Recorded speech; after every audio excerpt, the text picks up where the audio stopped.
The mirage is the only illusion-type sword among the 12 swords of kingship. It is said that people with weak wills will be completely lost the moment they see the mirage and will be forever immersed in illusion. The name Ain is derived from the mirage, representing illusion. An illusion-type artifact. Such a treasure should rightfully belong to me. Sumu reached out his hand to the mirage, and at this moment he had finally seen a truly rare treasure. He had a deep understanding of the power of the 12 swords of kingship. As long as the Void de Devourer stored enough energy, it could even unleash a gold-level slash. He believed that once he possessed the mirage, his illusions might be able to influence the gold rank as well. Just then, the treasure vault door made a loud bang. Then a gust of wind rushed in. Arrogance. The Undying King's voice, filled with shock and rage, exploded like thunder within the treasure vault. Sumu did not turn around, but calmly waved his hand at Shen, causing space to distort instantly, and Shen disappeared into thin air. The Undying King's eyes were bloodshot, his face contorted like a vengeful demon. "You're courting death." The next moment, a crimson light shot into the sky, enveloping everything in its bloody glow. The once indestructible mithril vault was instantly reduced to ashes in the blood-red light, and even the earth was corroded by the blood-red light, sinking 3 inches. When the bloodstains dissipated, all that remained was a barren land. The once magnificent buildings and fortified treasure troves had vanished. Only the enraged undead king and an elegant figure wearing a silver mask remained in the arena. "How dare you steal the Blood Moon treasury?"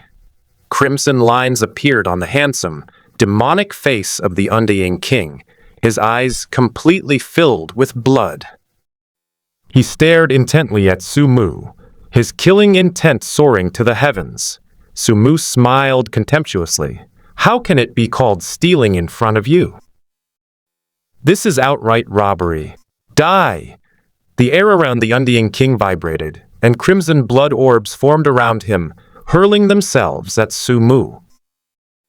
However, apart from smashing the earth into pieces, it couldn't even touch the hem of Sumu's clothes. The more the Undying King smashed things, the angrier he became, and the more he smashed, the more he smashed. Now he finally understood the true purpose of pride. Destruction was just a pretext, and the real goal was to steal the treasure. How could he possibly tolerate having his treasures, accumulated over many years, stolen by someone else? If it weren't for the sensing arrays on the treasures in the vault, which would be triggered as soon as they left their original positions, arrogance would have been completely gone, and he wouldn't even know the vault had been robbed. "This is impossible. Where is your true form hidden? I have clearly raised this place to the ground." The Undying King's expression twisted more and more. He couldn't understand why he couldn't detect the arrogant illusion right in front of him, which meant that the true form must be hiding not far away. Impotent rage. Sumu shook his head slightly in disappointment, then walked towards the Undying King. "You!" The Undying King was still venting his anger, but no matter how he attacked, it was useless. Only those who had experienced it could understand that feeling of frustration. Imagine an enemy standing right in front of you, stealing your home, mocking you, and then leaving right before your eyes. No normal person could tolerate that, let alone a gold king. Sumu walked up to the Undying King, brushed past him, and said calmly, "Remember, don't talk badly about others behind their backs next time." The Undying King's chest heaved violently, almost bursting open. "Stop." "Oh?" Sumu stopped and turned his head slightly, the cold, silver-white mask reflecting a ghostly light. "Still want to humiliate yourself? The great Undying King? Arrogance."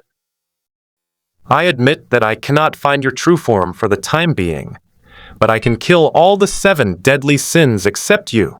You probably don't know, but your men's situation is far from optimistic. The Undine King lived up to his title of the Golden King.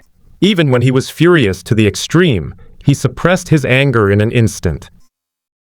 He smiled coldly and then waved his hand, creating a blood-red curtain in the air. The enormous blood-red curtain resembled a movie screen, divided into several smaller images.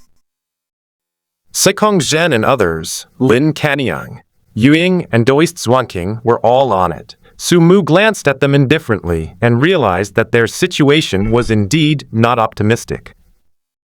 Of the 5 people in Sekong Zhen's group, only Dongfang Yuan was still able to stand. The others were all lying in pools of blood.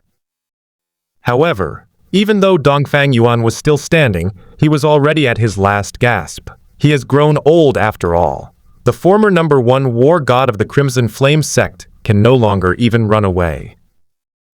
Shadow was also surrounded. His right arm seemed to be corroded by something, revealing the white bone.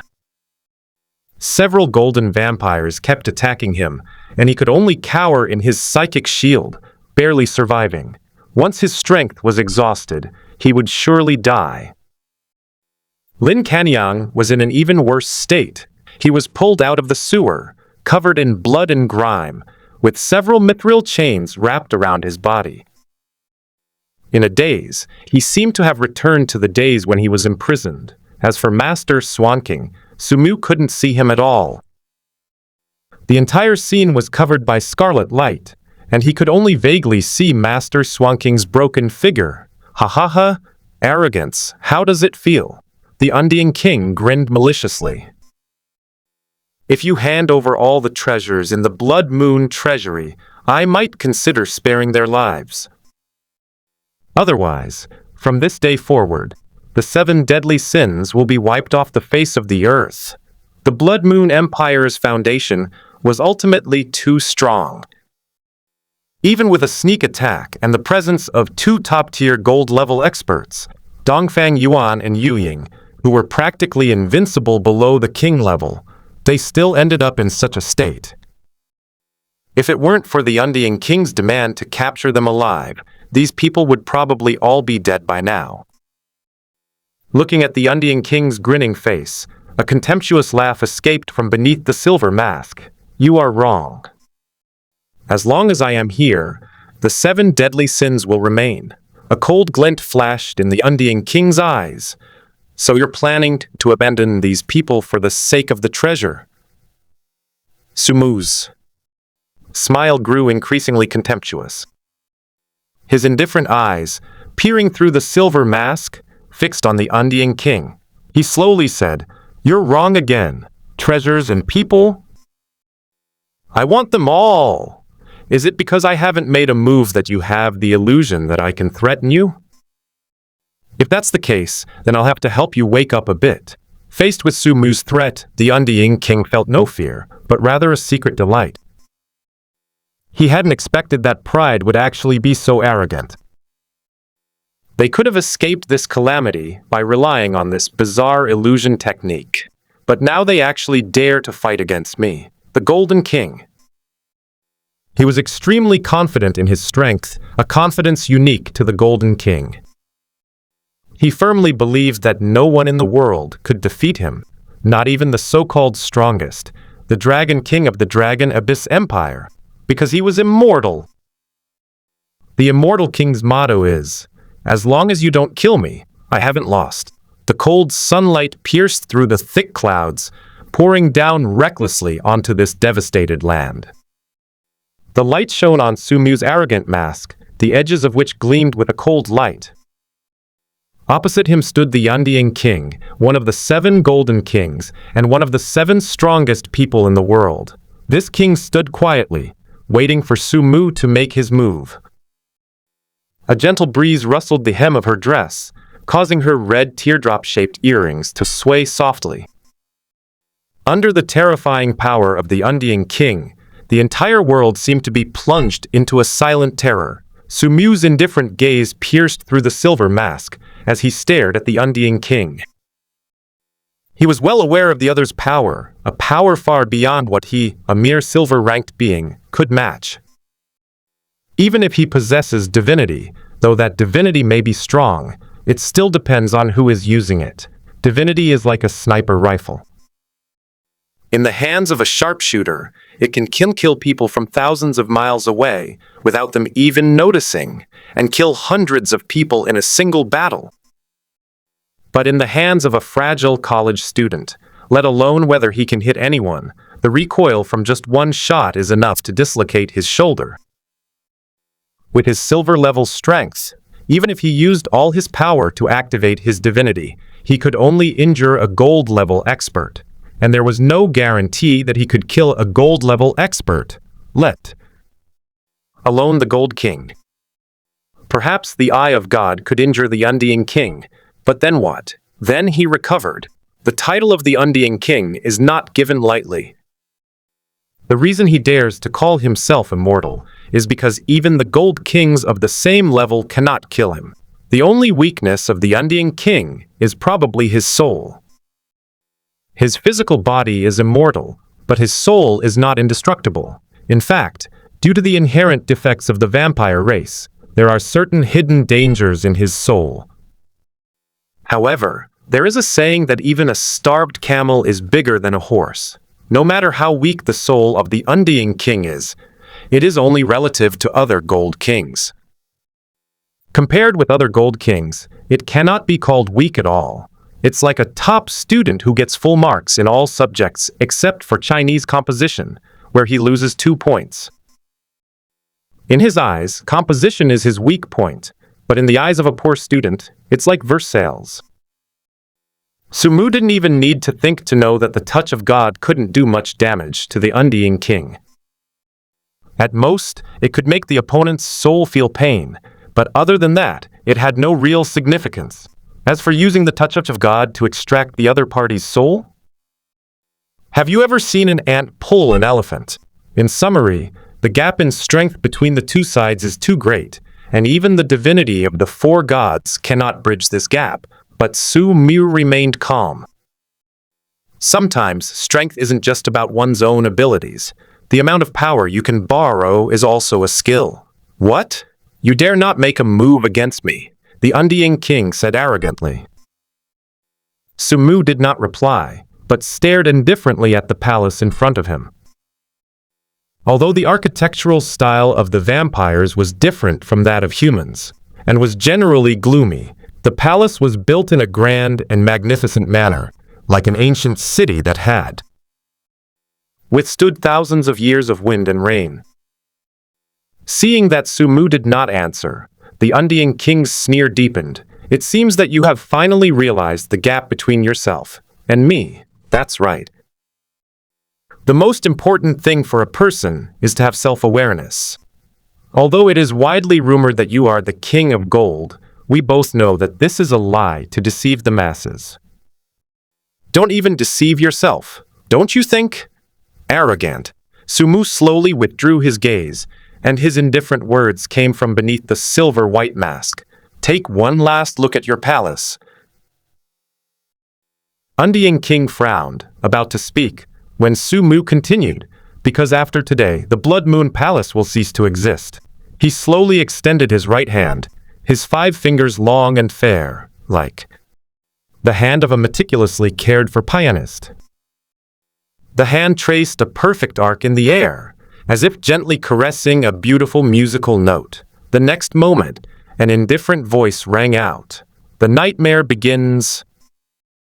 The nightmare descends.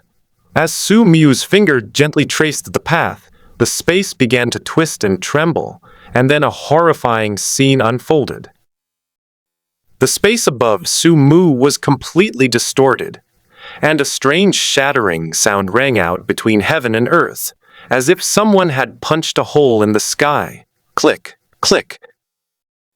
The space above his head twisted and shattered, eventually creating a black hole resembling the gaping maw of an abyss.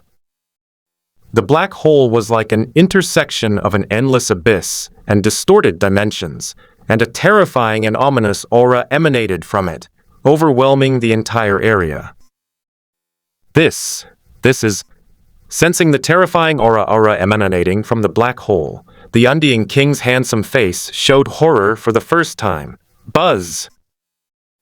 The eerie murmurs spread out, as if they came from the most primordial chaos of the universe. They were like thousands of cold tentacles stirring in the secluded deep-sea trenches, each movement carrying the decaying aura of endless years and an evil power beyond comprehension. The black hole grew larger and larger. The murmurs grew louder and louder, and gradually, the undying king could even hear the sound of the ocean waves. The nightmare world. The undying king finally understood what the black hole connected to.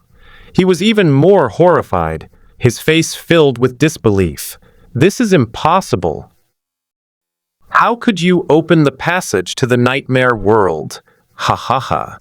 Beneath the black hole, the tall and slender figure stood proudly, a chilling, morbid laugh emanating from within the silver-white mask. That's the expression. Interesting, really interesting. In my opinion, even the Blood Moon treasury can't compare to the emotional value you're providing me right now. The vampire overlord from the Blood Moon Empire, known as the Immortal King, will show you today what true immortality is. Splash, splash, splash. The roar of the surging waves grew even louder, and a large amount of seawater began to emerge from the black hole. The seawater poured down with extreme ferocity, the huge columns of water resembling the giant whip of the sea god, lashing the earth below. As the seawater continued to surge out, the surrounding air was churned into chaos by this powerful force, and a howling wind arose, carrying with it a fine mist. The earth began to tremble under the impact of this torrent, and the once solid ground was quickly submerged by the seawater, forming temporary lakes. Damn it! The undying king was shocked and furious. He suddenly exerted his strength, and a pair of jet-black wings grew from his back. He flapped the wings forcefully. A fierce wind whipped up crimson flames as he tried to block the seawater. Sizzle, sizzle! The seawater was scorched by the blood flames, making a boiling sound, and the water vapor turned into white mist that rose into the sky, stopping the trend of the seawater pouring out. But the next second, a shocking change occurred. Buzz! A terrifying murmur echoed from the seawater, like a god's low growl, and some indescribable and incomprehensible power spread from the seawater. The undying king's blood flames were extinguished by the seawater in an instant. What? He was even more horrified, staring at the pitch-black hole. He could even feel that there was a pair of indescribable eyes watching him from behind it. Under the gaze of those eyes, he felt fear for the first time in his life. That was the gaze of the sea god. Without the protection of the blood flames, the seawater poured down wildly. But that wasn't the most deadly thing.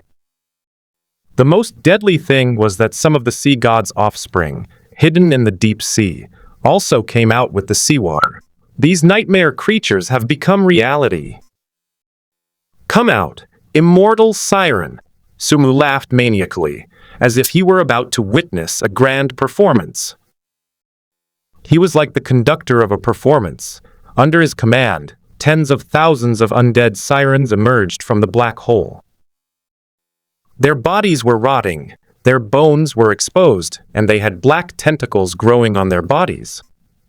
Their empty eye sockets had no eyeballs. 10,000, 20,000, 30,000. 100,000!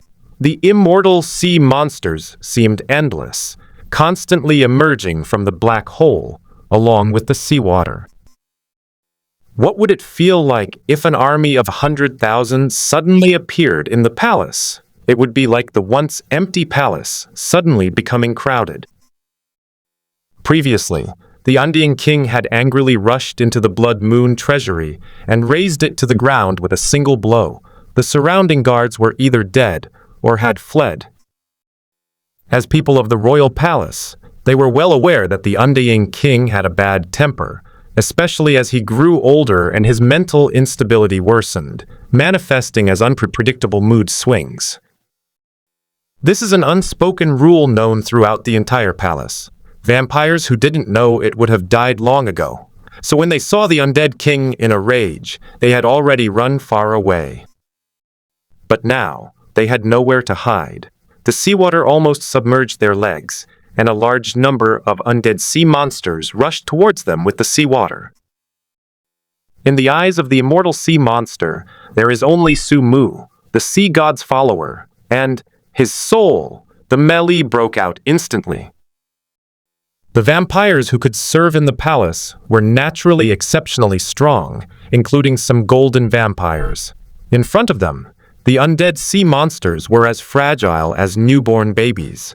However, after they easily tore the immortal sea monster to pieces, they discovered that the babies had stood up again. That's not the worst part. The worst part is that the seawater, carrying the whispering sounds, is increasing, making the already fragile souls of the vampires even more vulnerable. They fought desperately, but the number of undead sea monsters only increased, and some even began to crawl out of the black hole, reaching heights of 10 or 20 meters. In just a short while, most of the palace was submerged by seawater. Sumu stood in the sea, surrounded by an endless army of undead sea monsters, who guarded him as if on a pilgrimage. That's right. This is his trump card to deal with the undying king. The undying king is supposed to be unkillable, right? Then let's use equally unkillable monsters to deal with him. These monsters, cursed by the sea god, are simply impossible to kill without divine power. Even the strongest immortal king is not a god. Imagine if the entire ocean were thrown into the Blood Moon Palace. Then, even the Golden King would be powerless to resist, because this is no ordinary ocean, but an ocean possessing the power of the sea god. Sumu originally intended to simply rob the treasure vault and leave, but the undying king insisted on keeping him there, so he had no choice but to flood the palace. Since absorbing the twisted divinity, he has gained the ability to open a passage between the real world and the nightmare world. This is the first time he has used it, directly connecting the nightmare of the Sea Kingdom with the imperial palace of the Blood Moon Empire, allowing these high and mighty vampires to experience the power of the gods. However, the only thing that surprised him was that when the passage opened, the sea god in the ocean seemed to be particularly excited and was frantically invading reality. The increasingly loud murmurs carried by the seawater were proof of this. It seemed as if he wanted to bring the entire ocean into reality all at once. And as more seawater surged in, the more power he could unleash, with even the immortal sea monster gradually strengthening. Perhaps, when the entire ocean has completely surged in, the true form of the sea god will also descend. This reminded Sumu of the celestial venerable of immortality, because the other was in the same boat. Why were the gods so obsessed with this place? Was it all because of his special dream? The undying king stared in horror at the palace, about to be swallowed by the sea.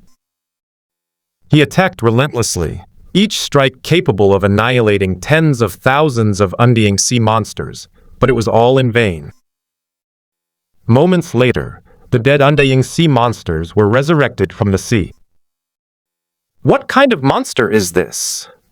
He tried every means possible, even burning the bodies of the immortal sea monsters to ashes, but they would still revive. This unreasonable resurrection reminded him of himself. How many times had his enemies faced such despair, unable to kill him at all? Now it was his turn.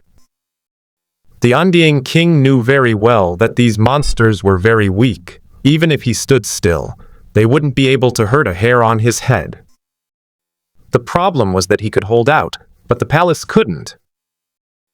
Most importantly, he could sense that the eyes behind the black hole were constantly approaching, and it was only a matter of time before they arrived.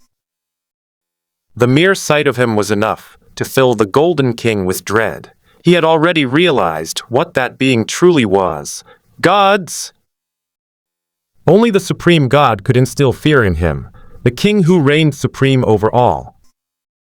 As the king of the Blood Moon Empire, his understanding of the nightmare world naturally far surpassed that of ordinary nightmare apostles. He knew that gods existed in the nightmare world, but there were very few descriptions of the gods, because nightmare apostles who had seen the gods were often dead, even those who were gold level experts. He knew the gods were powerful, after all. They were created from the shared nightmares of countless people over endless years, but he never expected them to be this powerful. No! We absolutely cannot allow the gods to descend, or not only will the palace be destroyed, but the entire Blood Moon Empire will be wiped out. He couldn't imagine the terrifying consequences that would occur if such a being were to descend upon the Blood Moon Empire. The once high and mighty immortal king, upon seeing the gods, was like a frog at the bottom of a well seeing the moon in the sky, or a mayfly seeing the blue sky. At that moment, a contemptuous laugh rang out from beneath the silver mask. Watching your palace being destroyed while you can't do anything about it must feel terrible, right? Ha ha ha. So even a king has moments when he's powerless, hateful. The Undying King's face contorted with rage, veins bulging, as he roared, "Arrogance! Who exactly are you?" Sumu gazed at the Undying King with a mocking smile, a playful smirk on his lips. "You're absolutely right about one thing. I'm not some golden king. I'm a god of the new era." The Undying King's pupils suddenly contracted. You.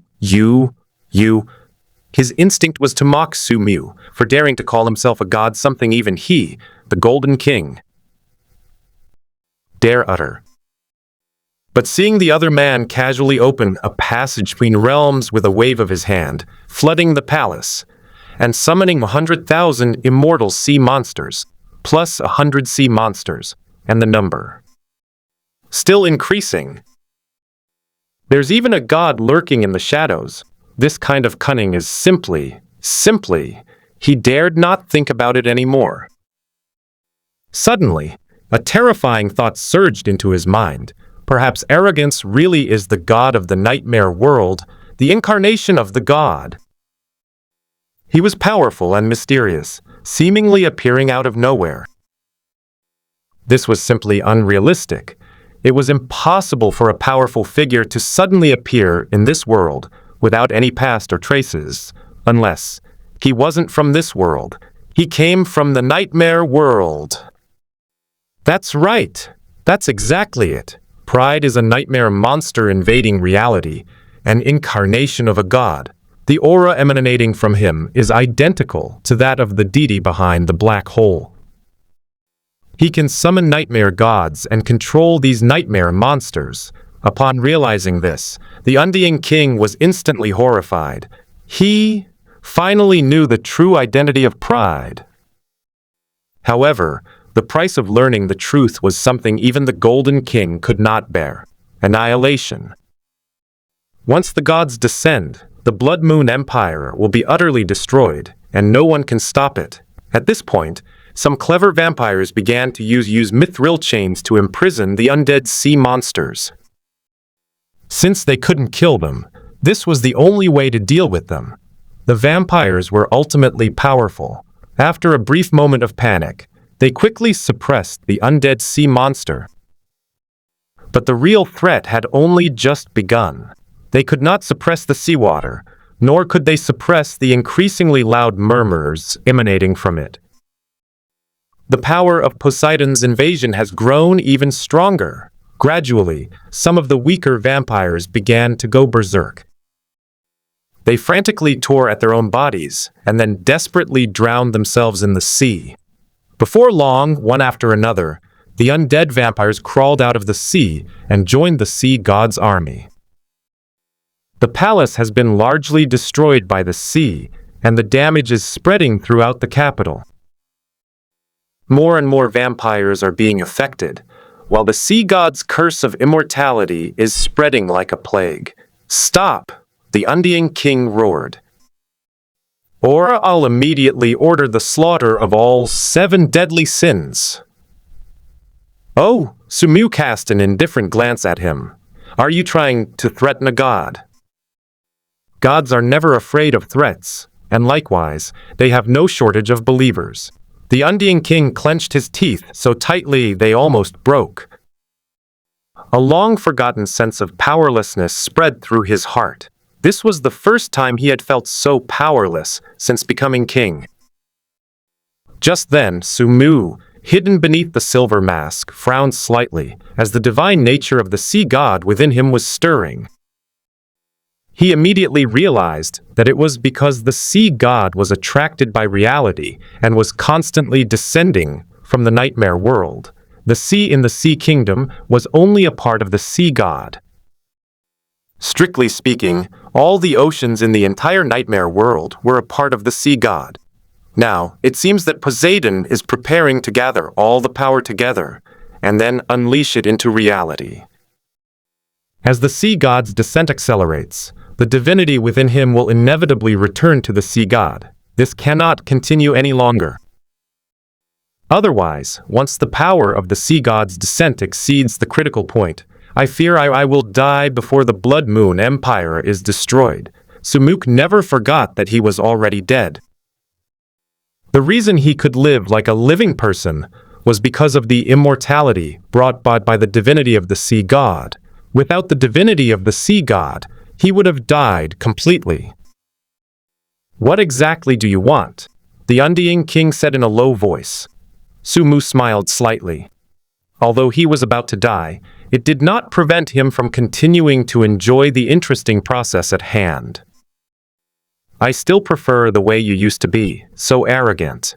The Undying King's face was extremely grim. "Don't think I really can't do anything to you. I still have the royal treasure, and the ancestor is still here." Shh. Sumu gently placed a finger to his lips and said indifferently, "When you ask for a favor, you should have the right attitude. Threats from the weak are always laughable, aren't they?" After saying that, Sumu felt that the divinity of the sea god within him was about to be uncontrollable. He seemed to be losing control of his body, and several black fleshy whiskers grew on his face under the mask. The Undying King finally lowered his noble head. "I have lost." Snap! Sumu snapped his fingers, and the black hole in mid-air slowly closed. As the black hole closed, the seawater stopped flowing in, and the black fleshy beard on his face stopped growing. The Undying King was stunned, never expecting his opponent to stop so easily. Despite having just escaped death, Sumu still arrogantly declared, "Remember, God's mercy comes only once." After saying that, his figure slowly disappeared. The Undying King stood frozen in place for a long time, his expression extremely ferocious. Feeling an unprecedented humiliation in his heart, arrogance spared the Blood Moon Empire so easily. What does this mean? It means that in Arrogance's mind, whether or not to destroy the Moon Empire is a trivial matter. He can summon gods to descend upon the world with a wave of his hand and destroy the Blood Moon Empire, or he can restore everything to its original state with a flick of his finger. This reminded the Undying King of his past actions. He had also let his enemies go, even if they hated him to the core, because he didn't care at all and never considered the weak as enemies.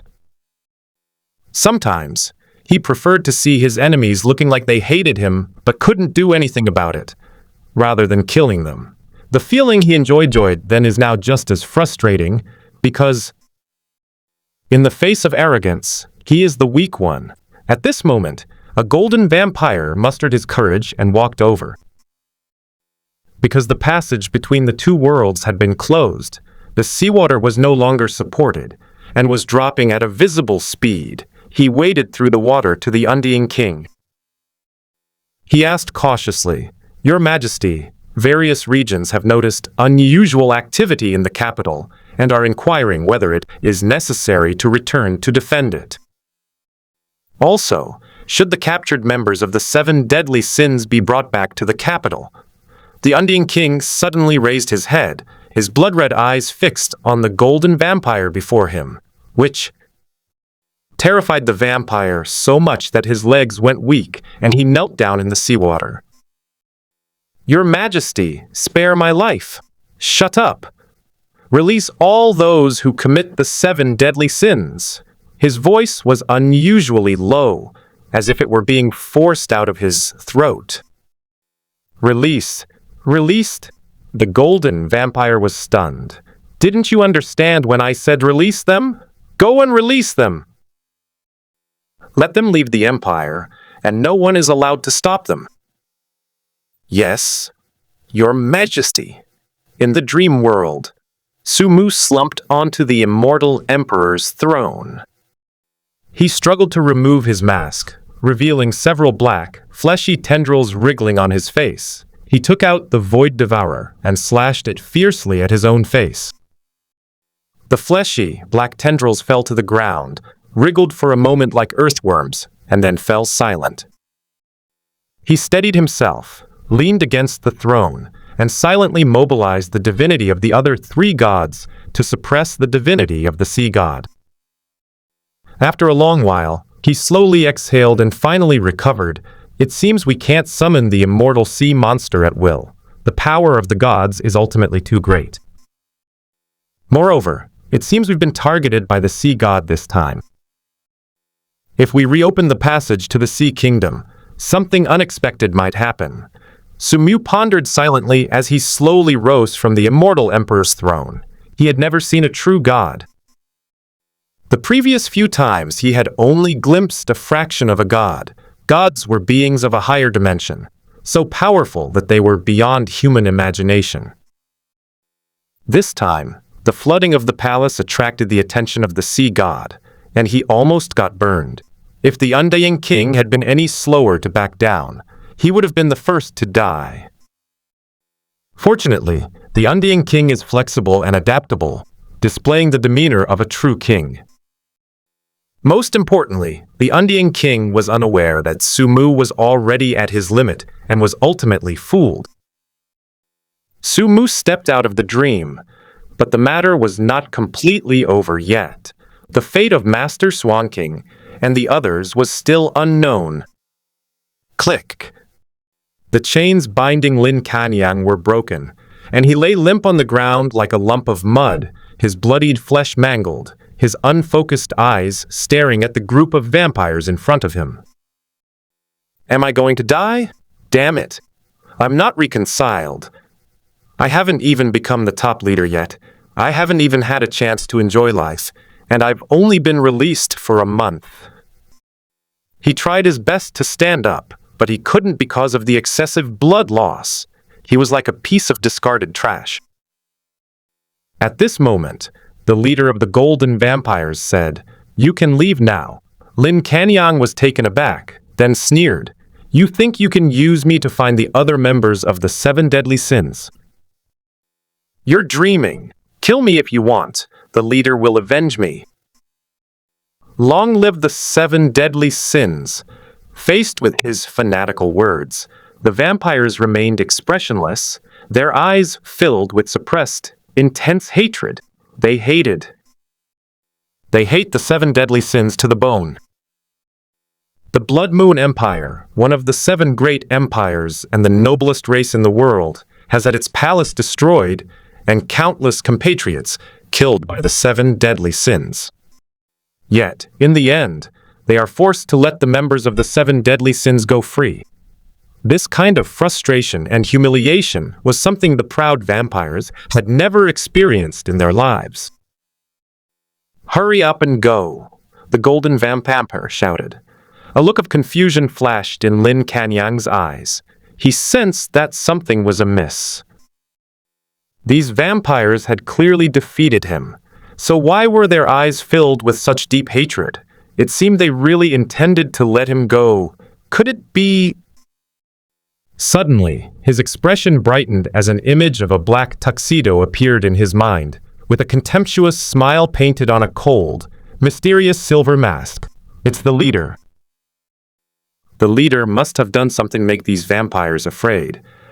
Could it be that the commotion and the seawater just now were caused by the leader? Ha ha ha! Long live the leader! I knew it! I knew it. How could the arrogant leader, who could severely injure the Crimson King, possibly be no match for the Undying King? With this thought in mind, a new power surged within his broken body, a power called pride. The pride of being a candidate for the 7 deadly sins. I, Lin Kanyang, am the 3rd candidate for the 7 deadly sins. Today, I stormed the Vampire Enforcement Bureau and went on a killing spree, but I was captured. So what? In the end, won't these arrogant vampires still have to obediently send me away? Ha ha ha! He stood up with a maniacal laugh, his blurred vision sweeping over the vampires, a smirk revealing bloodied teeth. Are you scared? Upon hearing this, all the vampires looked grim. Some clenched their teeth and fists, but none dared to refute it. Lin Kanyang felt increasingly confident, and his laughter grew even more arrogant. Remember this feeling, because this is the attitude you should have when facing the 7 deadly sins. He laughed loudly, dragged his broken body, turned and left like a victorious general. Behind him stood a group of proud vampires who dared not speak out against their anger. Then, after taking only 2 steps, Lin Kanyang swayed and fell to the ground, wincing in pain and unable to get up. At this moment, he was somewhat embarrassed and even felt ashamed. He had just finished showing off and wanted to leave gracefully, but instead, he turned around and fell flat on his face. It was too shameful. Just as he was struggling to get up, a pale hand suddenly reached out. He was slightly taken aback, and then that hand poured a bottle of healing potion into his mouth. Lin Kanyang glanced sideways and discovered that the owner of this hand was actually the Golden Blood clan member who had previously beaten him up. Ha ha ha. They're afraid I'll die in the Blood Moon Empire. The shame of his failed attempt to show off vanished instantly, and Lin Kanyang felt completely at ease. This feeling of being feared and respected was simply irresistible to him. This is what a man should do. Having recovered slightly from his injuries, Lin Kanyang gradually disappeared from the vampire's sight with light steps. As he walked, he encountered many vampire elites who were cleaning up the mess. However, after seeing the silver-white mask on his face, they all walked away as if avoiding a plague. Covered in blood, Dongfang Yuan had completely lost the ability to stand. If he hadn't used gravity to support his body, he would have collapsed long ago. Is it over? He began to reflect on his eventful life. However, just as he started to think of something, the golden vampires opposite him turned and left with grim expressions, as if they had received an order. They left. This left even the well-informed and experienced Dongfang Yuan completely bewildered. What was going on? What do you want to do? He guessed that these vampires might be plotting something, but then he saw one of the golden vampires stop and say coldly, "Your leader, Arrogance, has reached an agreement with my king. You can leave now." Dongfang Yuan? He could understand each word the other person said individually, but when then they were put together, he couldn't understand them at all. Arrogance. Where did this arrogance come from? Did His Majesty send someone else to impersonate Arrogance? There's another agreement. What agreement? What kind of agreement would allow us, who slaughtered an entire city, to leave alive? Dongfang Yuan and the others were in Yucheng, which was far from the capital, so they were unaware of what had happened in the capital. Just as Dongfang Yuan was in a daze, no one noticed that Sikong Zhen, who'd been lying unconscious in the ruins, suddenly disappeared into thin air, the dream world. Sumu looked at the critically injured and dying Sikong Zhen and gave him a bottle of healing potion, successfully keeping him alive. Then he drew out the mirage, one of the 12 swords of kingship, and poured his immense spiritual power into it. For a moment, the crystal-like sword emitted a dream-like light. Whoosh! The crystal sword pierced Sikong Zhen's head, but miraculously, there was no wound on his head. After doing all this, Sikong Zhen fell into a deep sleep and was thrown out of the dream world. Sumu did not hypnotize Sikong Zhen into becoming one of his own. Even though now was the best time, hypnosis was not a panacea. The Crimson Flame Empire had countless talented people, and it would not be difficult to find a few extraordinary individuals who could break free from hypnosis. As for distorted thought, with his current strength, he cannot completely change the mind of a gold-level expert by relying on distorted divinity. He simply planted some hints in Sikong Zhen's mind. Some simple hints. Sumu arrived at the blood bank, which had long since become a ruin. The surrounding area was filled with broken walls and rubble, and many places were engulfed in flames, with black smoke billowing into the sky. He found Master Swanking in the ruins. Master Swanking was in very bad condition. His mask was completely shattered, as if it had been punched and blown apart. Countless tiny silver-white fragments were embedded in his face, leaving it a bloody mess. For a gold-level expert, this was only a minor injury. What was truly serious was his excessive blood loss. Not only blood, but it seemed he had also lost a significant amount of flesh. He was completely skin and bones, with the outline of his bones being particularly obvious.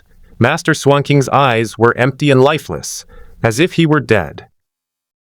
However, after Sumu infused his lifespan into his body, his eyes refocused and gradually regained their luster.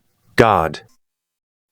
Divine Envoy, Elder Swanking, now fully conscious, cried out in tears, This humble Taoist is suffering. This humble Taoist was almost drained dry by that woman. Woman? Sumu's eyes flickered slightly. Was the progenitor of the vampire clan a woman? Quick! Run! That woman might come back soon. Master Swanking suddenly exclaimed in terror. How did you survive? Sumu asked, somewhat puzzled. With Swanking Taoist strength, encountering the Blood Clan ancestor would basically mean certain death, but he was still alive, and the Blood Clan ancestor was nowhere to be found. That woman! She treated me like a toy, constantly tormenting me. She's a madwoman, completely impossible to communicate with, disassembling and reassembling me like building blocks. I thought I was going to die, but it shouldn't be like this. Before I came, I had a divination and it said I wouldn't die this time. Sure enough, just when I was about to die, the aura of an evil god appeared in the palace. That madwoman seemed very sensitive to this aura. After sensing the evil god's presence, she vanished. Master Swanking explained, trembling, so that's how it is. It was I who summoned the sea god and unintentionally saved Master Swanking. Let's go. Sumu waved his hand and put Taoist Swanking into the dream world. He then went to find Shadow, who was heavily injured and struggling to move forward. Chief. Yueying's gaze was complicated as she saw Sumu arrive. What was the commotion at the palace just now? Sumu nodded calmly, and Yu Ying was immediately horrified. He was now extremely grateful that he had agreed to this mission. Otherwise, the Revolutionary Army's fate would have been no better than that of the Blood Moon Empire. He didn't know what pride had done to the Undying King to make him order the release of the 7 deadly sins, but it was precisely because he didn't know that he felt fear, because in his understanding, this was something that could not be done. How could the mighty Undying King, a world-class powerhouse, be so easily defeated when someone attacked his doorstep, slaughtered an entire city, destroyed his palace, and caused countless deaths and injuries? Even if the world's strongest being, the Dragon King, were to come, the Undying King wouldn't give him any face. Yet arrogance did. Doesn't that mean? He dared not think about it anymore, and finally silently followed Sumu away. Sumu then took Lin Kanyang away. As for Sikong Zhen and the others, he didn't bother with them. The vampires had already released them, so they wouldn't be stopped if they wanted to leave. After catching his breath, the severely injured Dongfang Yuan took a bottle of healing potion and regained his strength.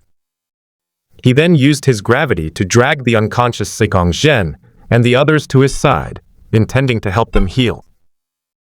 However, it was discovered that, apart from Sikong Zhen, the other 3 gold-level experts had already died. The battle has dragged on for too long. If it had ended sooner, these 3 gold-level experts might not have died with the help of the potion. But now it's too late. Sigh. Dongfang Yuan sighed heavily, his heart heavy. The loss of 3 gold-level experts in succession, and 3 veteran gold-level experts at that, was a significant blow to the Crimson Flame Empire. But why did the weakest one, Sikong Zhen, not die? As the Empire's top general, Dongfang Yuan could naturally see that Sikong Zhen was not as powerful as the rumors suggested, yet he was still alive.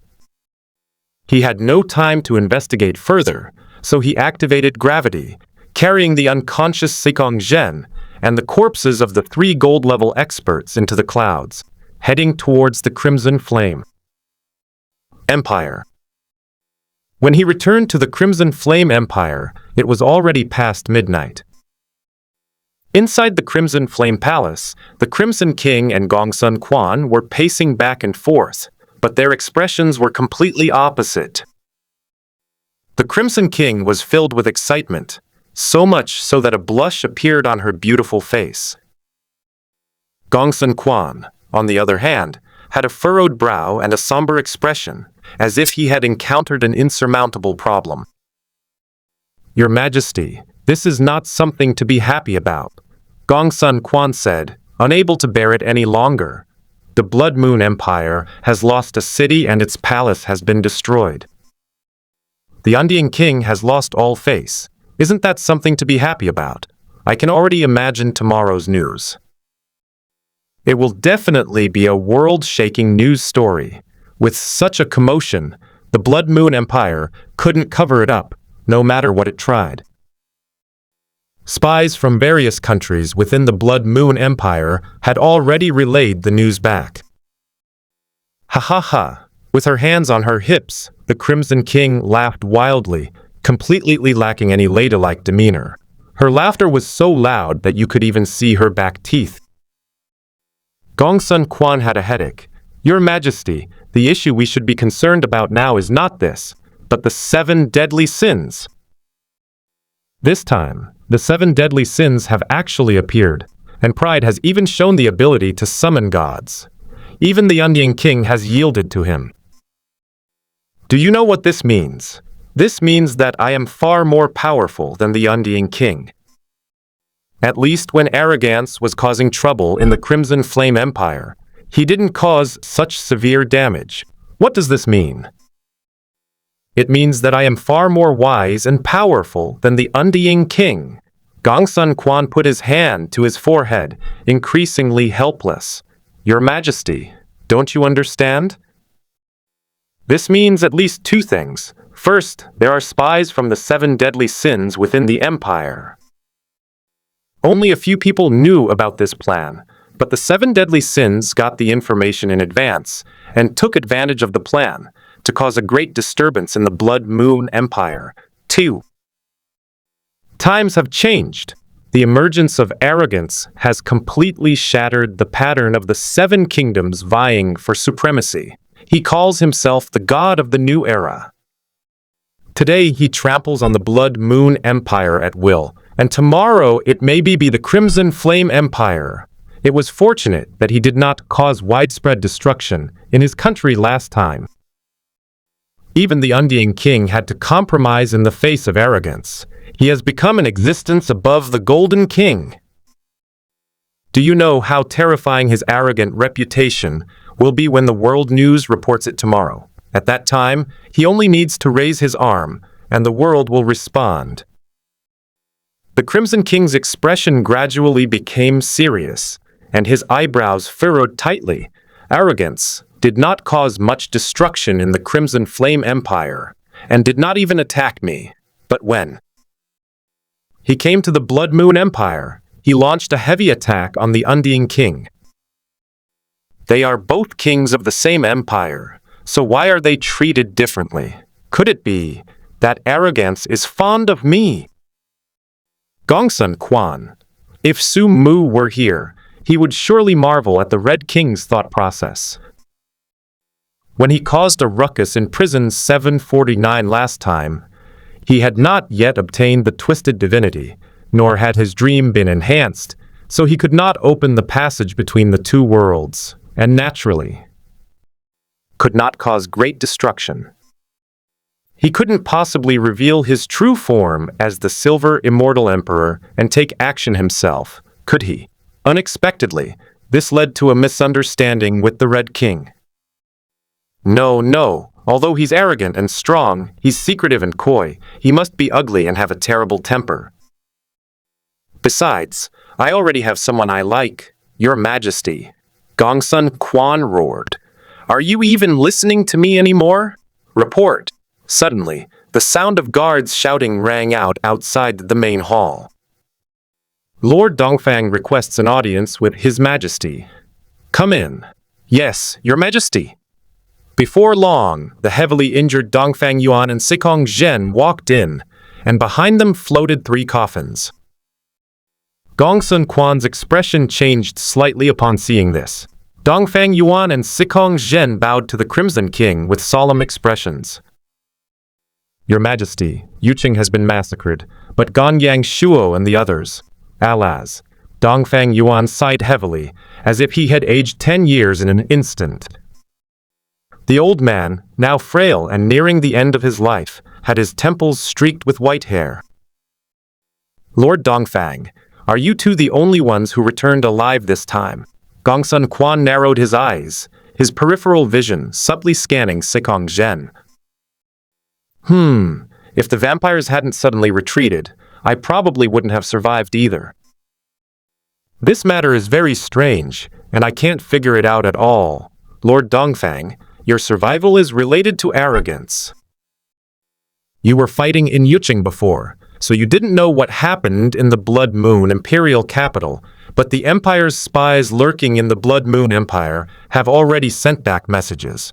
It was pride, driven by lust, rage, and the 3 candidates for the throne, who wreaked havoc in the capital.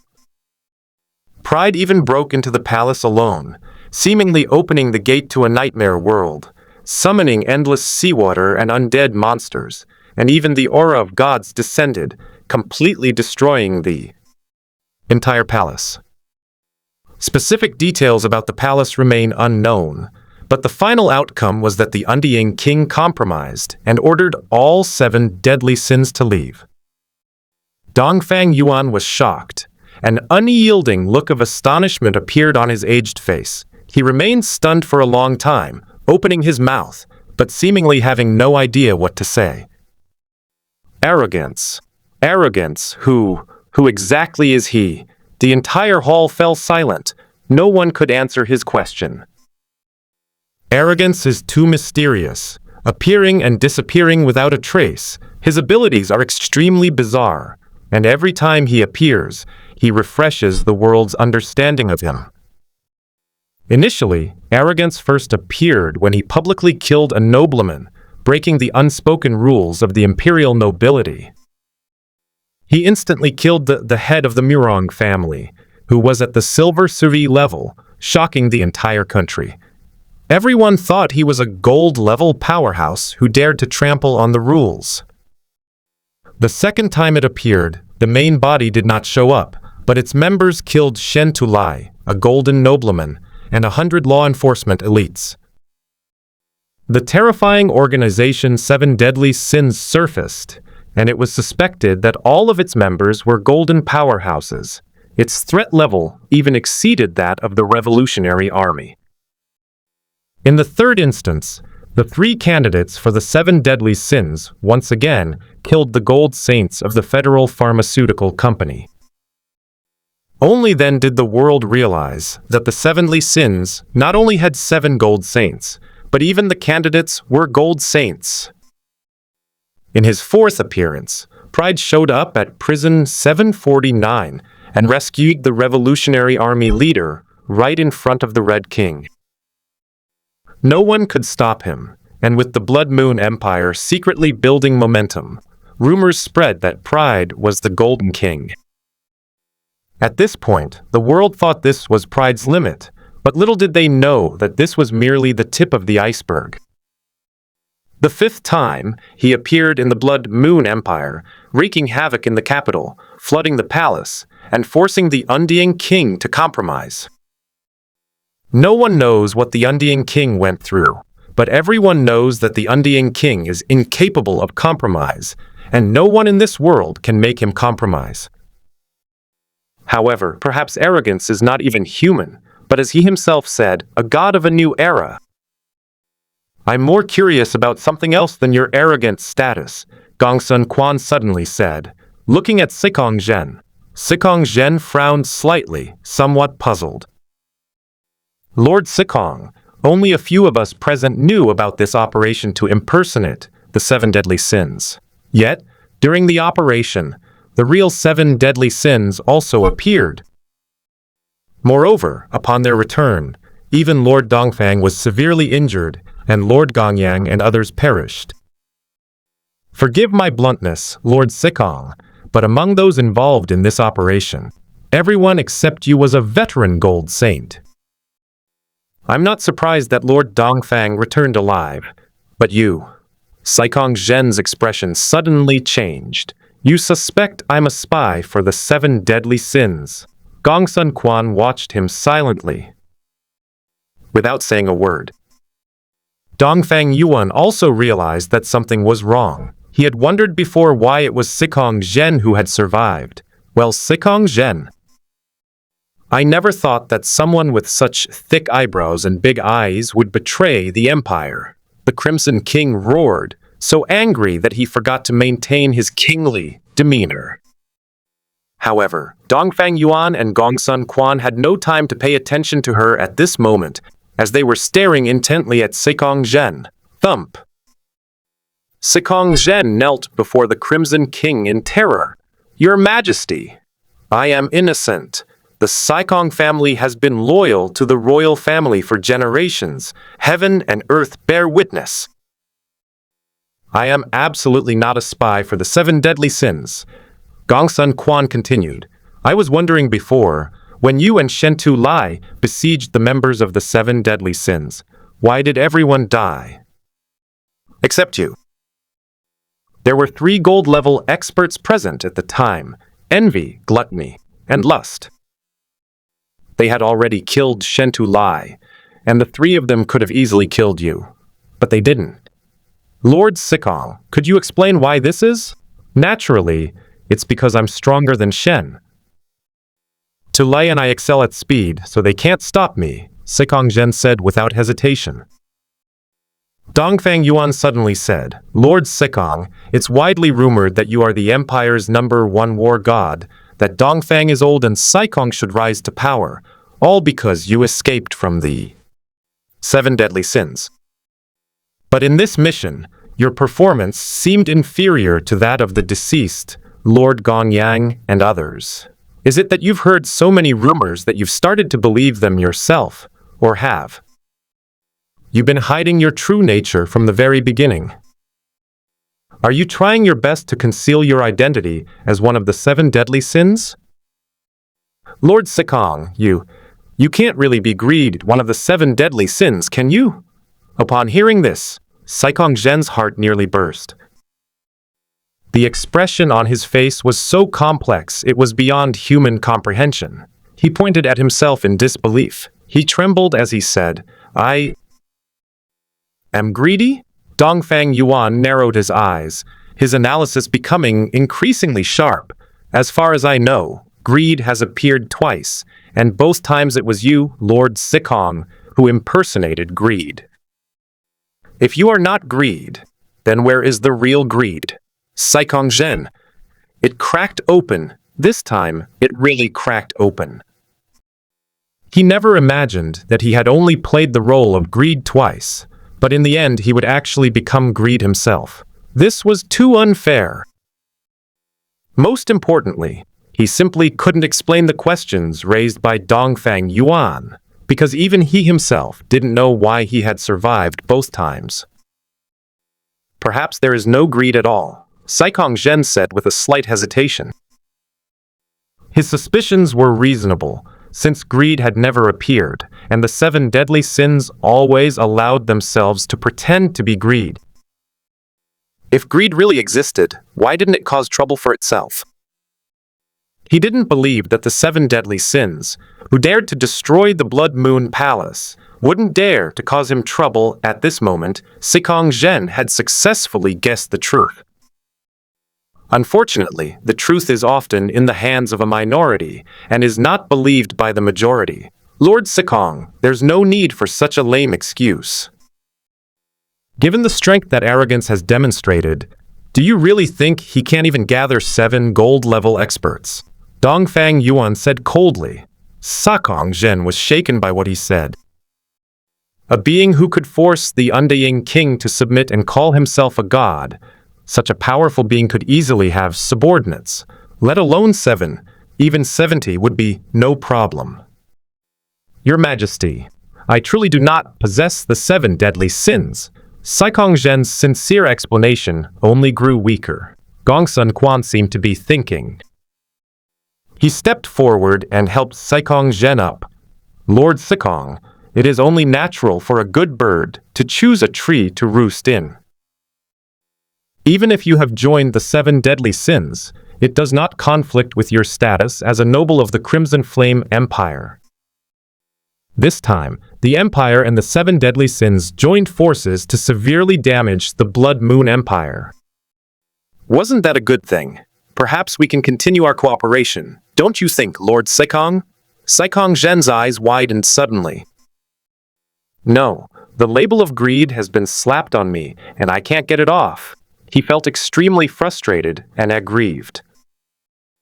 Although I, Sikong Zhen, am a bit greedy, often embezzling funds, spending public money on meals, and deceiving my superiors, I am a loyal subject, and everything I have done is for the Empire. Twice he impersonated the 7 deadly sins on behalf of the Empire. Twice he narrowly escaped death, and in the end he was branded a traitor.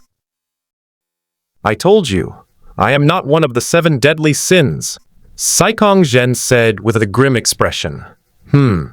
Gongsun Quan nodded. Lord Sikong has traveled a long way and is seriously injured. You should go and rest first. You. Sikong Zhen stared stiffly at the silent group, and when he saw the suspicion flashing in the eyes of his loyal Red King, he felt utterly hopeless. Your Majesty, I take my leave. He walked away from the palace with heavy steps, his back looking forlorn. After Sikong Zhen left, the group began to plot loudly again. Gongsun Quan, what do you think of Sikong Zhen? Dongfang Yuan asked in a deep voice. There are indeed many suspicious points about him, and it will be difficult for him to get rid of suspicion. Then, what are we waiting for? I'll go kill him right now. The Crimson King rolled up his sleeves, revealing his slender, fair arms, and was about to rush out. Your Majesty, you mustn't.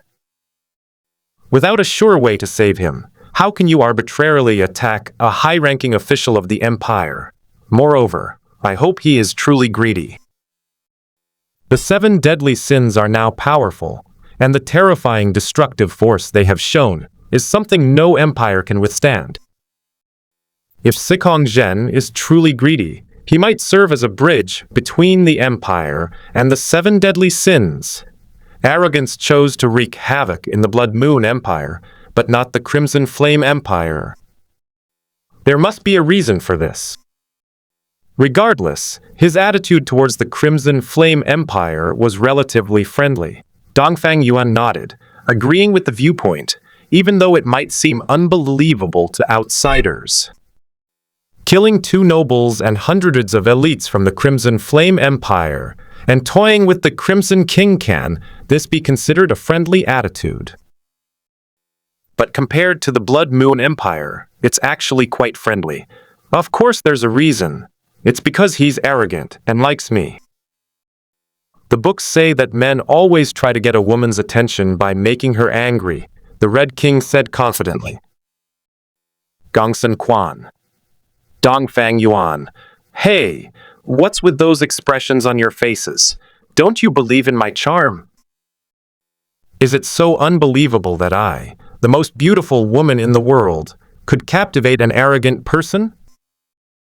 Otherwise, explain why, of the 2 empires that have offended the 7 deadly sins, the arrogant one only launched a heavy attack on the Blood Moon Empire, especially considering that the Blood Moon Empire had never actually contacted Pride, only indirectly utilizing the 7 deadly sins, while the Crimson Flame Empire had genuinely and forcefully attacked and suppressed the 7 deadly sins.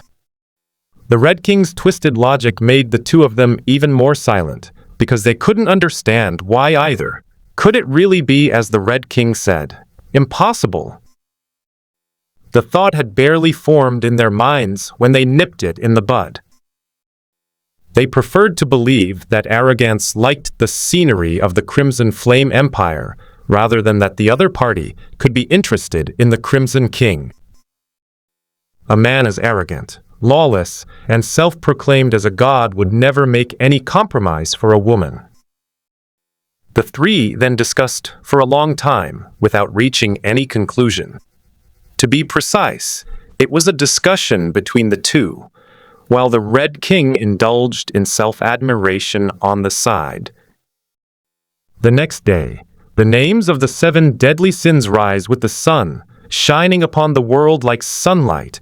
No one can stop the 7 deadly sins, just as no one can stop the sun from rising. This day is destined to be recorded in the history of all countries. As the sun shines as usual, illuminating the ruins of the Blood Moon Empire's ghost city, and the palace washed away by the sea, a great empire is destined to fall, while another great existence rises. Irresistibly. The headlines of all the major empires are reporting on the same thing. The 7 deadly sins. The infamy of the 7 deadly sins swept across the world like a tsunami. The 7 silver masks with different expressions were printed on newspapers in all newspapers, with the Blood Moon Palace in ruins as the background. Of course, the one that dared to print it like this was not the Blood Moon Empire itself, but the Crimson Flame Empire. This time, all the newspapers of the Crimson Flame Empire seemed to be on steroids. Under the secret instruction of the royal family, all kinds of exaggerated reports flew everywhere. In fact, in order to trample on the dignity of the Blood Moon Empire, a professional news team was specially formed to arrange the front page of this news. In the newspapers of the Crimson Flame Empire, the section on the 7 deadly sins almost occupied the entire page. 7 imposing figures stood on the ruins of the Blood Moon Palace, all dressed in tailcoats and wearing silver masks. The arrogant leader is highlighted in close-up. The contemptuous smile on his mask exudes a powerful sense of oppression, even through the newspaper. The 7 deadly sins became a sensation, an absolute sensation. You could no longer hear any celebrity gossip on the streets. People only had one topic of conversation: the 7 deadly sins. I feel like the world has changed completely after I woke up. The 7 deadly sins actually slaughtered an entire city of the Blood Moon Empire and even destroyed the royal palace. Is this fake news?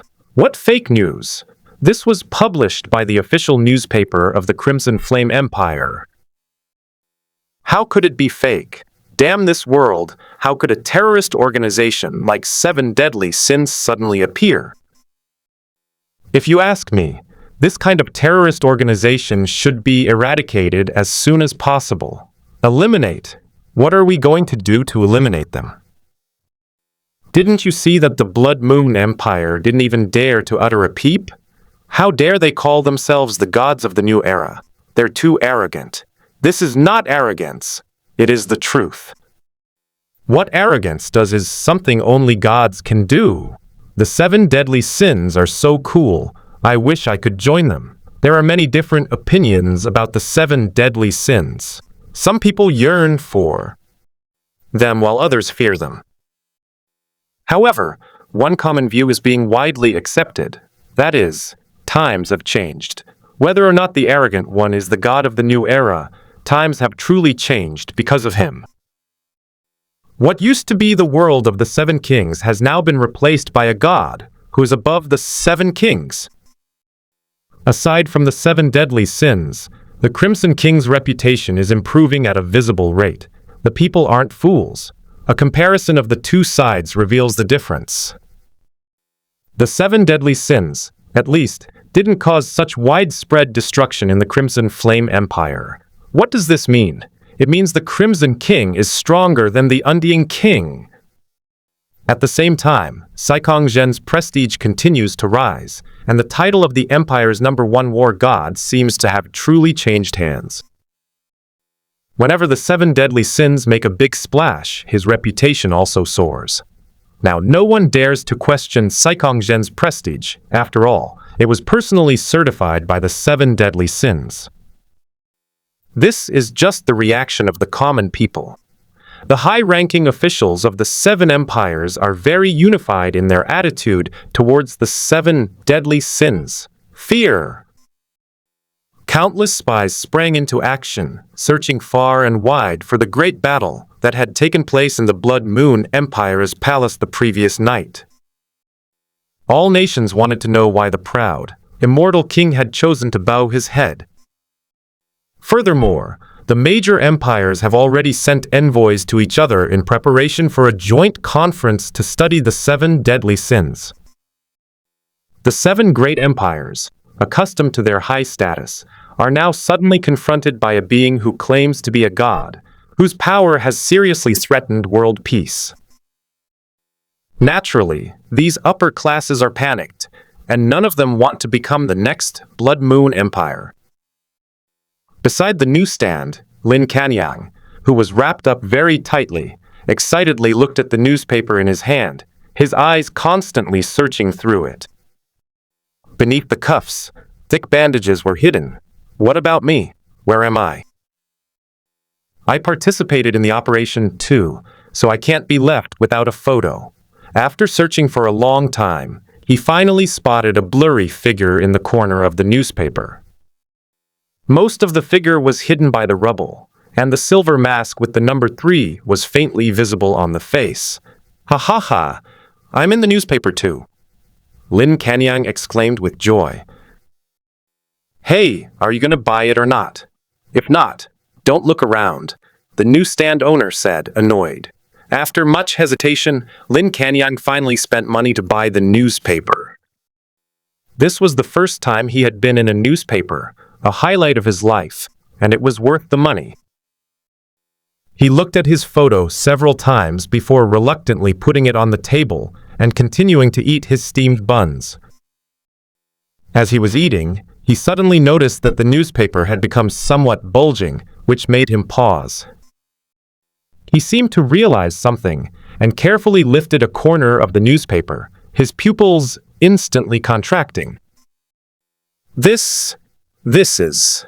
He trembled as he picked up the silver mask from under the newspaper. The number 1 was clearly engraved on it. This was given to me by the leader. I've become the chief? The unexpected surprise struck Lin Kanyang. This immense happiness made him lose his composure, and he uncontrollably took out the mask, gently stroking it in his hand as if caressing a lover's skin. Yesterday, Sumu sent him back to the Crimson Flame Empire. At that time, he didn't dare to mention the promotion to chief to Sumu because he felt that he had failed miserably in this operation. He was beaten up, chased, and killed, and even hid in the sewers. He had lost face big time. Meanwhile, his other companions were wreaking havoc, so how could he possibly bring it up? Unexpectedly, I received the chief's mask today. Looking at the mask in his hand, he suddenly felt unworthy of the title of candidate chief. Especially after learning from the newspapers that the arrogant leader had single-handedly destroyed the palace and intimidated the undying king, the sheer difference in power made him feel that he wasn't even worthy of being a candidate for the third seat. Of course, he may not be worthy, but if you asked him to give up the mask of the chief, he would never do it, even if you beat him to death. Strive to become stronger, and one day, Lin Kanyang, will be worthy of the title of alternate chief. Lin Kanyang made a resolution in his heart. Just then, he suddenly felt a gaze focused on him. He was immediately startled. Oh no! Someone saw his mask! He had just unconsciously taken out his mask, and now someone was noticing him. Just as he was thinking about how to deal with it, a young man walked over. Hey sir, where did you buy that 7 Deadly Sins mask? It looks so realistic, way better than mine. Lin Kanyang was taken aback and looked at the arrogant mask in the other person's hand. It was a crudely made plastic mask. This is not for sale. It was custom made. A hint of regret flashed across the young man's face. All right, I was thinking of buying another one. But why is your mask so strange? Why is there the number 1 on it? Is that person one of the 7 deadly sins? Lin Kanyang smiled slightly. This is the mask of the candidate chief of the 7 deadly sins. After saying that, he put the chief mask on his face, swaggered into the street. After going out on the street, although the mask on his face attracted surprised looks from those around him, no one paid any attention to it, because he was not the only one wearing a mask on the street. Many young people are wearing 7 deadly sins masks, and there are even vendors selling them at roadside stalls. The 7 deadly sins have become a trend, and pride, which is touted as a New Age deity, has also gained popularity among some. Wearing the 7 deadly sins mask, Lin Kanyang felt his pores opening up under the sunlight, giving him a blissful feeling as if he had reached the pinnacle of life. Chief. I'm the chief now. Sometimes, people's pursuit of fame far surpasses their pursuit of material things. The spiritual satisfaction derived from is incomparable to any material possession. Inside the Changsheng Taoist temple, Jun Wushang, dressed in a Taoist robe, is reading the palm of a female worshipper. Taoist priest, you've been touching it for so long. Have you figured it out yet? The female worshipper teased. Jun Wushang solemnly rubbed the other person's palm lines with his fingers. This female lay Buddhist, you have a very bad omen. Oh, Taoist priest, don't scare people like that. Jun Wushang's expression grew increasingly serious. Do you often feel chest tightness and shortness of breath, especially when you are lying on your back at night? This feeling is particularly noticeable, but it is relieved when you lie on your side. The female worshipper's expression changed slightly. Taoist master, what you said, all correct. I do indeed have this condition. Yes, this is a very bad omen. Can this ominous sign be averted? It can be resolved naturally. This mere ominous sign can be dispelled with a single hand. Then please help me undo this, Taoist priest. Seeing your sincerity, then this Taoist priest will reluctantly help you untangle it. As he spoke, Jun Wushang stretched out his hand.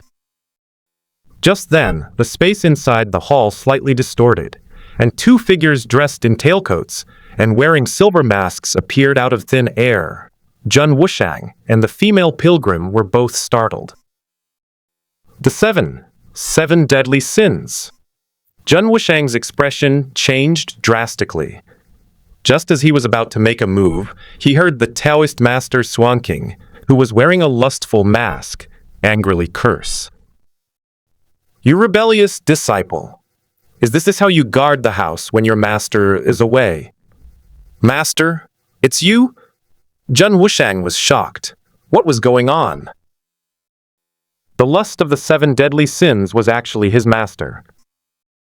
Ah! The female pilgrim had obviously recognized the 7 deadly sins, who were wanted worldwide, and had just opened her mouth to shout when a crystalline blue light flashed in Sumu's eyes.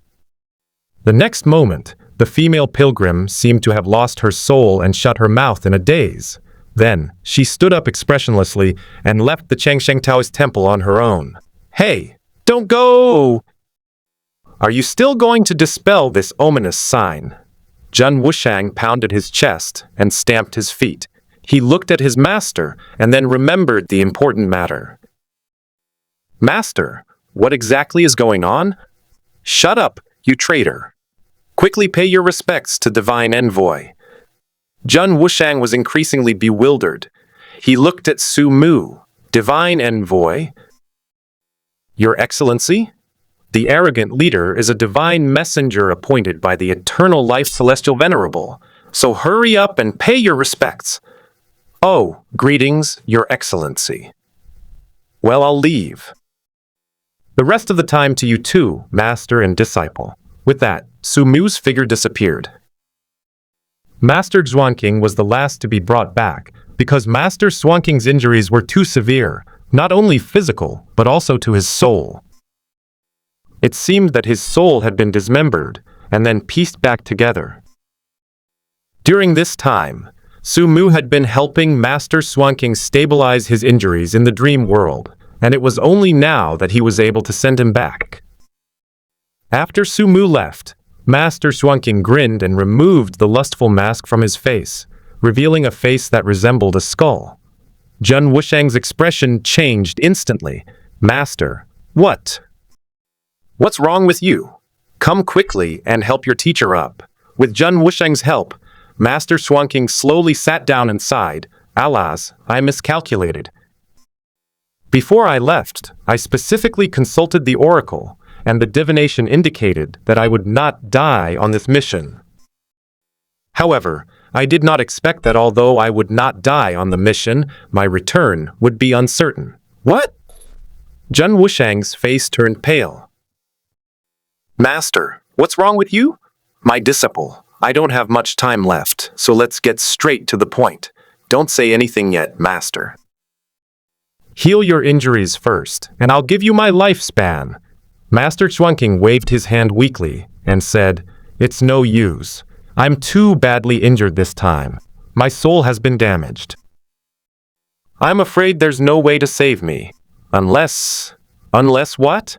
Jun Wushang asked urgently. "Unless you cook me a roast chicken right now, buy me a pot of osmanthus wine, and also give me all the money you've been hiding away. Damn it." "Old Deng, I don't believe you for a second." Jun Wushang stood up angrily, ignoring Master Xuanqing, and turned to leave for the kitchen to make roast chicken. Master Xuanqing watched Jun Wushang's departing figure for a long time, his expression serene. More than 10 minutes later, Jun Wushang returned with a plate of roast chicken and osmanthus wine, looking very reluctant. He was furious when he saw Master Xuanqing lying on the futon with his eyes closed.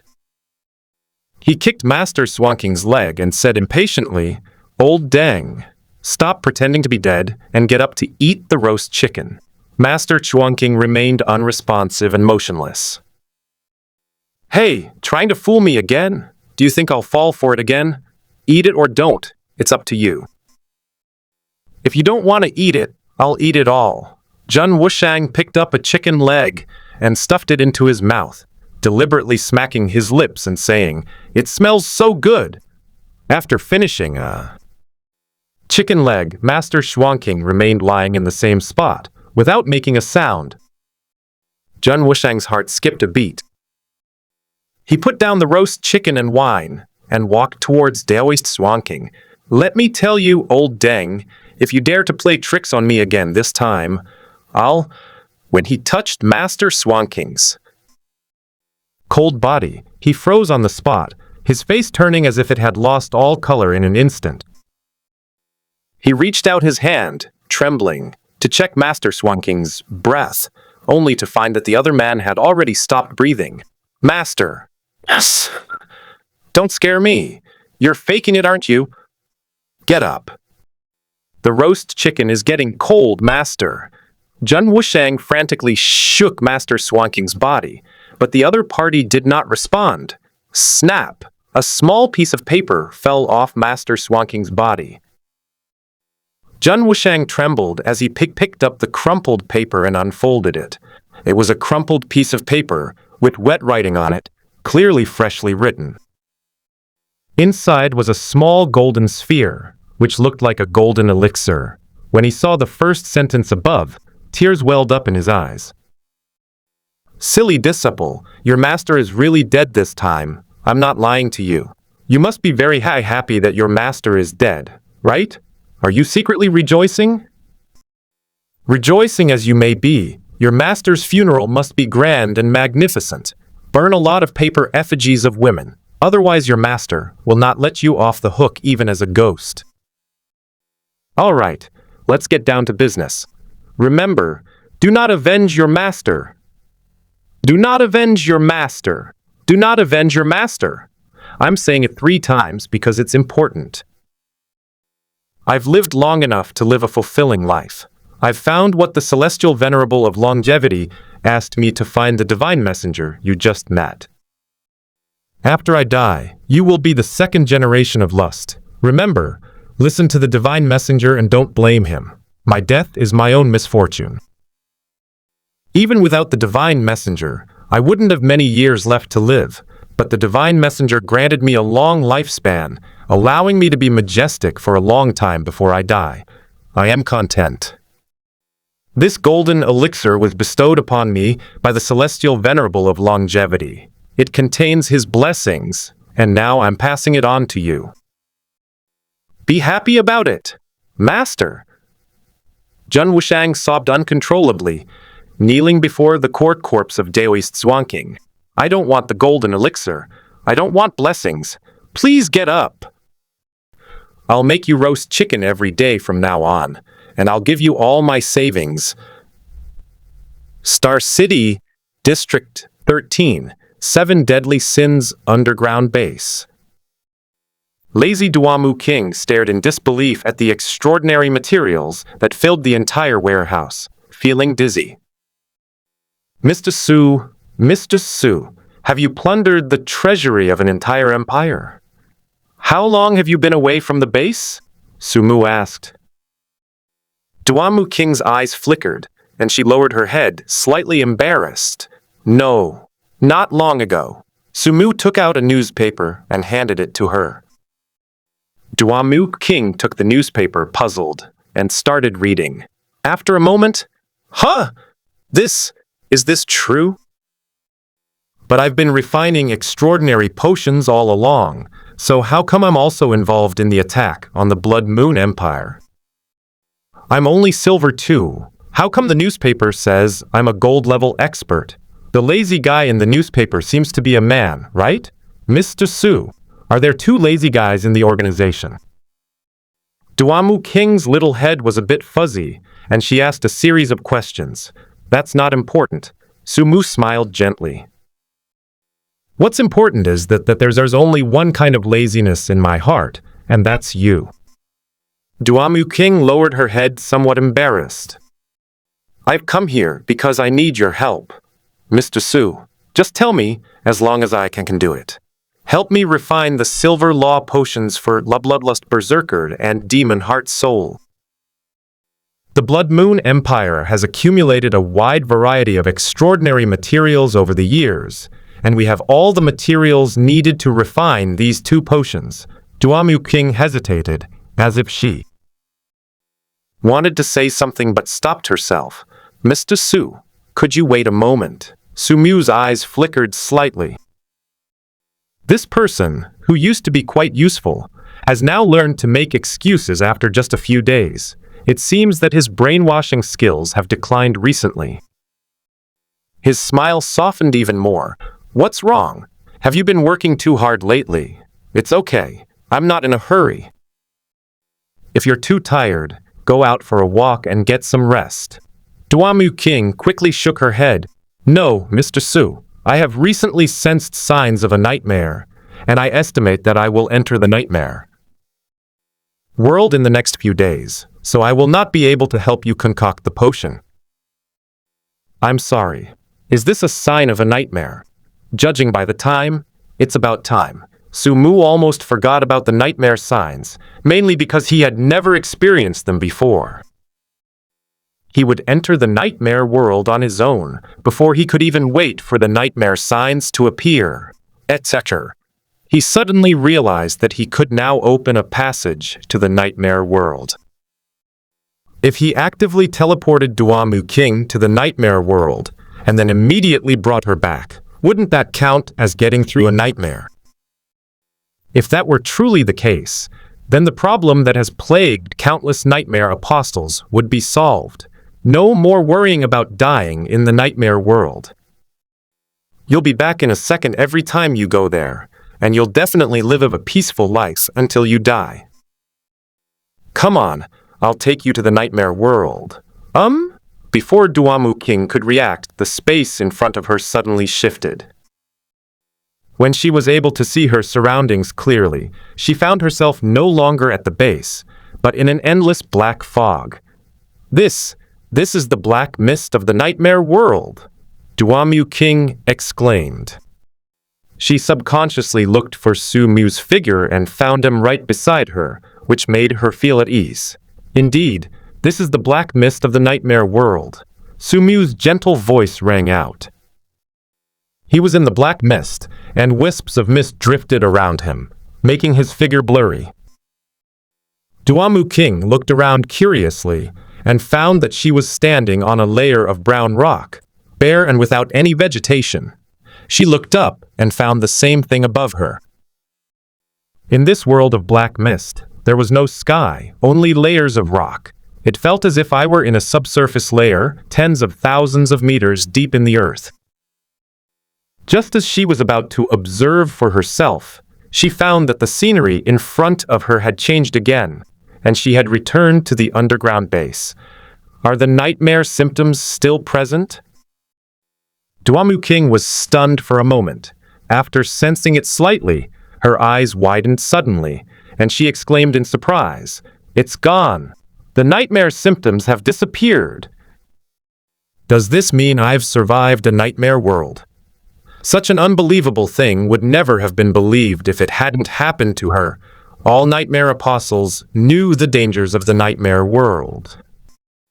Even a gold-level expert couldn't guarantee they'd return alive every time, yet this time he'd so easily traversed the nightmare world in just a few seconds. She looked at Sumu, her large, clear eyes unblinking. "Mr. Su is truly amazing! Mr. Su, I know I've said this many times, but I still want to thank you. You saved me again." To be honest, I really wasn't sure I would have made it back alive, Duamu King said gratefully. Sumu smiled gently. "You are also a member of the 7 deadly sins. Helping you is what I, as the leader, should do. There's no need for thanks. Now that the nightmare crisis is over, you can take good vacation and go out for a stroll." "No, Mr. Su," Duamu King said seriously. "I need to help you refine extraordinary potions.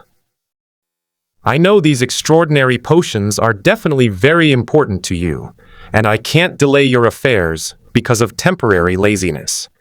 Sumu nodded in satisfaction. "Thank you for your hard work."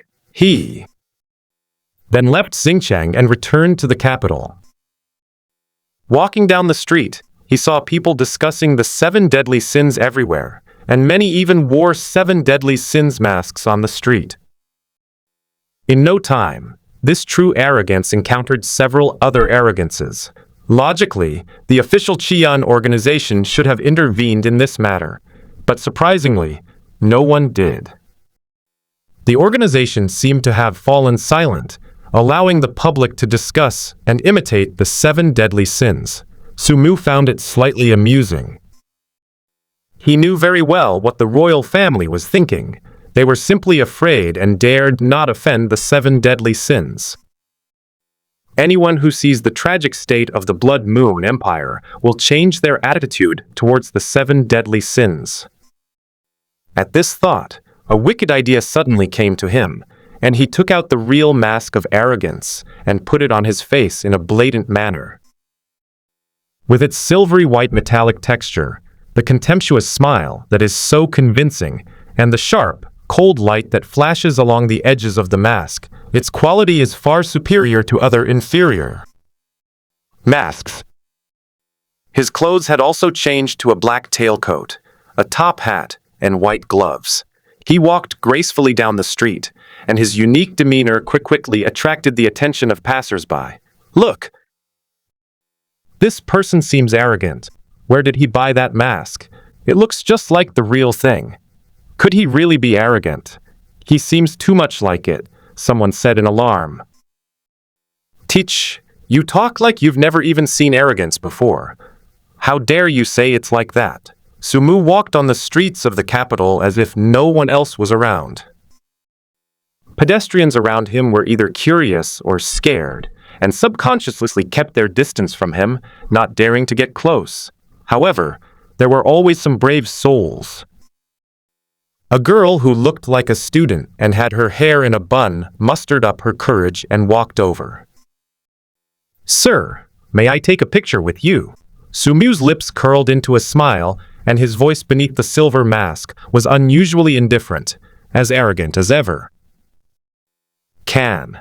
The girl was overjoyed and quickly stood next to Sumu, snapping several photos. She then repeatedly thanked him, saying, "Thank you, sir. Your imitation is so accurate." I thought the real arrogance had appeared. What if I really am arrogant? Aren't you afraid? The girl was taken aback at first, then burst into laughter. Sir, you are so funny. How could someone so arrogant walk down the street like this and take a picture with me? Besides, I don't think there's any need to be afraid, even though many people say that the 7 Deadly Sins is the world's largest terrorist organization. But I've read all the reports about the 7 Deadly Sins. They only killed nobles and vampires. They never indiscriminately slaughtered civilians. If you ask me, the 7 Deadly Sins are much better than those noble lords. They are all good people. A good person? Sumu chuckled, realizing that people really are quite interesting. He continued walking, and more people joined him for photos. Clearly, the girl from before had set a good example. Sumu was overwhelmed. He didn't really like the feeling of being a big star, so he took off his mask, which resulted in even more people wanting to take photos with him. Sumu headed towards the Enforcement Bureau, intending to use the training room within to train and accelerate the assimilation of the White Power Servant. As the largest violent department in the Crimson Flame Empire, the Law Enforcement Bureau's training facilities are among the best in the world. It would be a waste not to make use of them.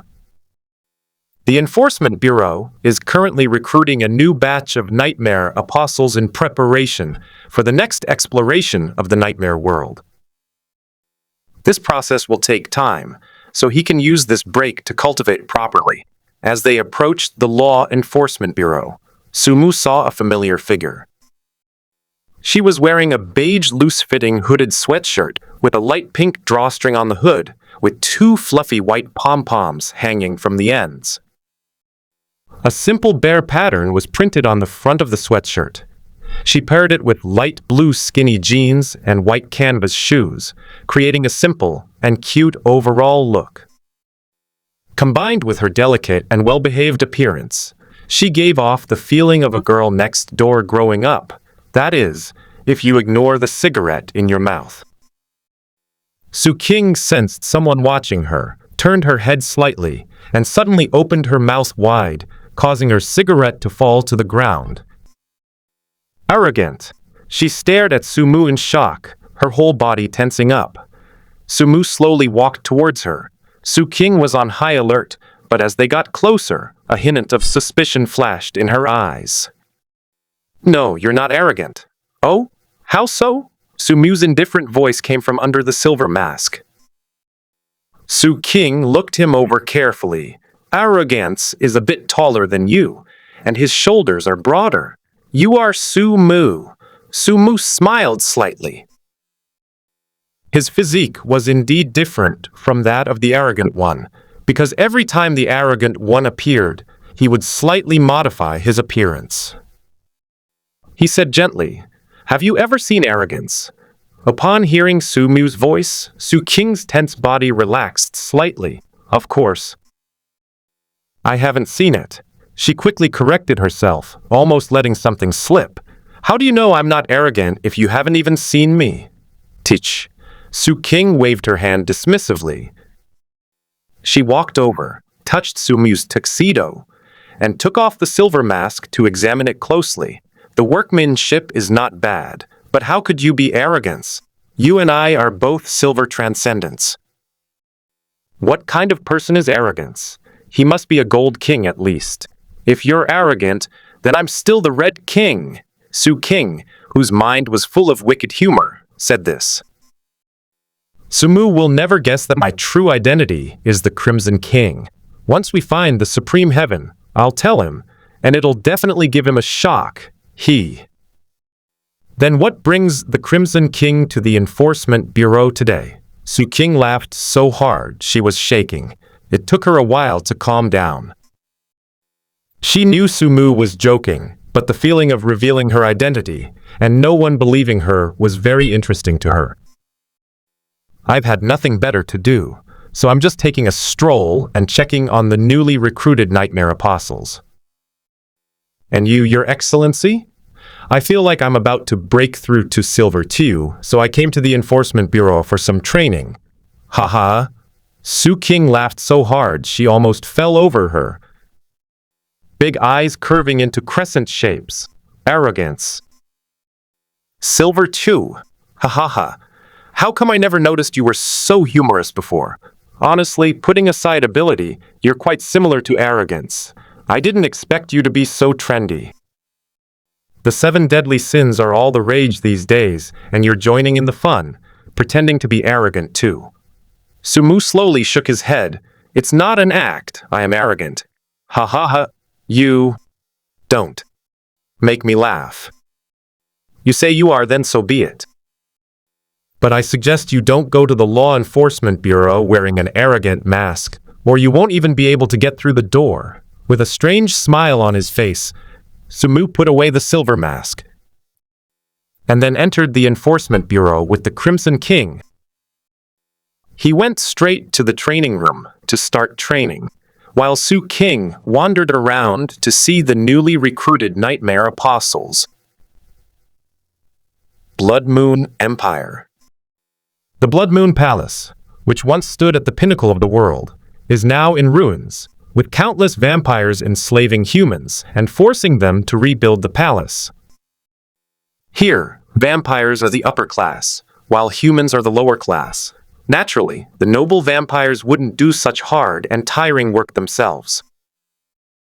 Countless construction workers waded through the still flooded water, continuously clearing away the building debris. On the edge of the palace, there are still several palaces that have not collapsed, and the Immortal King is in one of them.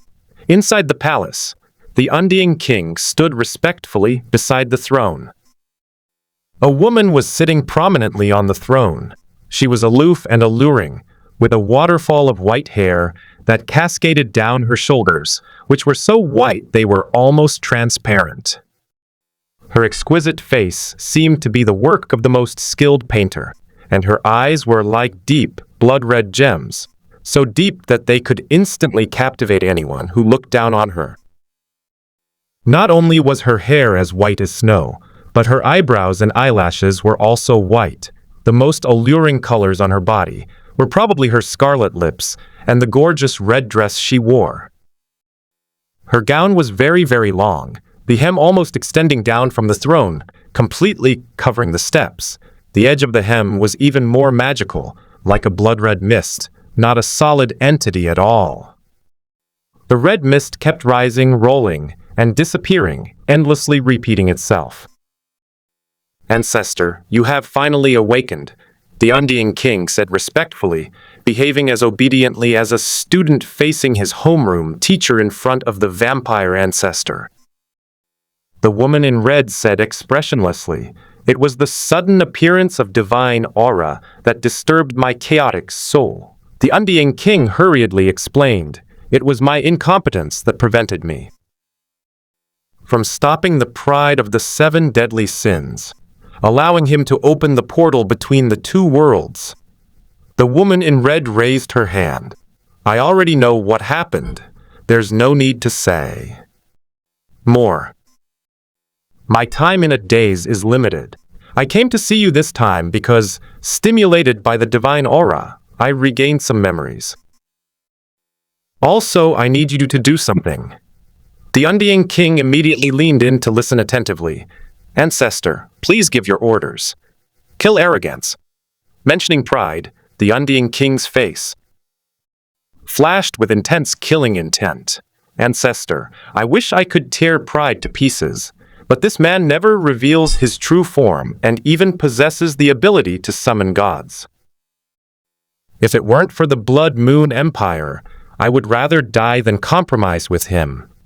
You've been fooled by arrogance, and the whole world has been fooled by it." The Undying King was stunned. I've been tricked." The woman in red nodded expressionlessly. "That's right, because gods simply cannot enter reality." "What?" the Undying King exclaimed in shock. "But the divine aura in the interdimensional passage earlier. That's just an aura. The true form of a god can't come here." The Undying King's eyes flickered. He was somewhat skeptical of the ancestor's words, because the ancestor had been in a state of unconsciousness for many years, and no one could be sure that the current ancestor was fully conscious. The woman in red seemed to have seen through the Undying King's thoughts, and said expressionlessly, "Although I haven't fully recovered my memories, I can tell you for sure that the gods can't come. I remember a long time ago, before the 7 great empires were established, it was a chaotic and dark era. The gods of the nightmare world tried to invade reality more than once, but even then, the gods did not descend. The invasions were only by nightmare monsters and the gods' followers. Then came the establishment of the 7 empires, completely ending the nightmare era. Now, even nightmare monsters are extremely rare in reality." The Undying King frowned deeply. What exactly happened at the beginning of the 7 great empires? Why is it that even the history books only record a few words about it? The woman in red frowned slightly, as if pondering. "I don't remember." It seems something very important happened, perhaps related to the vanished king. The vanished king? The Undying King was shocked. As everyone knows, there are only 6 of the 7 kings. One king has completely disappeared into the annals of history. The Crimson King is merely the one who inherited the empire of that vanished king. He is a usurper. Whatever happened back then is no longer important. What is important is that gods cannot enter reality. They couldn't even do that during the Dark Ages, and they certainly can't now. Reality places limitations on the divine. Once their power reaches a certain limit, they are repelled by reality. So, arrogance. He lied to me. The Undying King's body trembled uncontrollably, his eyes completely engulfed in blood, and an extreme rage erupted in his heart. Arrogant! He finally understood why arrogance had let him go so easily back then, because the gods simply couldn't get through. The gods wanted to invade reality from the very beginning of the Seven Empires. If pride is really an incarnation of the gods, why not just let the gods descend directly? If I had persisted a little longer, waiting for the divine intrusion to reach its limit and be rejected by reality, wouldn't that have been... The more he thought about it, the angrier he became, his chest almost bursting. The mighty Undying king had actually been deceived by the aura of a god. Calm down. Never lose your temper. That's what a true king should be like, the woman in red admonished. Yes, ancestor. The Undying king suppressed his anger, his face so dark it was almost dripping with water. Remember, you must kill pride.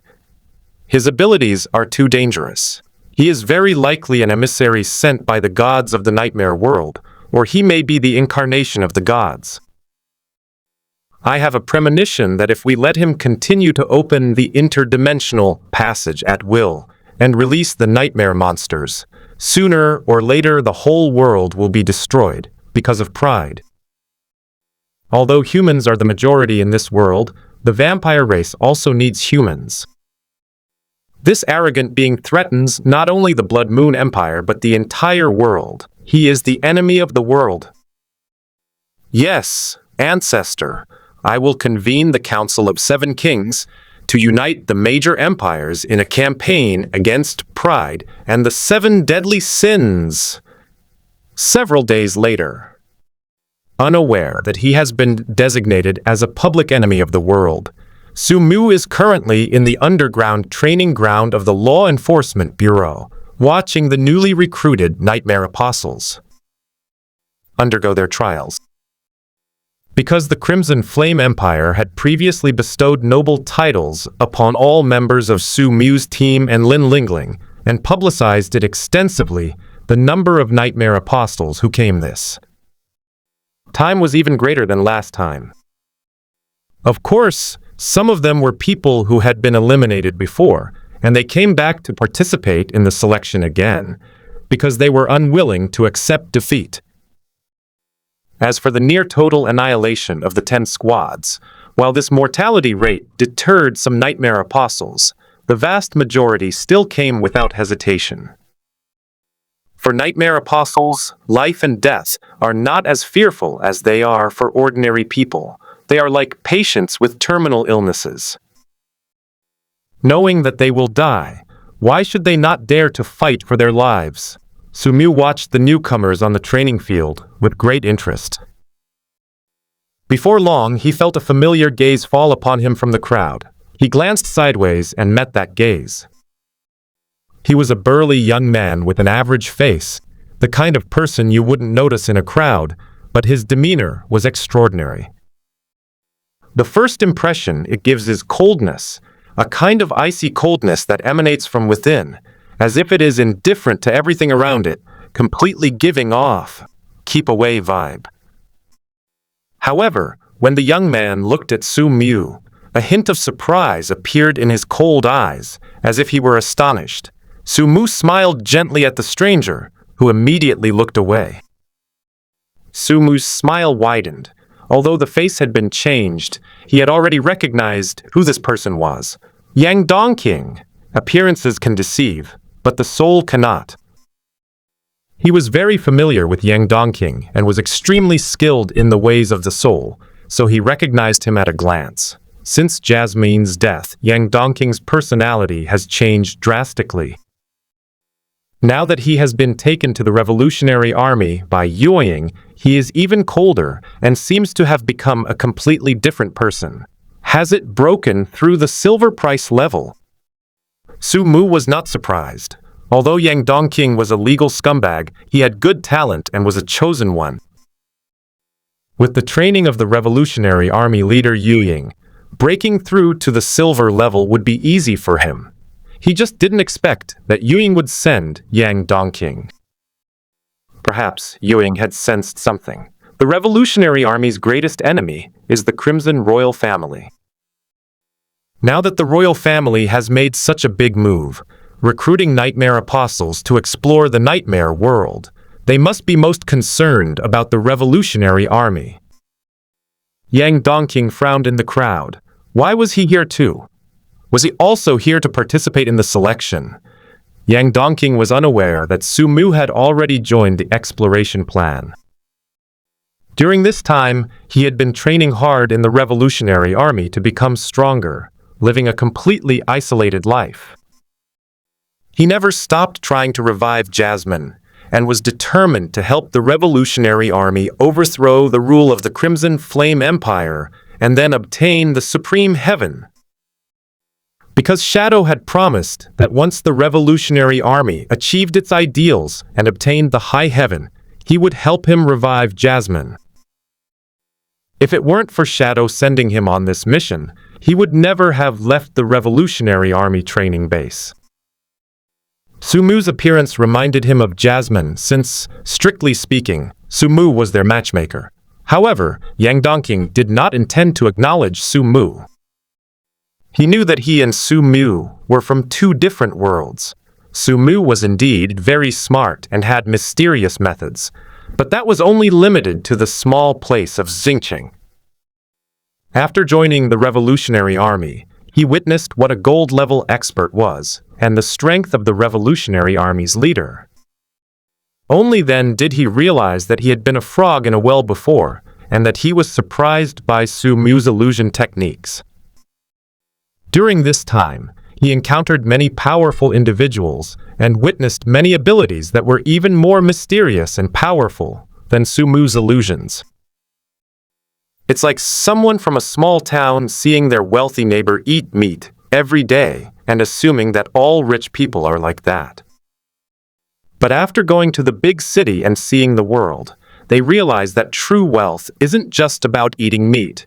It also includes luxury cars, villas, beautiful women, and private jets. Yang Dongqing thought to himself, now that I have joined the Revolutionary Army and been taken as a disciple by the Revolutionary Army leader, we are from completely different worlds. My world is too dangerous, so I shouldn't involve him. Once I achieve first place in the test, if Sumu also passes the assessment, I'll prioritize recruiting him into the team. At least if we encounter real danger, I can still save him soon. The test of conscience began. Sumu observed Yang Dongqing with great interest. He remembered that the last test of conscience had exposed several spies of the Revolutionary Army. However, since Yueying dared to send Yang Dongqing this time, she must have already understood the test of conscience and had a way to deal with it. As he expected, Yang Dongqing walked up to the examiner with a blank expression and began to accept the test of his conscience. Name: Yang Mo. Where are you from? Star City. Are you a spy sent by another empire? No. Have you ever joined any domestic reactionary organizations, such as the Seven Deadly Sins or the Revolutionary Army? No. Yang Dongqing passed the test smoothly. In fact, the test of conscience is not difficult. Any major power can easily pass it as long as it is prepared in advance. This test is just a rough screening. What truly prevents espionage is the final contract. Even if you are a spy, once you sign the contract, you cannot transmit any information. Violating the contract will result in the death of any gold-level expert. The Shadow Sect's Yang Dongqing's mission to gather intelligence was a wasted effort. He was destined to obtain no information from Yang Dongqing.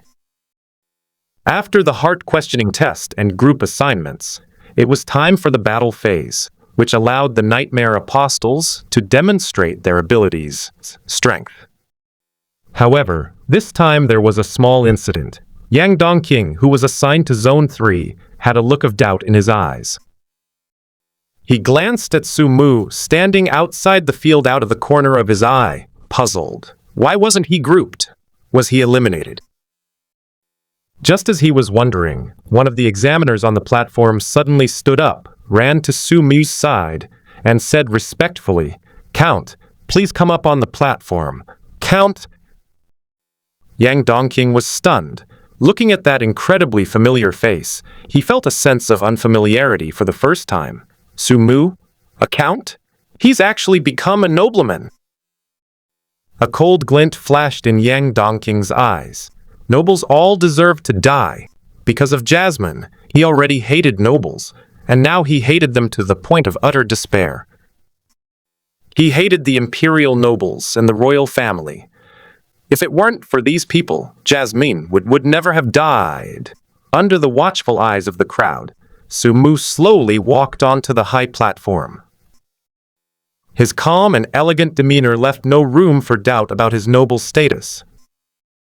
Gentlemen, Lord Sumu is a newly promoted imperial earl, and also the first captain who passed all the tests with the highest score last time, and formed the first team to explore the nightmare world. Upon hearing this, the coldness in Yang Dongqing's eyes subsided slightly. So that's how it is. Sumu had actually become the captain, and with the first place in the rankings, which is why he was granted the title of nobleman. No wonder he didn't have to take the test. I never imagined that after so long he would catch up with me. I underestimated him. He truly is my former friend. However, this time I will not lose to you. Jasmine is still waiting for me. If I cannot even defeat a silver-level opponent of the same level, how can I talk about advancing to gold, overthrowing the Crimson Flame Empire, and seizing the Supreme Heaven? With this thought in mind, Yang Dongqing clenched his fists, and a fierce fighting spirit ignited in his cold eyes. He recalled the inhuman training he had undergone in the Revolutionary Army during this period, and the excruciating pain he had endured during the mithril activation experiment. He had experienced too much hardship and pain along the way, but he persevered for Jasmine. It was this experience that forged him into the powerful man he is today. Because of the Earl's significant contributions to the Empire, and because the Earl's team suffered losses during the last exploration, the royal family has granted the Earl the privilege of selecting team members from among you first. This is an opportunity for all of you. If any of you are chosen by the Earl, you can skip the remaining trials and join his ranks directly. Hearing the examiner's words, many people showed surprise and delight, and looked at Sumu with great enthusiasm. The first captain last time was promoted to count, so he must be strong and experienced. If he could be selected directly, it would be like rising to the top in one step. Maybe he could follow him and become a nobleman. Of course, there were also some unruly individuals who believed themselves to be powerful and remained unmoved, such as Yang Dongqing.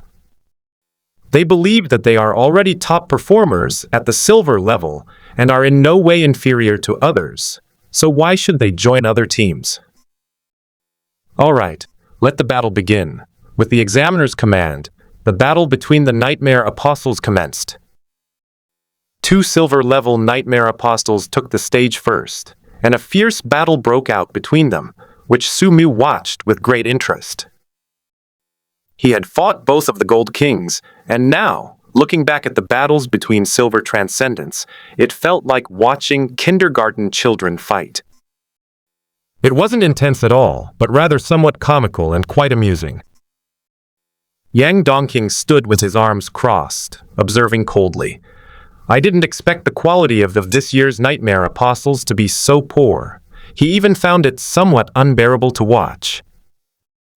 As a disciple of the Revolutionary Army leader, Shadow, the people who usually helped him spar were mostly at the peak of silver rank, half-step gold rank, and sometimes even gold rank.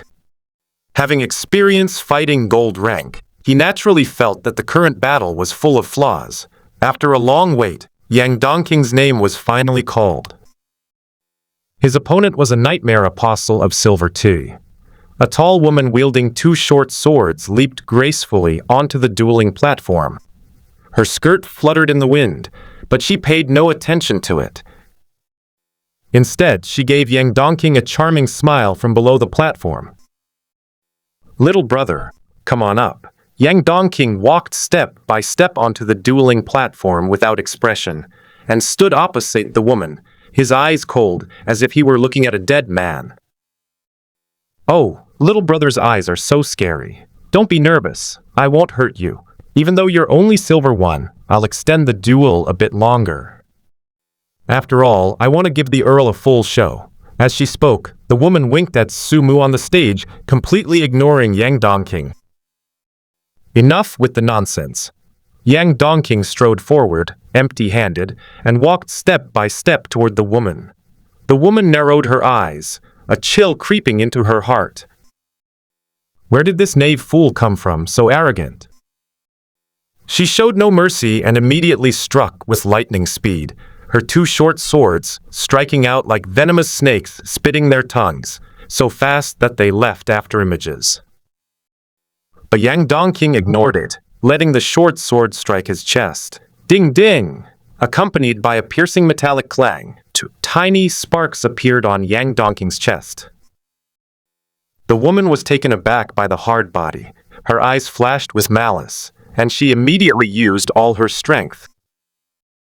In an instant, she seemed to transform into a thousand-armed Guanian, frantically attacking Yang Dongqing. Ding ding ding! Sparks flew continuously as Yang Dongqing, his expression icy, advanced step by step, while the woman was forced to retreat, cold sweat streaming down her face. Damn it! What kind of insane defensive power is this? Finally, the woman was forced to the edge of the arena. Just then, Yang Dongqing made his move. His strong and powerful hand ignored the impenetrable sword net, grabbed the woman's delicate neck, and lifted her up with one hand. The woman struggled fiercely, but she couldn't budge Yang Dongqing at all. Admit defeat, Yang Dongqing said coldly. Unexpectedly, the woman gave a cold smile. You're the one who should admit defeat. Look at your chest. A smear of blood had already appeared on Yang Dongqing's chest. Although your defense is high, I just struck the same spot with at least 100 swords, breaking through your defense. Once there is a wound, my poison will invade your body. There is no antidote for this poison. If you surrender now, I can force the poison out of your body. Yang Dongqing remained expressionless. He casually glanced at the wound on his chest, and in the blink of an eye, the wound had healed. At the same time, his skin began to turn a deep purple, clearly indicating that the toxin was spreading. However, after the toxin spread for a short while, it miraculously began to dissipate, and eventually disappeared completely. The woman panicked completely. This is impossible, my poison. With a snapping sound, the woman's voice abruptly stopped, her face gradually turning ashen, and her eyes bulging out. Stop! The examiner shouted, and Yang Dongqing finally released his grip. The woman, who had already fainted, lay limp on the ground like a lump of mud. I've said it before, no one can kill without cause in this competition. Yang Mo, do you want to be eliminated? Yang Dongqing tilted his head slightly and said coldly, eliminating me is your loss, not mine. You! The examiner was immediately enraged, about to explode, but then remembered that a count was sitting nearby. So he suppressed his anger and asked, Your Excellency, what do you think? Sumu nodded gently to Yang Dongqing. Mr. Yang has a lot of character, much like a friend of mine. Yang Dongqing was startled. Had he been recognized? Sumu smiled and said, They're all so annoying, so let's just eliminate them. What? Yang Dongqing never expected that he would be eliminated so soon after participating in the test. It was truly a mix of joy and sorrow. He was happy that Sumu hadn't recognized him, but worried that he was going to be eliminated. If I get eliminated, how will I complete my master's task? He was no longer as naive as before. He no longer naively believed that, because Yuang was his master, he had an obligation to help him revive Jasmine. In this cold world, only by demonstrating value could one gain the recognition of others. If the first task fails, his value will be greatly reduced. Guards, didn't you hear the Earl's words? "Throw him out," the examiner shouted, and the enforcers beside him immediately stepped forward to take Yang Dongqing away. Yang Dongqing was both anxious and angry. "Why did you eliminate me? I am the strongest, and I am the most qualified person to join the exploration program." Sumu's smile remained unchanged as he calmly said, "Mr. Yang, are you good at fighting? But what good is it if you're good at fighting? Here, it's all about status and background. As for why I eliminated you, it's simply because I'm a nobleman." "Sumu, you!" Yang Dongqing was almost furious. He didn't expect Sumu to have become like this. Wait, Sumu has always been like this? Damn it! 2 law enforcement officers held his arms. Although he could easily break free, he dared not do so, for if he fought back, the mission would be a complete failure. This situation was something Yang Dongqing never dreamed of. He thought that after desperately becoming stronger, he could overcome any difficulty. However, he was taught a harsh lesson by Sumu as soon as he entered society. Looking at Sumu, who was high above with a smile on his face, Yang Dongqing felt a sense of déjà vu, as if it had happened back at the headquarters of the Viper Gang. When Sumu captured him alive, Sumu also wore a smile and looked down at him with a superior air. "Wait a minute, I have something to tell you," Yang Dongqing called out anxiously. Sumu raised his hand, and the 2 law enforcement officers immediately stopped what they were doing. "What are you trying to say?" Yang Dongqing hesitated for a long time, wondering whether he should reveal his true identity.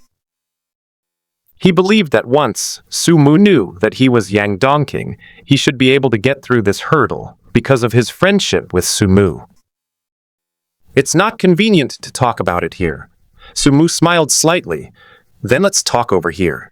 He and Yang Dongqing left the crowd and went behind the high platform at the training ground. "Call."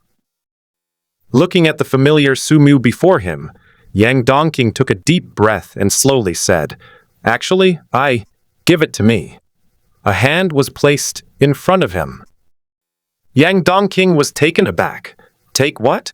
"Money. Aren't you trying to bribe this earl?" Sumu said seriously.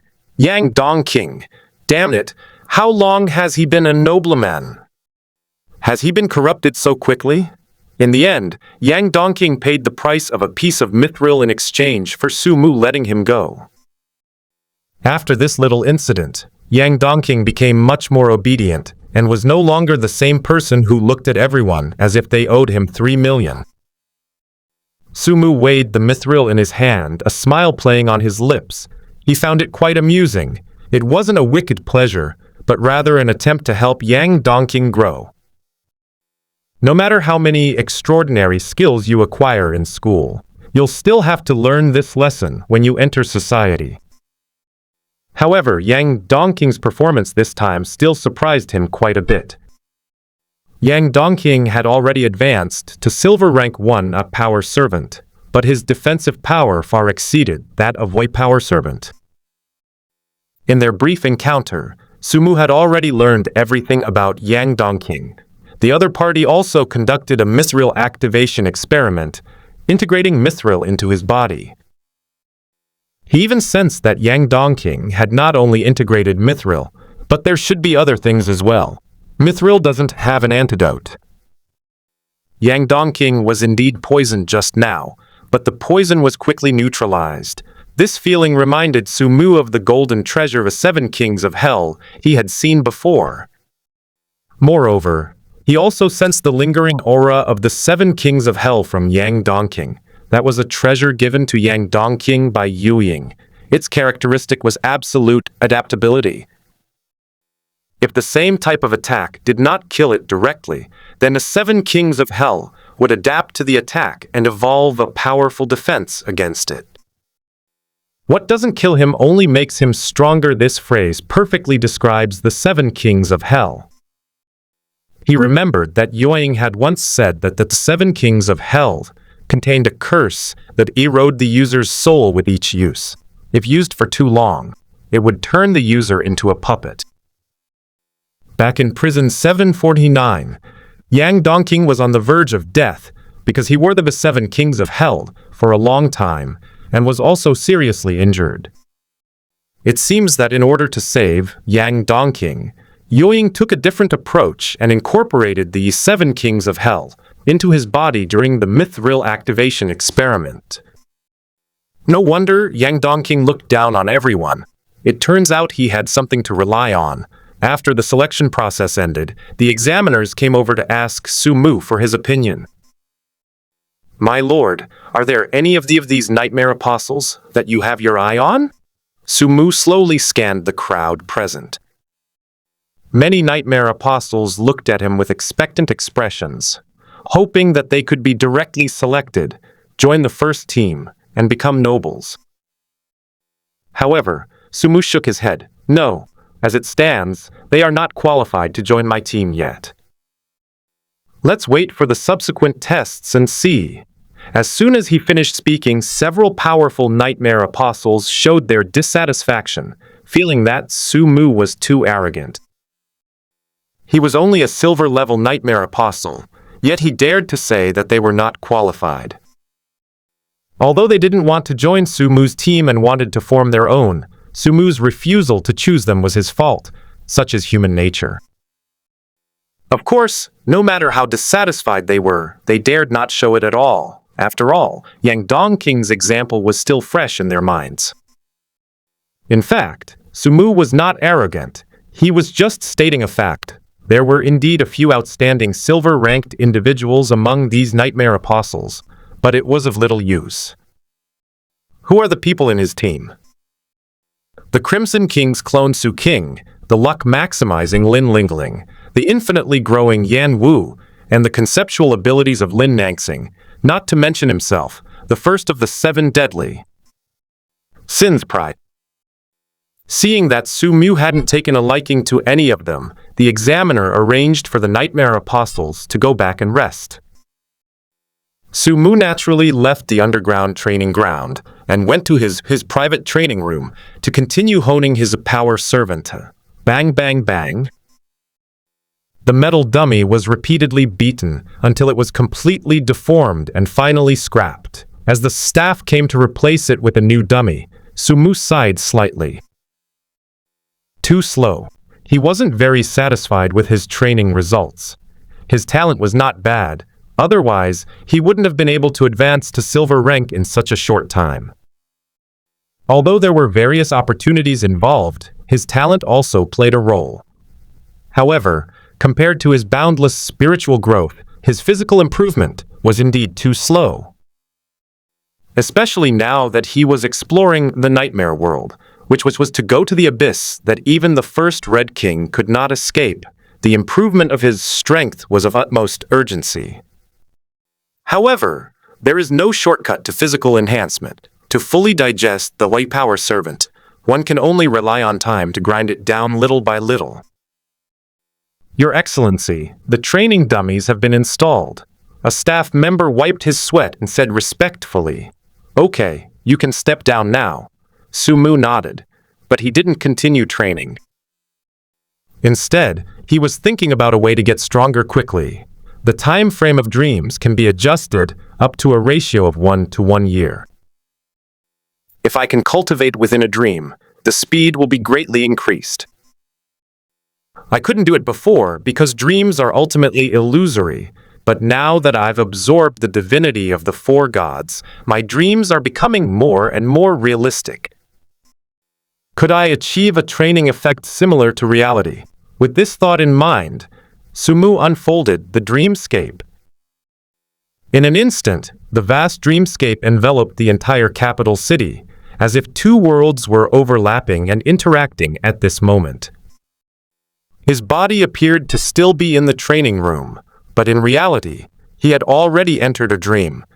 He attempted to activate the Silver Law Power Servant and punched the dummy in the training room. Bang!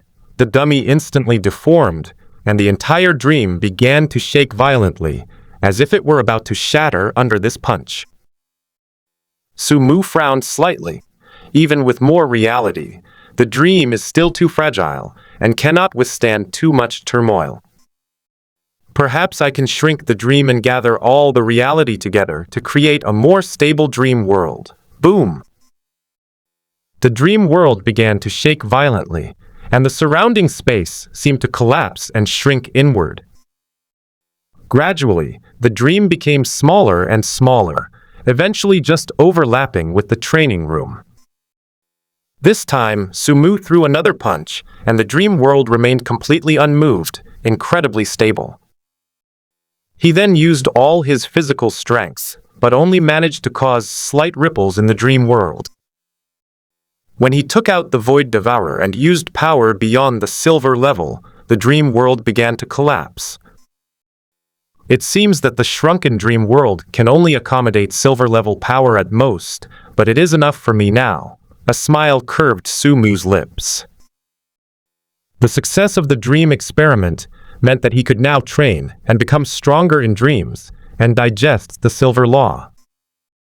He could easily create a time capsule, not only for his own use, but also for the other members of the 7 deadly sins to help them grow stronger. This would avoid the awkward situation where the fake 7 deadly sins are all gold-level powerhouses, while the real 7 deadly sins are all silver-level. Sumu began to alter the flow of time in the dream world, making it 1 time per year, the next day. Having fully digested the silver law power servant, Sumu, feeling his strength increase once again, couldn't help but marvel at the bug in the dream time chamber. This speed of becoming stronger is simply cheating. 1 day of training is equivalent to a year of training for others. What else could it be but cheating? Of course, the time chamber also has its drawbacks, namely that lifespan also diminishes. Although a day passes in the outside world, the user's lifespan is actually consumed by a full year. However, this drawback is hardly a drawback for Sumu. It's time to advance to Silver 2. Sumu took a step forward, the space instantly distorted, and his figure disappeared. Star City, District 13, 7 Deadly Sins Underground Base. Oh? Mr. Su, are you in such a hurry? It's only been a few days, and I haven't even finished refining it yet, Duamu King said apologetically. Sumu smiled gently. After today, you will be able to refine not only Demon Heart Soul, but also Diza Bloodthirsty Berserker and the Golden Law Potion a Troll. Duamu King was taken aback. Mr. Su, although we have the materials for refining these extraordinary potions in our warehouse, how could we possibly refine them in just 1 day? Let alone 1 day, even if you gave me a month, it wouldn't be enough. If a month isn't enough, what about a year? Before Duamu King could react, she was pulled into the dream world. A day later, Sumu left with 3 bottles of extraordinary potions. The Silver Law Potion, a Demonic Heart Soul, a Bloodthirsty Berserker, and the Golden Law Potion, a Troll. From then on, his path to gold was unobstructed. This is the result of Duamu King's hard work over the past 6 months. Due to the increased difficulty of refining and her lack of proficiency, she failed many times and wasted a lot of extraordinary materials during this period. However, with the Blood Moon Treasure Vault as a support, Sumu is least afraid of wasting it. Upon returning to the capital, Sumu immediately took the Demon Heart Soul-Slaying Potion. There was no specific order for advancing. He could take whichever bottle he wanted first. With the consumption of a Demon Heart Soul, it wasn't long before his consciousness began to rise to endless dimensions, easily arriving at the giant network constructed by the Silver Law. Even though this was the 2nd time I had seen the Silver Law, the sense of awe was still immense, as if I had suddenly arrived in the depths of the universe and seen a vast and boundless galaxy. A colossal, jet-black star magnified before his eyes, brimming with boundless black malevolent energy that surged like a sea of clouds. The next moment, a beam of light descended from the black star and landed on Sumu. Endless malevolent energy surged into his body, and various negative emotions, filled with murderous intent, frantically assaulted Sumu's consciousness. Promotion is not without risk, but it is not apparent when you are in the bronze stage. However, the higher you go, the more difficult and risky it becomes. For example, right now, if Sumu's consciousness cannot, the killing intent contained in the baleful aura, then his consciousness will completely dissipate. Only those with unwavering will can overcome this challenge. As the malevolent energy entered his body, Sumu's expression changed slightly. This power is so weak. He discovered that the so-called impact of malevolent energy was not even as effective as the divine murmurs he often heard. At least the divine murmurs could cause some mental fluctuations. After a long while, Sumu's consciousness returned to his body. He slowly opened his eyes, and a fierce aura flashed by. He suddenly exerted his power, and wisps of black malevolent energy seeped out from under his fair skin, like small black snakes swimming around him, faintly exuding a cold and terrifying aura, as if he were entangled by death and despair. A miscalculation. Sumu frowned slightly. He discovered that a demon heart soul did not enhance physical strength much, not as much as power servant.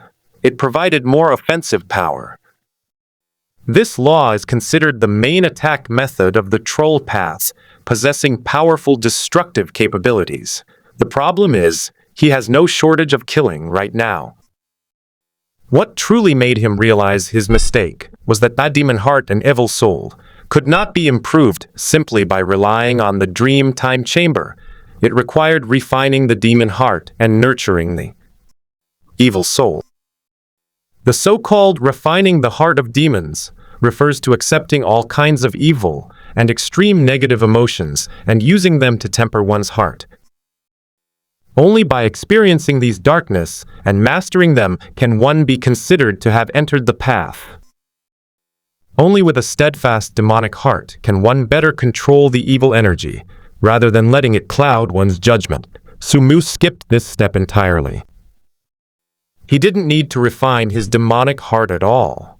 During the more than 100 years he spent in the dream, he experienced too many evil and extreme negative emotions. He only needs to take the second step, nurturing the evil spirit, which involves constantly absorbing evil energy and transforming the soul into an evil spirit. At that time, every punch and kick will carry endless evil energy. With each punch, the evil energy will directly enter the enemy's body, obliterating both the physical body and the soul. The problem lies in this step. Raising a malevolent spirit is very simple. It involves killing living beings. The more you kill, the more malevolent energy you accumulate. He couldn't kill anything inside the dream time chamber. Those created by the dream weren't real beings, they were fake. Therefore, if he wants to cultivate demon heart soul, he can only do so in reality. Forget it. It's just a little more troublesome. Killing is nothing more than an easy task for him. With the advancement to Silver Tea, my mental strength has also increased significantly. Next, I just need to completely digest floating life illusions to obtain the next dream law. Sumu was filled with anticipation for the next law of dreams. The next morning, the entire Sumu team assembled and arrived at the underground cave early. Today is the day they select their team members. Those nightmare apostles who successfully emerged from the underground cave are the ones they choose. The host this time was still Sikong Zhen, but unlike last time, Sikong Zhen was clearly in a bad mood recently, with his brows furrowed and his expression gloomy. The examiner beside him went even further in flattering Sikong Zhen. If he was respectful last time, this time it was downright fawning. He didn't straighten his back at all when he spoke to Sikong Zhen. Lord Sikong, please tell us about your battles with the 7 deadly sins. Your legend is spreading everywhere now. Upon hearing the words, 7 deadly sins, Sikong Zhen's expression clearly turned displeased. All his recent troubles stemmed from the 7 deadly sins. Originally, it was because of the 7 deadly sins that his reputation soared, and even nobles from opposing factions dared not raise their voices at him. The 7 deadly sins can make or break a person. After the Blood Moon Empire incident, the Crimson King suspected that he was a spy for the 7 deadly sins. Gongsun Quan even tested him intentionally or unintentionally, completely regarding him as the greed of the 7 deadly sins in his words, and even hinted that he wanted to cooperate with the 7 deadly sins. Thinking of this, Sikong Zhen was furious. He had served the empire for decades and had worked hard, even if he hadn't made any great contributions. Now he was being labeled a spy. The problem was that if he were really greedy, that would be one thing, but he really wasn't. Unfortunately, it's impossible to explain clearly. It's truly like swallowing a bitter pill, a situation one can't express. Sometimes he even thought that it would be better if he were really greedy. Since the royal family wanted to cooperate with the 7 deadly sins, he could also get on the 7 deadly sins' good side and have it both ways. Once the thought appeared, it spread through his mind like a virus, refusing to leave. It's as if there's always an evil voice inside you. The royal family doesn't trust you. They treat you like one of the 7 deadly sins. You might as well just join the 7 deadly sins. At least you'll have someone to rely on. Seeing Sikong Zhen's annoyed expression, Sumu knew that the suggestion he had planted had taken effect, which was also the reason why he had saved Sikong Zhen in the first place. Only a handful of people knew about the Crimson Flame Empire's plans. If there were no traitors, how would the 7 deadly sins have found out? Unless absolutely necessary, Sumu does not intend to expose his sleepwalking mode. Hiding in the dream world and freely entering and leaving the palaces of various empires, listening to them loudly plotting, isn't that interesting enough? Therefore, he needed a spy, and thus chose Sikong Zhen, who had a deep connection with the 7 deadly sins. Wait a while longer, and maybe I can try to make contact with Sikong Zhen. This fake greed might turn into real greed, Sumu thought to himself, inside the underground cave. Yang Dongqing stood proudly with his arms crossed, blocking the entrance to the passage with a cold expression. Opposite him was a 5-person team. This team has clearly grasped the essence of the test and has already banded together to start searching for the mithril token. Hand over the mithril token, and I might spare your lives, Yang Dongqing said coldly. The 5 nightmare apostles' expressions turned cold, their eyes flashing with a dangerous light. The leader shouted, "Kid, you're just one person, yet you dare to rob 5 of us. If you know what's good for you, get lost." Nymph! Yang Dongqing snorted coldly. Wild beasts always roam alone, while cattle and sheep travel in herds. Only the weak think that having more people is an advantage. 10 minutes later, the 5 nightmare apostles were beaten black and blue, lying on the ground howling in pain. Holding the mithril token, Yang Dongqing revealed a sinister smile. "I'm determined to be number 1. He was covered in wounds, including knife cuts, bruises, and burn marks, but he seemed oblivious to the pain as he played with the mithril tablet in his hand. In a short while, all his injuries were healed. The 5 nightmare apostles looked at him with terror in their eyes. They thought Yang Dongqing was a monster, an unkillable monster. Originally, the 5 of them had the upper hand and had severely injured Yang Dongqing first. But the more they fought, the more they realized that something was wrong. Yang Dongqing recovered extremely quickly, and their attacks gradually became unable to harm him. In the end, the opponent ignored all attacks and knocked them all to the ground. Some of you have the ability to detect things. Stand up and lead the way. If you can help me be the first to get out of the cave, I might consider sparing your lives. Exit of the underground cave.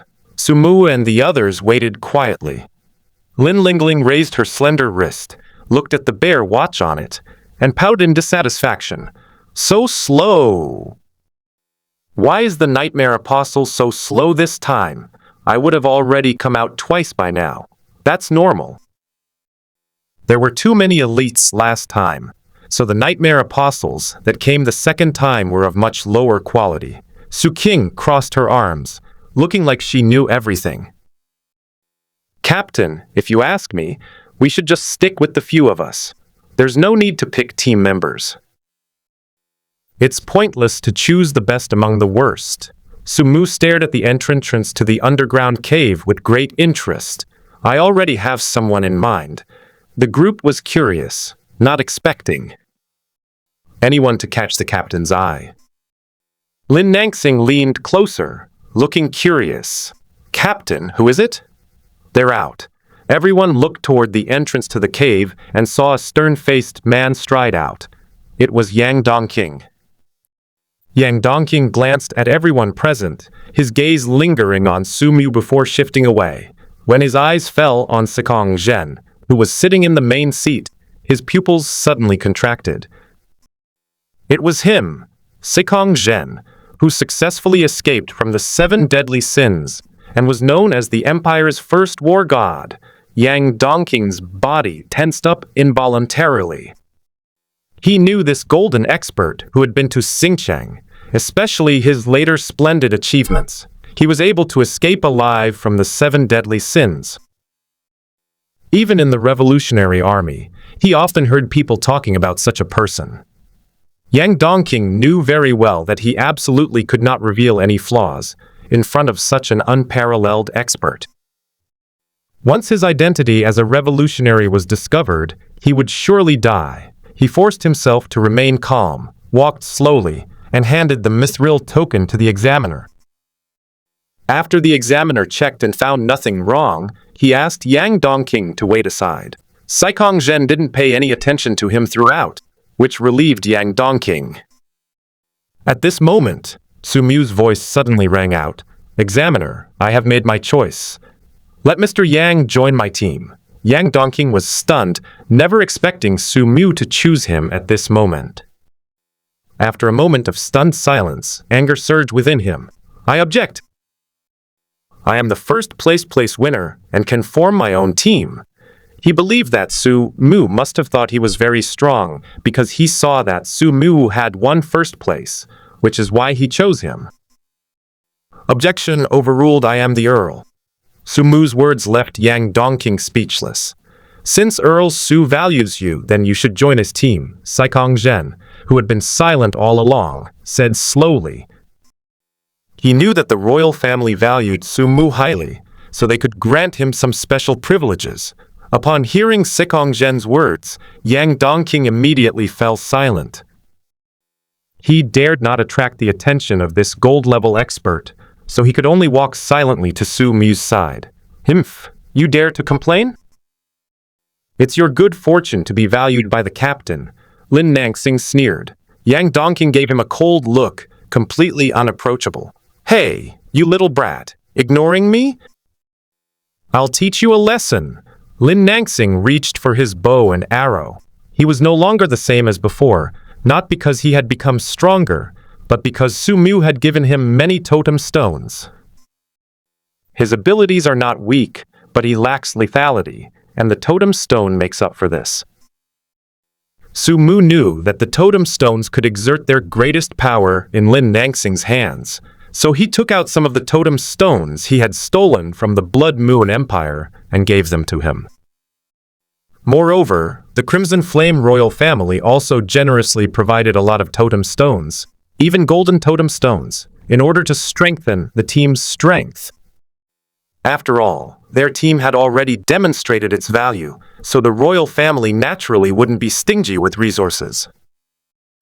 Lin Nangsing can now be described as a human walking arsenal, complete with a lock-on-lock. Oh dear, we're teammates, don't let this hurt our friendship.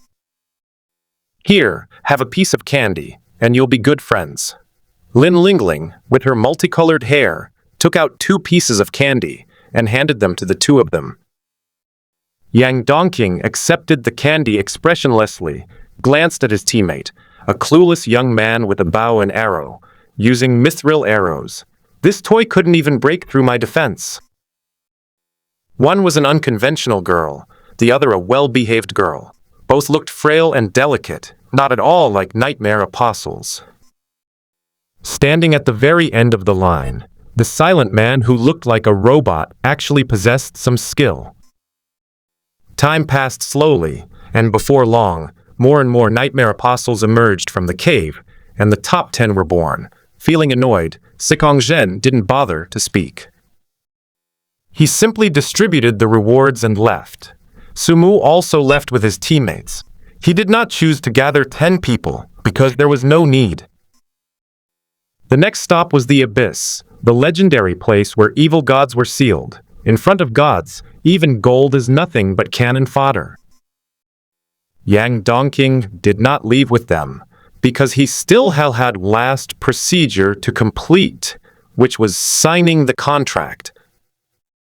In the underground training base of the Law Enforcement Bureau, Dongfang Yuan, the former #1 war god of the empire, took out a contract scroll and began to explain the mission to this batch of nightmare apostles. Yang Dongqing, who had already signed the contract, became increasingly alarmed as he listened. The goal of this exploration mission is to find the legendary first Red King. Whoever can bring back the first Red King's remains or relics can be made a noble. There's something wrong. There's definitely something wrong here. Having experienced the trials of the Revolutionary Army, he was no longer the naive young man he once was, and he keenly sensed the strangeness of the mission. Why did the royal family go to such great lengths, expending so much manpower and resources, to search for the remains and relics of the first Red King in the nightmare world, because of filial piety? He knew all too well what kind of people nobles were. In the Revolutionary Army, he had heard too many stories of nobles oppressing commoners. If nobles had filial piety, pigs could fly. The only thing that could drive the royal family to take these actions is self-interest. There must be something on the first Red King that the royal family wants to reclaim. The Supreme Heaven? No, that's not right. The royal family used the Supreme Heaven not long ago, and Jasmine died because of it. Yang Dongqing couldn't come up with an answer, nor could he even pass the message on to the Revolutionary Army, because he had signed a contract and could only take it one step at a time. Even if the mission target wasn't the Supreme Heaven, it was definitely something of vital importance to the royal family. 3 days from now, you will depart for the nightmare world. Dongfang Yuan finished speaking and left, leaving everyone to silently digest the information. At this moment, an officer walked up to Yang Dongqing and said, "Mr. Yang, Count Su is waiting for you at his estate. The car is ready. Please come with me." Yang Dongqing nodded heavily and followed the enforcers away. His mind was entirely focused on this mission. He had a vague feeling that this mission might be the key to overthrowing the Crimson Flame Empire. An hour later, the car stopped in front of a magnificent manor. Yang Dongqing got out of the car and entered the manor under the guidance of the butler. As the gates slowly opened, a bright and spacious hall came into view. In the center of the hall, Sumu and the others were eating hot pot around a table, and Su King was drinking beer and singing, looking very happy. Hot pot was Su King's request, and Lin Lingling seconded it. The 2 short girls hit it off immediately. Upon seeing Yang Dongqing arrive, Sumu smiled and waved, "Please sit down, Mo." Yang Dongqing walked over expressionlessly, looking completely out of place in the lively atmosphere. He didn't sit down, but stared straight at Sumu and said coldly, "Although I've joined your team, let me make this clear. Joining doesn't mean I'll listen to you." Anyone who hinders me from completing my mission will be my enemy, and my teammates are no exception." The cold words broke the lively atmosphere, and everyone gradually put down their chopsticks. Stared Yang Dongqing. Lin Nangxing stood up angrily, pointed at Yang Dongqing and cursed. "Hey buddy, have you always been this arrogant? Do your family know? Let me do it. It'll be good for me to stretch my legs and eat more later." Su King had already rolled up her sleeves, revealing her slender, fair arms. At this moment, Sumu waved his hand, signaling everyone to be quiet. He slowly stood up, walked to Yang Dongqing, and said calmly, "You want to be the captain?" Yang Dongqing nodded coldly. "I should have been the captain. Defeat me, and you'll be the captain." Sumu loosened his collar and walked towards an empty space in the hall. Yang Dongqing retorted without backing down. "You said it yourself." After the two stood still, he took the initiative and threw a punch. Although the movement was simple, it seemed to have been honed through countless trials and tribulations, carrying a chilling aura. Sumu made his move to meet the enemy, and a fierce battle immediately broke out between the two. Fists flew, air exploded, and afterimages appeared in the arena. Feeling the power from Sumu's fists, Yang Dongqing was secretly shocked. He never expected that Sumu, who was once so weak, could fight against him and not be at a disadvantage. However, this level of strength is not enough to defeat me. He roared and threw punches with increasing speed and force, creating an astonishing effect. "You know what? Eating hot pot while watching acrobatics is quite a unique experience," Lin Lingling said, her mouth full of food, her words muffled. "Wow, this fishball is so delicious, Sumu. You should try some too." Su King, with her exaggerated acting skills, shyly picked up a fishball for Sumu. Sumu glanced at the fishballs, then at the chopsticks Su King had just used, and said calmly, "I don't like fish balls." He picked up a piece of mutton and ate it elegantly.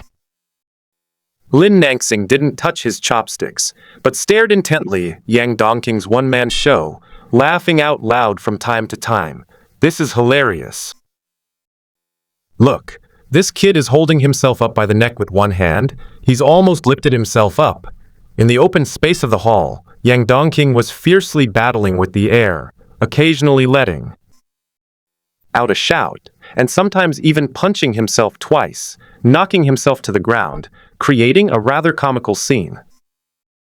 An hour later, panting heavily, Yang Dongqing struggled to his feet, a victorious smile on his face. "I won." "Yeah, you win. Come and eat, or the hot pot will burn dry," Lin Nangxing teased. Yang Dongqing was slightly taken aback and subconsciously turned around to look, only to be stunned. Sumu was sitting unharmed in his seat, drinking red wine and eating hot pot. He seemed to realize something, stiffly turned his head, only to find that Sumu, whom he had finally managed to defeat, had already disappeared. Illusion. Illusion! Yang Dongqing's face turned pale and then red. As a seasoned victim of illusion, he could almost imagine what he had just done. He had been fighting against thin air like a monkey, while the group of people watched his performance as if it were a joke, eating hot pot. Why did I fall for an illusion again? I've clearly become so much stronger, and I even underwent special mental training in the Revolutionary Army. My mental resistance is far superior to others of my level. It must be that Sumu cast an illusion when I wasn't paying attention. Yang Dongqing walked to his seat without saying a word and started eating hot pot. He was indeed hungry after fighting for an hour. He took a bite of mutton, then said expressionlessly, "I was careless this time. There won't be a next time, because the same trick won't work on me." Lin Nangxing, who was standing to the side, suddenly burst into laughter. He laughed so hard that tears were almost streaming down his face. He kept slapping the table and pointing at Yang Dongqing with his other finger. Yang Dongqing frowned slightly and looked at Lin Nangsing. What are you laughing at? Ha ha! Lin Nangsing wiped away her tears and laughed uncontrollably. The same trick won't work on me, ha ha ha. Why don't you take a look at what you've been eating first? Yang Dongqing lowered his head, his face instantly turning ashen, as if he'd eaten something disgusting. His chopsticks weren't holding mutton at all, but a half-eaten napkin. Damn it, the illusion hasn't been dispelled yet. After the little farce, Yang Dongqing never mentioned being the team leader again and left in a dejected manner. After the rest of the group had eaten and drunk their fill, they also left at night. Sumu enters sleepwalking mode, wandering through the streets and alleys of the capital like a ghost, randomly. Selecting lucky audience members to hone floating life illusions. He plans to fully digest floating life illusions and obtain new dream laws before setting off for the nightmare world in 3 days.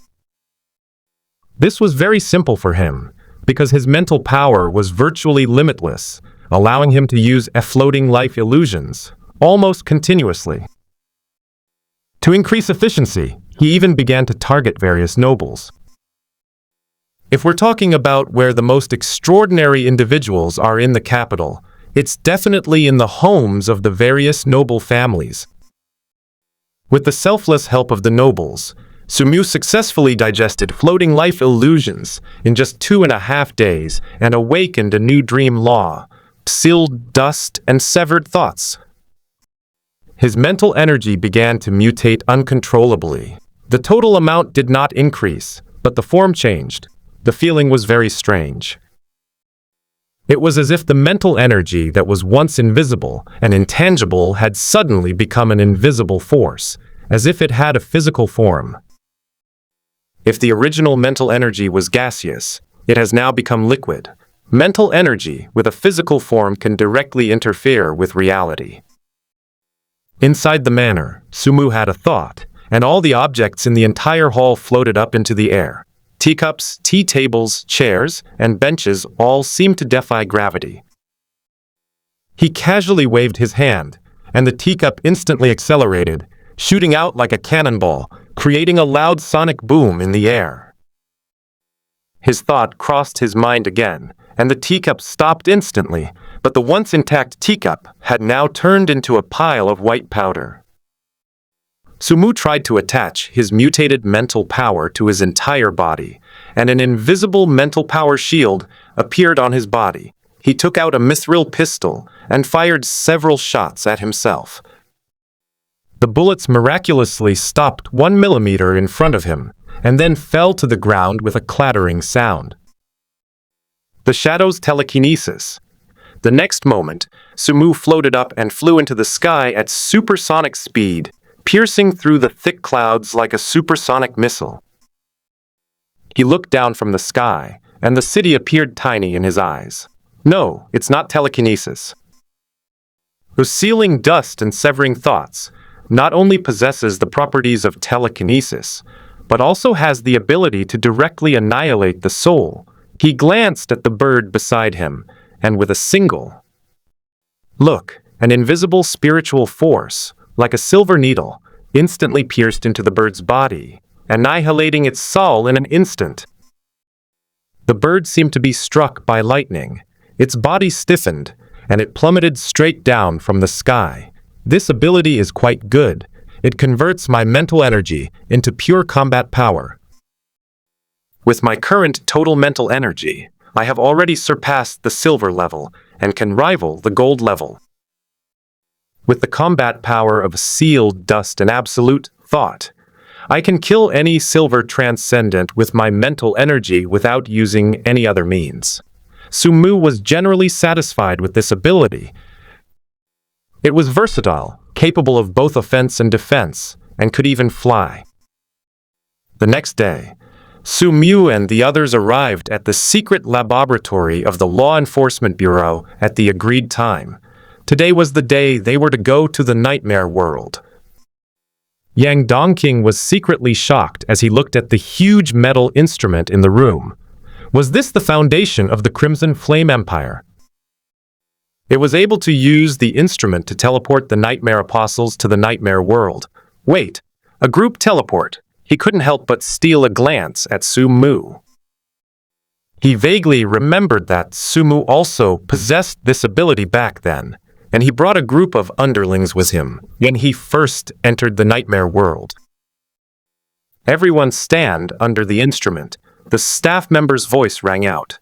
The group stood under the instrument one by one. The next moment, the metal tentacles on the instrument began to dance and landed on the heads of the group. Hot! It's incredibly hot! It felt like being inside a furnace. As everyone opened their eyes, a wave of heat swept over them, and what came into view was a dark red earth, the color of recently cooled lava, as if the earth had been smeared with a layer of dried blood scab. The earth is covered with crisscrossing cracks, through which crimson magma flows slowly and meanders. The air was thick with the pungent smell of sulfur, and the intense heat made it feel like you were swallowing flames with every breath. In the distance, a towering volcano is erupting continuously, with crimson lava flowing down its slopes like a river. Thick smoke billowed upwards, contrasting with the low-hanging leaden gray clouds, turning the sky into a chaotic gray. Is this a volcano? Lin Nangsing wiped the sweat from his forehead. The terrifying heat made him very uncomfortable. The Enforcement Bureau's equipment can only teleport us to a general area. First, find the boundary of this nightmare, and then leave for the abyss, Sumu said calmly. The high temperature didn't seem to have any effect on him, because all the heat waves were blocked by the mental energy shield on his body. Everyone immediately sprang into action. No one wanted to linger in this environment, except for Su King. Su King didn't feel hot here. On the contrary, she felt very comfortable. They had traveled less than 100 meters when suddenly the earth trembled, and magma surged violently from a wide fissure. Then, a 10-meter-tall lava giant emerged from the magma. Its body is entirely composed of flowing magma, radiating terrifying high temperatures and dazzling red light. The lava giant raised its towering right arm, as large as a small mountain, and its enormous fist descended from the sky, blasting directly at the crowd. The terrifying heat created visible ripples of heat that spread outwards. Yang Dongqing's expression changed. He could feel the terrifying temperature contained in that punch, a temperature that could even melt mithril, let alone flesh and blood. If he were hit, everyone present would probably die except for himself.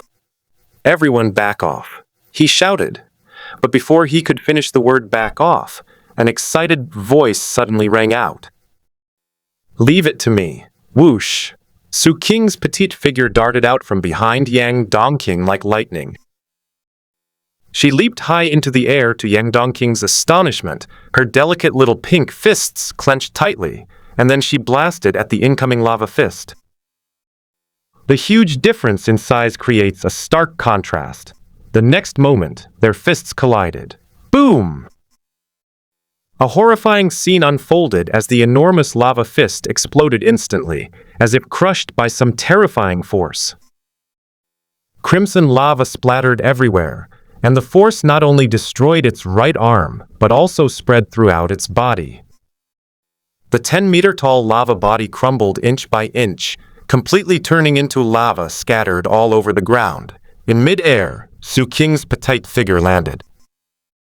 She blew on her unharmed little fist and waved to the crowd.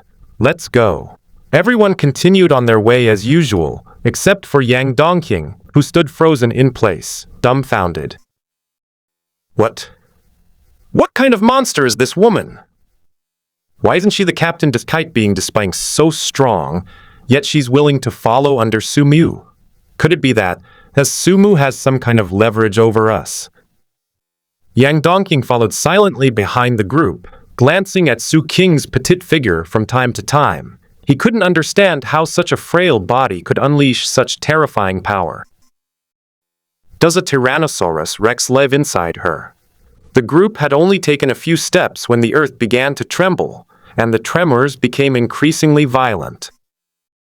The volcano in the distance was also erupting continuously, with rolling lava pouring down.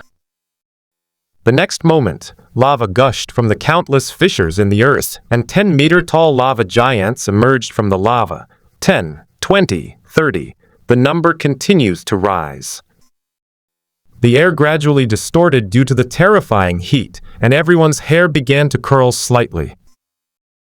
These lava giants seemed unable to communicate, and as soon as they appeared, they attacked the group frantically. Forced to fight, everyone else was forced to confront the enemy. A hint of excitement flashed across Su Qing's delicate face as she waved her little fists and charged forward. Lin Nangxing silently took out his bow and arrows, and then took out a few ice-type totem stones from his pocket and began to load them. Yan Wu stood silently by Sumu's side, like a loyal servant, awaiting instructions.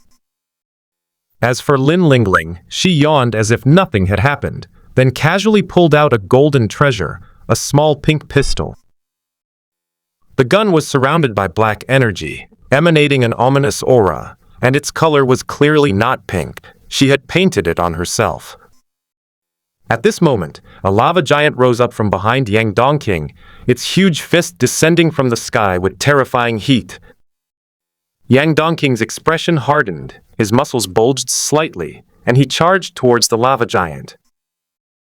He glanced at Su Qing, who was wreaking havoc, out of the corner of his eye, and wondered if these lava giants were just for show and would break at the slightest touch.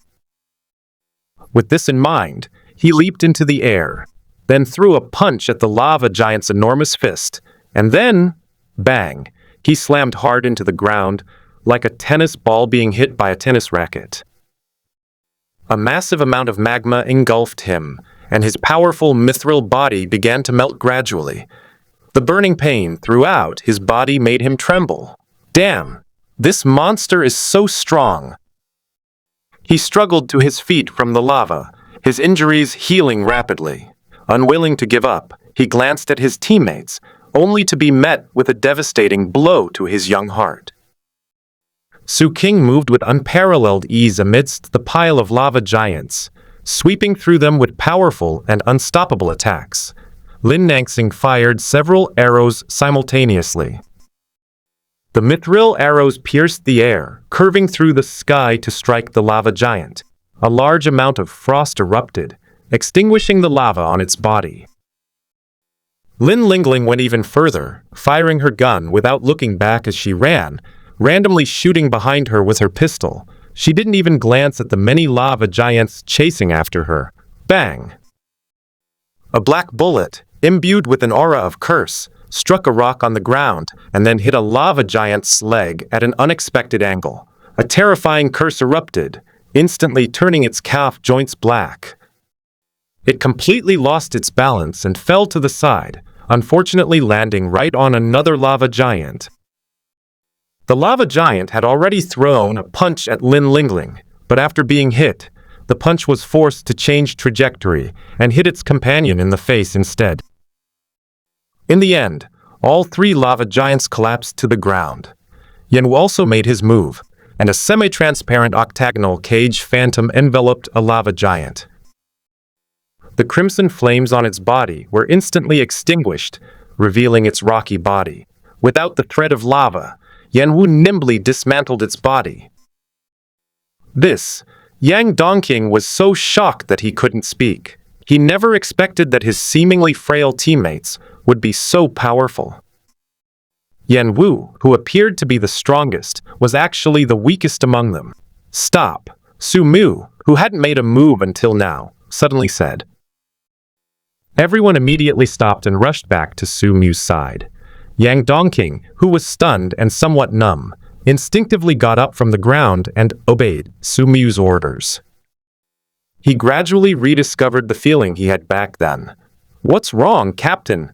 Have you found something?" Lin Nangxing asked. Sumu shook his head. "I just broke through to Silver Tree recently, and I'm testing out my new abilities." You all step back. Silver 2. Sumu broke through?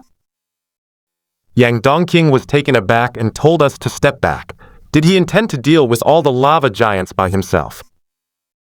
He was just an illusionist, and illusions were obviously useless against these lava giants.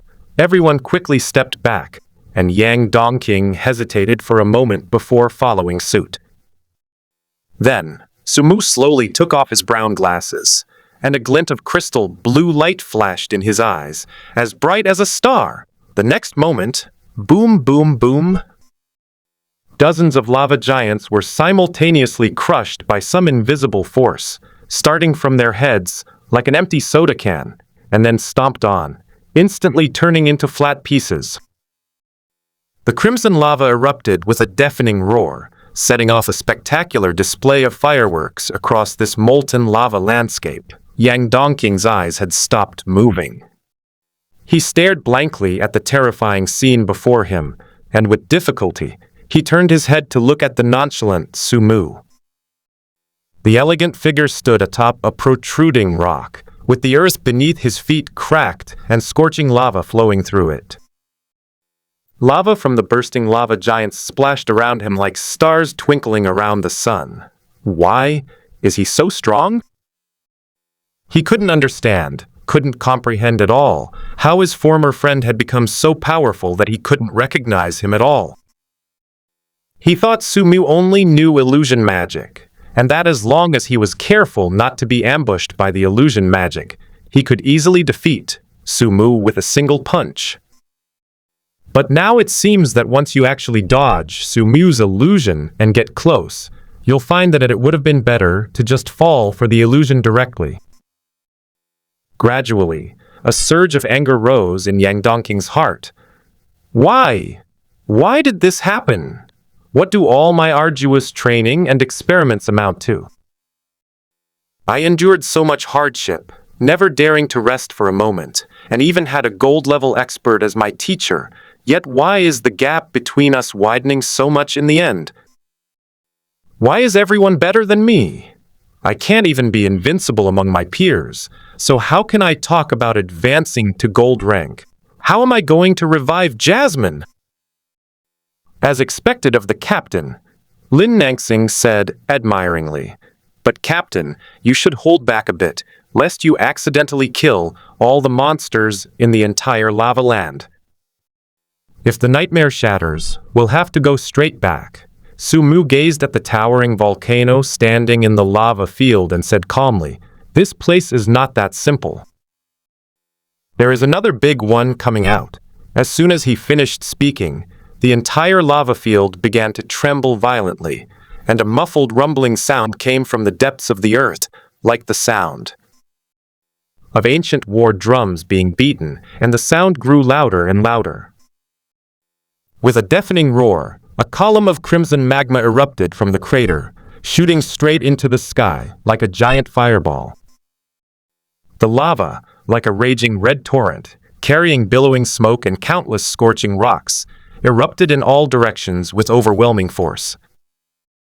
The sky was instantly shrouded in volcanic ash, as if plunged into eternal night.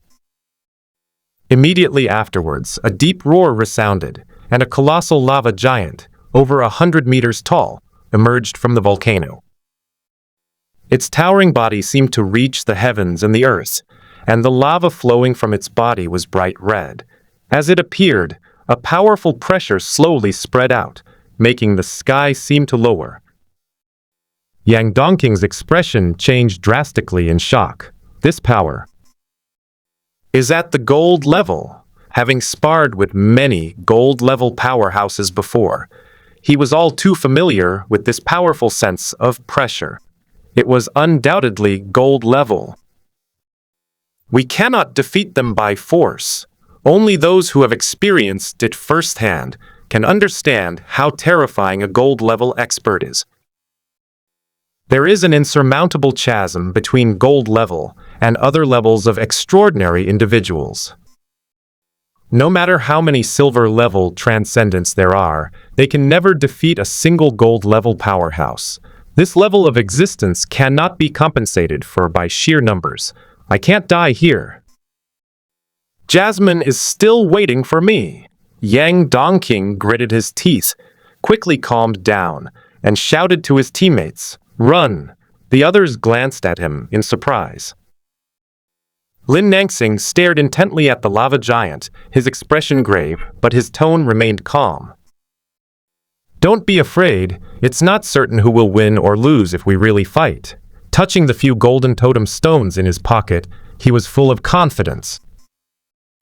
Even if things went wrong, the captain would be there to back him up, so what was there to be afraid of? Su King stepped forward, golden flames surging in her eyes. As long as it doesn't happen like last time, with some random deity appearing again, dealing with it won't be difficult. As an avatar of the Crimson King, possessing the Nirvana Holy Flame, Su King is almost fearless of all flames. She might not be able to defeat other gold-ranked experts, but against this lava giant, even if she couldn't win, the giant wouldn't be able to harm her. "Go! Take it down! I'll cheer you on from behind." Lin Lingling, who had somehow gotten another lollipop in her mouth, looked relaxed as she retreated behind the group. With 3 lucky laws protecting her, she knew nothing of fear. She had experienced far more dangerous things than this, and no matter what she did, she always managed to escape danger. You guys. Yang Dongqing looked at his teammates in disbelief. That was a gold-level nightmare monster. Even if it wasn't as agile as a gold-level superhuman, it was still gold.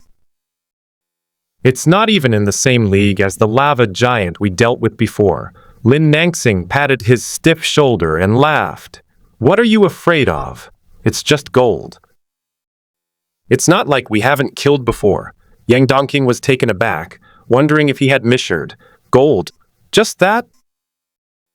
"Newcomer, don't worry. You can always trust the captain." Lin Nangxing looked at Sumu with eyes full of respect. "Su-mu?" Yang Dongqing stared blankly at Sumu, the image of Sumu before her eyes gradually overlapping with that of the past. She remained as elegant and confident as ever, whether in the Viper Gang or in the ruins, as if nothing had ever changed. He was dressed in a suit and tie, with a smile on his face, as if he were dressed up for a grand banquet. "So, Sumu has become this powerful. Make your move," Sumu said calmly. Su King, who had been poised to attack, charged out instantly. A burst of golden flame erupted from her body, making her look like a fire god of war. The enormous lava giant roared and swung its arm, which was as large as a mountain. Su King did not dodge or evade, but went straight to meet it. Just as the arm was about to hit her, her petite body suddenly leaped up and landed lightly on the arm. She charged forward with lightning speed, relentlessly attacking along her arm. The scorching lava gushing from her arm posed no threat to her whatsoever, as it was all mercilessly devoured by the golden flames on her body. Soon, Su King rushed to the lava giant's shoulder. Her petite figure contrasted sharply with the lava giant, like a fly perched on a person's shoulder. The fly suddenly jumped up and started punching the huge head wildly. Boom, boom, boom. Deep pits kept appearing on the lava giant's face, and lava splashed everywhere. Roar! It roared and kept waving its arms to grab at Su King, but Su King was as agile as a monkey, leaping and jumping on its body, and it couldn't catch her at all. In fact, as long as the terrifying magma on the lava giant's body can be ignored, its destructive power is greatly reduced, and because of its enormous size, it does not have the high mobility of a typical gold-level powerhouse. The enraged lava giant began its indiscriminate attack. It suddenly raised its head, opened its massive lava maw, and the next moment, boom! A column of scorching magma erupted from its mouth, shooting straight into the sky and piercing through the leaden-gray volcanic ash.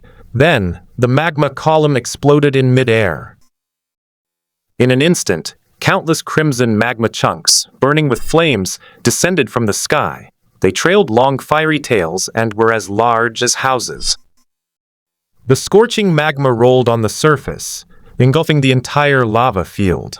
Wherever it went, the air was scorched and distorted, creating a scene reminiscent of the apocalypse. Faced with this meteor shower, Su King found it increasingly difficult to dodge.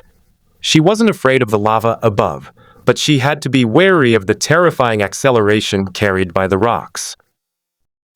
Sumu and the others were naturally also within the range of the meteor shower. At this moment, a surge of powerful spiritual energy erupted, forming an indestructible transparent shield in front of them. Bang, bang, bang. Countless chunks of magma crashed down on it, sending up countless sparks. The terrifying defense of the sealed, dust and absolute thoughts was on full display at this moment. Sumu protected everyone except Lin Lingling, because she had run too far away, and of course, there was no need to care about her. Lin Lingling stood there with a lollipop in her mouth, as if watching a grand fireworks display. Countless pieces of lava fell around her, and the wind tousled her multicolored hair, but none of them actually hit her. Lin Nangsing, attack its legs, Sumu ordered again. Roger that, Captain. Lin Nangsing smiled excitedly, raised his bow and arrow, his strong arms bulging with muscles, and drew the bow to its fullest extent. Whoosh!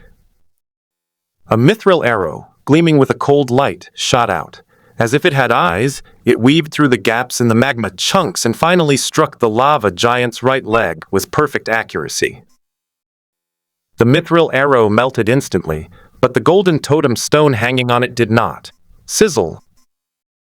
An endless surge of icy power erupted, and the azure frost extinguished the lava, spreading wildly across its legs. In the blink of an eye, the lava giant's right leg was completely frozen. The massive body lost its balance and collapsed to the ground as if Mount Tai had crushed it. Seizing the opportunity, Sumu chose to make his move at this moment. He quickly ascended into the air, stood in the void, and the divine eye between his eyebrows suddenly opened, revealing a silver vertical pupil.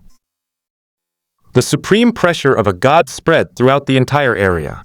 Boom! A silver beam of light shot out, piercing the heavens and the earth, and gently sliced across the massive body of the lava giant, instantly splitting it in two.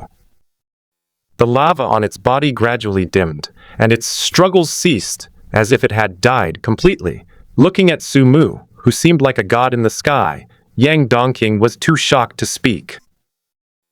Now, he fully realized the gap between himself and Sumu. It turns out that even a gold-level expert can be killed by a silver-level expert. Phew, finally solved. Su King flashed back to the team, the little bear printed on her clothes rising and falling with her panting. No, not yet.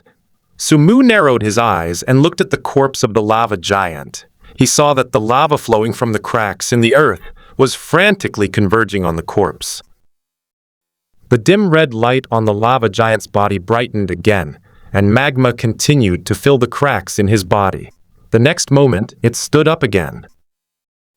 A deafening roar resounded once more, shattering the leaden gray clouds in the sky.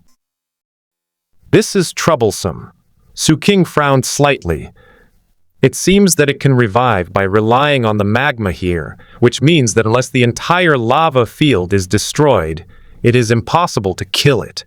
Su Mu nodded.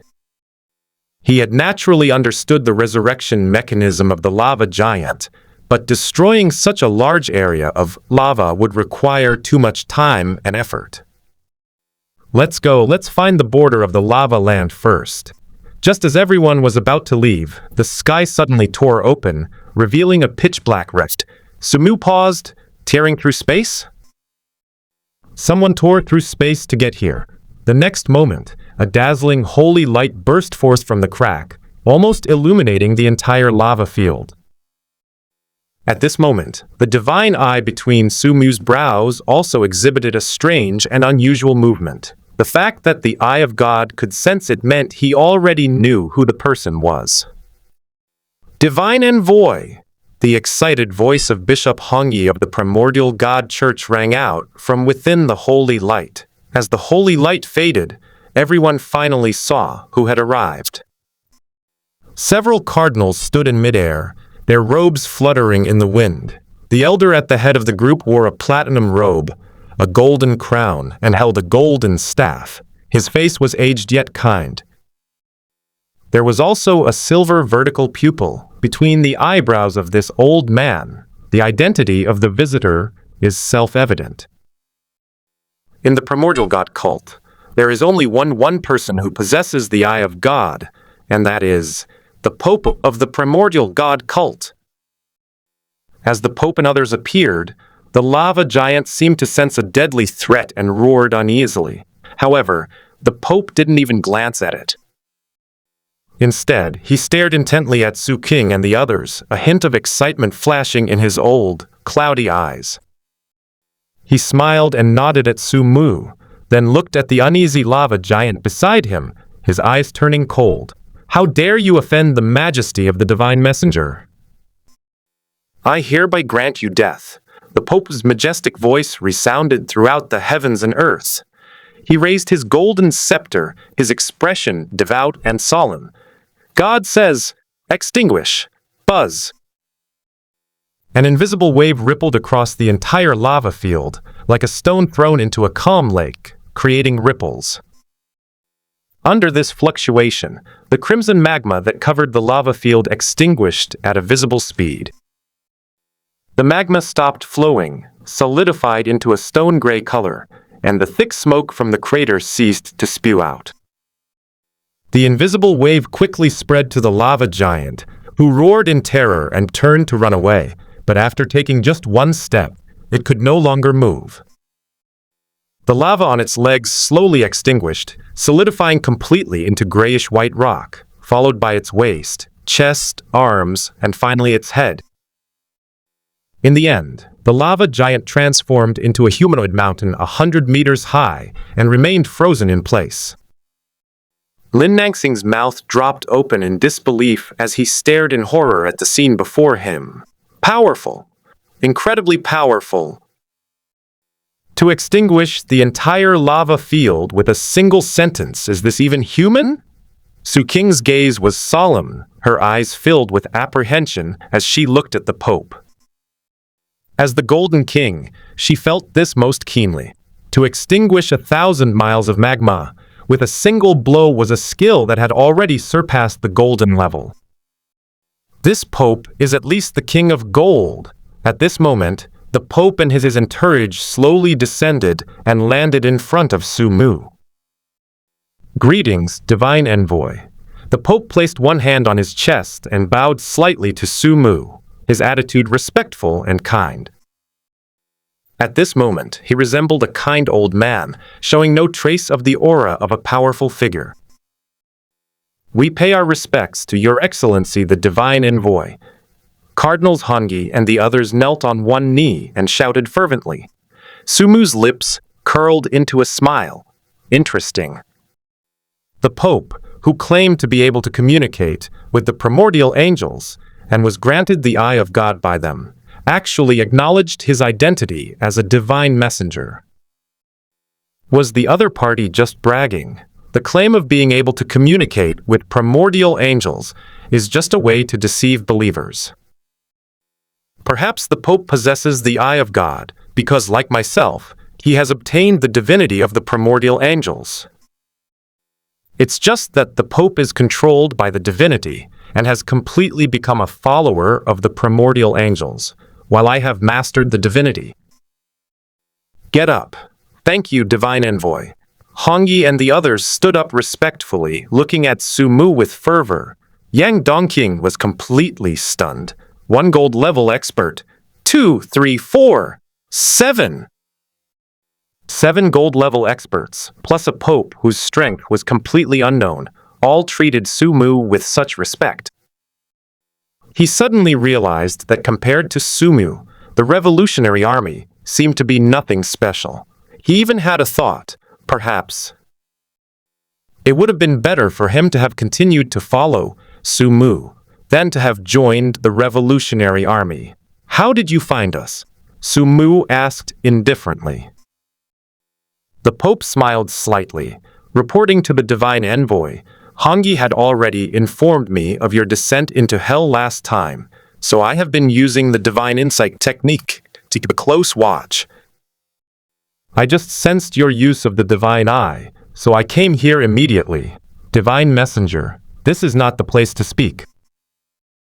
You have descended to the mortal realm, surely bringing with you a message from the primordial angels.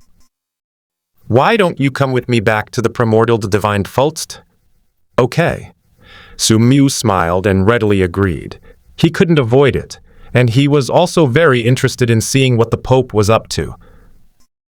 The Pope nodded, then gently slashed the void with his golden scepter, instantly tearing a huge rift in the void. Divine messenger, please. Sumu walked calmly and without changing his expression into the black hole-like crack.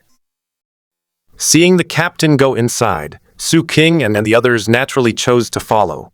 High in the sky, a crack appeared out of thin air, and Sumu and the others emerged from it. Holy crap! Lin Nangsing screamed in fright, instinctively grabbing Yang Dongqing beside him. Are we in the sky? Divine envoy, please look. Right beneath your feet is the headquarters of the primordial god cult, Holy Radiance City. The Pope's gentle voice rang out, seemingly possessing a calming power that quieted the panicked Lin Nangsing and the others. They then realized that there seemed to be some invisible force supporting them, allowing them to stand tall in the sky. Looking down, Sumu saw a magnificent and enormous city. The city's outline is peculiar, resembling a giant eye composed of countless rows of buildings, its clear and striking outline like a mark left by God on the earth. Sunlight streamed down from the dome, falling on the enormous city eye and making it shimmer with golden light, giving the illusion that the eye was alive and watching you.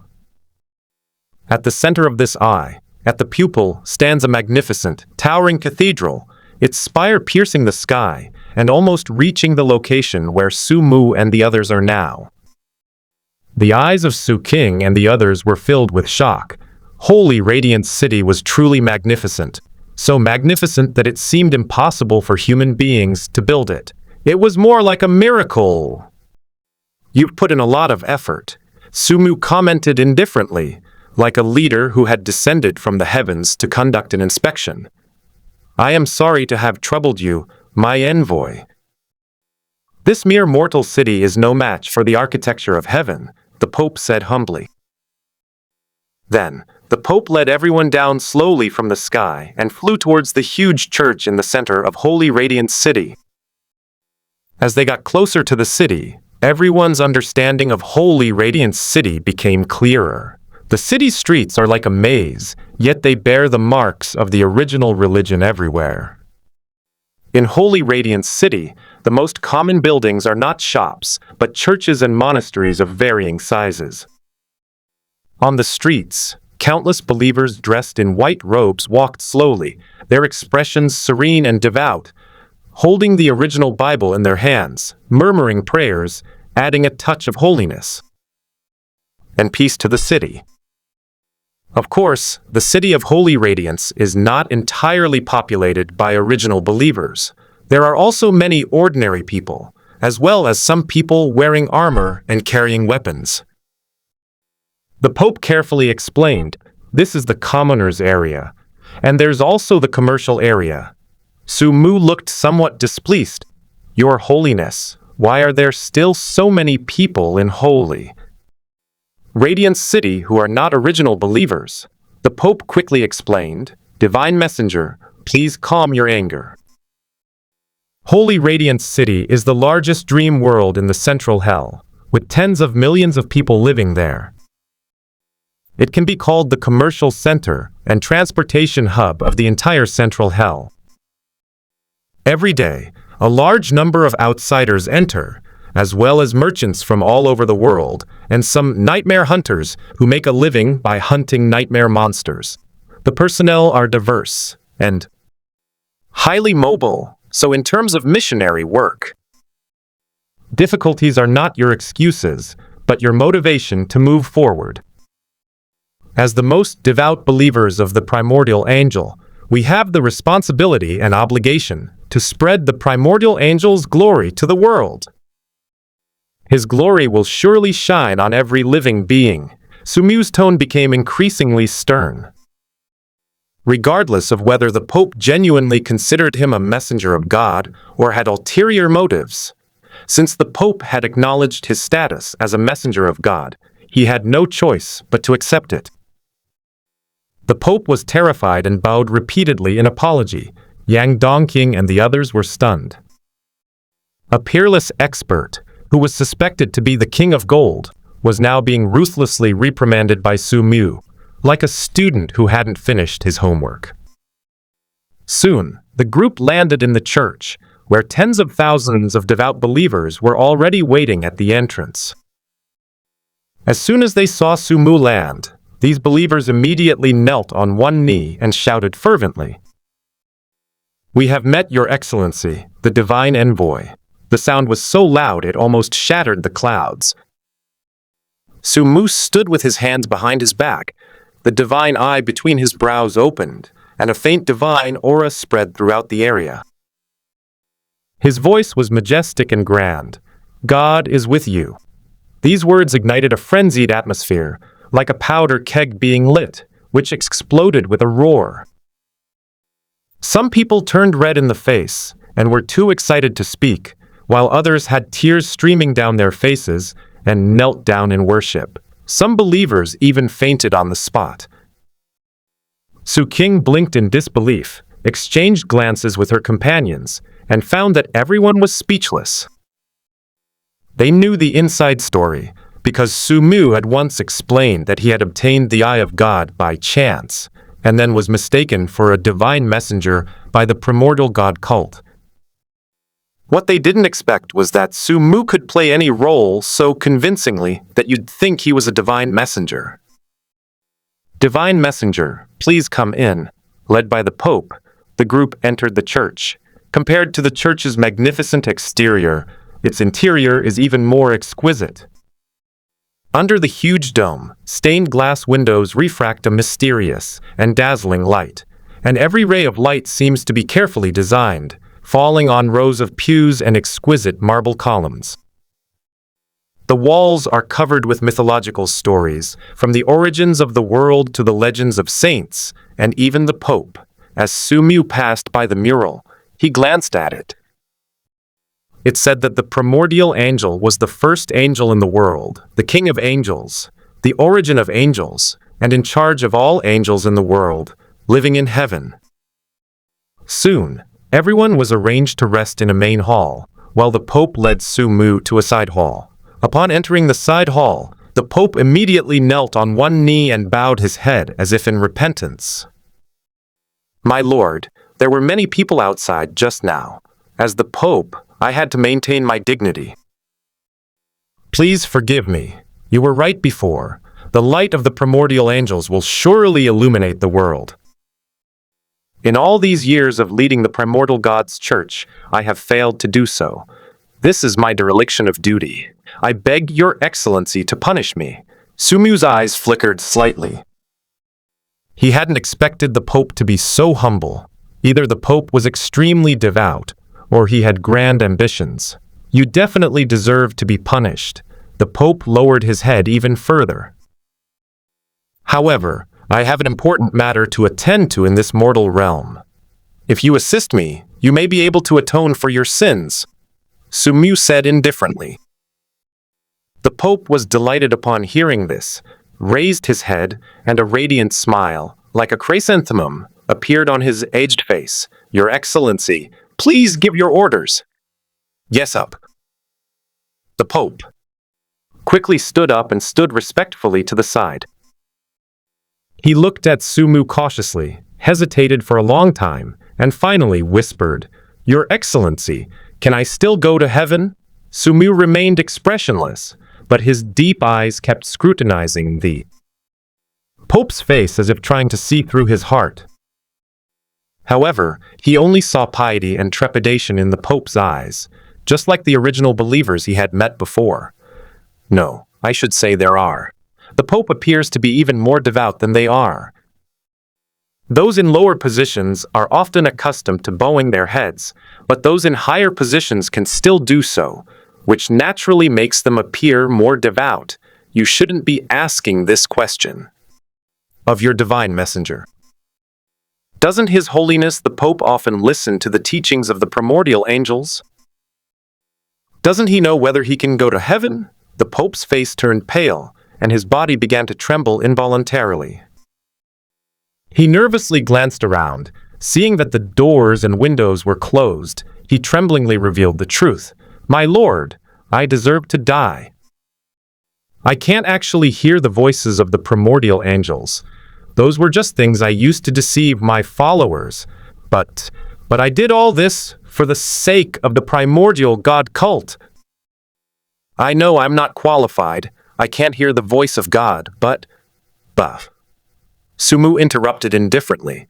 "The primordial angels will judge your actions." The Pope trembled, opened his lips, ultimately gave up trying to defend himself. "Since you cannot heed the teachings of the primordial angels, where did your divine eye come from? Could it be that you imitated that blasphemer and stole it?" "No!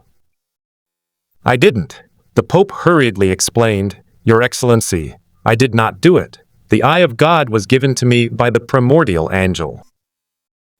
I joined the primordial God cult 100 years ago when I was still young and was responsible for cleaning the church. At the time, there was a statue of a primordial angel in the church sanctuary. I swear I really didn't have any other intentions. I just saw that there was dust on the statue, so I climbed up and wiped it clean. Then suddenly, holy light shone from the statue, and then I passed out. When I woke up, so you've obtained the eye of God. Yes, I was chosen by the primordial angels." The Pope became increasingly excited, as if this was the foundation of his face. Sumu nodded. He felt that the Pope was not acting. He came to this conclusion not because the Pope appeared very sincere, but based on logic. Sumu knew very well what kind of nature the primordial angel's divinity was. It could be said that anyone who obtained the primordial angel's divinity would inevitably be brainwashed and become a fanatical follower of the other party. If it weren't for his special dream, he would not have been able to obtain the primordial divinity while maintaining his own consciousness. Since the Pope possesses primordial divinity, it means that the other party is a genuine primordial believer, unless the other party possesses something similar to one's own dream. If the Pope is also the kind of mindless believer, then his current behavior is not hard to understand. Sumu then asked, "Then how did you determine that I am a divine messenger? Why can't I be someone chosen by the primordial angel statue like you?" "Of course you are the messenger of God." The Pope's voice rose, as if he was even more certain than Sumu himself. "There is only one primordial angel statue in the entire hell, located in Holy Radiance City. The statues can sense each other, and there is absolutely no other one like it in the world. Therefore, your eye of God can only have been bestowed upon you by the primordial angel. Moreover, you always appear suddenly in hell, and then suddenly disappear. I once used great divination to sense your location, but the answer was always that you were not in hell. This means you're from heaven." When the Pope spoke of heaven, his expression became increasingly fervent, as if he were on a pilgrimage. "Heaven?" Sumu pondered to himself, if the real world is heaven, then why are there no primordial angels? He didn't delve too deeply into the issue. The fanatics' descriptions of God were certainly true, but only what they believed to be true, not the truth. He had something even more important to do, and that was the high heaven. This divine messenger has descended to the mortal realm for the sake of one person. The Pope's expression turned solemn. Who is it? My million followers of the primordial god cult will turn the entire central prison upside down to find this person for you. Sumu slowly shook his head. You know this person? I know him? Is he a member of the church? Blasphemer. The Pope's expression changed, and a hint of hatred flashed in his eyes. Your Excellency is looking for the blasphemer? This person blasphemed God and should indeed be punished by God. However, Your Excellency is unaware that the blasphemer has already died in the abyss. No, he's not dead. What? How is this possible? That's the abyss. It's sealed with countless abyssal creatures, evil gods, and even the legendary origin of nightmares. This place is a complete forbidden zone for living beings. Anyone who enters will surely die. Sumu glanced indifferently at the Pope and said calmly, I am here on the orders of the primordial angel. Are you questioning the primordial angel? Thump! The Pope immediately knelt on one knee, bowing his head in fear. I dare not. What you need to do is assist this divine messenger to go to the abyss and find the blasphemer. A troubled look flashed across the Pope's face. My lord, I have no problem taking you to the abyss, but I'm afraid I cannot follow you into the abyss to find the blasphemer. After saying that, he hurriedly explained, My lord, it's not that I'm afraid to go to the abyss, but if I enter, I'm afraid it will immediately attract the attention of the evil god. My death is a small matter, but if I delay your mission, my lord, that would be a much bigger problem.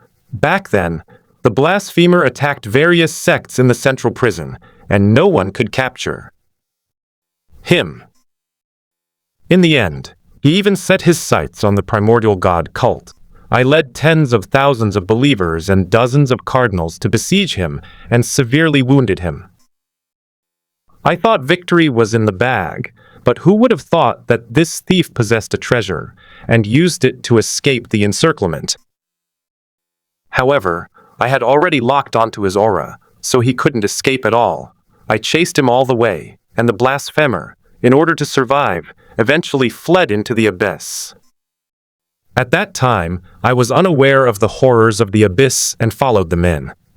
But as soon as we entered the edge of the abyss, we were targeted by the evil god.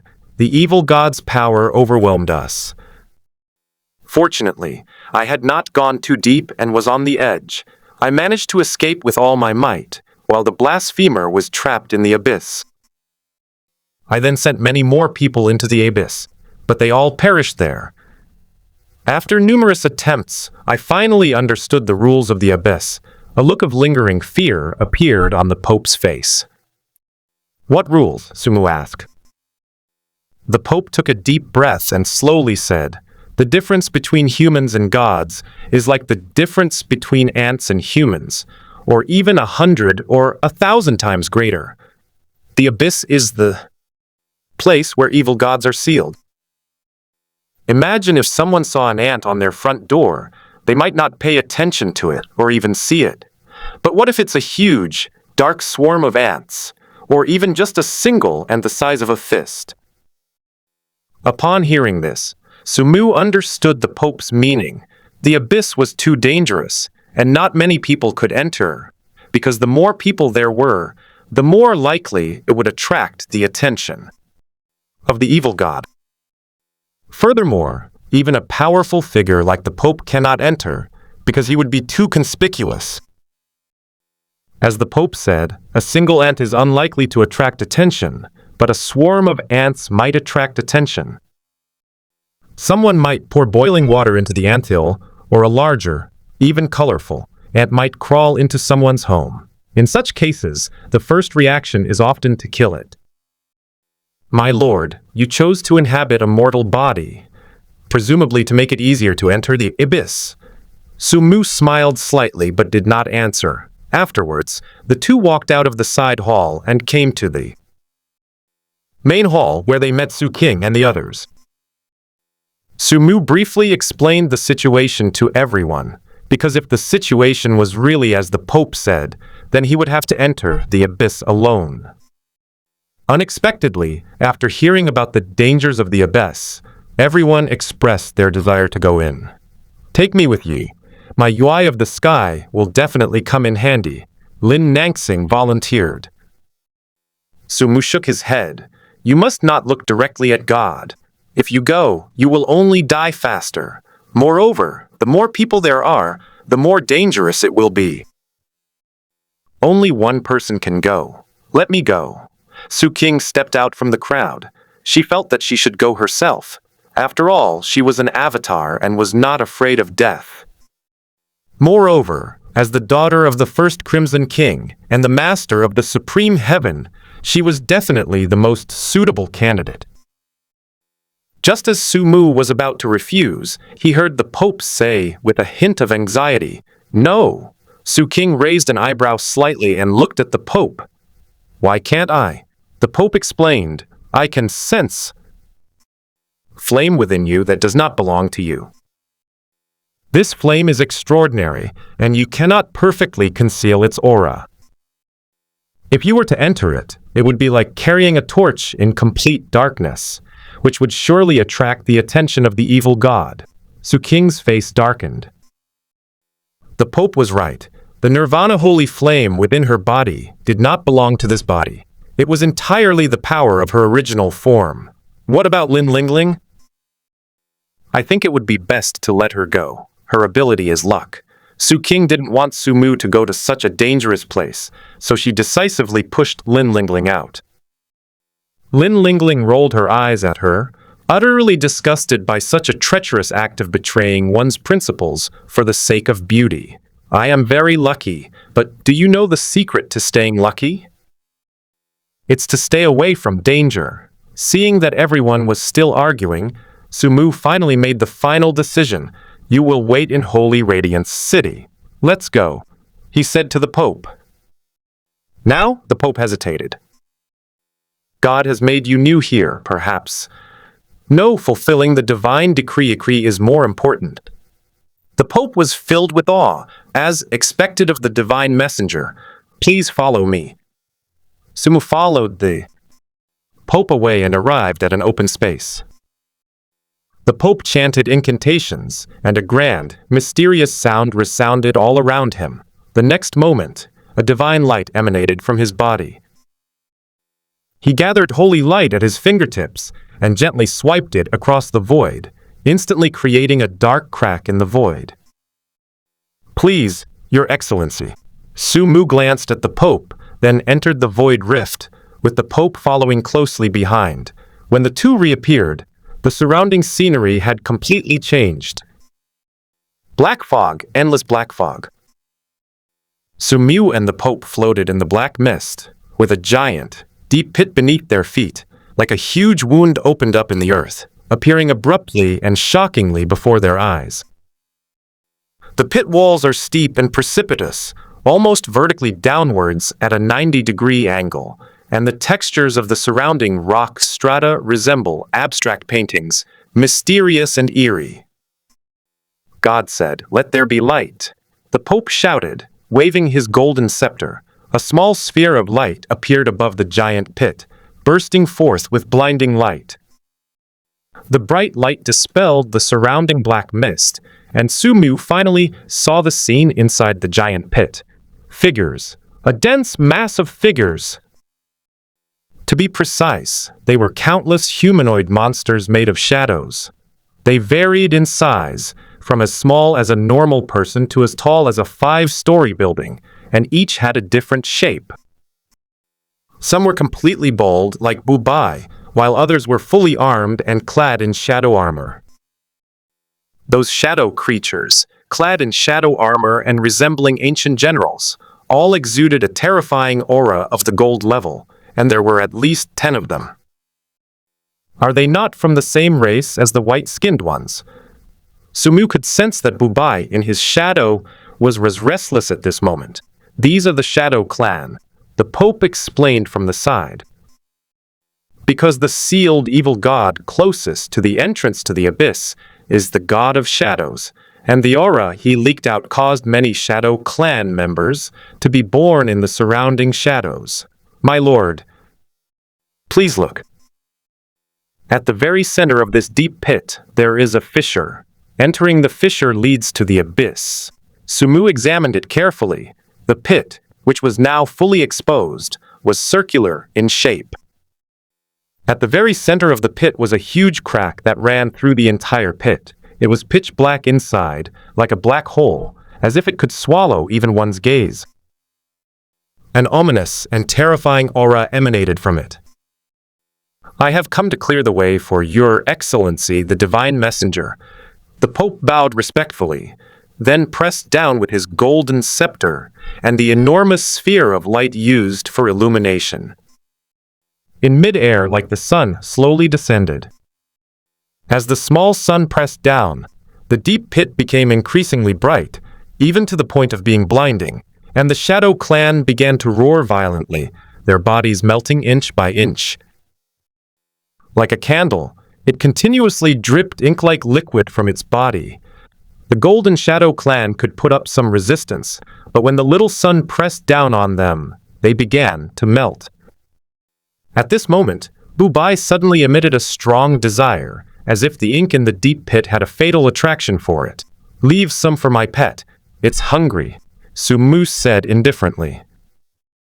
"Yes, Your Excellency." The Pope was very obedient and immediately controlled the little sun's descent. At the same time, he reached into the deep pit and grabbed a black sphere made of ink in his hand. "My lord, this is the essence of the Golden Shadow Clan. It's enough to feed your pet. Too much will burst it." Sumu nodded, took the ball of essence, and tossed it into his shadow. Bubai roared excitedly, his shadow moving continuously. A ferocious hand reached out impatiently, grabbed the source, and then swiftly withdrew. Moments later, as the little sun landed, all the Shadow Clan members in the deep pit vanished. "Your Excellency, the path ahead is clear. Please proceed." The Pope wore a kind smile, resembling a benevolent old man, without a trace of the aura of a powerful figure. Sumu glanced at him indifferently. He was almost certain that the Pope's strength was definitely greater than that of the Crimson King and the Undying King. Although those two kings could also kill these Shadow Clan members, they could never do it as easily and effortlessly as the Pope. Under the Pope's watchful eye, Sumu walked step by step toward the crack in the deep pit, a crack that seemed to reach the very bottom of the earth. He walked closer and closer until he reached the edge of the crack. As the Pope watched Sumu draw ever closer to the abyss, the benevolence on his face vanished, replaced by a ferocious glint. His murky eyes blazed with suppressed excitement. Suddenly, Sumu, who had reached the edge of the abyss, stopped and turned around. The Pope was greatly alarmed, but he managed his expression very well, immediately regaining his previous kind and amiable demeanor, with even a hint of doubt appearing on his face. "What's wrong, Your Excellency?" Sumu's lips curled into a mysterious smile as he said calmly, "This time, as a divine messenger descending to the mortal realm, I possessed a mortal body, and some of my divine powers were ultimately unusable. I wonder if Your Holiness has any treasures that could assist you." The Pope was taken aback, clearly not expecting Sumu to ask such a question. He quickly apologized. "It was my oversight." He immediately removed the golden crown from his head. "Divine Envoy, this golden crown is a supreme treasure of the primordial god cult, with unparalleled defense. I hope it can lend you a helping hand." After he finished speaking, the golden crown rose up without any wind and floated towards Sumu. Sumu accepted the golden crown without speaking, but silently gazed at the golden scepter in the Pope's hand.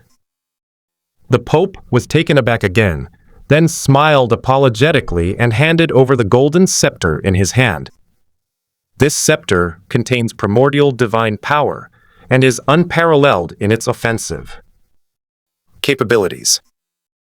I also present one to the divine messenger. Sumu carefully put away the two treasures of the primordial god sect, then nodded in satisfaction before leaping into the abyss. The enormous, pitch-black crack, like a terrifying maw, swallowed him whole. 1 minute, 2 minutes, 10 minutes. The Pope stood there like a statue, with a benevolent smile on his face, waiting for a full 10 minutes. After 10 minutes, the benevolence on his face melted away like ice and snow, and was replaced by a ferocious ecstasy. The ferocious smile grew wider and wider, squeezing the wrinkles on his face into a mass that could almost crush an ant. Ha! Ha ha ha ha ha ha ha! The Pope threw his head back and laughed, his laughter bordering on madness. Finally, they've fallen for it! Ha ha ha! He laughed uncontrollably, and a sickly blush even appeared on his old face. I've waited so many years, and it's finally here. He stood there laughing for at least 5 minutes before he calmed down a little. The matter is only half successful. We can't afford to waste any more time, or things might change. Suppressing his joy, the Pope chanted incantations, and a boundless holy light emanated from his body. The holy light then shot out into the void, tearing a rift in it. He flashed into the rift and disappeared. When the Pope reappeared, he had already returned to the church in Holy Radiance City. As soon as they entered the church, Su King and the others immediately surrounded them. How is it? Is everything going smoothly? Team. Has the divine envoy already entered the abyss? Everyone asked questions at once, clearly very concerned about Sumu's current situation. Their captain was their pillar of support, and now that he was gone and had gone to the abyss alone, they were naturally worried. Faced with the crowd's questions, the Pope remained silent. He seemed like a different person at this moment, his old and cloudy eyes fixed on Su King, his eyes filled with undisguised ecstasy and excitement. Su King frowned, instinctively sensing something was wrong. Why are you staring at me like that? Ha ha ha. The Pope let out a chilling laugh. What a perfect body. I have been waiting for this body for far too long. Su King's expression changed drastically. Oh no, she'd run into a lolicon. What do you want to do? A golden flame suddenly blazed in her eyes, burning brightly. The crowd sensed something was wrong and quickly drew their weapons, huddling together nervously and staring intently at the Pope.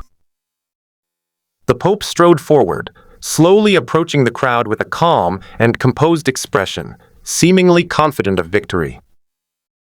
He exuded no aura of a powerful figure, yet his frail and aged appearance made everyone extremely tense. They had all witnessed the Pope's power before, instantly killing a gold-level nightmare monster and extinguishing 1,000 miles of lava. Such power was beyond everyone's imagination.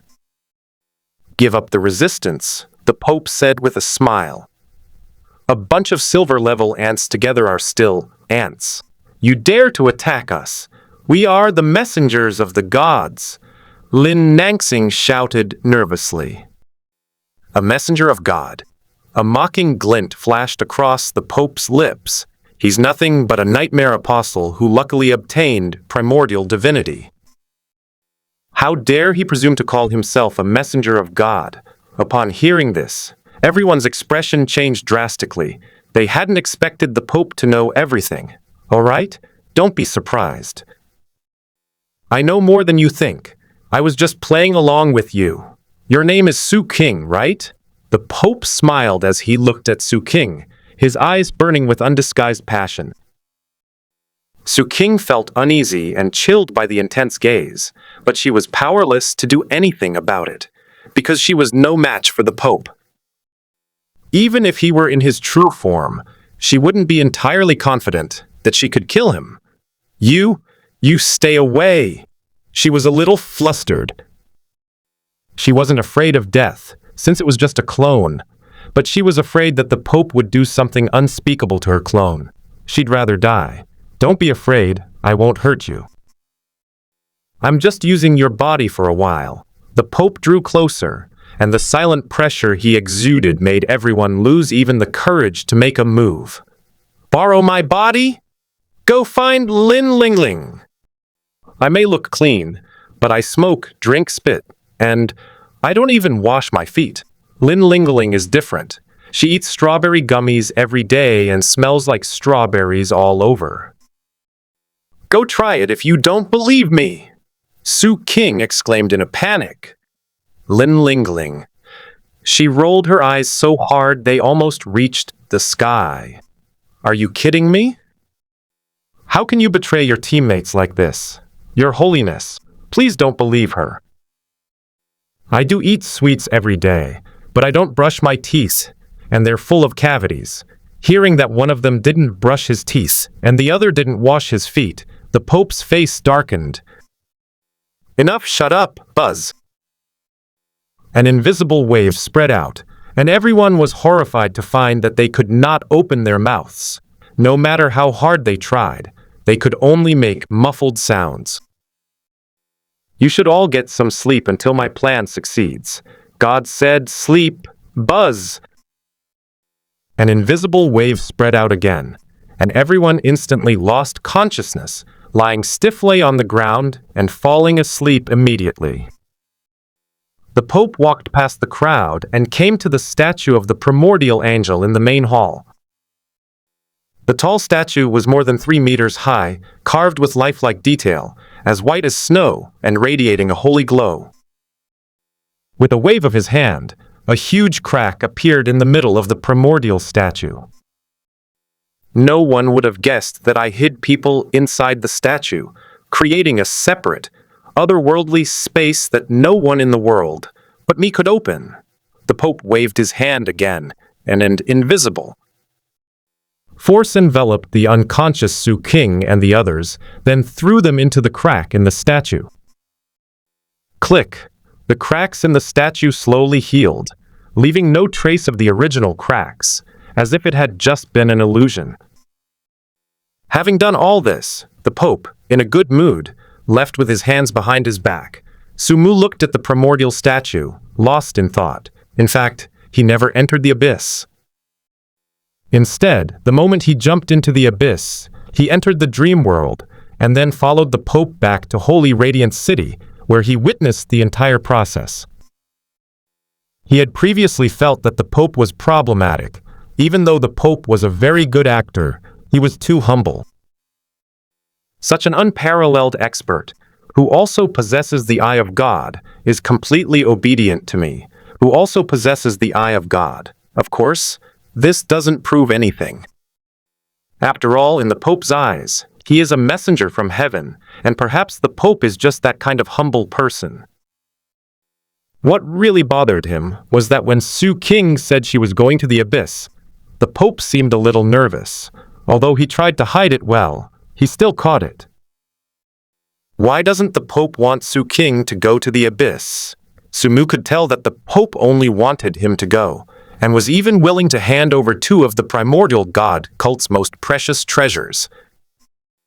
He had initially thought that the Pope might be power-hungry and dissatisfied with him, the newly appointed divine messenger, fearing that he would be stripped of power, so he sent him to his death in the abyss.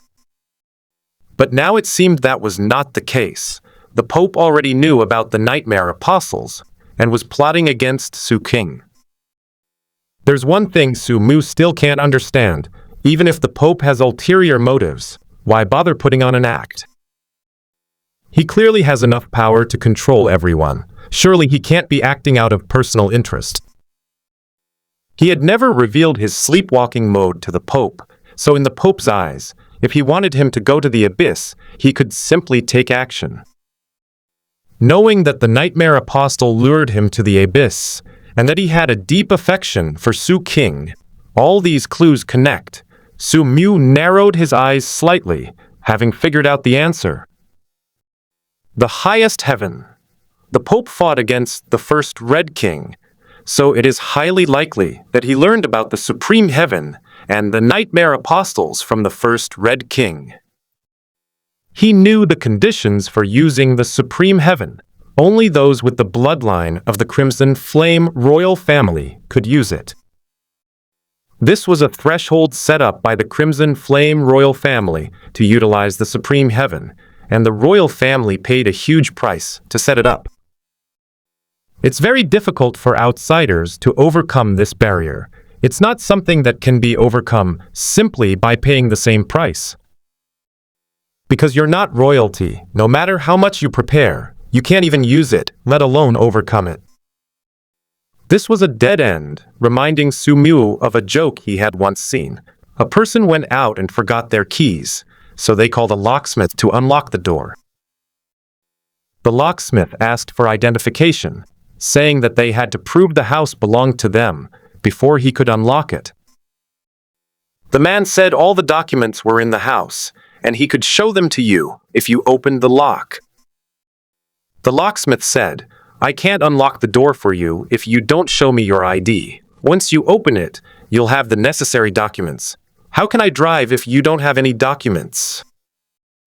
The current situation in the highest heaven is somewhat similar. It seems that the Pope's goal is the supreme heaven. He controls Su King for the sake of the Crimson Flame royal bloodline. After all, Su King is the flesh and blood clone of the Crimson King, so she naturally possesses the royal bloodline. They lured me to the abyss so that I would wholeheartedly search for the high heaven and bring it out. With this thought in mind, Sumu gradually sorted out the cause and effect, but there were still a few doubts he couldn't understand. How did the Pope know the conditions for using the supreme heaven? What gave the first Red King the right to tell him? How did he know that Su King was an incarnation of the Crimson King? And why was he so certain that he could successfully reclaim the supreme heaven? Sumu stopped thinking about it. Perhaps everything would be answered once he brought the supreme heaven back.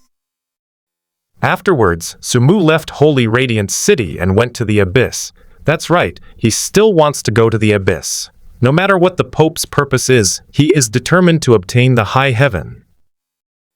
Exposing the Pope's conspiracy now and tearing off the mask is meaningless. Using his dream-based travel ability, Sumu quickly arrived at the abyss.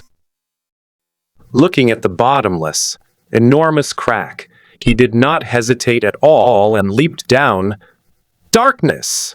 Endless darkness!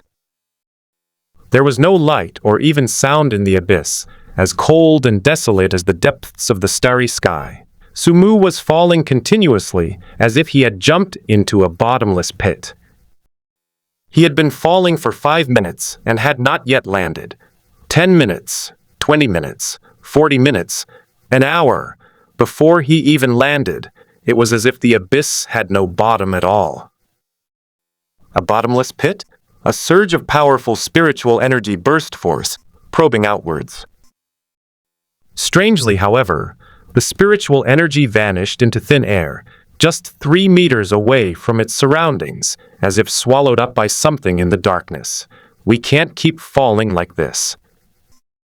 The space here is abnormal. We may never reach the bottom. Sumu used the ceiling dust and absolute thoughts to stop his movement and began to explore horizontally. An hour later, he stopped, because he had been flying sideways for an hour and hadn't even touched the edge. The abyss is clearly a huge crack. If you explore horizontally, you should quickly reach the rock wall, but you don't. He felt as if he had fallen into the depths of the universe, with no end in any direction, or rather, there was no up, left, or right, no direction at all. Sumu frowned slightly. In this environment, finding the supreme heaven was like finding a needle in a haystack.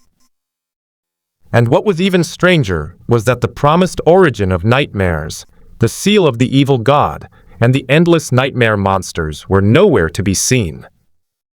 He controlled his dream, letting it expand wildly in an attempt to cover the abyss and find his way. But as the dream stretched to its limit, all he could feel was darkness. He then tried to open a passage between the two worlds, such as directly traveling back to the real world, but he failed. The passage simply could not be opened. He was completely trapped in the abyss. Faced with this situation, Sumu was also at a loss for the time being and could only continue to explore. He kept flying 1 hour, 2 hours, until a day later. There was finally some movement in the darkness, a buzzing sound. Eerie murmurs gradually emerged from the depths of darkness, like an invisible hand lifting your scalp and caressing your skull. This is the ravings of an evil god. A crystalline blue light flashed in Sumu's eyes. He would rather face an evil god than be bored.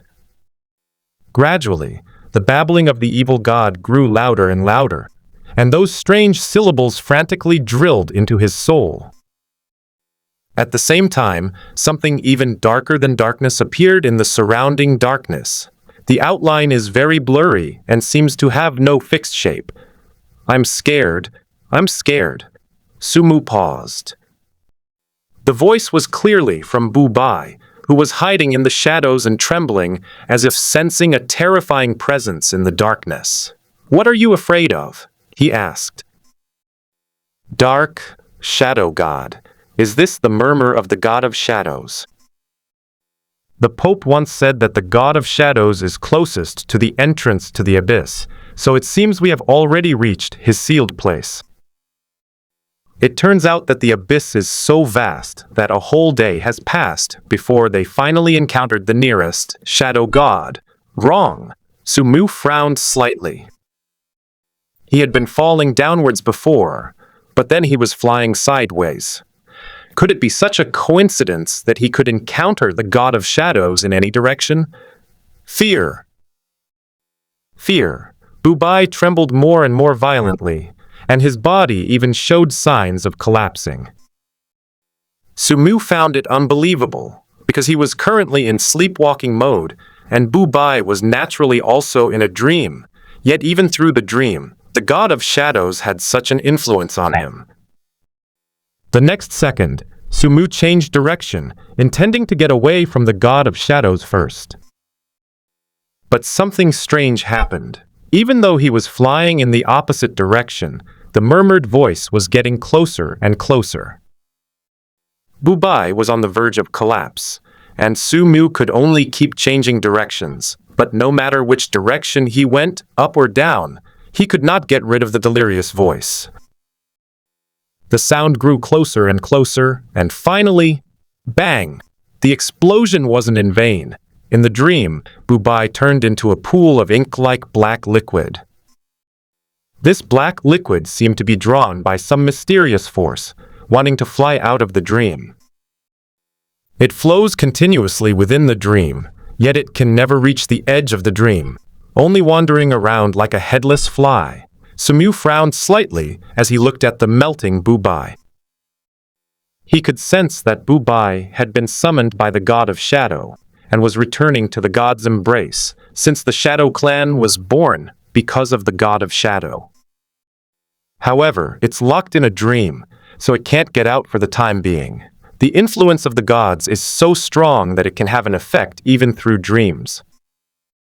Suddenly, the divine nature of the four gods within Sumu's body also began to stir, seemingly resisting the influence emanating from the god of shadow.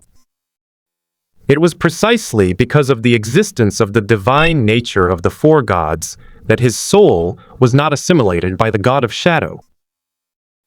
However, various extreme negative emotions still uncontrollably arise in the mind, and those with weak willpower would have already completely lost their rationality by this time. Fortunately, Sumu is best at controlling these negative emotions. The darkness he vents in his dreams has long surpassed the limits of human imagination. Why are we getting closer and closer? He stopped and began to ponder this question. The shadow god's murmurs grew louder and louder, almost enveloping him like the surrounding darkness. He even had a feeling that in the unseen darkness, an incomparably enormous, indescribable being was standing quietly behind him, its massive, sky-covering hand reaching out from the darkness, slowly closing towards him. Is he approaching me? Wasn't he sealed away? Can he still move freely? Sumu remained standing in the same spot, waiting. He was currently in a dream, and theoretically, the god of shadow should not be able to touch him, so there was no need to move. Of course, if the god of shadow could touch him, there would be no need to move him either, because doing so would simply be moving a grave. Gradually, as the babbling reached its peak, the sound began to decline sharply, growing farther and farther away, as if it were fading into the distance. Sumu's eyes flickered slightly. He had a vague guess in his heart that perhaps there was no spatial distance here, only a temporal distance. Moving in space is like standing still. The actual distance remains unchanged, but as time passes, the distance actually changes. He had been flying through the abyss for a day, and at the speed of dream teleportation, he had already circled the entire real world 3 times, but he hadn't even reached the edge of the abyss, nor had he encountered a single nightmare monster. A day later, the murmurs of the evil god gradually began to echo in his ears. No matter how far he tried to stay away from the direction from which the murmurs came, the murmurs seemed to grow closer with time. He stood still, but eventually the murmurs faded away. When the space remains still, there is no change in space. The only change is in time, which is why Sumu made this guess. Simply put, there's no need to move in the abyss. Just stand still and wait. Every minute that passes, you might sink 1 meter deeper into the abyss, and the longer you wait, the deeper you go. To verify his suspicions, Sumu continued to stand in place and wait. Sure enough, after a long time, he heard the murmurs of other evil gods again. It was clear that he had arrived at the sealed place of another evil god. He did not reveal his true form, but continued to wait in a sleepwalking mode. With his current strength, revealing his true form in front of the gods would be tantamount to courting death. Even the divine power of the 4 gods could not protect him. It was ultimately a portion of the power of a god, far inferior to that of a true god. Time passed slowly, and during this time, Sumu heard the murmurs of at least 10 evil gods. He almost got used to it, and even started to find it boring. Finally, after a long wait, he saw something different. He felt as if he had reached the edge of darkness, and with a hum, like a diver emerging from the deep sea, everything became clear and bright. Sumu looked around in surprise. His feet had already touched the ground, which was a vast expanse of blood-red earth, barren and desolate, stretching as far as the eye could see. There is no light source here, but the surrounding area is entirely blood-red, the only color in this world. The darkness had completely vanished, leaving only the blood-red earth and the blood-red sky. Have we reached the end? Is this the bottom of the abyss? The strange world finally piqued Sumu's interest. Just as he was about to explore, he heard a faint sound in his ear. Looking down, he saw that it was Bubai. Having escaped the influence of the god of shadows, Bubai has recovered.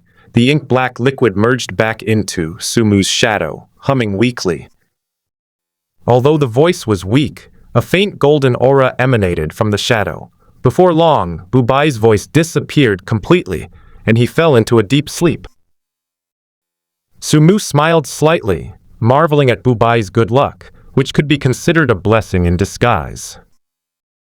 Under the influence of the god of shadow, Bubai's body disintegrated, along with the golden shadow clan essence given to him by the Pope. The two merged together, originally intending to return to the embrace of the god of shadow, but they were trapped in the dream because they could not find the exit of the dream. Now that he is free from the influence and has fully recovered, the golden essence has been completely integrated into his body, saving a lot of time.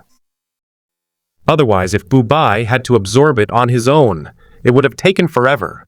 Next, all that's left is for Bubai to wake up. he might just reach the gold level. In truth, we should thank the Pope for gifting both the Shadow clan's origin and a primordial treasure. Fortunately, the Pope had ulterior motives, otherwise Sumu would have felt rather embarrassed. Thump, thump, thump. Just then, Sumu heard a noise behind him, like some heavy object falling to the ground, making the ground tremble slightly. He turned around and saw a flesh and blood giant that was tens of meters tall. This flesh giant resembled a person magnified 100 times, then skinned, with all its flesh exposed, and 2 huge bloody holes in its face, except that there were no eyes inside. It wasn't fast, but its strides were enormous, and it approached in almost no time. Sumu narrowed his eyes and carefully examined the giant.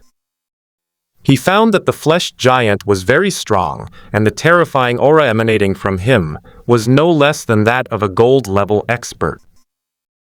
However, the flesh giant seemed not to notice Sumu, and strode forward step by step toward the hillside ahead.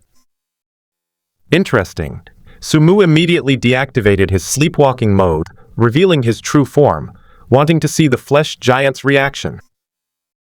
The flesh giant suddenly stopped, its massive head slowly turning, its 2 bloody holes staring intently at Sumu. Roar! The flesh giant roared and suddenly accelerated its pace, charging towards Sumu. Sumu instantly entered a dream. Sizzle! The flesh giant stopped, its feet carving 2 long furrows in the ground. It stood there blankly for a moment, then shook its head and continued walking up the hillside. Can someone sense presence even without eyes? Sumu seemed to be deep in thought. He was very curious about what this giant was going to do and what was behind the hillside. He followed the flesh giant up the hillside. The moment he stood on the hillside, he was slightly taken aback, his eyes fixed on the magnificent scene before him. Monsters! Nightmare monsters. Endless expanse of nightmare monsters. Behind the hillside lay countless nightmare monsters, each with its own unique form. Rotting zombies, bluish-gray ghouls, translucent ghosts, ram-headed men engulfed in flames, and giant dolls with 2 enormous heads. There were so many that the naked eye couldn't possibly see them all. Basically, every monster that could appear in a human nightmare had appeared at this moment, as if they were all at a gathering. The flesh giant stepped over the hillside and joined the ranks of these nightmare monsters, who seemed to share a common destination, constantly moving forward. Sumu's appearance quickly attracted the attention of some monsters with vision.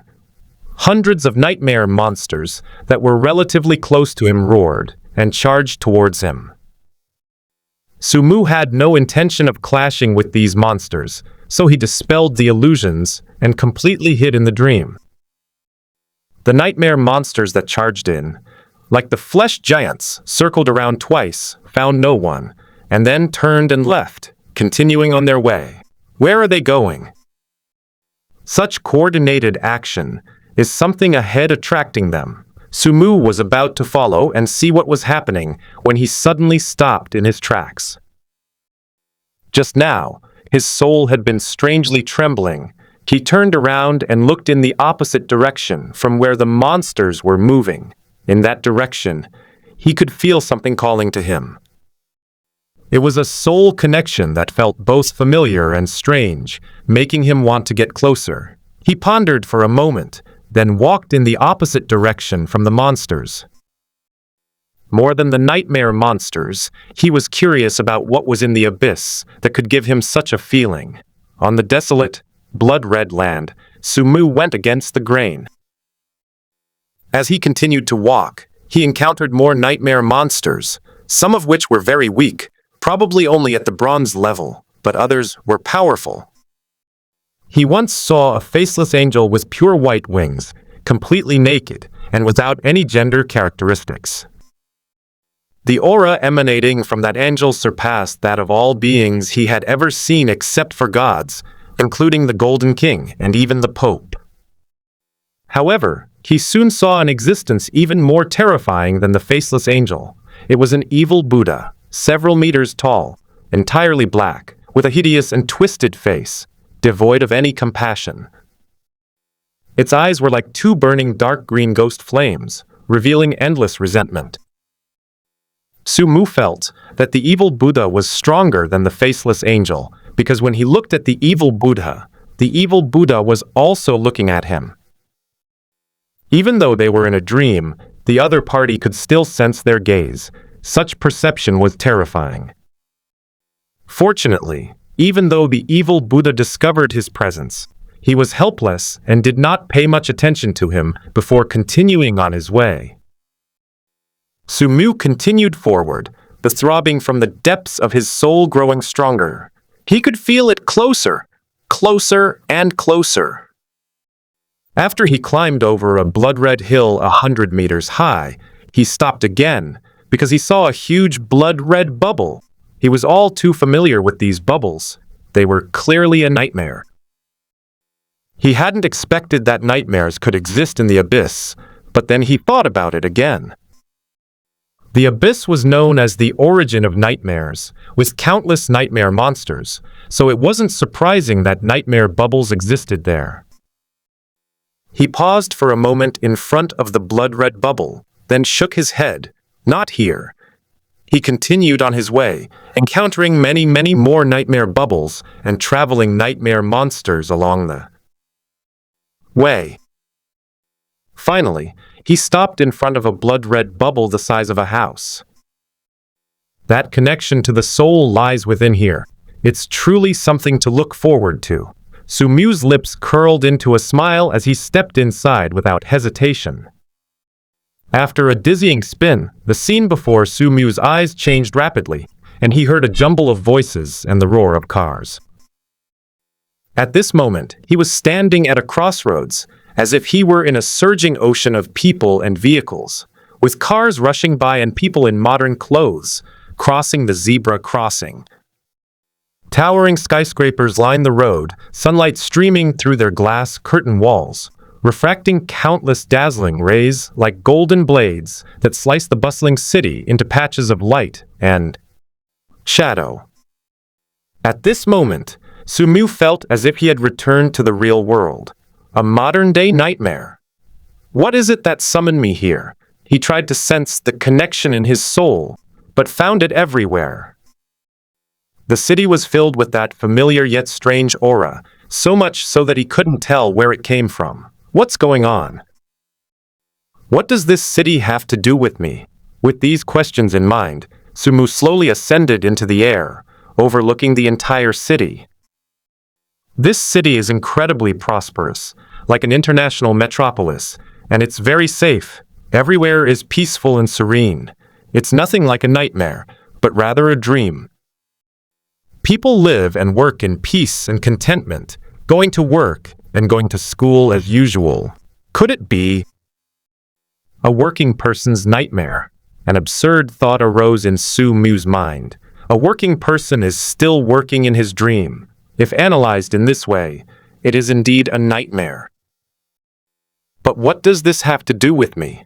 He frowned, his eyes scanning his surroundings, trying to find something unusual. And he actually did find something. He didn't notice anything unusual about the city, but rather about the dream world itself, because it had no boundaries. In the past, dreams always had boundaries, which were shrouded in black mist. This was because beyond the boundaries lay endless black mist. Even if there was no black mist in the abyss, beyond the boundaries lay that blood-red world. Logically, one should be able to see the blood-red color at the boundaries, but there was nothing here, only emptiness. It was as if the scene had been pixelated, extremely blurry, and one could not see anything at all. The unusual nature of the dream piqued Sumu's curiosity, so he flew to the edge of the city and plunged headlong into the void. As he passed through the void, his narrow eyes narrowed slightly. Looking at the bustling city before him, the crowds of people, and the endless stream of vehicles, a smile curved his lips. Interesting. Everything was exactly the same as the city we had just entered. Sumu flew over the entire city again, changing direction to enter the void at the edge of the city. However, after he passed through the void, he still saw the same city. Are there countless identical cities connected together, or did I never leave at all? He casually pulled out a piece of mithril the size of a baby's fist and threw it under a large tree on the edge of the city. This fist-sized mithril is worth at least several million, but compared to his current wealth, it's just a drop in the ocean. The wealth contained in the Blood Moon treasury far exceeded the imagination of ordinary people. Even if Duamu King was given a portion, it would only be worth 1/10 of the entire treasury. Mithril is very stable and has excellent resistance to supernatural forces, making it the least likely to be affected when used to mark objects. After marking the location, Sumu once again traversed the void. Looking at the unchanged city before him, he arrived at the edge and, under the large tree, found the mithril he had previously discarded. He picked up the mithril, examined it carefully, and confirmed that it was the one he had just lost. It seems that this city is a place you can enter, but not leave. So he could only focus his attention on the city itself. Based on past experience, as long as the source of the nightmare was resolved, the nightmare would naturally shatter, and he could leave. Sumu revealed his true identity and quietly blended into the city. He found a coffee shop, ordered a cup of coffee, and sat in a corner. This coffee shop is quite popular, and it even has several cats, attracting many female customers. There were female office workers who came for afternoon tea, and some female college students who came specifically to take photos with the cats. As one of the few men, Sumu attracted the attention of many women, even while sitting in a corner due to his outstanding appearance and temperament. Whether it was my imagination or not, his arrival seemed to lower the volume of conversations in the entire coffee shop, and the girls who were usually laughing and joking became much more ladylike. Look at him. He's so handsome. He looks like a celebrity. I wonder if he has a girlfriend.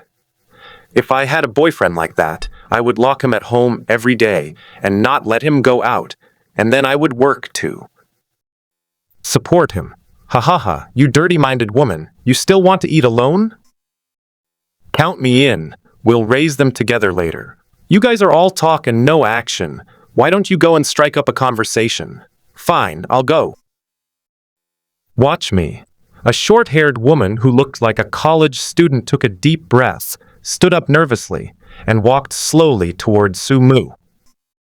As she got closer, she walked slower and slower, occasionally looking back at her roommates. Go for it! You can do it! Her roommates clenched their fists and whispered encouragement to her. With each step she took, her short, glossy black hair swayed playfully. At this moment, she was only one position away from Sumu. The close proximity made her heart pound wildly. His handsome face was so perfect that it was dazzling. Sumu seemed oblivious to her presence, continuing to savor his coffee. His slender fingers slipped through the handle of the cup, bringing it to his lips. His lips, with their smooth, natural lines, resembled a mountain ridge gently caressed by a spring breeze, carrying a soft curve. He parted his lips slightly, revealing his clean, even teeth, and his lips were a healthy and alluring pale red, like the intoxicating glow of the clouds at dawn. The lips touched the rim of the cup, and the woman took a small sip. Her Adam's apple bobbed, making the short-haired woman unconsciously swallow.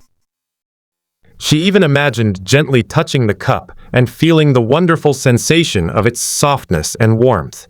She had an urge to become the coffee cup.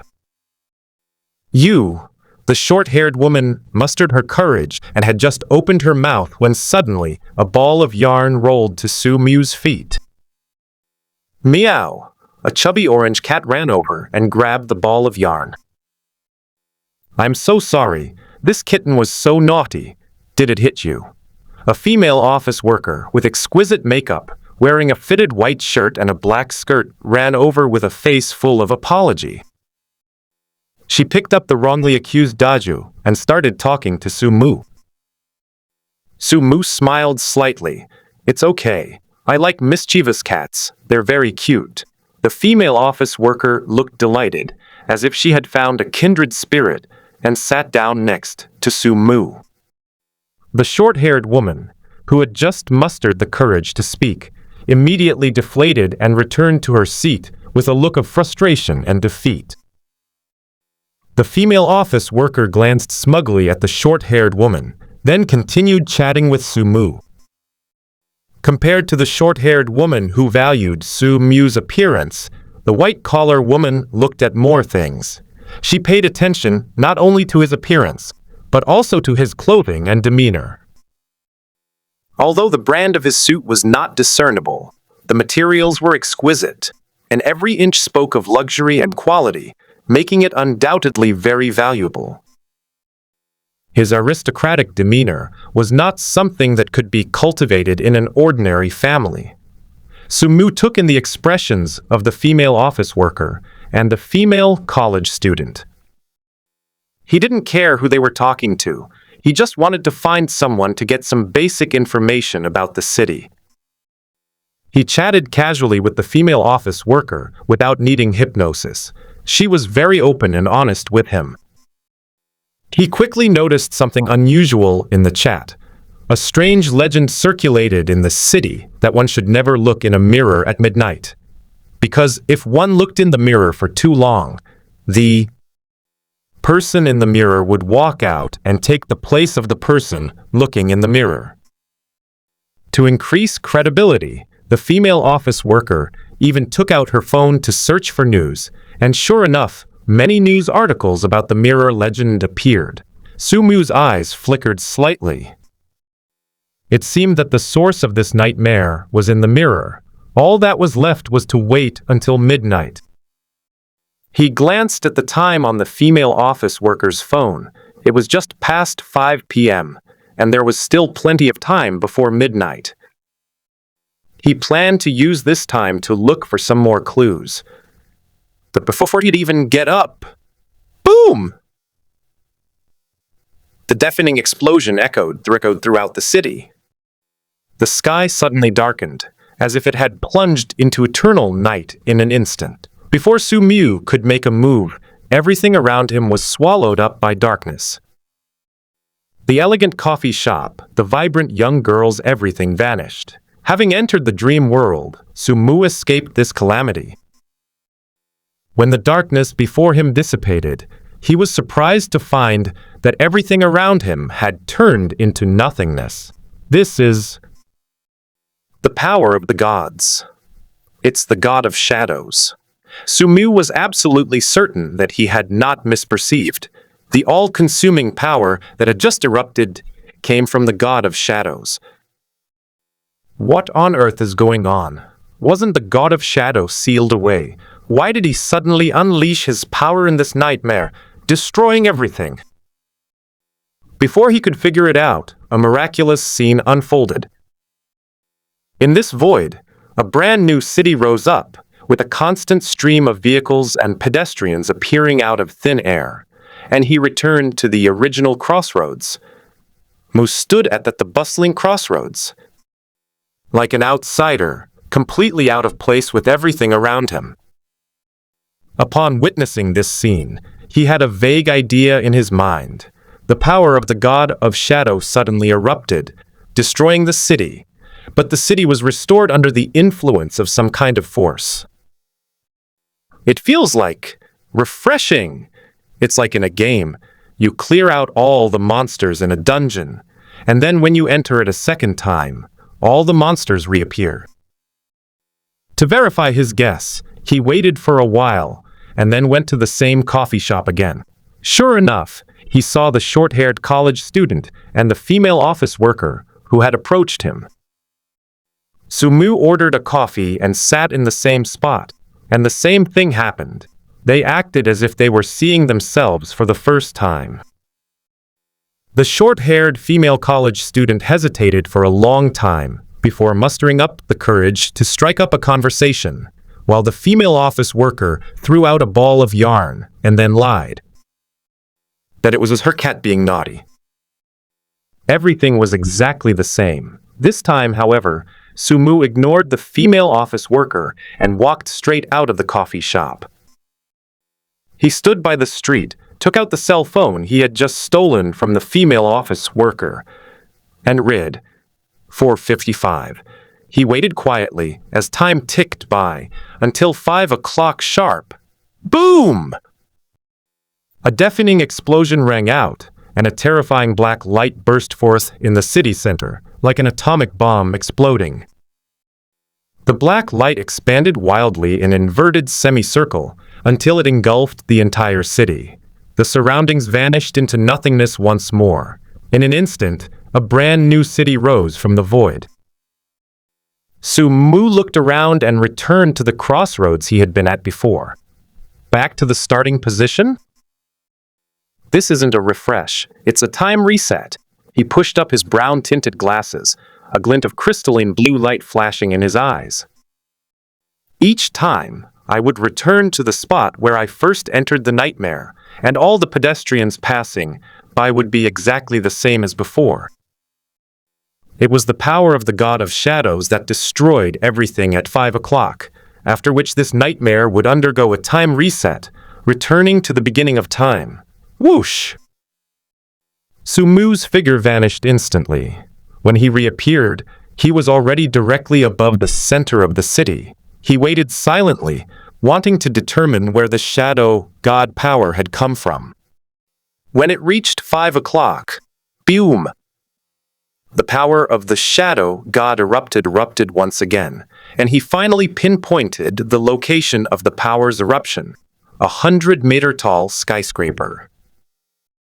The power was emanating from behind the skyscraper. Time reset again, and Sumu went directly to the back of the skyscraper. The sunlight was blocked by the skyscraper, casting a long shadow behind it. In the shadows, in a narrow alley, several white-collar workers in suits were gathered together, smoking and gossiping about their boss's dirty secrets. Sumu revealed himself and walked towards several white-collar workers. They glanced at him, then ignored him and continued smoking and chatting. Was it the shadow divine power erupting from them? Sumu frowned slightly. In his perception, these people were just ordinary people, without any supernatural abilities whatsoever. Just then, from the garbage heap deep in the alley, a hoarse voice suddenly rang out. The voice was unusually hoarse, as if it hadn't spoken to anyone in a long time, and it revealed a hint of excitement. You're new here? I've never seen you before. A rustling sound came from the garbage heap, and a dirty, hunched figure rose from it, his eyes fixed on Sumu. Sumu narrowed his eyes and sized up the homeless man in front of him. He was disheveled and his face was obscured, and his clothes were tattered. He looked like an ordinary homeless man, but Sumu could feel the power of the god of shadow and the previous tremor of his soul from him. He had followed the throbbing in his soul to this nightmare, and now he had finally found the source of that throbbing, this homeless man. I just arrived, Sumu replied. Upon hearing this, a flicker of excitement crossed the homeless man's eyes, but it quickly faded. He gave a wry smile and asked, "What time did you get in?" "Around 4:30. Heh." The homeless man let out a sneer that was hard to understand, as if he were mocking him, but it was more like he was mocking himself. "You're really miserable. You only have half an hour a day." Sumu narrowed his eyes slightly, understanding what the homeless man meant. The man knew that the explosion would occur at 5 o'clock, and was clearly able to retain his memories during the time reset, unlike the previous people whose memories were also reset. "And you, how much time do you have?" The homeless man held up a dirty finger. one day. A day. The clock resets at 5 p.m. every day, yet you have a whole day? The homeless man nodded. That's right. The time loop started the moment I entered it. It began because of me, and it will end because of me. Who are you? The homeless man grinned. I've been here for 5 years. 5 years shouldn't be enough to erase my name from hell. You must have heard of me. I am the Pope of the primordial god cult? Pope? Sumu frowned. Another pope? If the person in front of him was the Pope, then who was the Pope in the outside world? What? You don't believe me? Judging from your appearance, you must have seen the imposters outside, right? A hint of hatred flashed in the homeless man's eyes, but that hatred quickly turned into numbness. This is a long story. You may not believe me, but I don't care. I don't care whether you believe me or not. I just want to talk to someone. This dream can only be entered, but not exited. Time is always cycling through this day. The people here are just ordinary people. They can't understand me at all. They just think I'm crazy. Of course, you can think of me as crazy too, or even kill me if you don't like me. Anyway, after 100 or 1,000 time loops, you'll always come looking for me. Sumu walked slowly toward the homeless man, then sat down on the ground, completely unconcerned about the dirty garbage around him. Anyway, he didn't need to wash his clothes, and they would be back to normal in a moment. Seeing Sumu sit down, the homeless man grinned. You're quite an interesting person. Perhaps your days won't be so boring from now on. By the way, how did you get into the abyss? Although I've lost all my power, my eyesight is still sharp, and I can tell that you're very weak. With your strength, there's no way you could have survived the place sealed by the evil god. Don't tell me yet, let me guess. You must have encountered a once-in-a-century space-time turbulence and been swept in, right? Sumu did not answer, but carefully examined the homeless man's dirty face. He felt that it was somewhat familiar, as if he had seen it somewhere before. Ha ha ha, it seems I guessed right. You really are an unlucky guy. You managed to run into such a low-probability event. What's worse, of all places to fall into, you had to fall into this dream. If you fell anywhere else, at least you could die, but here, there is only an endless cycle. The homeless man seemed to have not spoken to anyone in a long time, and at this moment he did not give Sumu a chance to answer, speaking like a machine gun. But don't despair. God will not abandon his believers. As long as you believe in the primordial angels like I do, sooner or later, the holy light will shine upon you, and all believers will go to heaven. When the primordial angels were mentioned, fervent light shone in the homeless man's cloudy eyes, as if they were the source of his strength to keep living. Seeing the other party's fervor, Sumu began to believe that the other party was indeed the Pope. Now I'll tell you about my origins. If you don't believe me, just take it as a joke. Actually, I was the Pope of the primordial god cult back then. The homeless man abruptly stopped speaking, a look of pain appearing on his face, and an inky shadow was visibly spreading across his body. Looks like it's time. The shadow god power within me is about to erupt. Well, I'll tell you later. Remember to come early, since you only have half an hour each time. Hey, what are you doing? The homeless man was startled. He realized that an invisible force was peeling away the grime from his face. Upon seeing the homeless man reveal his true face, Sumu finally knew who he was. Boom! All things returned to nothingness. Standing at the crossroads amidst the crowd, Sumu remained quietly in place, a slight smile playing on his lips. Interesting. He went back to the garbage dump behind the skyscraper. The homeless man was already waiting there. When he saw Sumu arrive, he waved and said, "Come on, let's continue our conversation." He swept the surrounding trash aside and gestured for Sumu to sit down, But Sumu did not sit down. Instead, he looked at him with interest and slowly said, "You are a blasphemer." The homeless man was taken aback, then shook his head firmly. "No, I am the primordial Pope." Although the homeless man did not admit it, Sumu was absolutely certain that the person in front of him was the blasphemer, the first Crimson King. That is, Su King's biological father. This person's appearance is exactly the same as the portrait issued by the Crimson Flame royal family. It seems you've seen the blasphemer's wanted poster. That's right.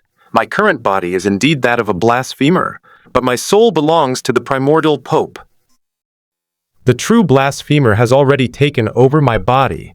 A deep-seated hatred flashed in the homeless man's eyes once again. Upon hearing this, Sumu's thoughts instantly cleared up.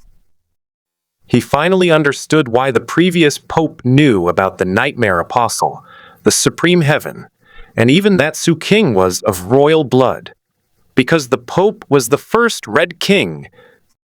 Perhaps no one in this world understands the Supreme Heaven better than the first Red King. The reason the first Crimson King controlled Su King was for the royal bloodline. Since he had already taken over the Pope's body, he naturally did not have the qualifications to use the Supreme Heaven, and Su King was his tool to use the Supreme Heaven. A powerhouse of this caliber could see through Su King's bloodline at a glance. It was impossible for him not to realize that Su King was just an avatar. Moreover, only the Crimson King and the first Crimson King possessed the Nirvana sacred flame. He must have known that Su King was an avatar of his own daughter. However, the first Red King did not choose to acknowledge his daughter, but instead directly controlled her, which is quite intriguing. Were the father and daughter so incompatible? At this moment, the vagrant no, to be precise, the real Pope continued, "My great battle with the blasphemer is known throughout hell. People only know that the blasphemer fell into the abyss and the Pope returned victorious, but little do they know. He smiled bitterly. The real victor is actually the blasphemer. Back then, I did drive him into the abyss, and he was severely injured. In the abyss, the two of us encountered the god of shadow and were targeted by him. I barely escaped the attack of the god of shadows thanks to the protection of the primordial angels. However, the blasphemer, who was exhausted, was not so lucky. His body was being eroded by the power of the shadow gods, and he was about to die. I thought he was surely dead, so I hurriedly used the power of the primordial angels to try and escape the abyss. But just as I was about to succeed, the blasphemer sacrificed all his power and the divinity he had plundered to the high heavens, making a wish. Sumu calmly asked, "Is this wish to swap souls with you?" A sinister look appeared on the Pope's face. That's right, this is what he wished for. So, he became me, and I became him. He left the abyss in my place, while I am left here forever. I am filled with remorse. If I had killed him and left then, things wouldn't have turned out this way. That damned blasphemer, he will be punished by God sooner or later. When the holy light of the primordial angels shines upon the abyss, I will return to the world and reclaim everything that was rightfully mine. Sumu nodded calmly. He found that the fanatics had at least one advantage. They would never despair until death. Even now they were still fantasizing that the primordial angels would come to their rescue. Based on his understanding of the divine, even the primordial angels probably didn't know who the Pope was, just as humans wouldn't care about ants. So, the Supreme Heaven is now in your hands? Sumu asked a crucial question. The Supreme Heaven resides within the first Red King. The two have merely swapped souls, which means that the Supreme Heaven is now in the hands of the true Pope. The Pope gave a soft hum, then took out a dark gold ring from his pocket and tossed it to Sumu. Sumu took the Supreme Heaven and couldn't help but chuckle. He hadn't expected that the supreme heaven would come into his hands so easily in the end. He examined it closely. The supreme heaven was entirely dark gold, but this dark gold color was not ostentatious. It seemed to be a kind of understated luxury, which suited his aesthetic taste very well. It has a thick yet exquisite texture, with subtle patterns that resemble ancient runes. When his gaze fell upon the inner circle of the supreme heaven, he was immediately stunned. Within the inner circle was a ring of dark gold carvings, and what was carved on it was none other than Ouroboros. Isn't this the spiritual symbol I've always used? His own snakeskin cane, pocket watch, and even the headquarters of the Viper Gang were all engraved with the Ouroboros symbol. Is it a coincidence? No, it's not a coincidence. Sumu slowly put the supreme heaven ring on his finger. The tremor deep in his soul subsided at this moment, and a strong sense of familiarity surged into his heart, as if he had found something that had been lost for a long time, but was of vital importance. He finally realized that what had summoned him to this dream was none other than the high heaven. Seeing that Sumu was engrossed in looking at it, the Pope grinned and said, "You like it? Then I'll give it to you. Anyway, it'll be back in my hands in half an hour." Sumu smiled slightly. "In that case, I will accept it." The supreme heaven was still on his hand, and he did not take it off. The Pope nodded indifferently. "This treasure is indeed very magical, but it's useless. Even if I gave it to you, you wouldn't be able to use it. It's bound to your bloodline, and only my current body can use it." Sumu channeled his spiritual energy into the highest heavens, wanting to give it a try, but it really didn't work. He had a feeling that the supreme heaven was originally his property, but now someone else had put a combination lock on it, and even he could not bypass the combination lock to use the supreme heaven directly. Wait, the Pope seemed to realize something. He suddenly raised his head and stared intently at Sumu. "Who exactly are you? Why do you know about the supreme heaven? The existence of the high heaven is known only to me and the blasphemers. Could it be that you—" The gentleness on Sumu's face slowly faded, replaced by an indifference like that of a god looking down upon the world. He slowly rose to his feet, looking down at the trembling Pope. "God knows everything." "What?" The Pope's body trembled. "You are absolutely right about one thing. God will not abandon his believers. As long as you believe in the primordial angels, even if you are in the abyss, his holy light will shine on you."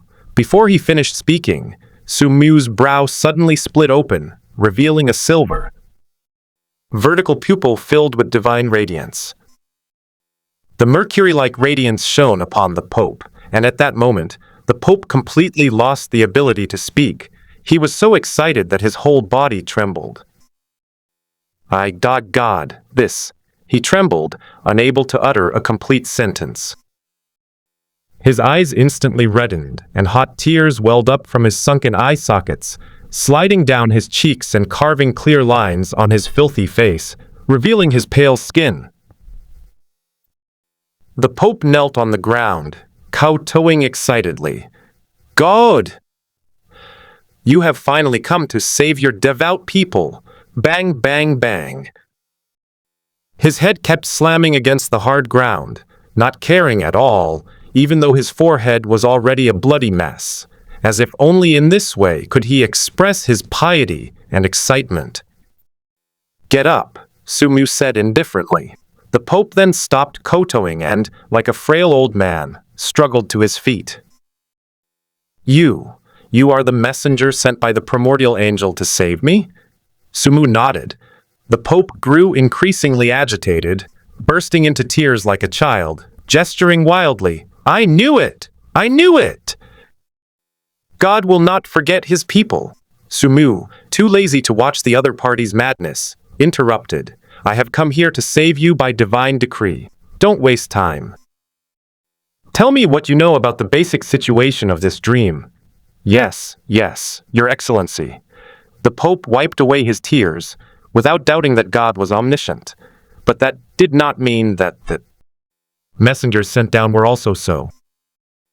He hurriedly and respectfully said, "This dream was not originally like this. The source of its nightmare is the nightmare monster hidden in the mirror. This monster does not have the power to reset time. The reason why the dream keeps repeating is because I used the supreme heaven.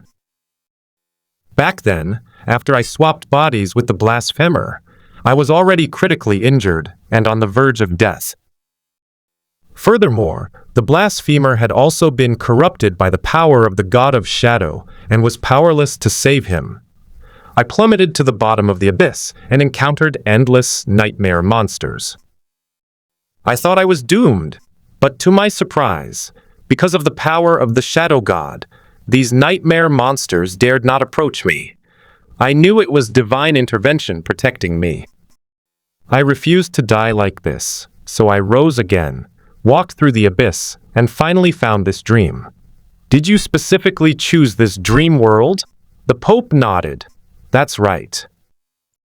This dream is much smaller and weaker than the others, making it the easiest to change.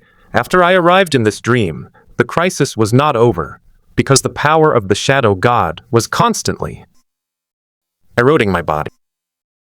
I would die completely soon, but I cannot die. A blasphemer, disguised as me, is ruling the cult of the primordial god in the outside world. This is blasphemy against the gods. I will not allow it. The Pope's expression suddenly became agitated. In his view, his own death was not important, but God should not be desecrated because of him. Because of the body swap, I not only possess the high heaven, but also have the right to use it. Although the blasphemer's body has nothing left to offer to the high heaven, I still have a soul. My soul still contains the divinity bestowed by the primordial angels. I kept sacrificing my soul power to the high heavens, trying to erase the power of the shadow god. However, my power was still too weak. Even with wishes, I could not eradicate the power of the shadow god. I only weakened it. So I changed my method and wished to solidify the time of this dream, so that the time of the dream would stay on this day forever. For this, I gave everything I had, and time thus formed a closed loop. At 5 o'clock, the power of the shadow god erupts. I am killed, and the entire city is destroyed. Then time resets, returning to the beginning, and the cycle repeats itself. For the past 5 years, I have been tormented by the power of the shadow god every moment, constantly being killed and resurrected. I endured everything just to await the shining light of the primordial angels. The Pope raised his hands high, his expression fanatical, and in a trance, it seemed as if his filthy body was enveloped in a layer of holy light. Wonderful! Sumu admired him in his heart. He liked the story of the Pope, a devout fanatic who went to such lengths for his faith. The Pope could have died like that, but he didn't. Instead, he chose the cruelest way to live, an endless cycle of reincarnation and endless torment, all in the hope of divine redemption. This wait was too uncertain, and he might never see it again in his lifetime, but he still did it, even if the price was eternal reincarnation and torment. My lord, we cannot leave this dream because time has solidified, becoming a closed circle. Only way to escape is to break this circle, and the way to break this circle is... Boom! The power of shadow erupted, and everything returned to nothingness. Sumu stood at the crossroads again, feeling somewhat helpless. Half an hour had been a real hassle. It was also remarkable that the Pope had endured 5 years of repetition and suffering here without going insane. The willpower of a fanatic far exceeded the imagination of ordinary people. At this moment, he looked down at his palm and found that the supreme heaven on it was indeed gone. He returned to the garbage dump and found the Pope. The Pope was already waiting respectfully in place. This time, the Pope had even taken special care to groom himself, wearing a suit that had been taken from someone else, and washing all the dirt off his face. The Pope, appearing in a completely new guise, truly resembled the former king who once reigned supreme, the first Red King. That kingly aura seemed to have been ingrained in his genes. Even now, as a destitute person living in a garbage dump, he still exuded an aura of majesty that was impossible to ignore. He was very handsome, and although he was middle-aged, his mature charm had only deepened, like a fine wine aged for many years, rich and captivating. The Red Queen's current beauty is at least half due to her father. Greetings, divine messenger. Go on. Sumu interrupted, not wanting to go through the cycle again. Yes, divine envoy, the key to breaking the time loop lies in the power of shadow. This dream was destroyed because of the power of shadow. As long as the power of shadow is eliminated, the factor that destroyed the dream will be gone, and the loop will naturally be broken. Sumu pondered for a moment, then realized a blind spot. Wouldn't resetting time reset the shadow god power? The Pope shook his head. No, divine power is supreme.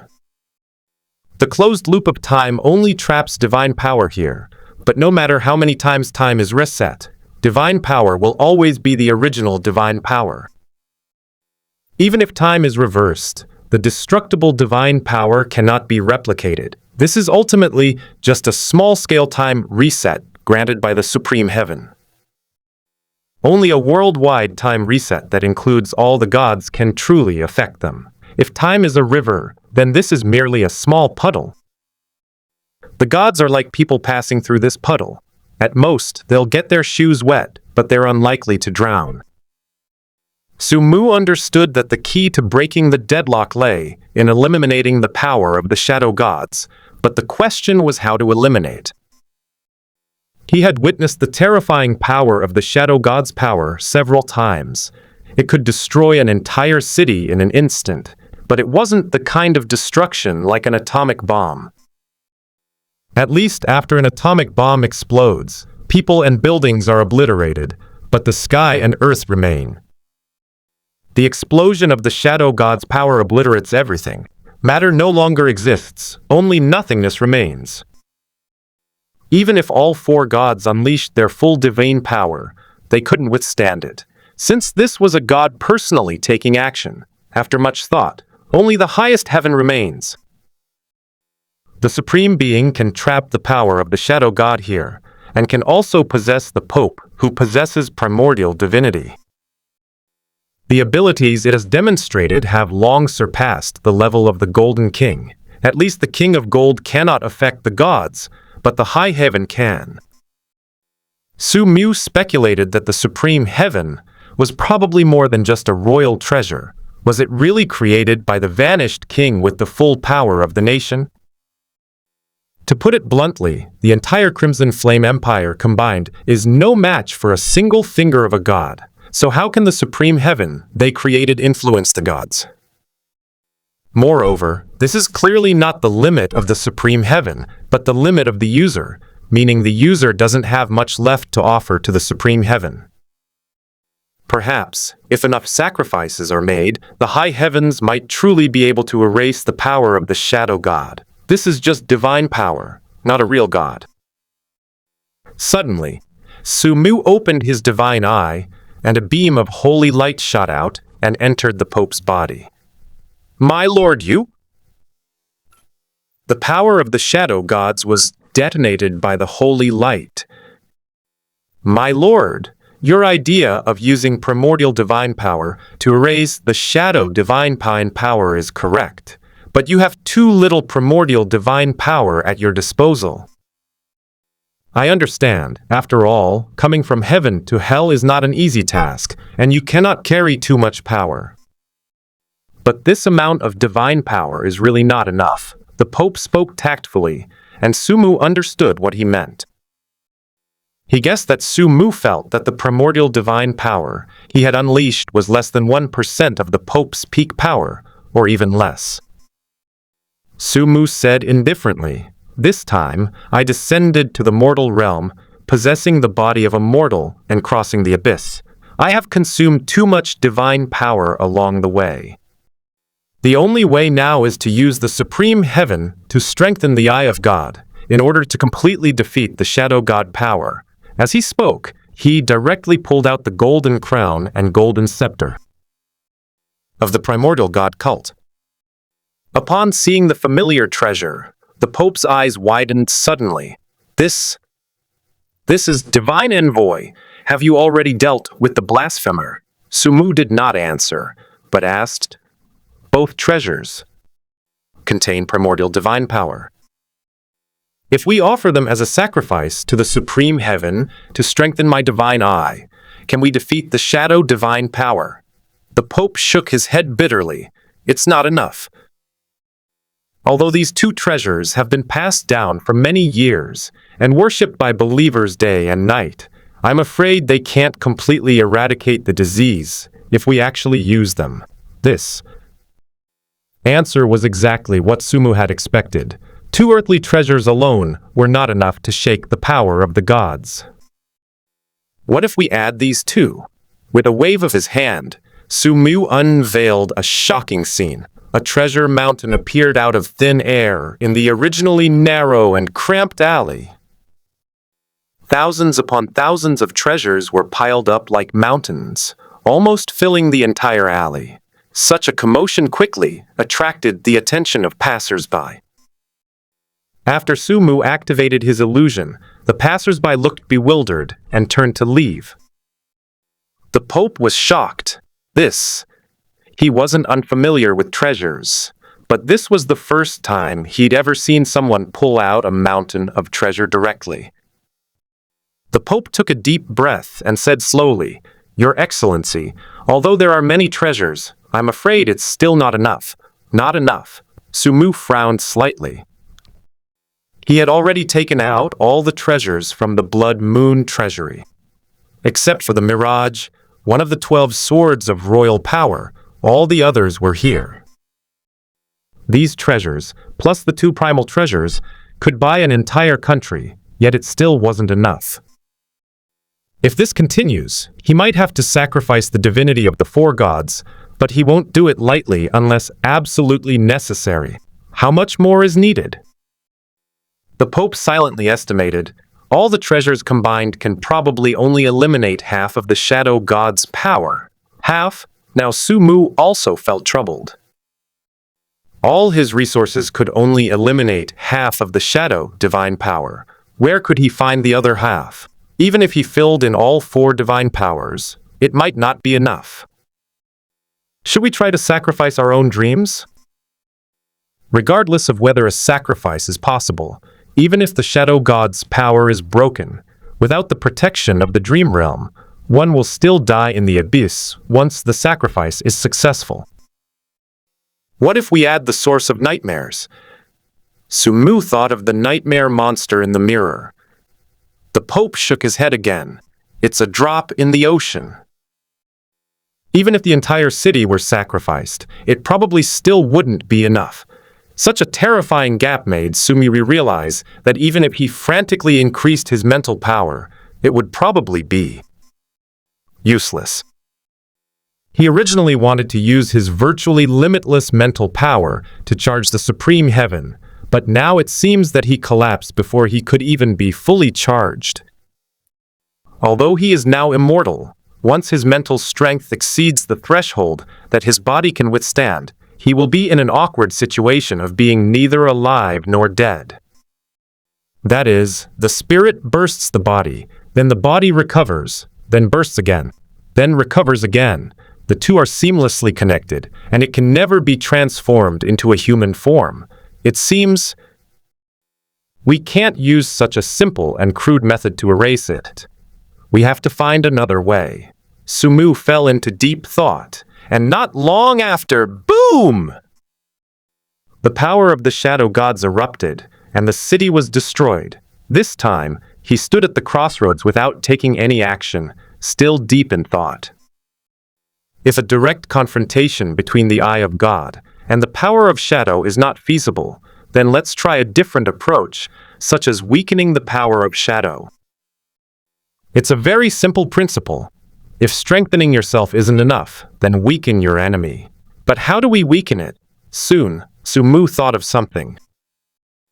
The first Crimson King was called a blasphemer because he plundered the divinity of various sects.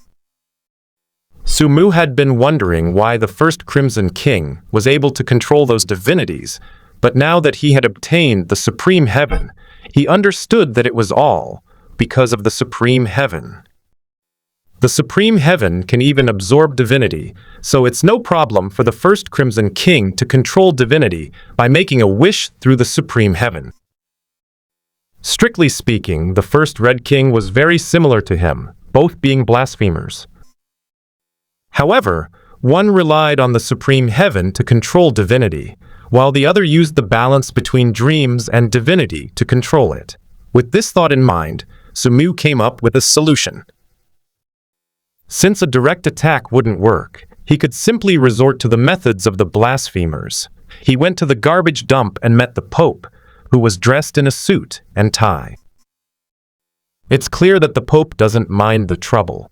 Even when time resets, he still insists on dressing up in full regalia each time, which also reflects his attitude towards the messengers of God. Your Excellency, the divine messenger, you have arrived. The Pope bowed respectfully without any sign of fatigue. Sumu didn't waste any words and went straight to the point. How much do you know about the rules for making wishes in the highest heaven? A thoughtful look flashed across the Pope's face as he pondered. I know the basics. In the past 5 years, I have thoroughly studied the high heaven. Although I am now a cripple, in this endlessly repeating day, I can easily obtain resources from the city using various intelligence and then make wishes continuously. However, the resources here are too scarce. Even sacrificing the entire city wouldn't break the power of the Shadow God. In the process, though, it has given me a deeper understanding of the high heavens. Can anything be offered as a sacrifice to the high heaven to power it? The Pope shook his head. Only things that the user possesses can be sacrificed, such as their own power, life, soul, etc. You want to sacrifice others. You must ensure that they will not resist. So, if you want to sacrifice my power to the high heavens, you need my permission? Yes, either you volunteer, or I may be offended by what I'm saying, Your Excellency. Please feel free to speak. Either I control you, rendering you incapable of resistance, and then forcibly extract it from you using the Supreme Heaven. So, even though the power of shadow is within you, you cannot sacrifice it because it is not a power you can control? The Pope nodded. That's right. Sumu had a general understanding of the rules of the Supreme Heaven. With a wave of his hand, a treasure mountain appeared out of thin air, filled with garbage heaps. Using these treasures, I made a wish to the high heaven to transfer some of the Shadow God's power to me. The Pope was taken aback, then his expression changed drastically. How can this be? You are a divine messenger. How can you allow the power of an evil god to desecrate this? Do as I say. Seeing Sumu's resolute attitude, the Pope hesitated for a long time, but had no choice to comply. My lord, how many should be transferred? Transfer 1% first, little by little. I will use the primordial divinity to suppress the power of the evil god. Yes. The Pope extended his right hand, adorned with a ring, and slowly placed it upon the treasure mountain. He activated the Supreme Heaven, and dark golden light burst forth from the ring. At the same time, the treasures within the mountain began to shrink, as if vanishing into thin air, and were swallowed up by the Supreme Heaven. Sumu observed with great interest, trying to understand the operating principle of the Supreme Heaven, but he couldn't see through it at all. The power exerted by the Supreme Heaven seemed to transcend the current dimension, and that invisible force was working in a higher dimension that was not visible to the naked eye. As the dark golden light grew brighter, about 1/10 of the treasures in the treasure mountain were reduced, and the dark divine power within the Pope finally stirred. Black liquid like ink began to seep from beneath the Pope's skin. As the black liquid appeared, an eerie and ominous aura, indescribable in words, spread out, shrouding the entire city like dark clouds. It's getting dark. A strong wind swept through the city, and the earth trembled slightly. In an instant, all shadows, including the shadows of people, trees, and even the projections of buildings, became restless.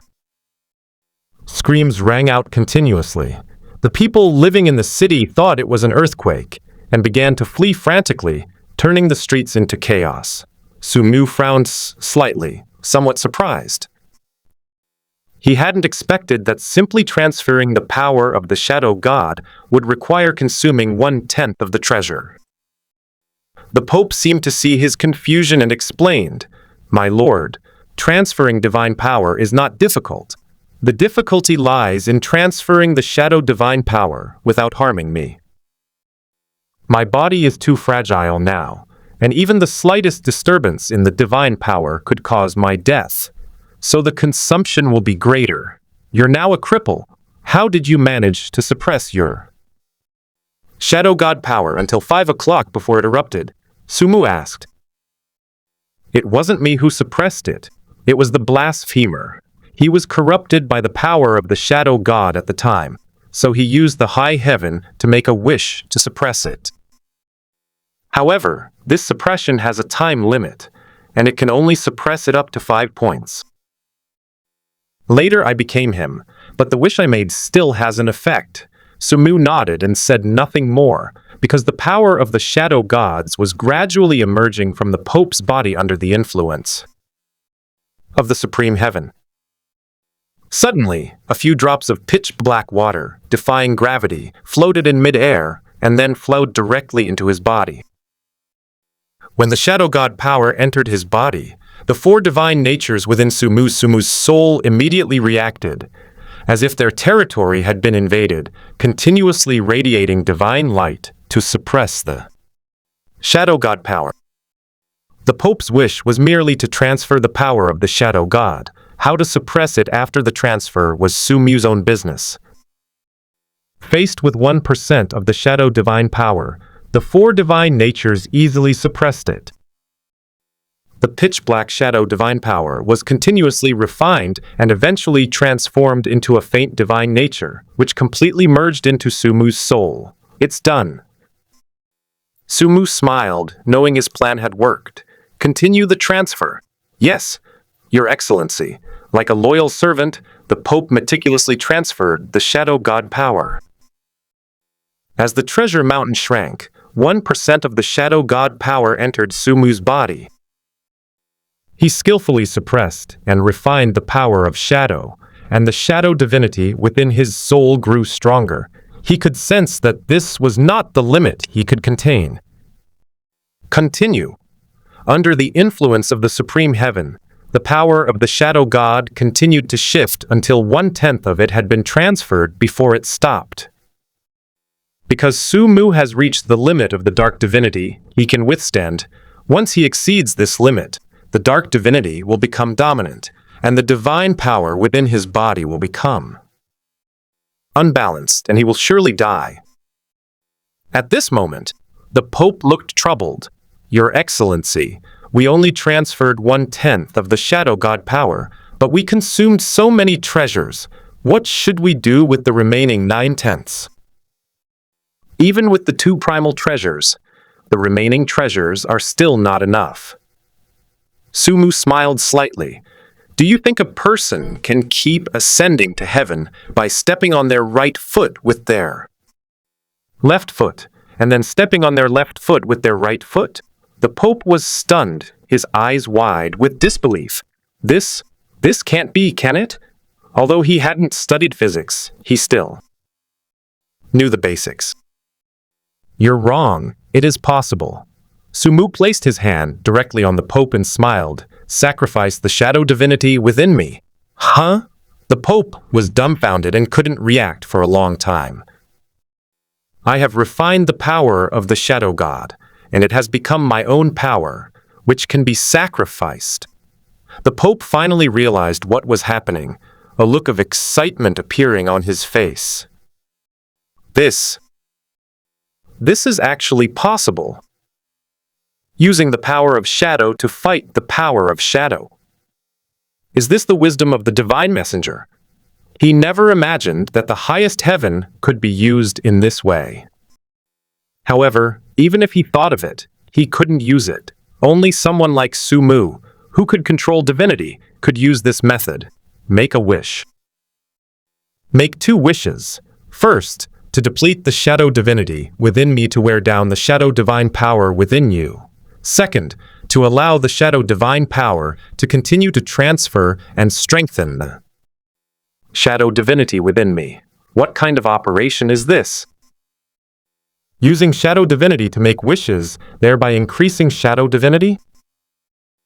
The Pope couldn't help but exclaim in admiration.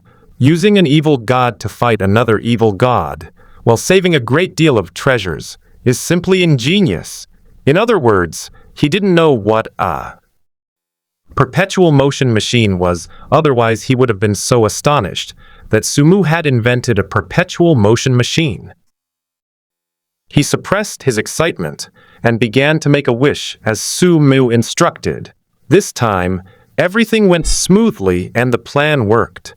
The power of shadow was being consumed at a visible rate, until it was completely exhausted. At this point, there were only 5 minutes left until 5 o'clock. Praise be to primordial angels. Praise be to the divine messenger. The Pope cheered excitedly and couldn't help but kneel down again, kowtowing to Sumu. He pressed his head firmly to the ground, almost burying it in the soil. The shadows cast by the head obscured his face, making it impossible for anyone to see his expression. At this moment, Sumu was in a pretty good mood. He had found the supreme heaven and also gained the shadow divinity, which was a great harvest. In 5 more minutes, when it reaches 5 o'clock, if the dream has not yet been destroyed, the time loop here will be completely broken, and he will be able to leave. This moment, the Pope slowly stood up from the ground. He smiled, all the respect on his face disappeared, and he met Sumu's eyes. Suddenly, Sumu's lips curled up slightly, and he returned the smile. Looks like you have some surprise for me. The Pope smiled confidently. You know what? I actually made another wish just now. Oh? Sumu's eyes flashed with obvious excitement, his strong anticipation for the Pope even surpassing his recent acquisition of shadow divinity. You don't seem surprised. The Pope was more surprised than anything else. Of course I'm not surprised, but rather delighted. Sumu's smile widened, revealing his gleaming white teeth. The Pope chuckled. You blasphemers are all truly insane. Upon hearing this, the man with the brown glasses could barely conceal the excitement in his eyes. Interesting. Truly interesting. When did you realize it? Sumu kept thinking, trying to figure out when he had given himself away. Before you arrive.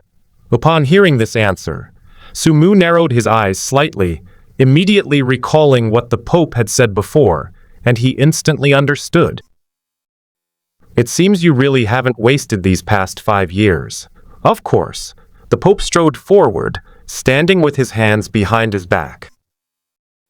He didn't look at Sumu, but instead looked at the city where he had lived for 5 years, his expression inscrutable. Even though he is now a cripple, his composure is something that cannot be faked. The Pope's calmness and composure, combined with the innate kingly aura of the first Red King, create a wonderful fusion. In these 5 years, I have learned all the secrets of this city, met all the people, and known everything that is about to happen. It can be said that here, I am omniscient. Do you know what happens when a person becomes omniscient? The Pope suddenly turned around and looked at Sumu. Omniscience means you can kill anyone in this city at will. Indeed, with absolute information superiority, even if I am a cripple, I can still control the fate of these mortals. Over the past 5 years, I have continuously sacrificed these mortals and made wishes to the highest heaven. I have only done one thing, and that is to foresee the future. As he spoke, the Pope stroked the supreme heaven on his fingers, as if reminiscing. Although mortal lives are worthless, and the foresight of the future is limited to fragments, in the endless loop of dreams, it's like I get a little bit of information about the future every day. I spent 5 years piecing them together and finally managed to glimpse a corner of the future. Slap, slap, slap. Sumu couldn't help but applaud. He seemed to see the Pope traveling to every corner of the city over the past 5 years, calculating all the information and mobilizing all possible resources to piece together the future. The sheer volume of computation and information involved was incredibly complex, yet the Pope still managed to accomplish it. You knew I wasn't a messenger of the gods by foreseeing the future? No, the Pope shook his head. I only know that someone will come here, but I cannot predict who that person is or what their identity is. This surprised Sumu. With so little information, how did the Pope know that he was not a divine messenger before he even arrived? Seemingly noticing Sumu's confusion, the Pope explained, because there are no divine messengers in this world. The primordial angels never cared about humans, let alone send a divine messenger to save me. Hey, ha ha ha. Interesting, really interesting. Sumu was overjoyed. He had finally met a very interesting person. Would you care whether an ant lives or dies? The Pope asked calmly. Sumu smiled and said, of course not. So even God wouldn't. At this moment, the Pope no longer seemed like a fanatic, but rather like a wise man who had seen through the ways of the world. God never cares about people's faith, but I do. I know you might wonder. If that's the case, why still believe in the primordial angels? My answer is, quite the opposite. Don't you think that's precisely why God is even more worthy of faith? Sumu nodded.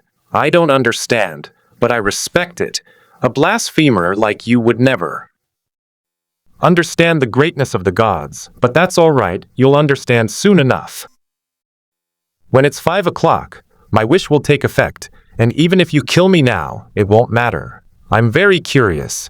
What kind of wish can you make when you're already a cripple? The reason why so many treasures were consumed when I let you make a wish just now must be because you secretly intercept them, right? Right? I don't understand. Even if you intercept it, what then? Sumu didn't believe that relying on that little treasure would be enough to kill him, especially since he was a being with the divine nature of the 5 gods. The time has come, the Pope said calmly. As his words fell, the void surrounding the city began to dissipate, a sign that the closed loop of time had been broken. Sumu didn't care, but stared at the Pope with great interest, wanting to see what the other party could do. He believed what the Pope said, that even killing him would be useless. The wish made by such a person at the end could not be broken so easily. Under his expectant gaze, the Pope slowly closed his eyes, and then, thump, the Pope collapsed to the ground, lifeless. At the same time, Sumu suddenly felt as if something had been forcibly inserted into his soul, as if a consciousness had broken in. Is this your last resort? Possessing my body? A look of disappointment appeared on his face. He was very dissatisfied with this surprise. The Pope, now a cripple, is in vain to even attempt to possess the body of the supreme heaven, let alone the Pope himself. The 5 gods' divinity is not just for show. Even if you wanted to use the supreme heaven to break through the 5 gods' divinity and then possess their bodies, you couldn't do it even if you sacrificed this city in front of you, let alone just secretly intercept a few treasures. No, I am not possessing you, but making you become me. The Pope's calm voice echoed in Sumu's mind. Sumu frowned slightly, and soon he sensed something was wrong. The 5 divine attributes in his soul did not react at all, and not only that, even his own spiritual power did not react. It's as if we weren't invaded at all. Isn't this possession? I know very well that in my current state, I am incapable of possessing you. My soul is exhausted, and I can't even possess an ordinary person, let alone you. I am already a dying man. Even if I break free from the power of the shadow god, I won't live much longer. The Pope can die, but faith cannot. The Pope's weak voice suddenly became generous, as if it were a final burst of energy before his death. My wishes is to infuse you with all my memories. I have lived for 123 years and have believed in the primordial angels for 120 years. Young man, when you possess my 123 years of memories, you will become me. My death is unimportant. What matters is that this world must have a pope who believes in the primordial angels. I could be the pope, but I don't have to be. Ha ha ha. Feeling the memories constantly surging in his mind, Sumu couldn't help but laugh wildly, so much so that a sickly blush appeared on his fair face. This world truly has countless heroes. Ha ha ha! He praised the Pope's plans and was amazed by the Pope's spirit. This original Pope ultimately gave up everything solely for the sake of his enduring faith. As the Pope said, 123 years of memory is enough to change a person. Your memories determine who you are. For example, if someone is 20 years old and travels back in time to their 10-year-old self, is that person the 10-year-old self or the 20-year-old self? Or to give a simpler example, imagine someone who, at the age of 20, suddenly transmigrates to the world of cultivation, spends 100 years becoming a celestial venerable, and then transmigrates back to find that only 3 days have passed. Would the celestial venerable who returns from transmigration have the same thoughts as his former self? Would his conduct and way of dealing with people be the same? One should look at a person with new eyes after 3 days of separation, let alone after 100 years. Sumu, who possesses the Pope's memories of a century, is essentially living a century as the Pope, experiencing his entire life. If Sumushin were a 20-year-old, perhaps he would have been truly changed under the weight of a century of memories, but unfortunately, he is not. The Pope's memories continued to merge with Sumu's, and his remaining consciousness was rapidly dissipating, but he didn't care. His faith would be reborn in another form, etc. How can I have so many memories? 20 years, 30 years, 40 years, 100 years. There's more after that. How could he possess memories spanning over 100 years? The Pope was shocked. He was confident in his eyesight and would never have misjudged Sumu's age. The other party was definitely not some old monster who had rejuvenated, but a young man of 20 years old. But where did these memories come from? This is impossible. Why do you also possess a century's worth of memories? The Pope asked incredulously. Ha ha ha. Sumu laughed wildly. I usually like to dream. Dreaming. The Pope didn't understand, but he was deeply shocked. So what if you have over 100 years of memories? My 120 years of devout faith in the primordial angels will eventually overwrite all your memories. I am the most devout believer of God, and no one can defeat my faith. Oh, really? Sumu's lips curled into a sinister smile. And what about the gods? The Pope was taken aback, not understanding what he meant. Sumu continued, You've only been a believer in a god for a little over 100 years, but I've been a god for a full 100 years.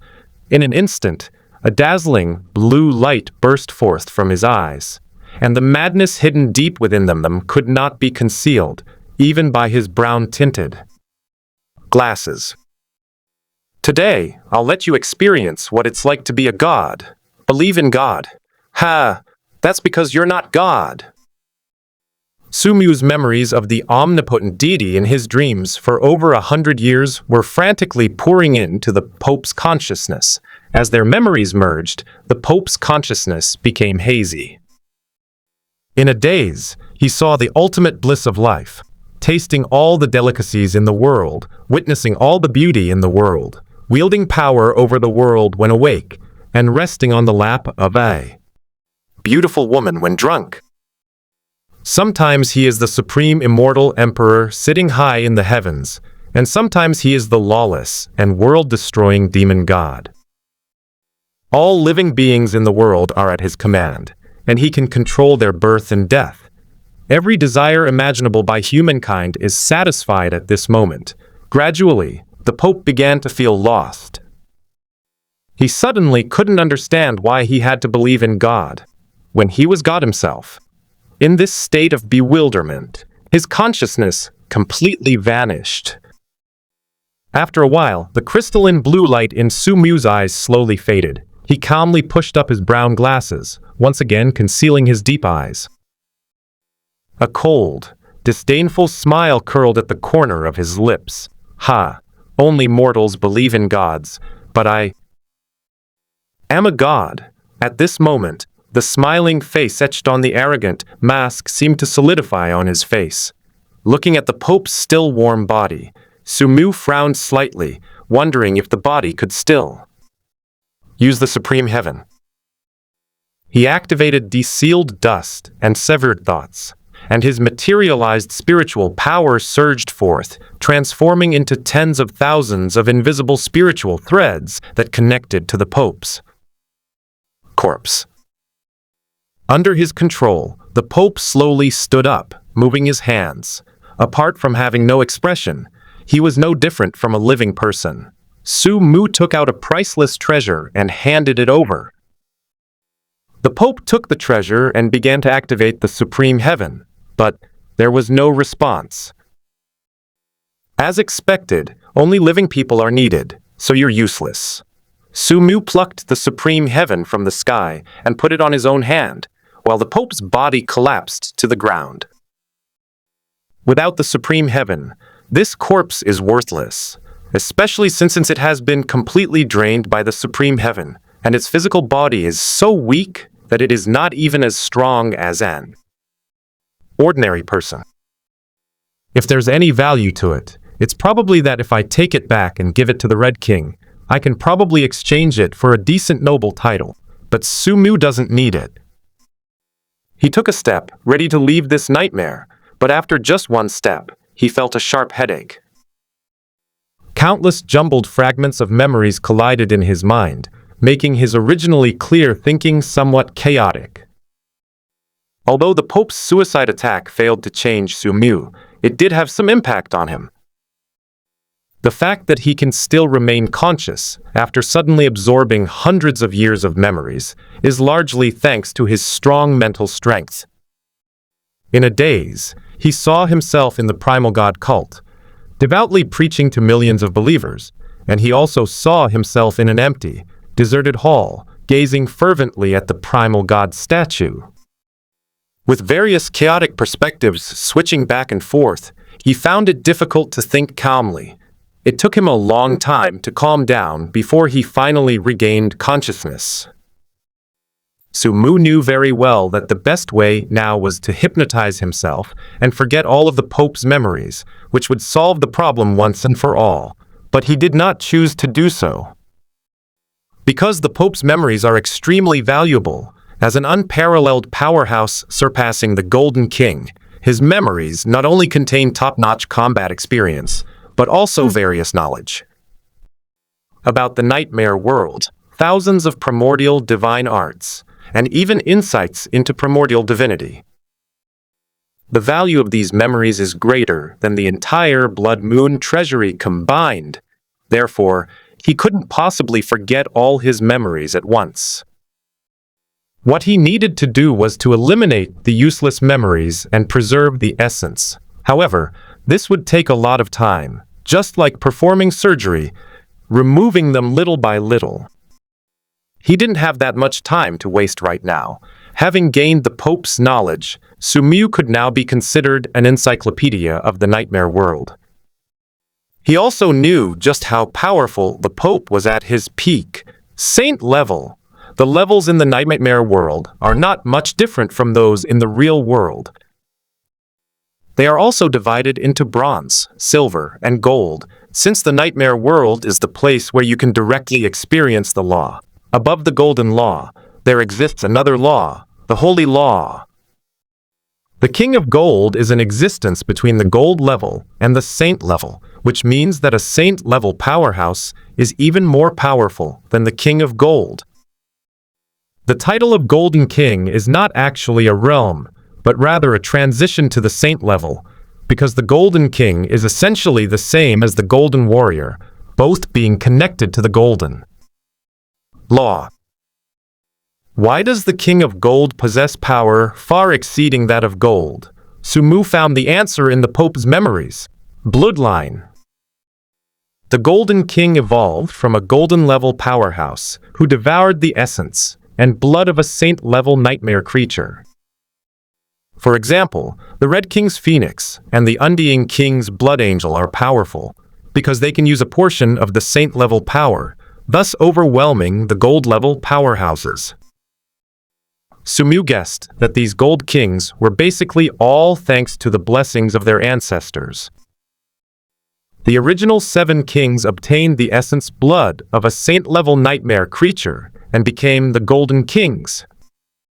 After their deaths, that saint-level essence blood was passed down through generations of bloodlines. After calming the turmoil of memories in his mind, Sumu began to ponder. Now a pressing problem lies before him. He has now obtained the high heaven, but how can he escape the abyss? Returning the way you came is impossible. The abyss is infinitely vast, and one can only continue to delve deeper over time. Only by turning back time can one return the way you came. The reason the first Crimson King was able to escape alive because the Pope used his primordial divine power and saint-level strength to forcibly break through space and leave. Of course, the main reason was that they did not go deep into the abyss. Now, not only do I lack the Pope's strength, but I've also ventured deep into the abyss, making it impossible for me to get out, according to common sense. At this thought, another doubt arose in Sumu's mind. The real first Crimson King had tricked him into coming to the abyss, and his purpose must have been to make him find the supreme heaven. After all, everyone who has used the supreme heaven says it's good. It's truly all-powerful. But how could the first Red King know that he would definitely be able to find the supreme heaven and bring it back safely? He himself doesn't know how to escape the abyss now. The answers to some questions may be found after we meet the first Red King. For now, the most important thing is to leave. Sumu stopped thinking about it and began his first attempt. He first tried to open a passage between the two worlds in this nightmare, preparing to transfer to the real world, and then transfer from the real world to Holy Radiance City. He quickly failed. The passage between the two worlds simply could not be opened. This was within his expectations. If the abyss, as is the place where the evil god was sealed, were so easy to leave, the evil god would have left long ago. Then we can only try the method most commonly used by the Nightmare Apostles. Sumu vanished in a flash, and when he reappeared, he was in a mirror museum filled with all kinds of mirrors. According to the Pope's memories, the source of the nightmare is now hidden here. Ignoring the terrain, he kept passing through walls and soon arrived at a long corridor. The walls were inlaid with countless mirrors of various shapes, including round mirrors like full moons, rectangular mirrors like coffins, and some irregular shapes. Sumu continued walking, his figure flashing across the mirrors one after another, finally settling on a bronze mirror placed at the end of the corridor. Looking at the slightly rusty bronze mirror in front of him, he forcefully poured his immense spiritual power into it. Not long after, a shrill scream erupted from the mirror, followed by blood seeping out of thin air from the bronze mirror surface. The bronze mirror trembled violently, and then, bang, it broke. The source of nightmares is broken. This was definitely the fastest Sumu had ever done, thanks in large part to the Pope's memories, which allowed him to learn about the true nature of the nightmare origin, coupled with the Pope's extensive experience in dealing with nightmare creatures. Sumu defeated the enemy with a single move, killing the nightmare creature in the mirror before it even had a chance to crawl out. Without the source of the nightmare, this dream space began to crumble. The people living inside, like a mirror, were reduced to fragments. They were not real people to begin with, but rather reflections in the mirror, and now they too vanished. Sumu waited quietly, hoping to return to reality as before, but he failed again. What met the eye was a glaring crimson color. The sky and the earth seemed to have been soaked in endless blood. Apart from blood red, there was no other color in this world. Sumu stood on the blood-red earth, as one after another, twisted and terrifying nightmare monsters passed by him, all heading in the same direction. He ignored it and fell into thought. All options have been blocked, and the supreme heaven is unusable. Is it possible that I will never be able to leave the abyss, just like the evil god sealed here? No, that's not right. Since the Pope dared to replace him, he must know that he would be unable to use the supreme heaven after the replacement. He must have a way to return to Holy Radiant City. So Sumu began searching the Pope's memories, and after a moment he finally found it. However, a helpless smile appeared on his lips. He never expected that the Pope would leave in such an unexpected way. That is, a sacrifice to the highest heaven. After successfully replacing the Pope, he planned to use the primordial divinity within himself to perform primordial divine magic, then sacrifice the high heaven to the primordial angels, and finally, rely on the power of the primordial angels to leave the abyss. Absolutely amazing. While others treasure the high heaven, only the Pope treats it as a disposable resource. Perhaps in other people's eyes, no treasure is more precious than faith in the primordial angels. Sumu was speechless. Was this the mindset of a fanatic? If the supreme heaven had any thoughts, it probably would never have imagined that one day it too could be sacrificed. Sumu rejected the plan outright. First, he couldn't sacrifice himself to the supreme heaven, and second, he couldn't contact the primordial angels. Because he is not a follower of the primordial angels at all, but has stolen the divinity of the primordial angels. Contacting the primordial angels is no different from suicide. He stole something from them and then asked for their help. No one, not even a human, would agree to that, let alone a god. And most importantly, can the primordial angels really pull people out of the abyss? This is the bottom of the abyss, not the edge. Rescuing a drowning person from the surface of the sea is simple, but rescuing someone from the ocean floor at a depth of 10,000 meters is a completely different level of difficulty. If so, it means that the primordial angels are far more powerful than these evil gods. Sumu was skeptical of this. He had his doubts, but the Pope did not, for in the Pope's mind the primordial angels were omnipotent. Forget it, let's satisfy our curiosity first. Sumu wasn't one to create trouble for himself. If he couldn't figure it out, he'd stop thinking about it for now. He planned to follow those nightmare creatures to find out why they were all heading in the same direction. Since we can't go out anyway, we might as well just sit around doing nothing. Then, Sumu used dream teleportation to disappear from the spot. In the blink of an eye, he appeared 1,000 miles away, where the land was still blood red and countless nightmare creatures were still moving forward. He kept teleporting, trying to see what was at the end of the line, but a day passed and he still hadn't seen the end of the line. Instead, he encountered more and more nightmare creatures. Another day has passed, and the ranks of nightmare creatures seem endless, stretching all the way to the ends of the earth. Sumu became increasingly surprised as he walked. At his teleportation speed, 2 days would be enough to circle the real world several times. How many nightmare creatures are there here? 100 million, 1 billion, 10 billion. On the third day, he finally reached the end of the abyss. He saw a massive cliff that stretched across the world, running from south to north with no end in sight. Looking ahead, there was only a dark, empty void with no visible boundary. The nightmare monsters were heading towards this cliff. As if driven by some mysterious force, they walked step by step toward the cliff, and then jumped off. Suicide. Sumu frowned slightly, walked to the edge of the cliff, and looked down. It was pitch black below, and he couldn't see the bottom at all, as if it were another abyss. What exactly is inside? Why does it attract all the nightmare creatures to jump down? Having already experienced the abyss once, Sumu did not jump down directly this time. He did not want to enter the abyss, where he would be even more unable to get out. So he activated the sealing dust and severing thoughts, and his figure soared into the sky like a space rocket.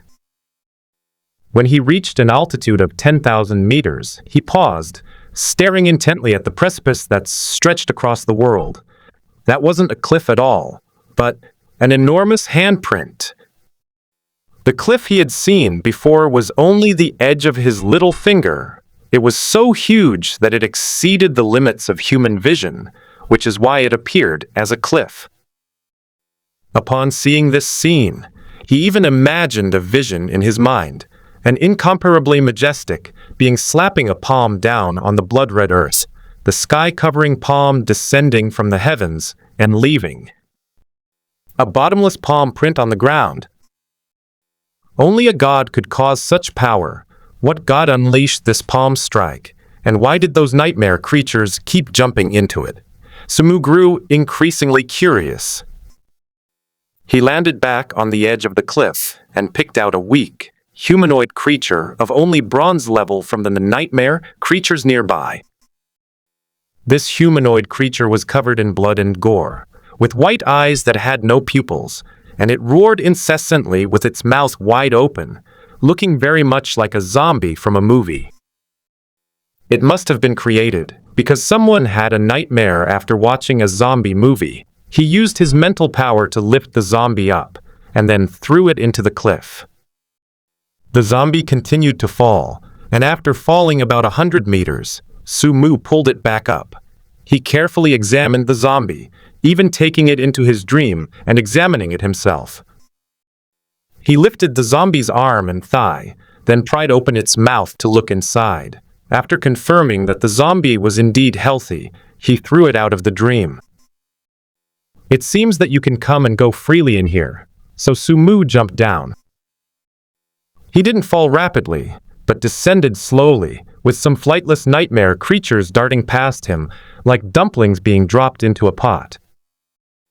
Many other nightmare creatures are a bit smarter, climbing down the edge of the cliff little by little. After descending nearly 1,000 meters, Sumu still didn't notice anything unusual.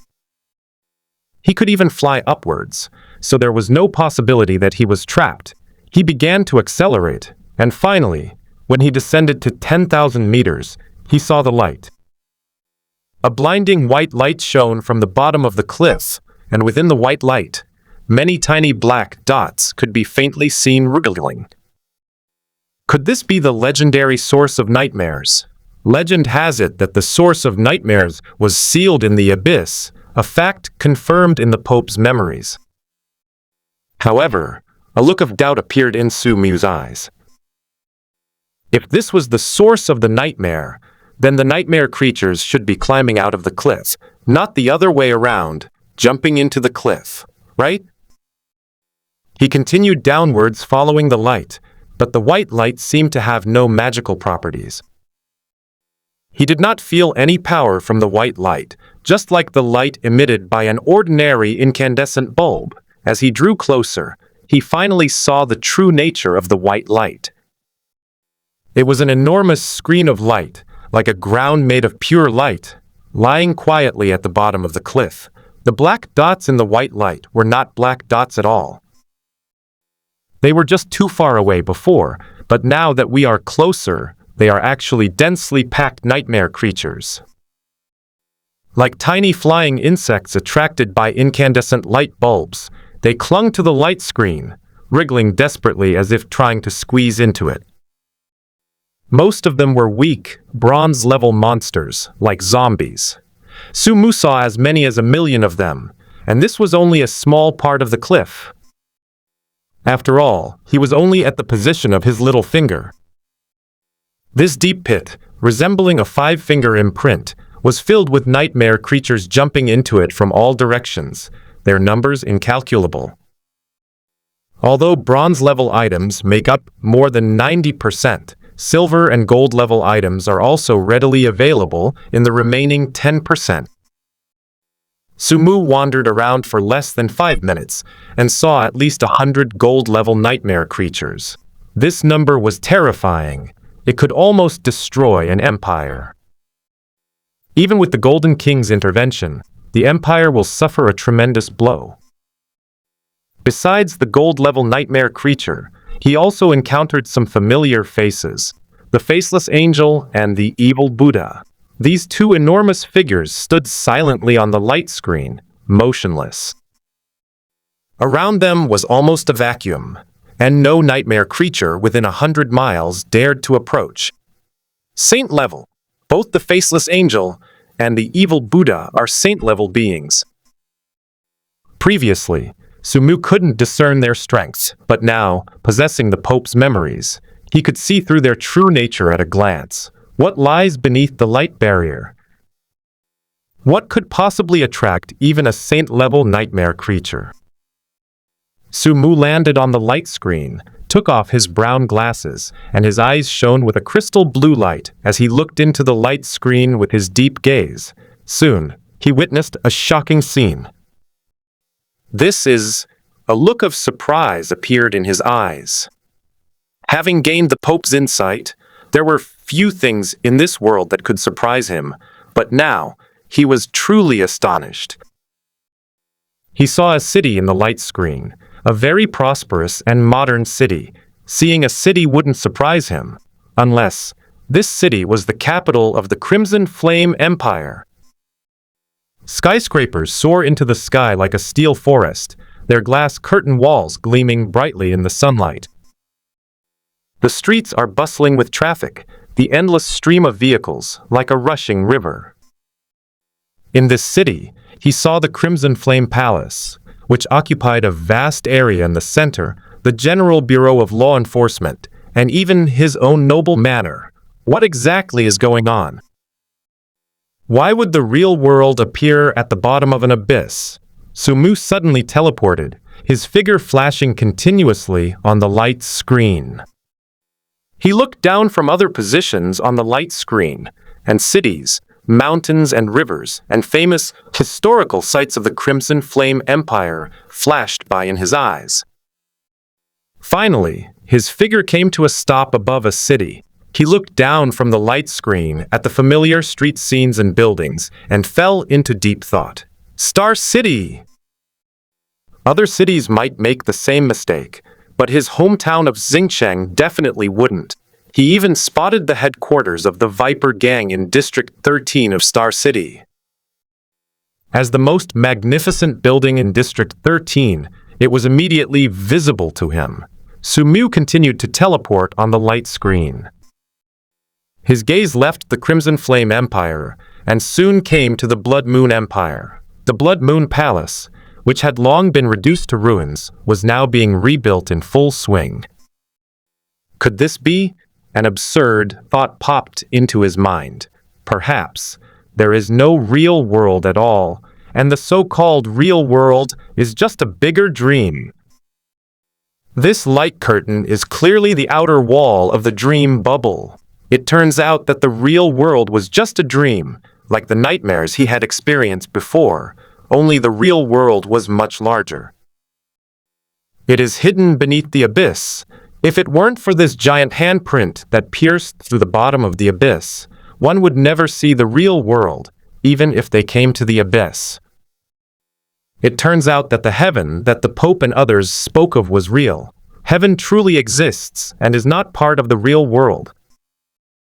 Gradually, Sumu constructed a model of the entire real world in his mind, with the surface above the earth being what the Pope and others called heaven, and the earth below the earth being hell. The so-called real world is actually at the bottom of an abyss beneath hell. Ha ha ha. Interesting. Sumu couldn't help but laugh. He used to think that the Pope and others were the products of the nightmare world, people in the dream. But it turns out that they were the real people, while he was the one in the dream. The real world is not a modern society filled with skyscrapers. Rather, it is this hellish, perilous nightmare world that is real. When I heard that laughter, I knew it was you. Suddenly, a voice rang out behind Sumu. Sumu turned around and saw a boy of about 12 or 13 years old who had appeared behind him at some point. The boy was very handsome, with a fair face like a finely carved jade. However, his face was expressionless, and his large, clear eyes were lifeless, like the eyes of a dead fish. "Who are you?" Sumu narrowed his eyes and carefully examined the boy in front of him. He didn't expect that he was in sleepwalking mode and hadn't even revealed his figure to the outside world, yet the boy could still discover him. The boy did not seem to be alive. He didn't even have a physical body. His body was semi-transparent and somewhat blurry, like a soul that was about to dissipate at any moment. "This isn't the place to talk. Come with me," the boy said expressionlessly. He turned and left, and suddenly a white hole taller than a person appeared in front of him. He crawled into it and disappeared. Sumu's lips curled up, and sensing that things were getting more and more interesting, he followed them inside. He didn't care about suddenly becoming the person in his dream. Why bother distinguishing between truth and falsehood? The most important thing in life is to be interesting. Upon entering the white hole, Sumu found himself in a vast, white space, containing nothing but himself and the boy before him. At this moment, the boy turned around, stared at Sumu expressionlessly, and said calmly, "I have waited for you for many years, and you have finally come." Sumu's eyes flickered slightly. "Me? I would recognize you even if you turned to ashes." The boy paused, then uttered a name unfamiliar to Sumu, Mad King. Mad King? In an instant, Sumu made many connections and had a general idea in his mind. "You probably don't recognize me now. Let me introduce myself. My name is Long Yuan." Upon hearing this name, Sumu immediately thought of the Dragon Abyss Empire and asked, "Are you the first Dragon King?" Long Yuan nodded. Sumu smiled slightly, then it seems that I must be the Mad King, one of the first kings, the one who disappeared. Long Yuan's affirmation did not surprise Sumu. Even if Long Yuan hadn't said it, he had already guessed it. Being able to sense the supreme heaven, which belonged to the vanished king, made the connection between the two very obvious. Sumu simply didn't know his title. After all, the vanished king had his past erased. Now he knows Mad King. This title made him want to complain. What kind of good person would give themselves such a title? I am now just a remnant soul, and I will soon dissipate. Let's get straight to the point. Long Yuan said expressionlessly, "Mad King, I have been waiting for you all along. To be precise, all 6 of us have been waiting for you." But they were too weak. Their remnant souls dissipated prematurely, leaving only myself. Sumu chuckled. A little brat was actually the first-generation Dragon King, and he even said expressionlessly that the other first-generation kings were too weak. For some reason, seeing Long Yuan's behavior always made him want to laugh. A chill ran through Long Yuan's eyes. Whether it was you in the past, or you are now, you are just as detestable. It seems our relationship isn't very good, Sumu said with a gentle smile.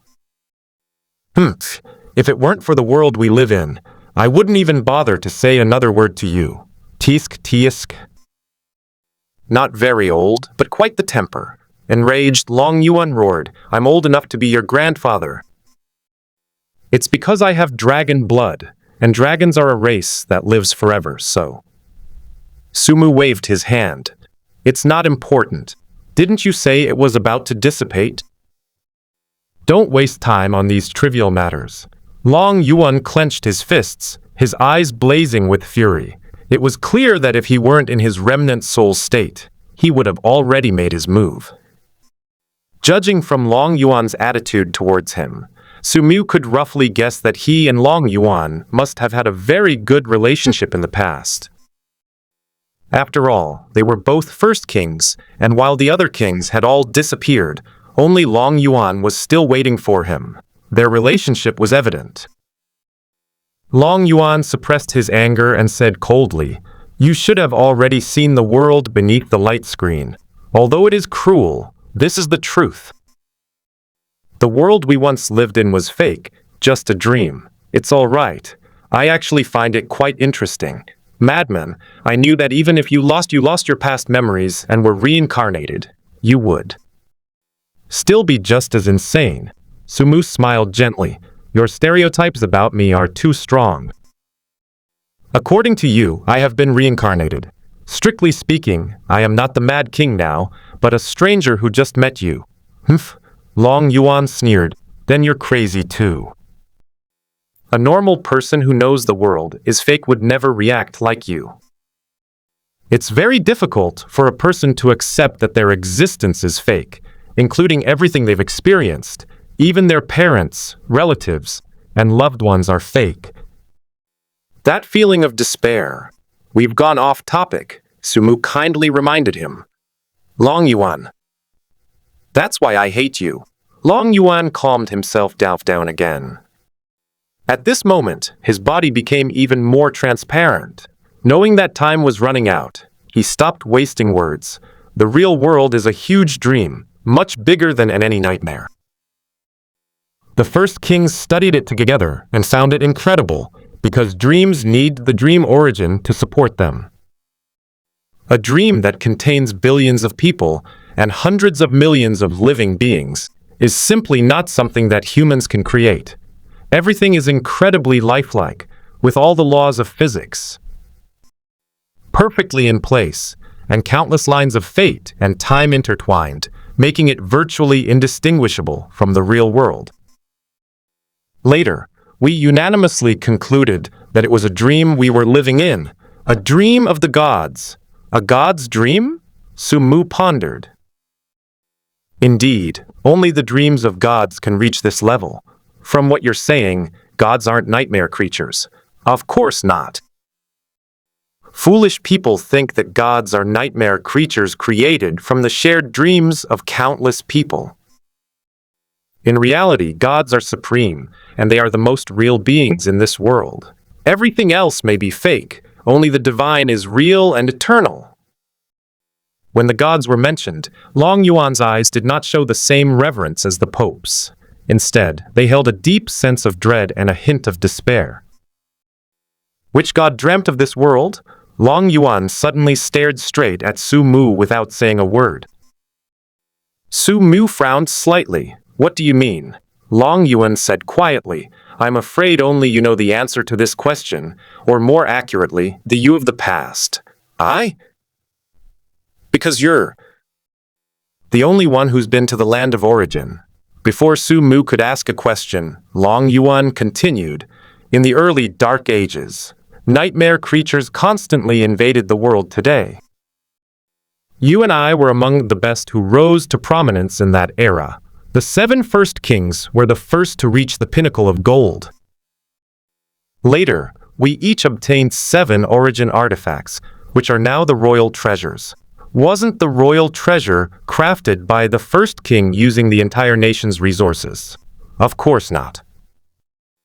The royal treasure is just something we made ourselves to deceive others. Such a divine artifact is not something that can be made by human hands.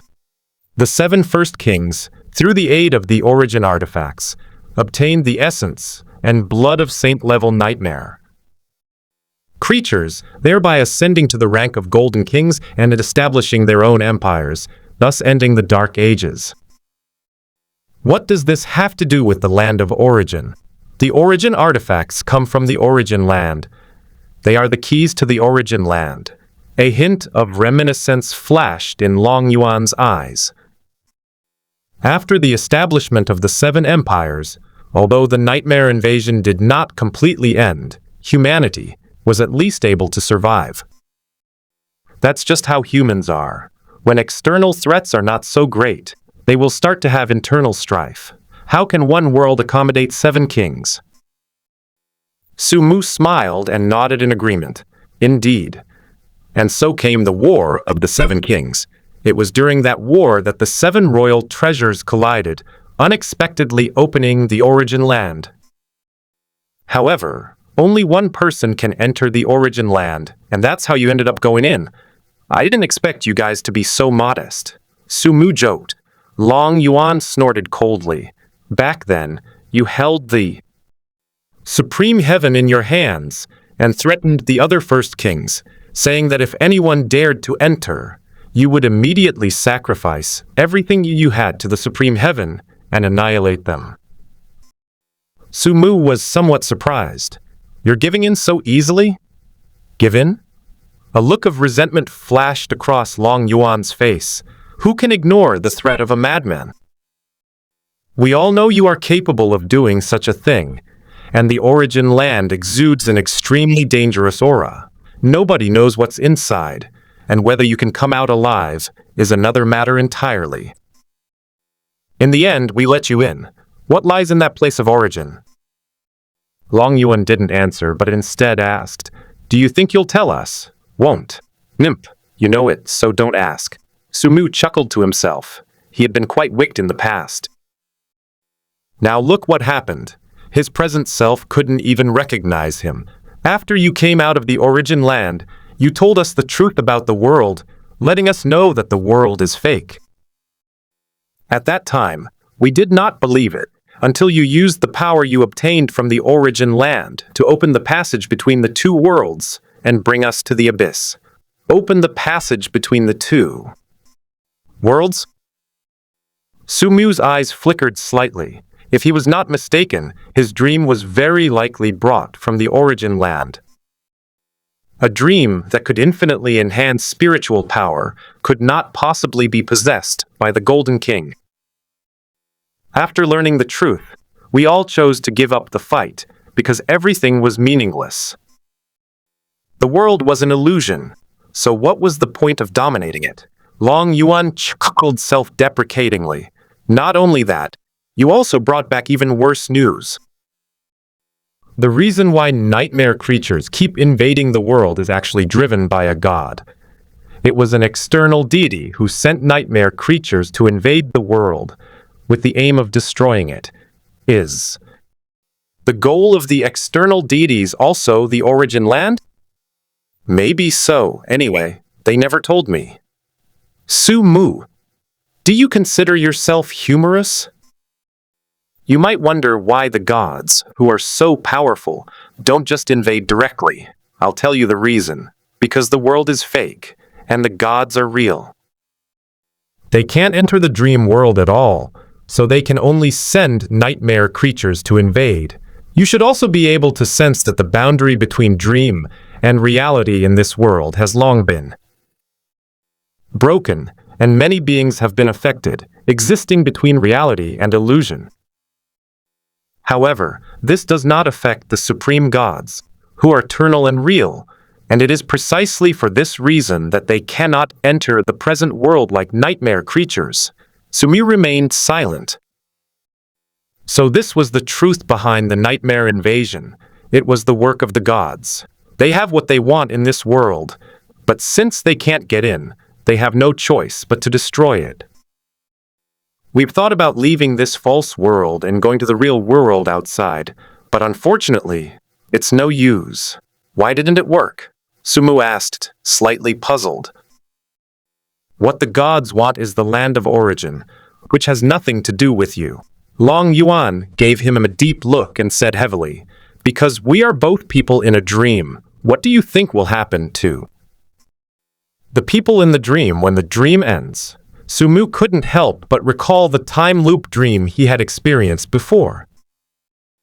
When the dream shattered, the people inside also. It's no use for a person in a dream to escape anywhere.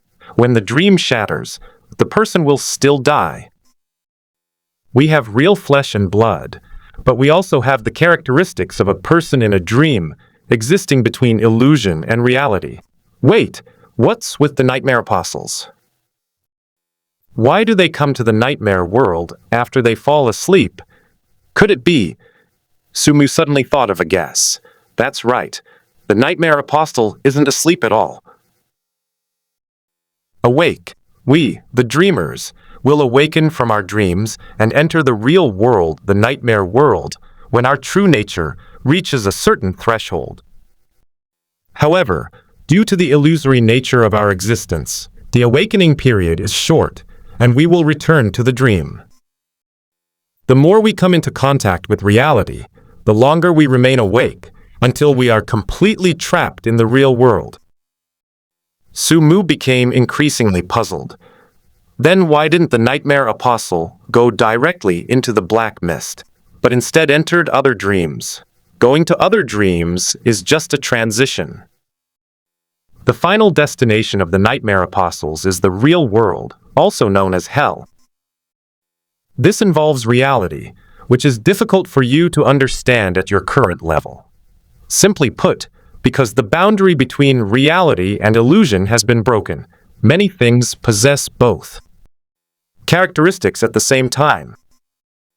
Nightmare apostles are people with an excessively high level of reality within them. They will gradually wake up, jumping from dreams with low reality to dreams with high reality step by step, until they completely return to reality. The world today is the dream world with the lowest known reality and the closest to illusion. You can think of it this way. The world today is the lowest level of the 18 levels of hell, and the ghosts there who want to return to the world of the living and become human again need to climb up each of the 18 levels, one by one. At this moment, Long Yuan's expression suddenly changed, and his body became increasingly transparent. Not good, I can't hold on much longer. There's no time to explain too much. Listen carefully. When the world is destroyed, everyone will die. Even if you fall into reality, it won't help. If you don't sever your connection with the dream world, you won't be able to survive anywhere. Don't ask me how I cut off contact. If I had known, things wouldn't be like this now. I would have run away long ago. The light screen you see is the Seven Kings Barrier, a barrier established by the 7 first kings with their lives, with the purpose of protecting the world and preventing nightmares from invading.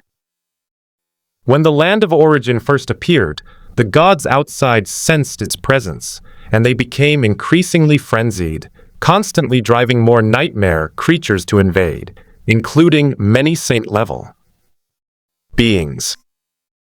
Humanity struggled to survive, and at this time you proposed to establish the 7 Kings Barrier to isolate the world. Of course, the power of the 7 of us alone is definitely not enough. You said that the 7 kings were just the trigger, and that the real power came into play was the power of the origin land. So you used the supreme heaven to sacrifice all of us, and then used the 7 royal treasures to activate the power of the origin land. Although the 7 Kings Barrier was completed, ending the nightmare era, It wouldn't last long. You guys? Sumu seized on the blind spot. Long Yuan nodded anxiously. That's right, it's us you yourself didn't sacrifice. Then me. Sumu was slightly taken aback. Nobody knows what you're up to. You said you'd sacrifice everything, including your very existence, to be reborn and find a way to save the world. Now you're back, but where's the way? I don't know. Sumu shook his head honestly. He truly didn't know. Long Yuan was about to speak when Sumu added, however, based on my understanding of myself, I think you've been deceived. You son of a bitch, Long Yuan began to hurl profanities. He cursed for a long time before stopping. Looking at Long Yuan's body, which was about to dissipate, Sumu couldn't help but marvel at the other's endurance. He said he was going to dissipate, but he had been going on for so long and still hadn't disappeared. Perhaps it was a final burst of energy before death. Call. Long Yuan took a deep breath and suddenly calmed down, even revealing a smile on his lips. Forget it. I'm already dead anyway, and my remnant soul is going to dissipate. All the trouble that follows is yours. It has nothing to do with me. He risked his life to create the Seven Kings barrier only to protect his family and friends. If you think about it, they're all long gone. Let the world be destroyed if it wants to. You're quite optimistic. By the way, how long can the Seven Kings barrier last? Sumu asked with a smile. 3 years, or 3 months. 2. Long Yuan began the countdown. Sumu was taken aback. 1. Just kidding. Ha ha ha. The dissipating Long Yuan laughed loudly, as if he had finally vented his anger before his death. Sumu chuckled, still saying you're not a child. You've been fooled, haven't you? You thought that after the 6 kings of us vanished, the 7 kings barrier would also shatter. You're kidding. We were just the catalyst for the 7 kings barrier. Although it's called the 7 Kings Barrier, its true power comes from the origin land, Long Yuan said smugly. His personality is really awful. Sumu shook his head helplessly. It will take at least 6 months, or at most a year, for the 7 Kings Barrier to break. Long Yuan suddenly became serious and spoke rapidly. You have seen the situation outside. Countless nightmare monsters are invading this place. The pressure on the 7 Kings barrier is increasing, and it is on the verge of collapse. If you still can't find a solution, the world will surely perish. I know someone like you has no interest in being a savior, but this isn't just about saving the world. It's also about saving yourself. If the dream of God is shattered, you will die too. Sumu smiled slightly, showing no sign of panic, even after learning that he had at most a year to live. I would have done it, even without you telling me. After all, for a moment, many familiar figures first flashed through his mind, and the smile on his lips deepened. There are still many interesting people in this world. How boring it would be if they all died. Moreover, opportunities to contend with the gods are rare. Upon hearing Sumu's words, Long Yuan was taken aback. In a daze, he saw the shadow of the former Mad King, seemingly overlapping with the person in front of him. You haven't changed at all. You used to say the same thing. The Mad King is still the same Mad King. The 7 Kings barrier is now in your hands. A glittering white light flew out from Long Yuan's body and landed on Sumu. In an instant, Sumu's senses spread throughout the entire 7 Kings barrier, and he could even clearly feel the pressure the 7 Kings barrier was under at this moment, as well as the approximate time it would break. And Long Yuan paused, his body becoming almost transparent. In this final moment, he roared without warning. Never again! Bastard! With a roar, Long Yuan's remnant soul completely dissipated between heaven and earth. Only Sumu remained, standing there silently for a long time. After a long silence, a smile appeared on his lips. Die after you've finished cursing. 6. Long Yuan's reaction was very similar to when playing a game, frantically typing out messages the moment the enemy's crystal is destroyed, and then the game ends, leaving the opponent unable to retaliate. Although he was called a bastard, Sumu knew that this was Long Yuan's beautiful blessing to him. Long Yuan was already dead, but he said he would never see him again. What did that mean? The meaning was too obvious. He clearly hoped that I wouldn't follow in his footsteps and that I wouldn't die. As for the word bastard, isn't it normal for close friends to banter and tease each other? So Long Yuan's last words, translated, are, "Don't die, live well, my dearest friend." Such a sincere and warm friendship moved Sumu. It seems that I was also very charismatic in my past life. With the blessing of his best friend from his past life, Sumu began to examine the 7 Kings Barrier.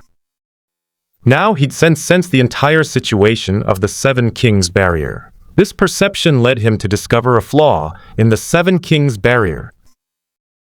Countless densely packed nightmare creatures were crawling on the huge white light screen, and every now and then a few of these nightmare creatures would disappear and burrow into the light screen. The 7 Kings Barrier is not perfect. It was created by the 7 kings drawing upon the power of the origin land. The immense power flows continuously across the light barrier, but tiny gaps always appear during the transmission of power. If some relatively weak nightmare creatures happen to be in the location where a gap appears, they can pass through the 7 Kings Barrier and come to the real world. Seeing this, he couldn't help but think of the person with no memory he had encountered in the abandoned area of Star City. He guessed that this was probably how the person had entered the real world. In the present world, nightmare invasions do exist, but they are not serious. In fact, the invading nightmare creatures are considered highly sought after and rare, with countless extraordinary individuals waiting to kill them and obtain their extraordinary materials. Based on Long Yuan's words, Sumu roughly understood the history of the present world. First came the Dark Ages, during which humanity suffered from nightmares. Then the rise of the 7 kings ended the Dark Ages, ushering in the age of the 7 kings. The 7 kings fought a long civil war, which eventually led to the emergence of the origin land, causing external deities such as the eternal celestial venerable and the primordial angels to become increasingly frenzied, intensifying the nightmare invasion. The 7 kings ended their civil war, plunging the world into the nightmare era, plunging humanity into a crisis of extinction. Then, the 7 kings joined forces to establish the 7 Kings Barrier, ending the nightmare era, and the world finally ushered in a long-awaited peace. The era of peace is precisely the era I live in, but this peace is fragile, with constant friction between the 7 great empires, and chaos is bound to ensue sooner or later. Sumu wondered, what kind of god is the one who appeared in the dream? Why do all the gods in the outside world want to destroy his dream? Is there something about this god that all the gods covet? He couldn't figure out the answers to these questions for the time being, but he did understand some things. For example, why does the nightmare invasion intensify after the origin land appears? If the gods outside knew about the land of origin, they would have immediately pushed for the nightmare invasion with all their might, instead of only increasing their efforts after the land of origin appeared, as is the case now. This illustrates a point. Perhaps not all gods knew where the origin land was. Initially, only some gods knew and secretly instigated the nightmare invasion. Later, the aura of the origin land leaked out, causing all gods to know, and they all came to get a share, jointly instigating the nightmare invasion. Suppose that the god who created the world has something that all the gods covet. Are they all of one mind? After they obtain it, Will they divide it equally or keep it all for themselves? It is clearly the latter. This also explains why the statue of the celestial venerable of longevity appears in the mortal world. In Sumu's conjecture, the celestial venerable of longevity should be a rather cunning god. On the surface, he works with other gods to promote the invasion of nightmares, but in secret, he uses the statue to search the mortal world, intending to secretly take it for himself. There must be more than one deity, like the celestial venerable of longevity. Perhaps there are many other statues of deities hidden in the world, and even corresponding religious sects. Interesting. Is this some kind of infighting among the gods? Based on current clues, there should be two kinds of gods, gods of heaven and gods of hell. The gods of hell are those evil gods sealed in the abyss, such as the god of shadow. Perhaps there are some that have not been sealed, hiding in some corner of hell, such as the sea god who claims that the entire ocean of hell is his incarnation. The gods of heaven are those on the surface of the earth, such as the primordial angels. The gods of heaven should be stronger than the gods of hell. The basis for this judgment is simple. Just look at who is evil. This will determine who is stronger, because victory always belongs to the side of justice. Whoever is stronger is the righteous god, and whoever is weaker is the evil god. As he pondered, Sumu couldn't help but chuckle. It's a bit too early to think about gods now. What we should be thinking about right now is the supreme heaven and the first Crimson King, who is eyeing us covetously beyond the abyss. The first Crimson King possessed the holy level body of a pope and ruled over a massive sect like the primordial god cult. After years of development, his strength had probably already reached the threshold of the holy level. Even if he hadn't, he was still far superior to the Golden King. After all, it's too easy to increase your strength in the primordial god cult. Just offer sacrifices. Sumu is no longer considering how to leave the abyss, because he can leave at any time. As the controller of the Seven Kings barrier, he can directly pass through the Seven Kings barrier to enter the real world, and then transfer from the real world to open the passage between the two worlds and return to Holy Radiant City. However, he was not in a hurry and continued to observe the Seven Kings barrier. As the controller, his feelings were the most direct. As the nightmare creatures continued to jump off the cliffs, the pressure on the Seven Kings barrier was increasing every moment. It felt like there was a time bomb in front of you, with the timer constantly decreasing and the explosion getting closer and closer. After a moment, Sumu came up with a solution that would only address the symptoms, not the root cause. If we compare the Seven Kings barrier to a dam, then the constantly invading nightmare creatures are the flood. The flood is continuously increasing, causing the dam to bear more and more pressure, and it is on the verge of being washed away by the flood. So how can we prevent the dam from collapsing? It's very simple. Release the floodwaters. Most dams have spillway tunnels, which are essentially openings in the dam to allow some floodwater to flow in slowly, preventing the city behind the dam from being destroyed all at once, and instead allowing the floodwater to be absorbed little by little. This method can be adopted now.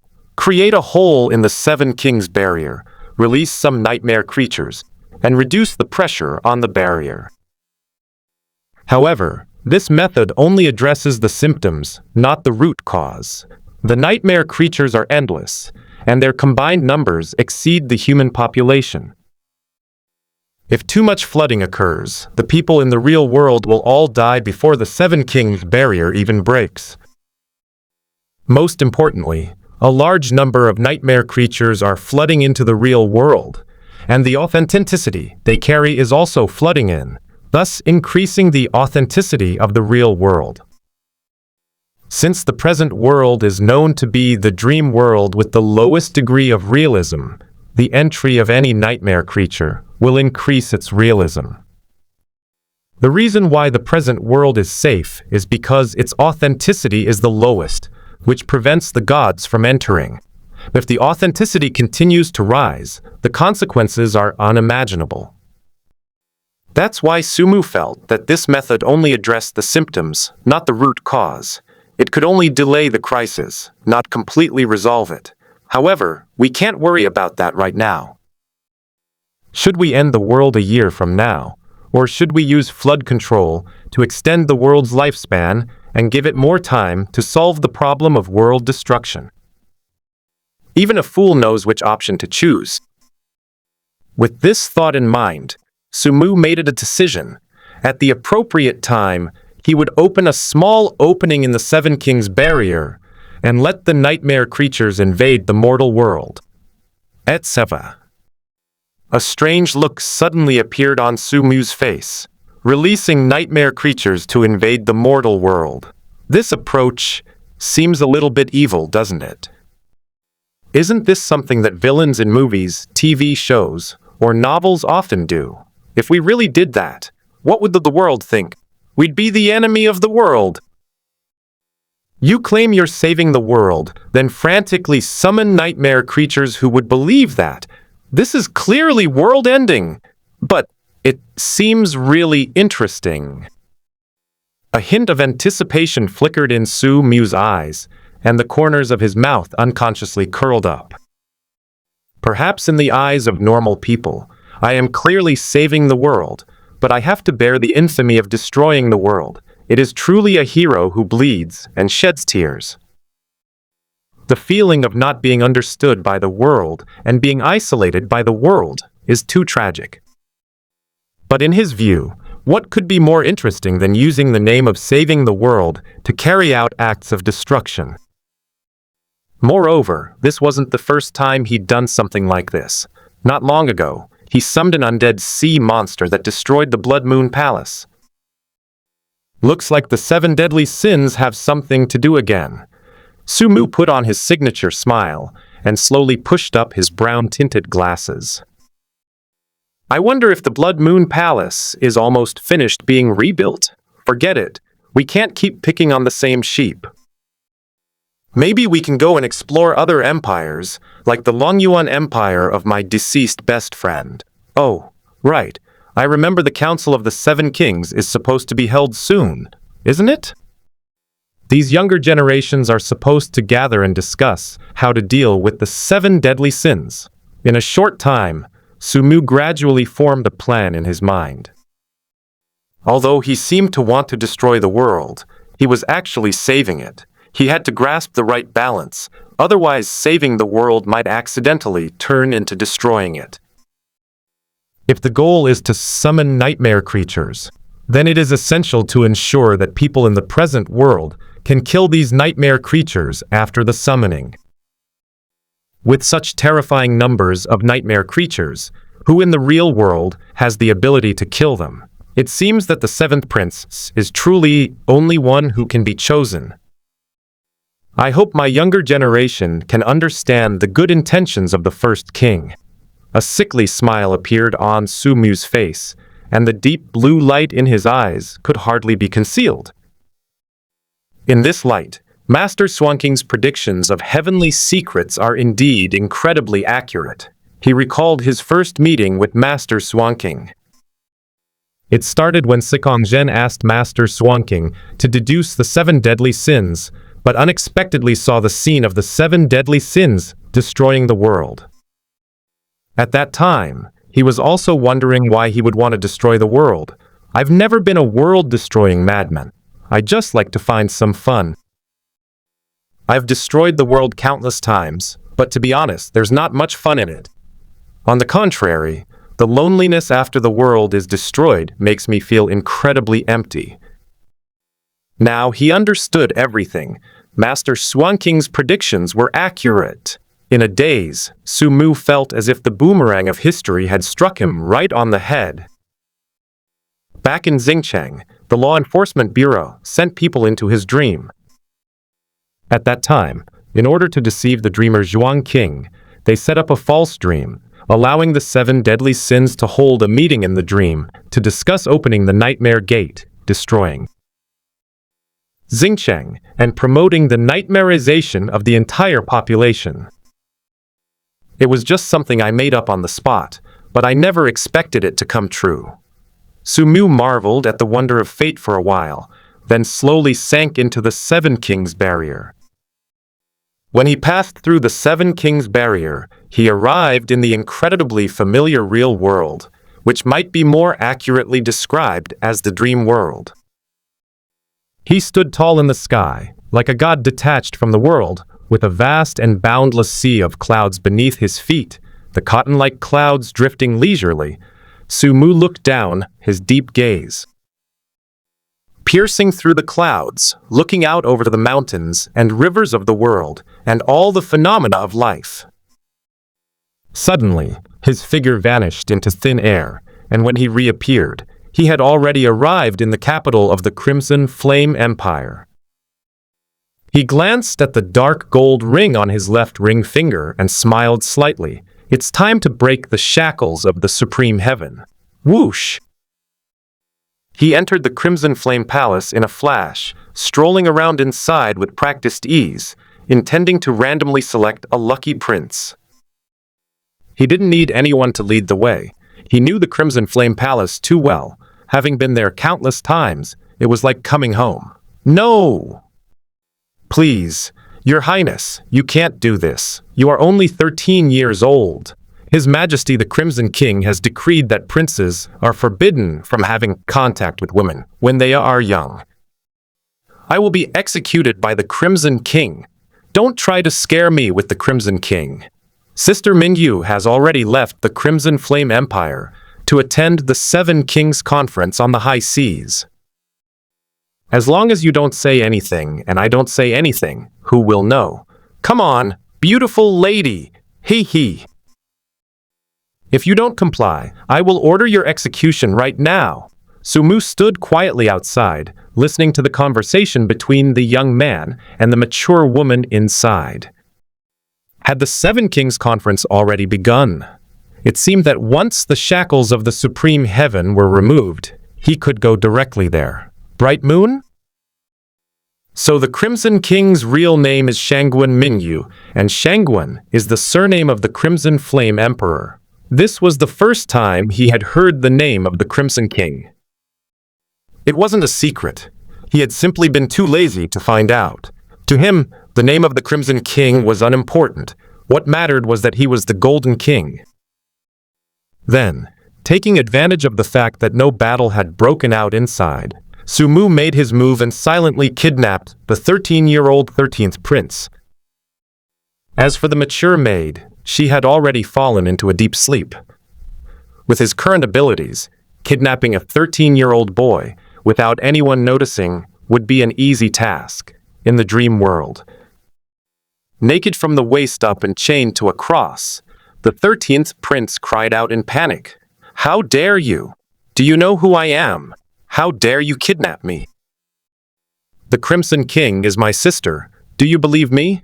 Before he could finish speaking, Sumu slowly turned around, and a cold, silver-white mask came into view. Upon seeing the silver-white mask, the 13th prince's pupils contracted sharply, his expression one of utter horror. Arrogance. In an instant, the 13th prince felt as if he had fallen into an ice cave, his face turning deathly pale. Although young, as a member of the Crimson Flame royal family, his understanding of the 7 deadly sins far surpasses that of ordinary people, and he is also well aware of the strength of pride, the leader of the 7 deadly sins. As the person who single-handedly destroyed the Blood Moon Palace and the leader of the world's largest terrorist organization, even his sister, the Crimson King, had to be wary of him. "Please don't kill me. Wah!" Before Sumu could even say a word, the 13th prince broke down and began to wail. This made Sumu frown slightly. Was his reputation really that bad? He had frightened the prince to tears with just a mask. It's no wonder the 13th prince is afraid. Since the 7 deadly sins debuted, they have never followed the unspoken rules among nobles, indiscriminately killing nobles and destroying the Blood Moon Palace. Such horrifying atrocities are enough to make the 13th prince think he's already wet his pants. The 13th prince was terrified. His greatest reliance was his sister, the Crimson King, but faced with the vicious and arrogant Crimson King, he knew that even the Crimson King could not protect him. Everyone knows that arrogance doesn't take the 7 kings seriously at all, let alone the Red King's younger brother, who isn't even born to the same mother. Quiet. A detached voice rang out from beneath the silver mask. The 13th prince fell silent instantly, the fear on his face vanishing completely, replaced by a blank expression. He stared blankly at Sumu, like a puppet waiting for its master's command. Sumu nodded in satisfaction, then slowly removed the Supreme Heaven pendant from the ring finger of his left hand. Snap! He snapped his fingers, and the chains binding the 13th prince disappeared. With a flick of his finger, the Supreme Heaven spun in midair, tracing a perfect parabola before landing precisely in the 13th prince's hand. The 13th prince, expressionless, placed the supreme heavenly ring on his hand and stood quietly in place, awaiting instructions.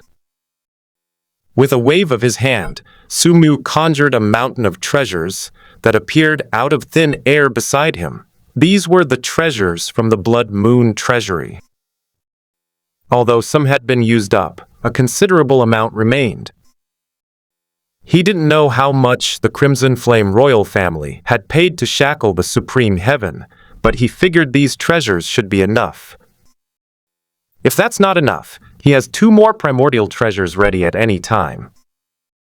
Offer these treasures as a sacrifice and make a wish to the Supreme Heaven to lift the restriction that only members of the Crimson Flame royal family can use the Supreme Heaven, Sumu instructed. Indifferently. With the restrictions imposed by the Supreme Heaven about to be lifted, his expression remained calm, and his heart was undisturbed. Given his current state of mind, treasures are unlikely to evoke his emotions. They are far less appealing than exciting people or events. The 13th prince nodded silently, then raised the hand adorned with the Supreme Heaven's amulet, and began to make a wish. The high seas region of the Blood Moon Empire. A huge ship bearing the flag of the Crimson Flame Empire was moving slowly forward, like a mobile fortress on the sea. In the largest room deep inside the ship, the Red King, who was eating potato chips and reading an inappropriate magazine for children, suddenly changed his expression, and the potato chips fell from his hand and spilled all over the bed. A golden flame suddenly blazed in her beautiful eyes, incredibly intense, and a terrifying aura erupted as if out of control. In an instant, the entire ship fell silent, utterly still. The Crimson King's pupils trembled, his face filled with disbelief. The Supreme Heaven! How could this be? His Majesty! Bang! The door was flung open with tremendous force, and an old figure rushed in. It was Dongfang Yuan. Your Majesty, what's wrong? Why did you suddenly unleash such power? Is there an assassin? The Crimson King froze, seemingly lost in thought.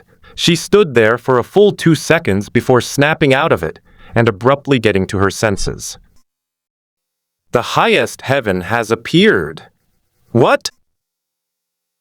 Dongfang Yuan's expression suddenly changed. Could it be that your clone brought back the Supreme Heaven from the nightmare world? But didn't you say before that your clone had lost contact? The Crimson King shook his head stiffly. No, it's not my clone. She's still in the nightmare world and hasn't returned. That highest heaven, I don't know either, the Crimson King exclaimed, somewhat flustered. It just appeared out of nowhere. She raised her fair, jade-like hand, on which wore an identical Supreme Heaven pendant on her ring finger. The false supreme heaven originates from the true supreme heaven. It has a connection with the true supreme heaven. Previously, I was able to determine the approximate location of the true supreme heaven in the nightmare world because of the connection with the false supreme heaven, but now the location being sensed has changed. It has actually become the real world. This means that the high heaven has returned. Could it be that another team besides Mu's team brought back the supreme heaven? I'll call the Enforcement Bureau immediately to confirm. Dongfang Yuan hurriedly took out his encrypted phone and dialed the number of the Law Enforcement Bureau. However, the reply he received on the other end of the phone made his expression change. Something terrible has happened, Your Majesty. Apart from those who are already dead, no one from any of the squads has returned. Boom! Terrifying golden flames erupted from the Crimson King's body, creating a raging heat wave. Your Majesty, what has happened? Gongsun Quan heard the commotion and rushed in, followed by a large number guards. Upon entering the room, he saw the Crimson King, whose entire body was bathed in golden flames. At this moment, the Crimson King's expression was extremely solemn, and the kingly aura emanating from him was almost tangible, making everyone breathless. Realizing the seriousness of the situation, Dongfang Yuan shouted, "Everyone except Gongsun Quan, get out! No one is to enter without my permission." In an instant, only the three of them remained in the room. Dongfang Yuan said urgently, "Something terrible has happened. The supreme heaven has appeared." Even the usually composed Gongsun Quan's expression changed slightly. "Where is it? Who brought it back?" The Crimson King said in a deep voice, "I can sense that the supreme heaven is in the Crimson Flame Empire, but I don't know who brought it back. However, I can be sure that it was not the Nightmare Squad that was sent out before." Dongfang Yuan suddenly realized a possibility, and his body trembled slightly. Could it be the late king? Impossible, the Crimson King declared firmly. My father was seriously injured and fell into the abyss. He has been missing for so many years and must be dead long ago. I know his strength. He is no match for the Pope of the primordial god cult. The abyss is a place that even the Pope dares not go, let alone him. Rather than guessing it was my father, I think it's more likely the primordial Pope. He fought with my father, so he couldn't possibly be unaware of the existence of the supreme heaven. Plus, his sudden attack on my clone earlier. Damn it! After my clone fell unconscious, I had no way of knowing what happened afterward. When it came to the highest heavens, the Crimson King, unusually quick-witted, managed to guess wrong, though he did. Your Majesty, the most urgent matter now is not to ascertain the other party's identity, Gongsun Quan said solemnly. With an unidentified person carrying the supreme heaven appearing in the Crimson Flame Empire, it's hard for me not to suspect their motives. Lord Dongfang, please contact the Temple Master of the Imperial Ancestral Temple immediately. Every member of the royal family has a life tablet placed in the Imperial Ancestral Temple after birth, allowing the Temple Master to use the life tablet to locate all members of the royal family. Without saying a word, Dongfang Yuan immediately started making the contact. A moment later, a panicked voice came from the other end of the phone.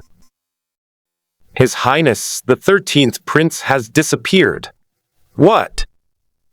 Dongfang Yuan's expression changed drastically. Then hurry up and go find him. 13th Prince. Gongsun Quan pressed down on Dongfang Yuan's hand, signaling him to hang up. He shook his head. It's no use. Since the other party was able to bring back the supreme heaven from the nightmare world, their strength is unfathomable. At this Seven Kings conference, His Majesty also took away a large number of elites. The chances of finding the 13th prince are slim.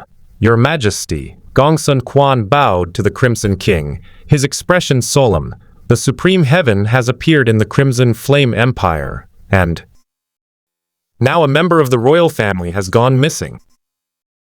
When these two events are linked together, the purpose of the person behind them is obvious. They want to lift the restrictions on the Supreme Heaven. Damn it!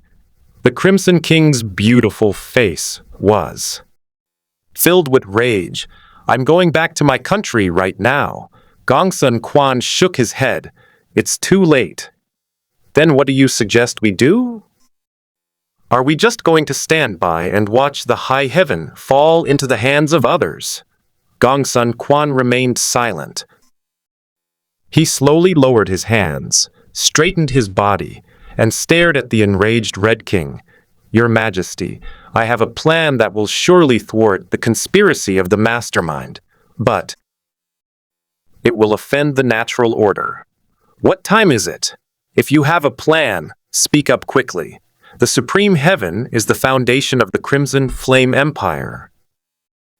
The capital is about to be destroyed, so why care about harmony with the heavens? The Crimson King urged anxiously. Gongsun Quan took a deep breath, his gaze intense, and said, Your Majesty, you should remember that the late king once placed two safeguards on the Supreme Heaven.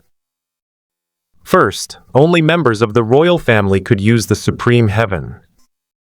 Second, to prevent members of the royal family from being held hostage and used by those with ulterior motives, a restriction was placed in the bloodline of all members of the royal family after birth.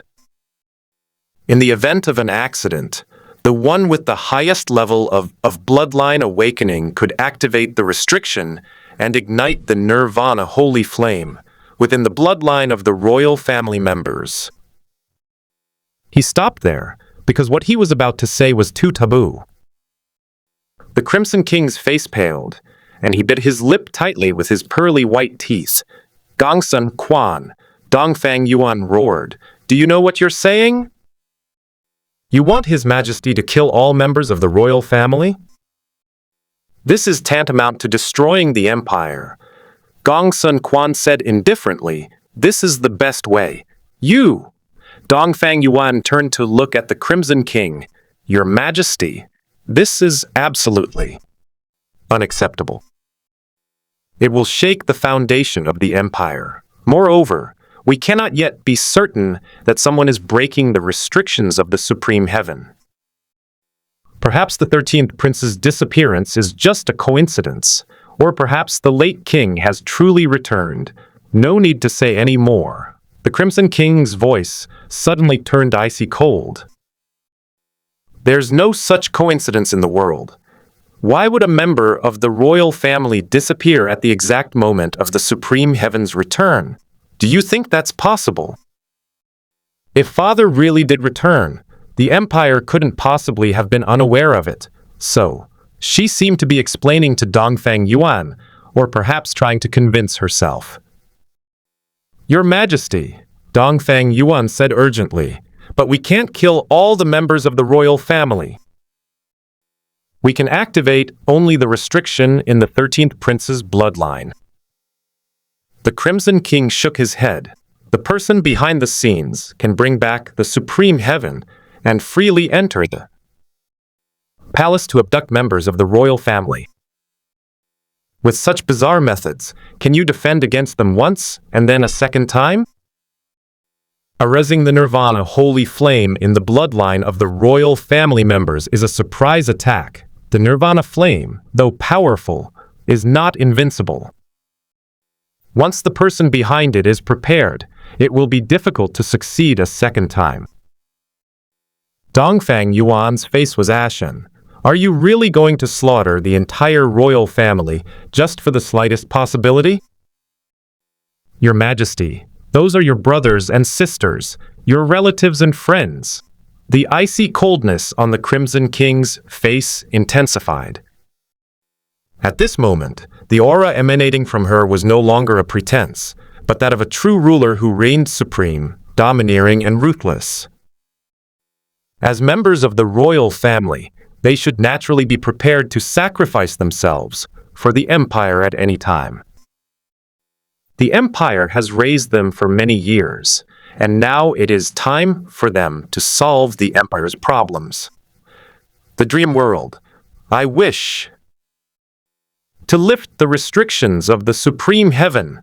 The expressionless 13th prince placed the hand bearing the supreme heaven on the treasure mountain, making his wish mechanically, like a cold machine. Suddenly, a dark golden light burst forth from the highest heavens, and under the shroud of the light, the treasure mountain was shrinking rapidly at a visible speed. Sumu frowned as he watched this scene. The sacrifice had already been more than half consumed, yet it still hadn't stopped. Just how many treasures did the royal family sacrifice to put shackles on the supreme heaven? Soon, the treasure mountain disappeared, completely absorbed by the supreme heaven. Leader, the wish has failed, the 13th prince said expressionlessly. Sumu was slightly surprised. Was the former Crimson Flame royal family really that wealthy? No, that's not right. It should be that the wealth he himself had accumulated was too substantial. Long Yuan's attitude reveals that the Mad King was the strongest figure of his time, and the empire he ruled was naturally the strongest.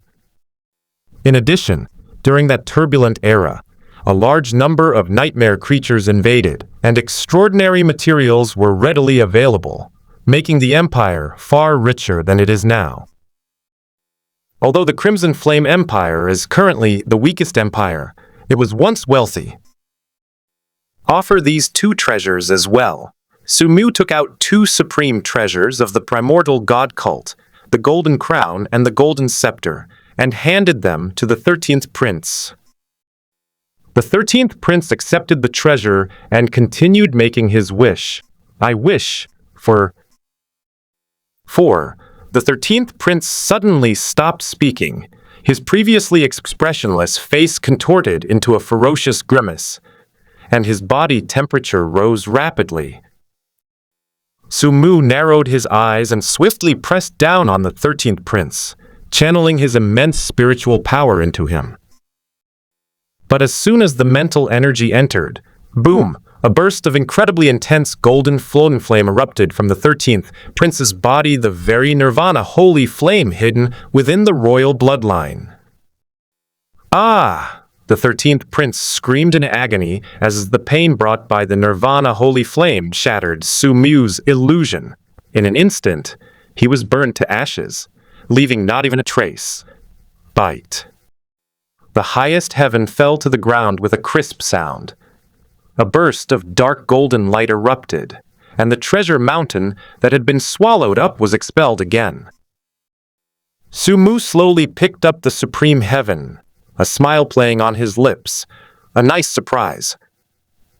As the restrictions were lifted, 13th Prince suddenly spontaneously combusted, ultimately being burned to death by the nirvana flame within his own bloodline.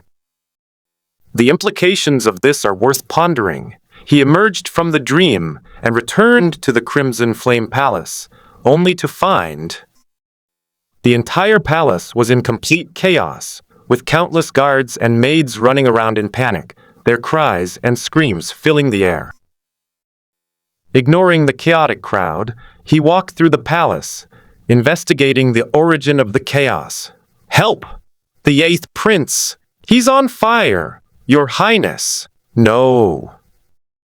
Please hold on a little longer. A moment later, Sumu stopped in the chaotic palace, a delighted smile on his face. Ha ha ha! Interesting, as expected of the Crimson King. To go to such lengths, to slaughter all members of the royal bloodline and his own kind for the sake of the supreme heaven, such decisiveness and ruthlessness are rare indeed. He never expected the Crimson King to give such a surprise, capable of igniting the Nirvana holy flame in the bloodlines of all royal family members. To achieve this, no one but the Crimson King could possibly do it. Shangwen Minyu, How many more surprises are you hiding? Sumu asked with a smile. Through his interactions with Su King, he believed he understood the Crimson King fairly well. In his impression, the Crimson King was a carefree, simple-minded girl who disliked being bound by rules. But now it seems that the Red King also possesses the decisiveness and ruthlessness that a king should have. Even beneath his carefree and indifferent appearance lies an innate disregard for human life. Human life meant nothing to her either. It was evident from our daily interactions that she didn't feel much about killing. She could kill or save people according to her own temperament and preferences. It is known that the Crimson King cannot detect my sleepwalking mode, but this time I brought the Supreme Heaven back, and even though the Crimson King was not in the country, I was discovered immediately. It seems that there may be some kind of positioning system in the Supreme Heaven. Perhaps they were able to accurately deploy the Nightmare Squad to the central prison where the Supreme Heaven is located because of this positioning system. Sumu pondered silently, analyzing the reasons for his exposure, and in an instant he roughly guessed the cause and effect. The restrictions of the Supreme Heaven have not been lifted, and all members of the royal family are dead. In the present world, only the Crimson King can lift the restrictions of the Supreme Heaven. However, given the Crimson King's personality, she would never lift them even if she died. Therefore, the breakthrough lies with Su King. As the flesh and blood clone of the Crimson King, Su King also possesses royal blood, and her strength has not yet reached the gold level, making her the best. Breakthrough point. However, Su King is still in the hands of the first Crimson King at this time. Sumu likes challenging things. Whoosh! Sumu's figure suddenly disappeared from the spot, and he returned to the bottom of the abyss, above the Seven Kings barrier. With a casual wave of his hand, a white hole appeared before his eyes. Then, he took off the high heaven from his hand and threw it into the white hole. The white hole is a small space created inside the Seven Kings barrier. The remnants of the six first kings had been hiding inside it. It is safe for the Supreme Heaven to store them here. Unless the Seven Kings barrier is broken, there is basically no possibility that they will be taken away by others. The Supreme Heaven can no longer be worn on one's body, nor can it be stored in a dream. The Crimson King clearly possesses a means of perceiving the Supreme Heaven, and if he were to still carry it on his body, the consequences would be unimaginable, etc. Sumu frowned.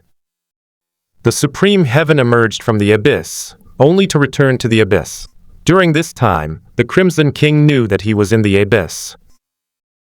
Therefore, when he returned, he would definitely be suspected, even without evidence. What a coincidence! The Supreme Being was perfectly fine in the abyss, and the moment you entered the abyss, the Supreme Being was born. Once suspicion arises, a charge is established. He still had to carry out his plan to destroy the world, and he didn't want to be targeted at this time. Once his true form was targeted, it would be inconvenient for him to act. How to clear one's name? The best way is to let the Red King know that the one who holds the Supreme Heaven is not him, but someone else. So who is this person? Under heaven, who has the power to bring the Supreme Heaven back to the mortal world and brazenly abduct members of the royal family? The answer is obvious: arrogance. However, there is a crucial point to note. If one is not careful, not only will the high heaven be exposed, but one's own arrogance will also be revealed. Arrogance's identity must never be revealed. The world annihilation plan would place him in the position of a public enemy. The mysterious and powerful arrogance inspires fear, but if it were discovered that arrogance was merely a silver immortal emperor, then, protected by divinity, he could not be killed even by the King of Gold. But what truly made him wary was not the King of Gold, but the royal treasure. The Supreme Heaven is an origin artifact, and so are the other royal treasures. One can imagine the terror of the other royal treasures from the power of the Supreme Heaven. The fact that the Supreme Heaven can sacrifice divinity proves that other royal treasures are also not afraid of divinity. Sumu shook his head to clear his mind. Since merging with the Pope's memories, he had found it difficult to maintain his previous level of thinking and was always influenced by the Pope's memories, feeling that his IQ had dropped considerably. After calming his thoughts a little, he had a plan in mind. The aura of the Supreme Heaven has vanished from the mortal realm, the Crimson King exclaimed in surprise. It has actually returned to the abyss. Gongsun Quan pondered. It seems this person possesses the ability to freely travel between the mortal world and the nightmare world. This reminds me of someone. You mean arrogance? The Crimson King narrowed his eyes, his phoenix eyes appearing even more elongated. Arrogance does indeed have the ability to open a passage between the two worlds. Since he can summon nightmare creatures to descend upon the Blood Moon Palace, he can naturally also travel to the nightmare world through the passage between the two worlds. It's certainly possible to be able to freely enter and exit the nightmare world, and to easily abduct the 13th prince from the heavily guarded imperial palace. Perhaps only arrogance could accomplish such a feat in this world, but Gongsun Quan hesitated for a moment, then said, I feel the timing is too coincidental. I remember Your Majesty saying that the primordial Pope sent Sumu from your team alone to the abyss. The Supreme Heaven has not appeared in the abyss for many years. Why did the Supreme Heaven appear as soon as Sumu entered the abyss? The Crimson King was taken aback. You mean the Supreme Heaven is in Sumu's hands? How is that possible? He's only a silver-level being, and he hasn't even returned from the nightmare world yet. Gongsun Quan shook his head. Your Majesty, strength can be concealed, and the passage between the two worlds can be opened artificially. Do you think it's possible that Sumu is arrogance? Sumu is arrogance? The Crimson King was stunned, and an elegant figure like a noble young master unconsciously appeared in his mind. She suddenly shook her head. Impossible. How could he be arrogance? He's just a silver-ranked transcendent, although he has some special abilities. Anyway, it can't be him. I've met both arrogance and Sumu, and they give me different feelings. Arrogance makes you feel disgusted at first glance, while Sumu is different. He's very... The Crimson King hesitated for a moment, then stammered. Anyway, it feels different. This is the intuition of the Golden King. This is merely a guess. Logically speaking, Sumu could not possibly be arrogant, as his life trajectory is traceable. As a key figure in the investigation plan, the Imperial Intelligence Department has long since gone deep into Sumu's hometown, Star City District 13, and conducted an in-depth investigation. Intelligence agents made contact with Sumu's neighbors, classmates, and members of the Viper Gang, and the information they obtained from them was basically consistent. There's little possibility of collusion, given the wide range of people involved. One person might lie and provide false information, but it's impossible for everyone in District 13 who knows Sumu to lie simultaneously. Gongsun Quan analyzed the situation rationally, and his analysis was indeed very rational. However, he never expected that in District 13, even a stray dog would know to call someone leader. I knew it! Sumu could never be arrogance. How could he be? In my opinion, the current analysis of arrogance by various countries is correct. Such a powerful being could not have sprung from a stone. Since there is no trace of his existence in the real world, it means that arrogance comes from the nightmare world. Furthermore, the in-depth exploration of the nightmare world during this period has proven that a large number of humans exist in the nightmare world, including even beings like the primal Pope, who are in no way weaker than the Golden King. The Crimson King breathed a sigh of relief. Even she herself did not know why she was nervous when Sumu was suspected. Gongsun Quan nodded. Logically speaking, Sumu is indeed unlikely to be arrogant, but the timing is too coincidental. I have a feeling that there is some kind of connection between the two of them. However, now is not the time to discuss these things. Tomorrow's meeting of the Seven Kings is the key. That highest heaven, the high heaven, has returned to the abyss, so we can only put it aside for now. Even if you return to your country now, it won't make a difference. Moreover, this meeting of the Seven Kings was initiated by the Undying King, who clearly stated in the invitation that he wanted to deal with the seven deadly sins. Now the high heaven is suspected to be in the hands of pride. So let's prepare for the meeting first. The entrance to the abyss. An aged figure stood motionless at the entrance, his gaze fixed intently on the abyss. He was like a stone statue, standing before the vast abyss.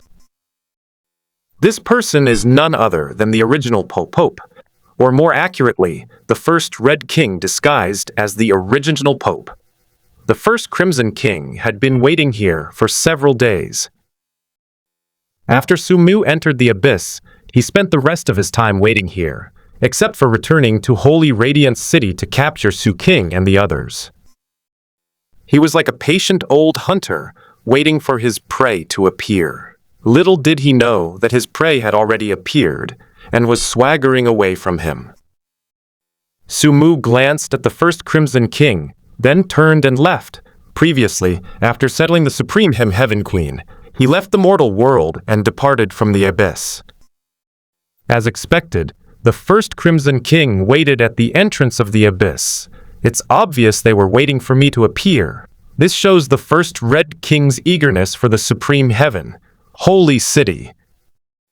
Sumu's figure appeared out of thin air in the main hall of the primordial god cult. This hall, which enshrines the statue of the primordial god, is usually only accessible to the Pope. Now that the Pope is not here, the place is naturally empty. He gazed at the enormous primordial statue, a smile playing on his lips, the words of the first Crimson King still vivid in his mind. No one would have guessed that I hid people inside the statue. This separate alternate dimension is one that no one else in the world can ope except me. Thinking of those words, Sumu wanted to laugh. In fact, the first Red King was right. If the real Pope hadn't died, no one would have been able to open this alternate dimension. Unfortunately, the Pope, this devout believer, endured 5 years of torment from the power of the Shadow God, experiencing countless life or death situations, and has survived until now. Now, with the Pope's memories, opening this primordial statue is as easy as opening your own fingerprint lock. Suddenly, Sumu mobilized his spiritual power and drilled into the primordial statue with peculiar frequency fluctuation. Click! A huge crack appeared in the center of the sacred primordial statue, revealing a dark and desolate alternate dimension. Sunlight shone through, revealing the figures of Su King and the others who were unconscious. Looking at Su King's exquisite profile as she fell asleep, Sumu narrowed his eyes, wondering if he could use Su King to break the restrictions of the Supreme Heaven. But after thinking about it, I gave up. Although Su King is only a silver-level cultivator, her soul core is that of a gold king. To control the consciousness of a gold king? That's simply unrealistic. Moreover, the main body has absolute control over the clone. Once the Crimson King senses that the clone's consciousness is being controlled by someone else, he can completely reclaim the consciousness within Su King's body, turning Su King into a living dead. Or even triggering the Nirvana holy flame within Su King's body to self-immolate. With his current strength, he cannot control Su King silently without the Crimson King noticing. Controlling Su King can only be planned in the long term. Perhaps we can pin our hopes on the dream law that follows silver theory, or perhaps on advancing to gold. Suppressing his thoughts about Su King, Sumu waved his hand and directly took Su King and the others into the dream space.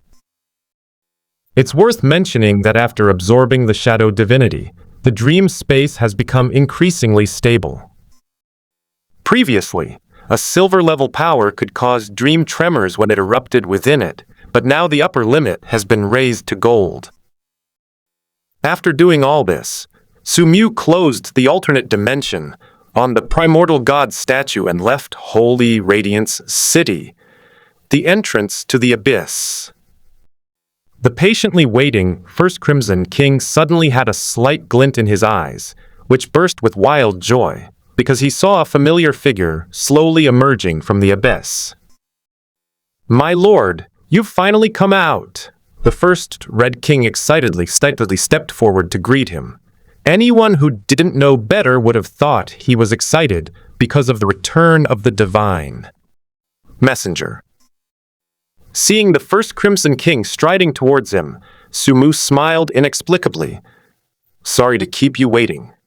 No, I dare not await the arrival of the divine envoy." The First Crimson King suddenly stopped, his aged eyes narrowing slightly.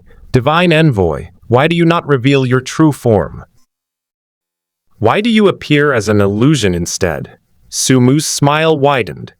"As expected of the First Crimson King, you have excellent judgment." Upon hearing this, the smile on the face of the First Red King vanished instantly, and his expression turned dangerous. "That old guy isn't dead yet?" Sumu shook his head. "No, he's already dead." The First Crimson King looked around, summoning his powerful senses to confirm that no one was around, before coldly sneering at Sumu. "Since he is already dead, what makes you think you can face me directly? A mere usurper dares to call himself king? It seems you know quite a bit. But I have no time to waste with you now. Hand over the supreme heaven immediately, and I may spare your life." At this moment, the First Crimson King made no attempt to conceal his true intentions and directly threatened the king. "The highest heaven is still in the abyss," Sumu said, speaking the truth. "I'll say it one last time, hand it over." The First Crimson King's eyes snapped open, as if two dark, icy flames had suddenly leaped up in the darkness. In an instant, a terrifying aura, almost tangible, surged forth from his body. Space seemed to be torn apart by this aura, emitting a faint wail. The air also seemed to be extremely compressed, forming a visible twisted vortex. Under this aura, heaven and earth lost their color, and everything seemed to be frozen in an instant, with only the endless sense of oppression following like a shadow. "Heh!" Sumu let out a soft laugh. "What are you laughing at?" the First Red King shouted. His initial obsequiousness, followed by arrogance, is laughable. "You're courting death." The First Crimson King's eyes narrowed. "You really think that without revealing your true form, I can't do anything to you? Primordial divine art, tracing the origin." Suddenly, a beam of holy light shot out from the divine eye between the eyebrows of the First Holy King, illuminating Sumu. "Once I find your true form, I will definitely—" "What?" The First Crimson King was taken aback. The holy light that traced the origins of the source did not react at all and remained on Sumu's illusion. "How is this possible? Your true form is right here." He was stunned. He had originally wanted to find Sumu's true form, but he never expected that Sumu's true form was right in front of him. However, what he saw was clearly an illusion. Could it be that the illusion and the real body overlapped, just not in the same dimension? Suddenly, his expression turned grim, his eyes flickering with uncertainty. How could a mere silver-level expert possess such methods? Just who are you? Sumu smiled slightly. Have you even forgotten your former master, Shangguan Chen? Even on the verge of death, you still dare to spout nonsense. Do you really think I, the king, am the Mad King? When Sumu uttered this name, Shangguan Chen's words came to an abrupt halt, and long-buried memories surged into his mind. Originally, this name had long since disappeared into the annals of history due to the influence of the Supreme Heaven, but when it was mentioned, everything that had been buried in the past returned. Shangguan Chen's aged eyes trembled, and his expression changed completely at that moment. This is impossible. He's long dead. You must have heard that name from somewhere. Don't try to fool me. Oh? Are you really sure I'm dead? Have you ever thought about what my wish was when I sacrificed everything? Was it just to commit suicide? Sumu's light laughter shattered Shangguan Chen's defenses bit by bit. Mad King! This name was like a nightmare that he could not get rid of. After seizing the country, he had dreamed of the Mad King's return countless times, and that sense of fear followed him like a shadow. Only those who truly understand him know how terrifying the Mad King is. He was a complete madman, the strongest man of his time, and the man who personally ended the Nightmare Era. After the Nightmare Era ended, only the Mad King remained of the 7 original kings. The Mad King could have ruled the world, but he did not. Instead, he sacrificed everything without warning and disappeared from the world. No one in the world knows the last wish the Mad King made, not even Shangguan Chen, his former follower. He had many guesses, and finally came up with the most absurd one, which was also the most in line with the Mad King's character, to comfort himself. That is, because the other 6 kings were gone, the Mad King had no rivals left in the world, and was so bored that he committed suicide. It sounds incredible, but it's something the Mad King could do. Shangguan Chen comforted himself with this guess for many years. Later, when he saw that the Mad King had not returned, he could no longer suppress his desires and dared to rise up in rebellion and proclaim himself king. The first thing he did after becoming king was to sacrifice the treasures left behind by the Mad King to set restrictions for the Supreme Heaven. For this, he even went so far as to empty the Empire's resources. Others thought he was afraid that the Supreme Heaven would be taken away by outsiders, but only he knew in his heart that he was not afraid of others at all, but that the Mad King would suddenly return one day. But now, Sumu's words shattered his years of self-comfort. Suspicion and fear frantically grew in his mind. What was the Mad King's final wish? Call! Shangguan Chen took a deep breath, suppressing the long-buried fear in his heart, and his gaze gradually hardened. I don't care if you are the Mad King or not. So what if you are? I am no longer the person who could only bow down and submit to the Mad King. Now, I am the king. I have transcended the limitations of that illusory world, surpassed the Golden King, and become a true saint. So what if the Mad King is resurrected? No one can defeat me! Limitations of the virtual world? Sumu's eyes flickered slightly. It seems you already know that the world is fake. Mimph. Shangguan Chen sneered coldly. I have been mingling in the nightmare world for many years and have long seen through the truth. The so-called real world is nothing but a false dream, and you are also a false person. A false person cannot fool me. We're both dreamers. I don't understand what you have to be so proud of. I am different from you.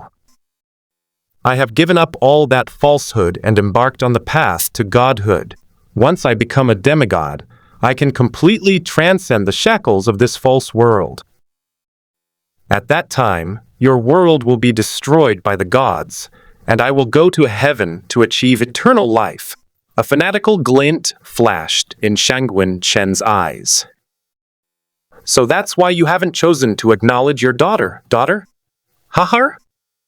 Shangwen Chen laughed coldly. What daughter? What crimson flame empire? What bullshit 7 kings? Fake. All fake. Only people like you living in a dream would desperately pursue such false things. In this world, only gods are real and eternal. Sumu shook his head slightly. It was clear that Shangwen Chen had not only inherited the Pope's body, but his faith had also been affected to some extent. Therefore, it's still uncertain whether Shangwen Chen or the Pope will be the victor. Speaking of daughters, I just remembered. They're all in my hands now. Sumu, I'm giving you one last chance. Hand over the supreme heaven, and I can release everyone except Su King and let you return to that false world. From now on, we'll have no further contact. You can choose to stay and let that false world perish as you please, while I will go to heaven. Shangwen Chen had completely lost his patience and issued an ultimatum. In fact, if it weren't for the title of Mad King breaking through his defenses, he would never have revealed these secrets. You call yourself a king, yet you use hostages to threaten people. Shangwen Chen, after all these years, you haven't improved at all. Sumu shook his head in disappointment. Enough with the nonsense. Shangwen Chen's expression suddenly turned ferocious. If you don't hand over the supreme heaven, I'll make you watch them die one by one right in front of you. He raised his aged hand and slashed it sharply into the air. Whoosh! The void tore open, creating a huge rift taller than a person. Shangwen Chen reached his hand into the void rift, intending to pull out a person and kill him in front of Sumu. He reached in. Hey, he didn't find it? Shangwen Chen was slightly taken aback, then reached out from a different angle, his arm twisting inside the void rift, before the sinister smile on his face gradually froze. Where are they? There are several living, breathing people here. It's you. Shangwen Chen realized what was happening, his face turning extremely pale. You rescued them? Not too stupid. Sumu nodded gently, indicating his approval of Shangwen Chen. What do you want now? Are you planning to make me hand over the person as well? Sumu smiled. Shangwen Chen's face was extremely gloomy. He remained silent for a moment before finally saying stiffly, Actually, I don't necessarily have to become enemies. I am in the nightmare world. You are in the real world. We would never have any interaction. I have no interest in anything in the real world, except for the supreme heaven. I can return the Crimson Flame Empire to you, and I can even use the power of the primordial god cult to help you.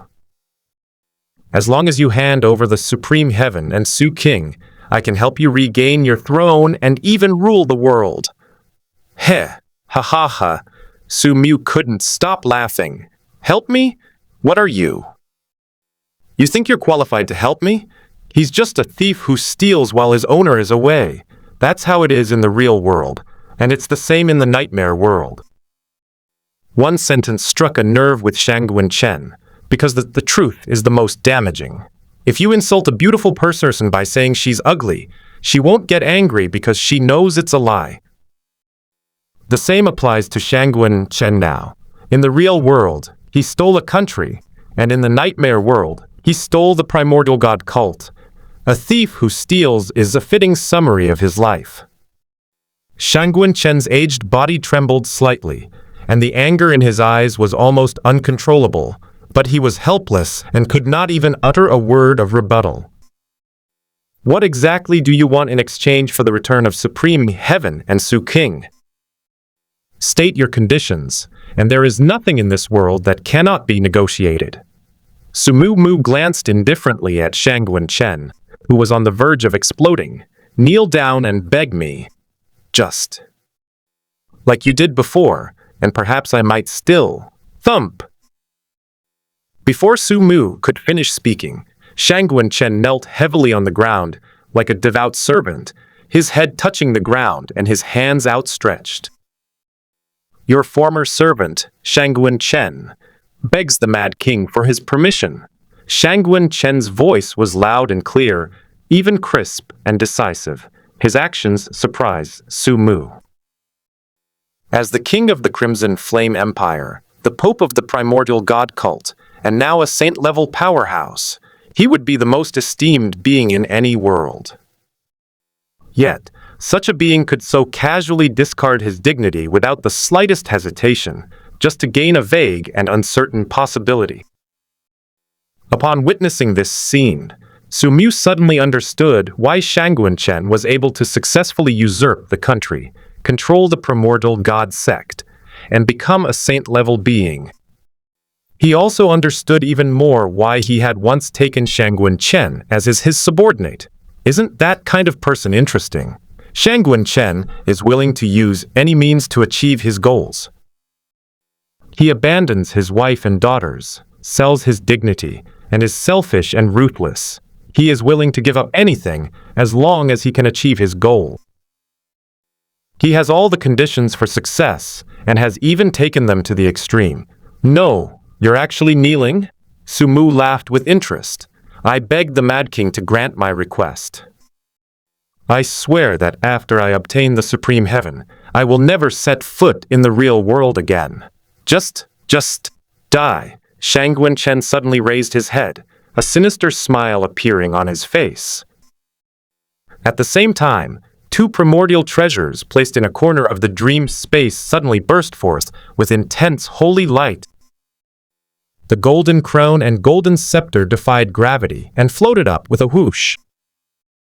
The sound of air being torn apart rang out, and almost instantly, so fast that Sumu didn't even have time to react, the two supreme treasures attacked him. Pieft! The golden scepter pierced through Sumu's chest, while the golden crown was embedded in his head, radiating a powerful suppressive force that rendered him completely immobile, not even a finger. His physical body was attacked in the dream. Under the influence of the powerful primordial divine power, he fell into the real world. His body flew backward uncontrollably and was finally nailed to a boulder by the golden scepter. Ha ha ha. Shangguan Chen got up from the ground, looked at Sumu, who had revealed his true form, and laughed wildly, his expression full of pride and excitement. "Mad King, oh Mad King, in the end I am still the superior one. Times have changed, your era is over. Now is my era." Shangguan Chen wore a mocking expression. He stood proudly, the dust on his knees standing out starkly against his spotless white robe, yet it did not diminish his overwhelming aura of dominance. "Do you think I was wasting my breath talking to you before? It was all for this moment. I have seen through your abilities, which are simply hidden in another dimension. Although I cannot break through the dimension, you are too arrogant, just like you used to be. You shouldn't have taken the primordial treasure into that dimension. I can't attack you from above, but I can control the primordial treasure to attack you. My kneeling and begging for mercy was merely a ploy to lower your guard, preparing for a foolproof, decisive strike." He walked slowly to Sumu, looking at him with a mocking gaze, his heart filled with the joy of victory. At this moment, he felt that he had finally defeated the nightmare that had haunted his heart. That invincible man had finally been defeated by him. Even if the Mad King is only at the silver level now, it doesn't matter. The winner takes all. Sumu, pinned to the boulder by the golden scepter, was still smiling. His face showed no fear or defeat, only excitement. "Your acting skills are truly on par with the Pope's. Enough nonsense. Hand over the Supreme Heaven now, or I'll make you wish you were dead." Shangguan Chen's eyes flashed with a cold light. "I told you the high heaven is in the abyss, but you didn't believe me. I'm curious, why are you so sure I can bring the high heaven out? Mad King, I never thought you could still utter such a clumsy lie at this time. You can't fool me. Over the years, I have led the primordial god cult and secretly sacrificed hundreds of thousands of people in order to find a way to bring the supreme heaven back from the abyss. Do you know what the answer I got was? The answer is you. In this world, only you can bring the high heavens out of the abyss. After that, I sent my followers to search for you in all the hells, ostensibly to search for heaven, but actually to find you. At the time, I was wondering why it was you, a mere silver-level nightmare apostle. Now I finally know the answer. So you're the Mad King after all, ha ha ha. No wonder only you could retrieve the supreme heaven, because it was originally yours. But unfortunately, it will soon be mine, just like the empire you founded. Shangguan Chen laughed even more heartily. He was thoroughly enjoying this moment. This feeling of being so close to the man he used to fear most, laughing at him so intimately, made him feel even happier than being in heaven. Sigh. Sumu sighed. Shangguan Chen's laughter paused, and he said mockingly, "What? Want to beg for mercy? I advise you not to ruin your image in my mind. I will not allow myself to have ever lost to such a cowardly person." Sumu shook his head slightly, a faint smile playing on his lips. Shangguan Chen, although I've already said it once, seeing you like this, I can't help but say it again. So many years have passed. Why haven't you made any progress at all? Want to beat me? You couldn't back then, and you're even less likely to now. Just as Shangguan Chen was about to speak, a slight cracking sound suddenly came from the golden staff and the golden crown. The two treasures trembled violently and uncontrollably, and the peaceful holy light that had been flowing on them suddenly burned fiercely like flames. His expression changed drastically, and he looked at Sumu with disbelief. You... Boom! A deafening explosion resounded throughout the heavens and earth, and beams of blinding holy light shot out from the primordial treasure, like billions of out-of-control arrows, instantly carving countless bright cracks in the surrounding void. Immediately afterwards, the holy light increased, eventually converging into an incomparably dazzling divine radiance, enough to dispel all darkness in the world, and burst forth in an instant. This light, like the Big Bang, surged outwards in a sphere from the primordial treasure, sweeping across all directions. Wherever it passed, everything was instantly annihilated, the void churned and twisted, and the entire world seemed to be dragged into an endless storm of light and flame.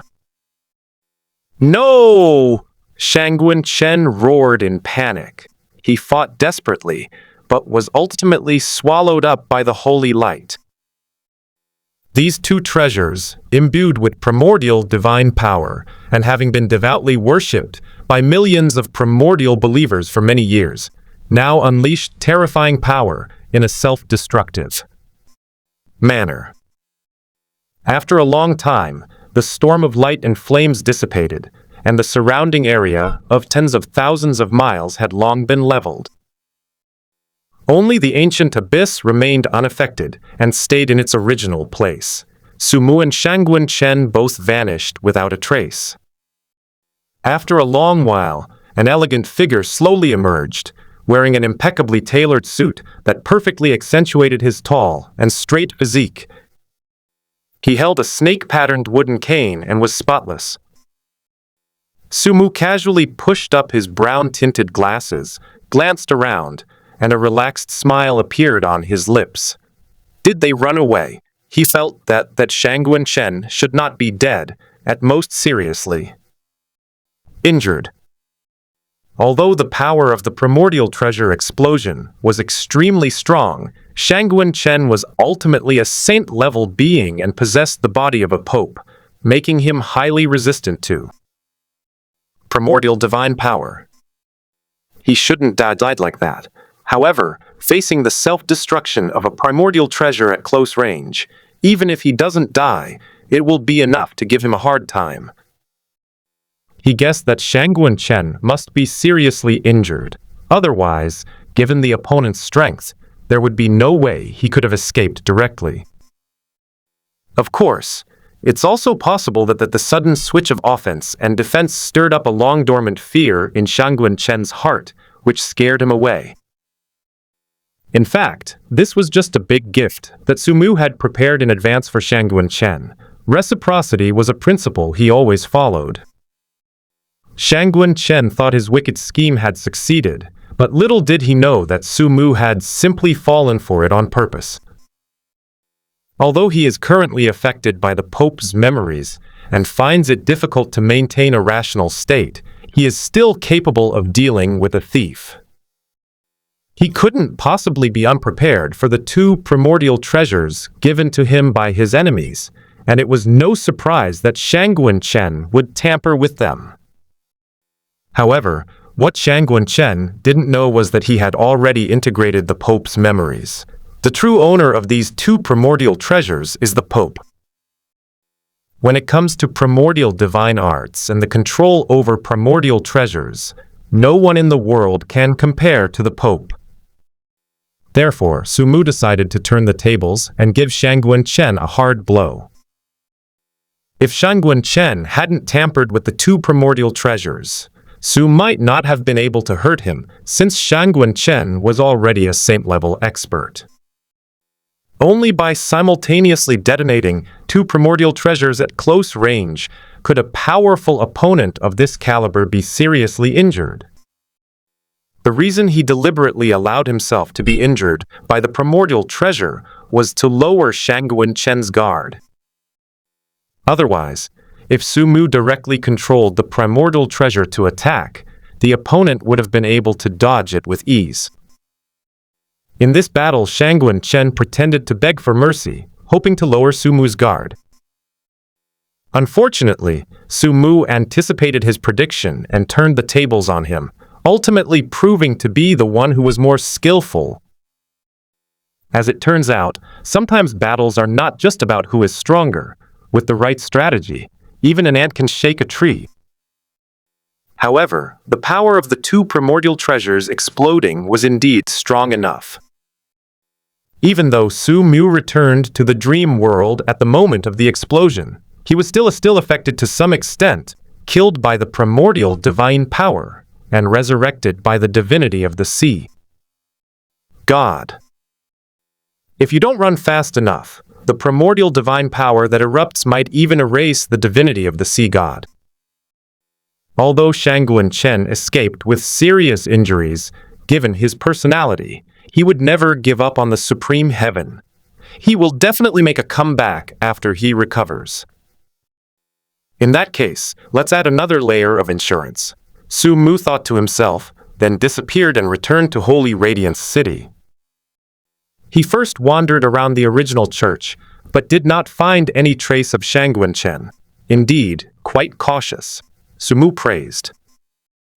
He had thought that if Shangguan Chen dared to return to Holy Radiance City to recuperate, he could use the primordial cult to teach Shangguan Chen another lesson. Unfortunately, Shangguan Chen did not dare to return. The next moment, a crack appeared between Sumu's eyebrows, revealing a silver vertical pupil. The supreme divine aura spread throughout Holy Radiance City, and a beam of holy light shot out towards the sky.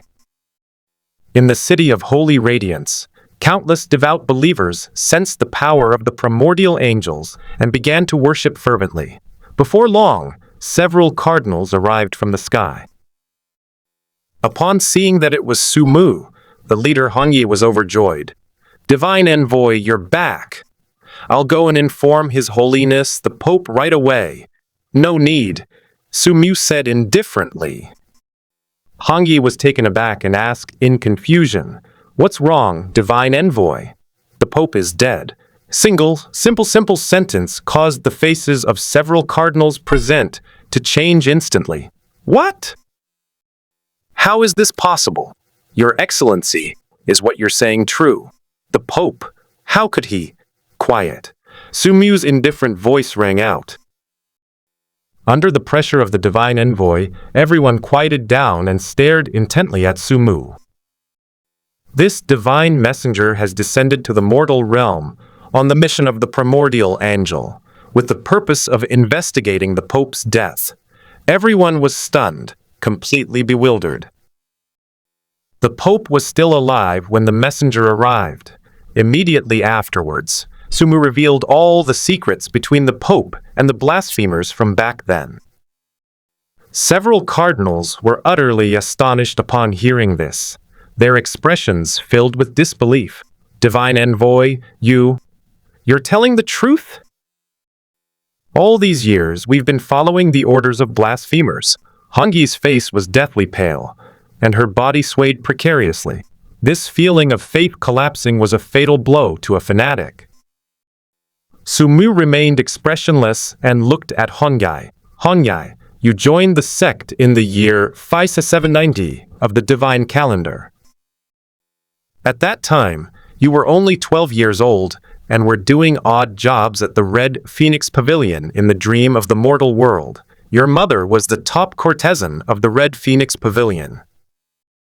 She strongly opposed your joining the primordial god sect. She said she would sever ties with you if you joined. Do you still remember what you said back then? Extreme shock appeared in Hongi's eyes. I said, Mother, although you've bathed to me, it was the primordial angel who truly gave me life. Sumu chimed in. You still say that I can't accept being condemned to hell, that I'm destined for heaven, and that His Holiness the Pope wouldn't lie to me. Hongi trembled. Divine envoy, only His Holiness the Pope, and I know these things. It was the real Pope who told me. I met the Pope in the abyss. He was a devout believer who had suffered for 5 years in the abyss in order to wait for the light of the primordial angels. When I met him, he said, My Lord, I have finally waited for you. For so many years I have not dared to die, not because I am afraid of death, but because as long as I think of the blasphemers who have taken my place, fooling believers and blaspheming the primordial angels in the outside world, I will die with my eyes open in disgrace. I can die, but my faith cannot. My death is not important. What is important is that there must be a pope in this world who believes in the primordial angel. I could be the pope, but I don't have to be. Sumu quoted the pope verbatim, which was a wake-up call for Hongi and the others. They could even imagine the Pope's tearful and devout appearance before his death. He then revealed many secrets known only to the Pope and several cardinals, with the endorsement of primordial angels and the Pope's memories. He answered everyone's questions fluently. Gradually, these cardinals were fooled. They began to doubt the identity of the current Pope, and once doubt arose, the charge was established. No wonder the Pope acted very differently after returning from the abyss. He said he had fought a blasphemer and injured his head, which caused some memory loss. A cardinal said with a burning gaze. That's right. When I discussed the original doctrines with the Pope before, although he had memorized them all, he simply quoted the original text during the discussion. Sometimes his understanding of the doctrines was not as profound as mine. During these 5 years, the Pope secretly sacrificed many believers and ordinary people, at least hundreds of thousands of people. I asked him about his purpose, but he only said it was the will of the primordial angels. As everyone shared their recollections, they gradually discovered that the Pope had exhibited far too many strange behaviors over the past 5 years, and some subtle details were unearthed. Damned blasphemer! Hongi's expression suddenly turned ferocious. She gritted her teeth in hatred. Her eyes were bloodshot and almost dripping blood. Not only him, but other cardinals were the same. For fanatics, this kind of blasphemy against their faith had completely exceeded their psychological limits. That's what fanatics are like. You can kill me, but you can never insult my God. What Shangguan Chen did wasn't just insulting, it was utter trampling and deception. We owe a great debt to the divine messenger this time. Otherwise, we would still be in the dark. No wonder the divine messenger insisted on going to the abyss. I was wondering why the primordial angel would issue such a divine decree. It turns out I was too naive. Divine envoy, what should we do next? This blasphemous crime must be punished by the primordial god cult. In an instant, everyone's attention was focused on Sumu. Sumu's expression was indifferent, but he was smiling inwardly. What is fake is ultimately fake. Shangguan Chen only inherited the Pope's physical body, but he did not have the Pope's memories. It was impossible that he had not revealed any flaws over the years. It was just that many doubts could not surface because of the Pope's true identity. Now, with his memories of the Pope and his identity as the primordial god's envoy, he can easily cut off Shangguan Chen's escape route. The blame lies with Shangguan Chen for insisting on acknowledging him as a divine messenger for his own plans. Now the fake divine messenger has become real, and the fake Pope is completely a sham. Most importantly, Shangguan Chen escaped with serious injuries, leaving him unable to defend himself, and public opinion was completely one-sided. Of course, even if Shangguan Chen were here, it wouldn't matter. With the Pope's memories on his body, and the sleepwalking mode protecting him, Sumu could easily debate with Shangguan Chen using the original doctrines, making it easy to distinguish between truth and falsehood. I have severely injured the blasphemer, and he is currently in hiding. However, I cannot remain in hell for long. The rest is up to you. You have been fooled by the blasphemer. If you cannot wash away your shame this time, I fear it will affect your chances of going to heaven. The moment the name of heaven appeared, these fanatical believers went berserk.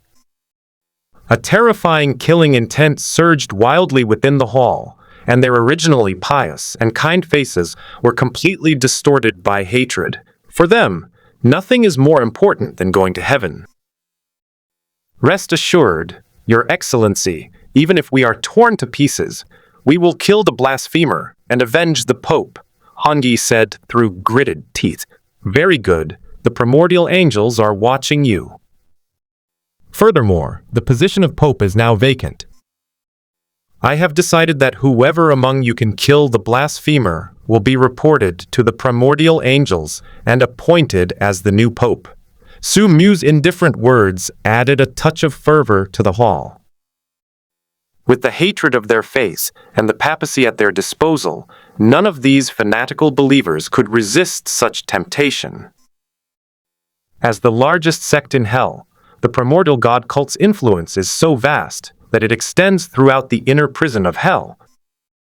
With their help, even if they cannot kill the severely injured Shangguan Chen, they can definitely keep him busy and on the run.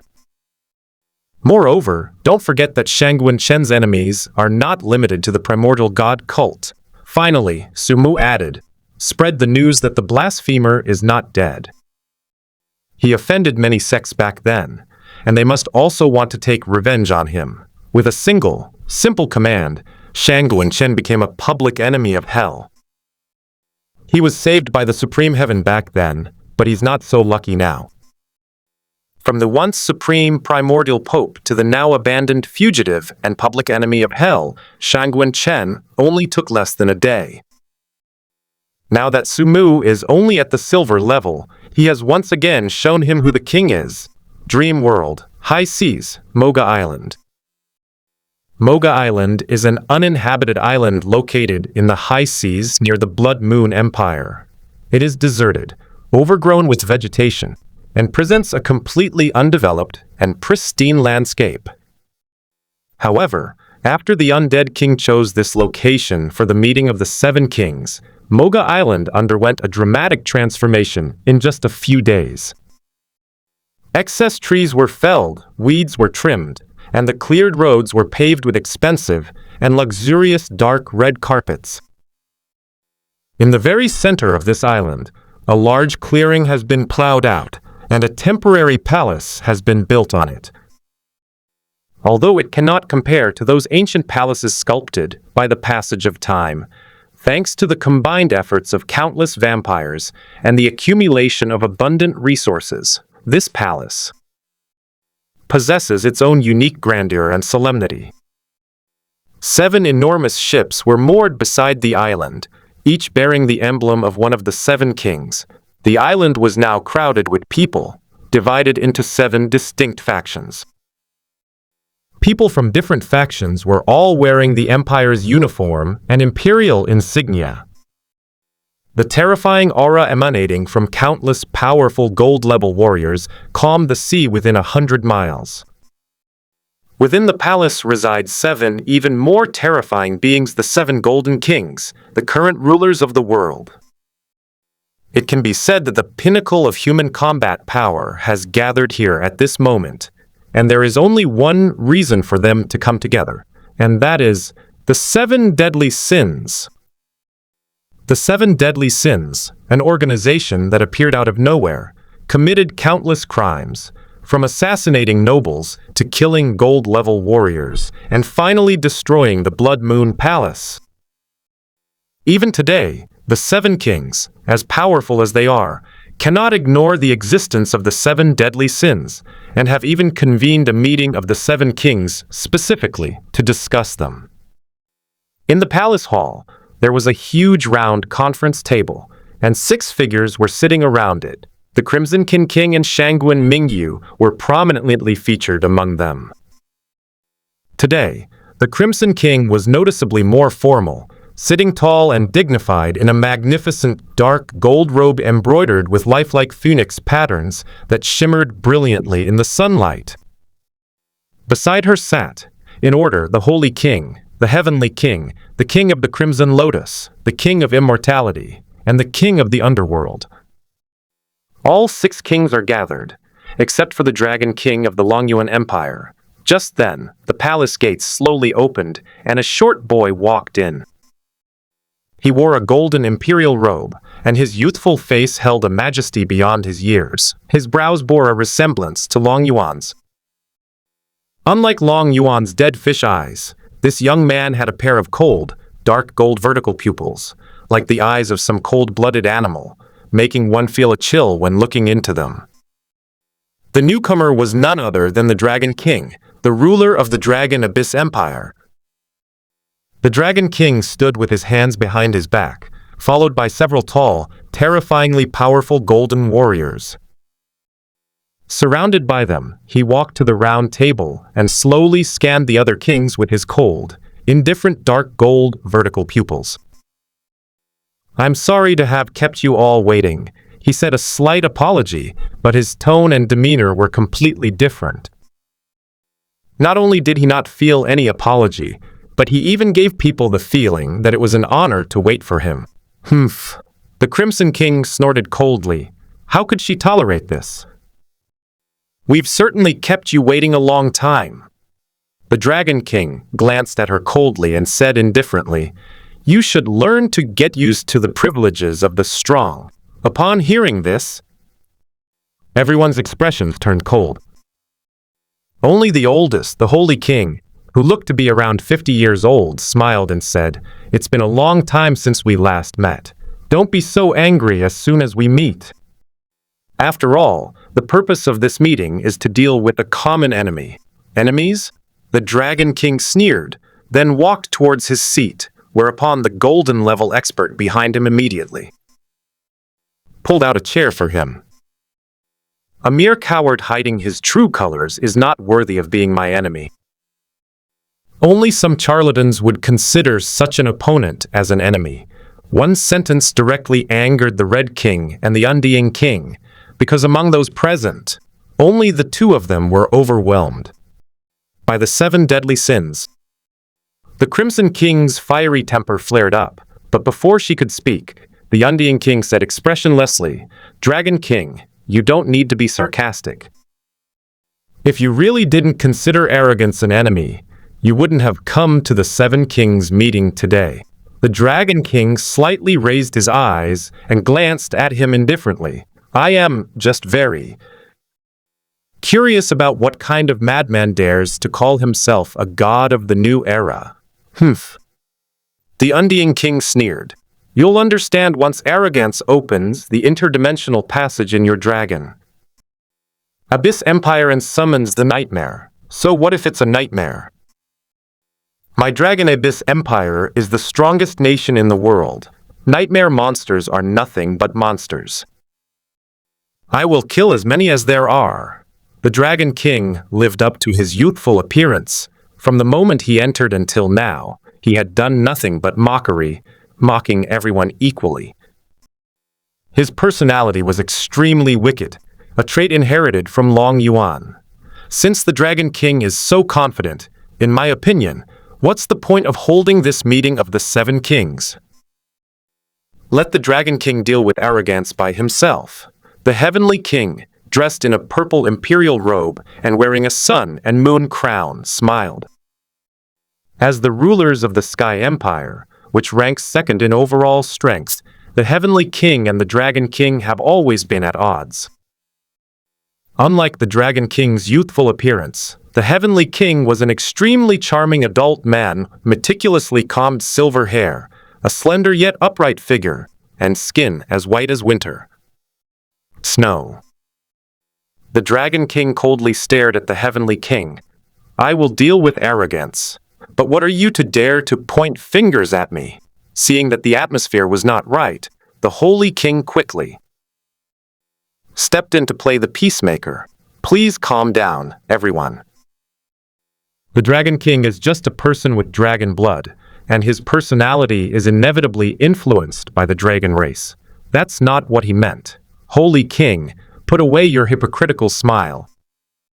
You probably want them to fight more than anyone else. Hades, whose face was obscured by a black robe, suddenly said in a hoarse voice, It seems you have a deep misunderstanding of me. Hades. Misunderstanding? Not long ago, you openly violated border regulations and launched a surprise attack on the border of my Dark Knight Empire. Is that also a misunderstanding? The Holy King's smile vanished, and his eyes narrowed slightly. That wasn't a sneak attack. It's just that one of our nobles went missing on your border, and I sent people to search for him. Boom! Hades suddenly unleashed an aura of death powerful enough to annihilate all things. He slowly stood up, and 2 green, ghostly eyes appeared beneath his black robe. I now suspect that a dog kept by the Dark Knight Empire has gone missing from your Holy Empire's palace. I intend to send people to your palace to search for it. I hope you will grant me permission. The Holy King stood up with a smile, his white robes fluttering without wind, and a vast and holy aura slowly spread out, confronting the Underworld King head-on.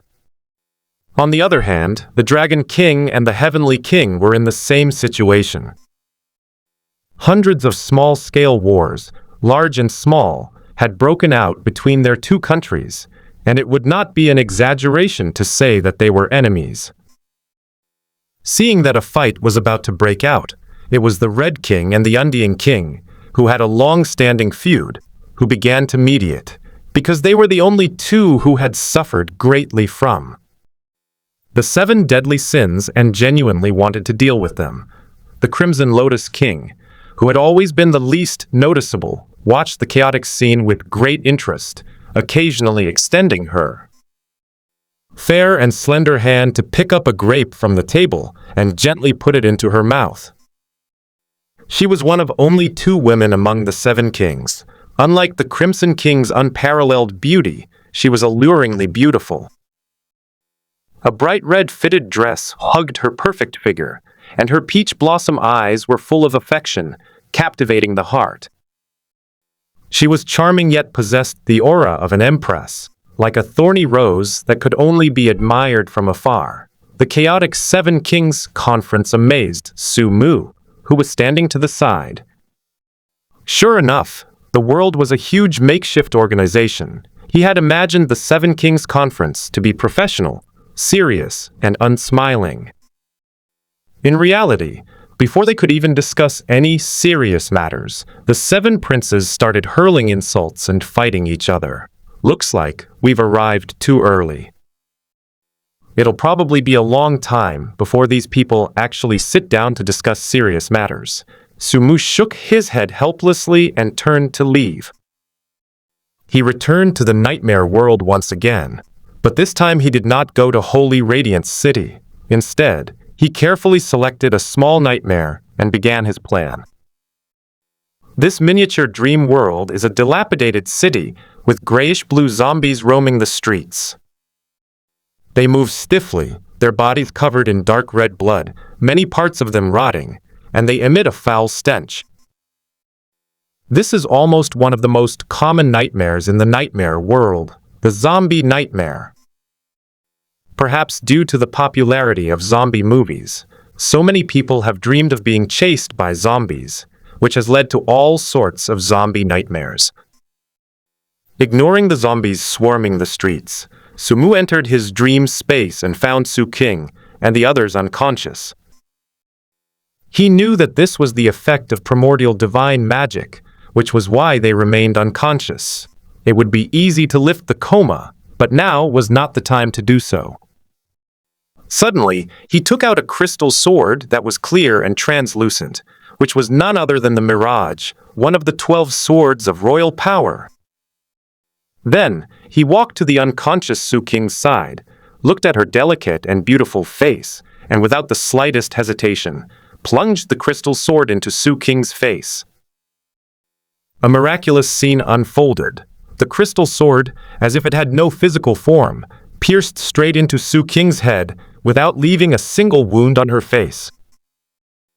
Sumu's plan was simple, to help Su King have a dream. Although he couldn't bypass the Crimson King and control the consciousness of his clone Su King, he could still deceive her using illusions.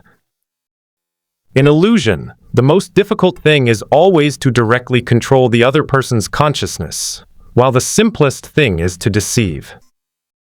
Sometimes deception doesn't even require illusion. A few simple words are enough. After making the necessary preparations, Sumu, with the help of the Pope's memories, slightly lifted a portion of the primordial divine magic's seal on Su King's consciousness. If Su King's consciousness was previously confined in a dark, isolated room, then what Sumu is doing now is opening a window in that dark room, allowing her to see the outside, but not to see the whole picture. In a daze, Su King struggled to open her eyes. Her mind was a mess, as if she had been up for 3 nights straight and was severely drunk. Where am I? What happened to me? She was struggling to think it through when, once her vision was fully clear, she saw a face very close to hers. It was an incredibly old face, covered in wrinkles, with a maniacal smile on it. His aged eyes held no emotion, only desire. Su King instantly recognized the face. It was that old, lowly obsessed original Pope. She remembered that she had been knocked unconscious by the primal Pope. Broken, her face turned deathly pale instantly, realizing what was about to happen. Meanwhile, during the meeting of the 7 kings, the Crimson King, who was trying to mediate the fight, suddenly beamed with joy.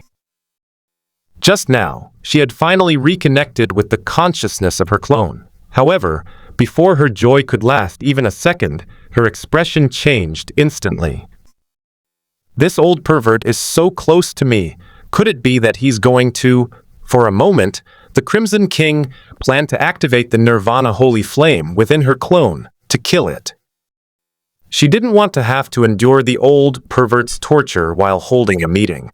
Considering the power of the original Pope, the Nirvana flame might be extinguished. She even prepared to withdraw her consciousness. If things didn't work out, she could simply give her clone to the old pervert. Anyway, she couldn't possibly experience that kind of humiliation. Just as the Red King was thinking this, she suddenly froze. Just now, she sensed that her clone's consciousness contained some unfamiliar memories. In a daze, she seemed to have become a little beggar, kneeling before a primordial believer dressed in white robes, constantly praising the primordial angel. The original believer was pleased and gave her a piece of white bread. She kept expressing her gratitude, but the primal cultist shook his head kindly. "No need to thank me. This is all a gift from the primal angels." At that moment, the little beggar had his first concept of the primordial angel. Suddenly, the scene flashed, and the little beggar had grown into an adult, wearing a white robe exactly like the original believers. The little beggar stood in front of the mirror, nervously adjusting his clothes. Today was an important day.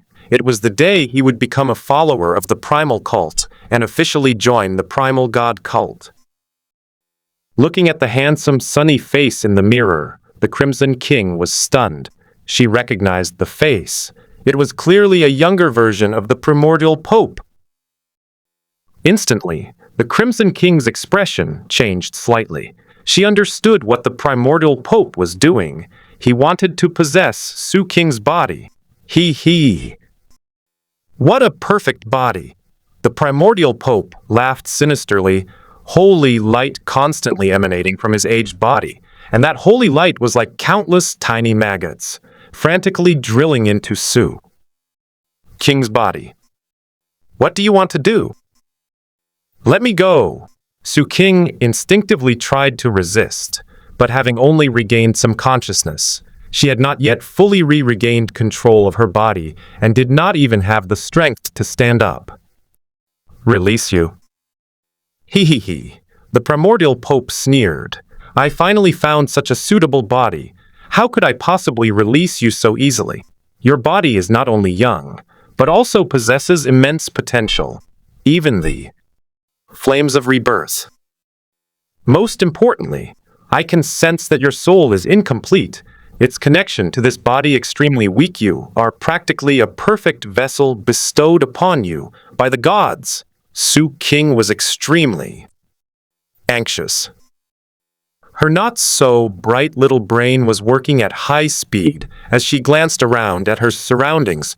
While frantically trying to think of a solution, she quickly figured out her surroundings. It seemed to be a side hall of the primordial god cult, with murals of the primordial god cult everywhere and doctrines carved on the walls. She was placed on a white altar, like a fish on a chopping board, next to the old pervert. And on the ground behind him, Lin Lingling, Lin Nangsing, and others were lying scattered. They were still unconscious. "Why are you trying to possess me? I'm a woman, and you're a man, you old pervert." "Go possess Lin Nangsing. At least you'll be the same gender. How can gender be an obstacle to my journey to heaven? Heaven? What heaven? I'm not a cultist. How can you take me to heaven if you possess me?" Su King shouted urgently, trying to buy as much time as possible. The primordial Pope narrowed his eyes, a sinister smile on his face. "Of course, it's to replace you and return to your world." Su King was stunned. She suddenly understood the original Pope's plan. It turned out that the dreamer in this nightmare world realized that the world he was in was fake and wanted to enter the real world by possessing another's body. "Little girl, do you think I'm as ignorant as those fake people?" The primordial Pope sneered. "Years ago, I encountered the Nightmare Apostle. I imprisoned him and obtained all the information about the real world. Naturally, I also learned that the world I live in is fake, just a giant dream.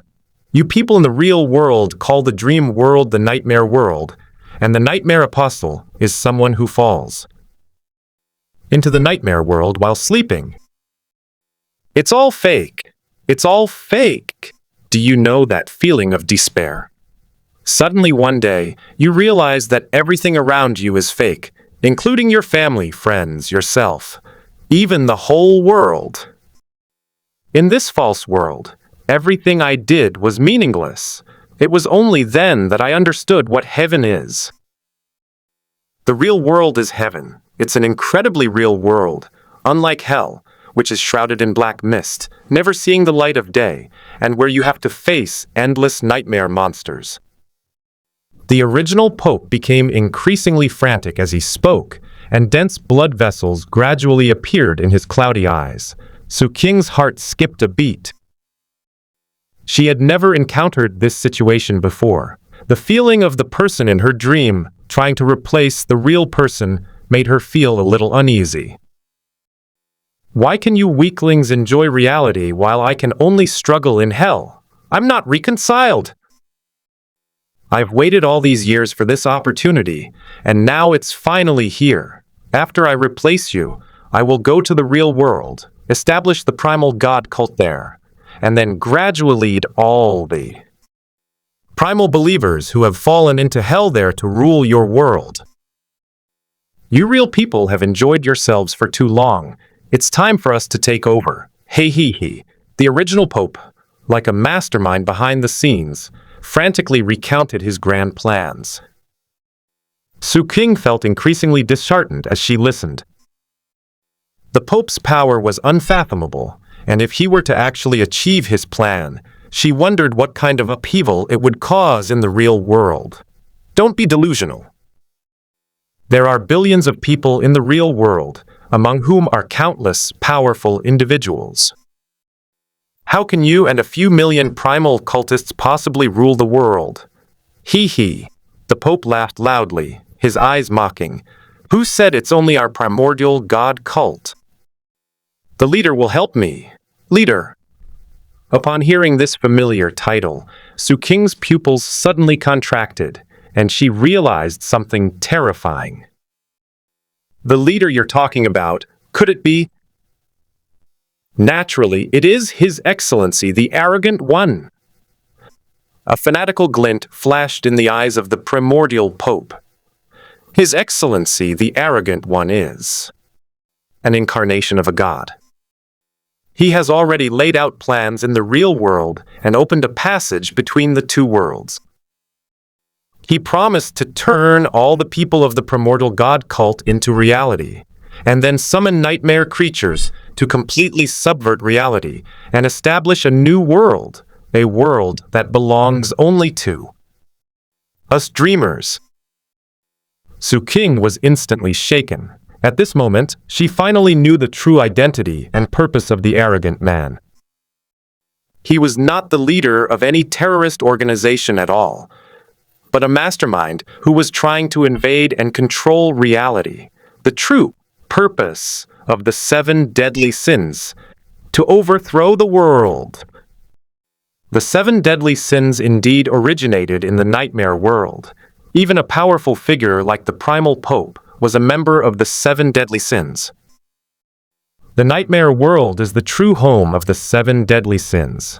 In an instant, the terror of the 7 deadly sins rose several notches in Su Qing's mind. During the meeting of the 7 kings, the Crimson King, who was originally trying to stop the fight, suddenly turned pale and took a half-step back. A deep sense of fear appeared in her beautiful eyes. Your Majesty, are you all right? Gongsun Quan, who had been acting as a transparent figure behind the Red King, hurriedly asked. The Red King slowly came to her senses and looked at the 6 kings who were still arguing. She shouted urgently, "Stop arguing." Suddenly, the 6 kings slowly stopped what they were doing and turned their gazes toward them. They also noticed that the Red King's current state was somewhat abnormal, as if he had suddenly received some shocking news. Call. The Crimson King took a deep breath and said heavily, I already know the location of the 7 deadly sins headquarters, and I also know the true identity of pride. Upon hearing this, the hall fell silent, and everyone wore different expressions. Where? The Dragon King asked first. In the nightmare world, pride is not a person of the real world at all. He is the incarnation of a god of the nightmare world, and his true purpose in establishing the 7 deadly sins is to overthrow the real world. A hint of solemnity was revealed between the Crimson King's brows. Gods, ha! Just some mere nightmare monsters. The Dragon King sneered. The Undying King suddenly said, "That's right, arrogance is the incarnation of a god." This is what my vampire ancestor said himself. The words, ancestor of the vampires, convinced most of the crowd. Although the ancestor of the vampires was a secret of the Blood Moon Empire, the Golden King present still knew a little about him. There have been rumors that the progenitor of the vampires was the first Undying King, but these Golden Kings know very well that the first king died long ago, and the true identity of the progenitor of the vampires is someone else. However, the specific identity is a secret of the Blood Moon Empire, and even the other Golden Kings are not very clear about it. What is certain is that the progenitor of the vampires was an old monster left over from the previous era. Even though the Undying King controlled the Blood Moon Empire, he still treated the progenitor of the vampires with great respect. Gentlemen, now is not the time for infighting. We must take the 7 deadly sins seriously. The Red King slammed his hand on the table, drawing everyone's attention. We can no longer treat the 7 deadly sins as a terrorist organization. This is no longer a battle between a single nation, but a matter of the safety of the entire world. It is a savior. That's just alarmist talk. I'd really like to know how a mere 7 deadly sins could overturn the world, the Dragon King said proudly. You! The Crimson King frowned, somewhat annoyed, and said, "Your arrogance will cost you dearly sooner or later." The Dragon King nodded. "Indeed, arrogance has cost me the Dragon Abyss Empire. Most powerful empire in the world." The Red King was furious.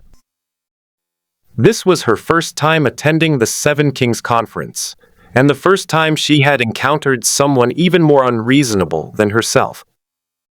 The 7 deadly sins have already begun their actions, but looking at our own side, we are still a disorganized mess. Humanity is truly beyond saving. You can never wake someone who is pretending to be asleep unless one day you actually have a knife to their throat. Faced with the impending doom, the Crimson King did not erupt. She suppressed her anger and patiently explained, "The 7 deadly sins are not as simple as you think. Pride has a great influence in the nightmare world. According to the intelligence I currently possess, there is a sect in the nightmare world called the Primal God Cult, which has millions of followers. And this Primal God Cult is only a part of the 7 deadly sins forces. No one knows exactly how many people embody the 7 deadly sins. Perhaps pride has already ruled the entire nightmare world, and it is precisely for this reason that he has turned his attention to the real world. His ambition and desires are too great." The Crimson Lotus King chuckled. "Not that many, roughly equivalent to a city within my territory." The Crimson King's gaze darkened. Perhaps it was easier for hostility to arise between people of the same sex. From the very beginning of attending the 7 Kings meeting, she had always felt that the Crimson Lotus King harbored inexplicable hostility towards her. That's different. The millions I'm referring to aren't ordinary people, but millions of extraordinary individuals who possess a kind of supernatural power called primal divine arts. The most terrifying was the Pope of the Primordial God Cult. His strength was unfathomable, and he once instantly killed a gold-level nightmare monster with a single blow. Instantly kill a gold saint. The Dragon King smirked. "Who among you present cannot do that?" "Oh, I almost forgot. This newly promoted Crimson King seems to be struggling a bit, doesn't he?"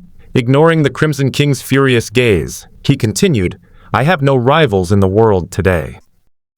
Now, another being who seems to be the Golden King has appeared in the nightmare world. This is quite interesting and will keep me from getting bored. Humph, what about arrogance? The Crimson King sneered. If you add arrogance to your list, can you really fight against 2 Golden Kings at the same time? The Dragon King said calmly. That would be even more interesting. We can give it a try. Is that so? You want to try? Suddenly, a detached voice rang out behind the Dragon King. When this unfamiliar voice appeared, all the golden-level powerhouses who had come with the 7 kings, except for the 7 kings, changed color. They all stared in horror at the tall, slender figure behind the Dragon King. The air seemed to freeze. He wore a deep black tailcoat, his hands, gloved with white gloves, elegantly rested on a gentleman's cane, and he wore a top hat, beneath which was a cold, silver-white mask. A contemptuous smile was etched on the mask, as if it were silently mocking everyone present. Pride, the first of the 7 deadly sins. No one expected that someone would brazenly barge into the 7 Kings Conference, a gathering of the world's most powerful warriors, and that this intruder was the very person the 7 Kings Conference was discussing attacking. 7 terrifying auras as vast as the abyss erupted at this moment, causing the entire island to tremble violently. When the 7 kings' gazes all fell upon Sumu, the air around him seemed to become incredibly heavy. Suddenly, the Dragon King turned around, staring coldly at Sumu, and let out a soft laugh. So you are arrogance. His tone was extremely contemptuous, even more arrogant than arrogance itself. Looking at the 12-year-old boy who was so close to him, only reaching his waist, Sumu didn't answer. Instead, he held up his hand to show him and then asked the crowd, "Whose child is this?" Upon hearing this, the atmosphere in the room fell silent. Everyone knows that the Dragon King is most sensitive about others talking about his height and age. As a result, arrogance touched the Dragon King's 2 sore spots. The Dragon King's face was clouded with gloom, as if a thunderous rage was brewing within him. "You bastard!" He suddenly roared, and his short right hand shot out. In an instant, dense golden dragon scales appeared on his hand, as hard as black iron, as if they can contain the power to destroy the world. The dragon claw slashed fiercely at Sumu, as if trying to tear him to pieces. The void was as thin as paper, instantly torn open with a huge crack, but Sumu's body remained untouchable, like a flower in a mirror or the moon's reflection in water. Dragon King, this is just an illusion, the Undying King, who had learned his lesson, warned. The other Golden Kings released their senses, constantly searching the surroundings, trying to find Sumu's true location, but to no avail. The Crimson King did not take any action. Instead, his expression changed slightly, and beneath his wide, dark gold sleeves, his slender, fair fingers unconsciously caressed the fake, supreme heaven. The high heaven truly resides in arrogance. Through the senses of the false supreme being, she was absolutely certain that it was pride that had taken the supreme being from the abyss. At this moment, everyone's attention was focused on Sumu, and no one noticed the Red King's strange behavior. It was impossible for the Red King to reveal this information. As a vital national treasure of the Crimson Flame Empire, the consequences of losing the supreme heaven outside would be unimaginable. What kind of leader of the 7 deadly sins is he? He's nothing but a cowardly rat hiding his head and tail. In front of me, you only dare to show yourself with illusions, the Dragon King said angrily. A detached voice emanated from beneath the silver mask. You're nothing but an ant with a limited view of the sky from a well. Do you even deserve to see a god? What did you say? When I say you're an ant, I'm not referring to you personally. What I mean is that everyone here is an ant.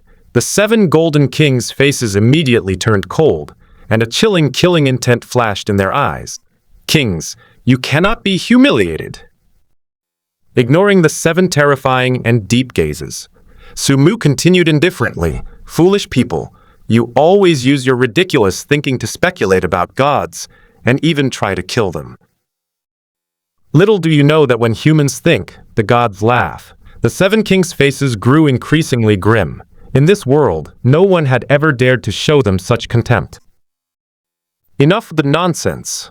The undying king suddenly sneered. Arrogance. So what if you are an incarnation of a god? As far as I know, gods cannot descend into reality. You think you can fool us with a god who cannot appear in person?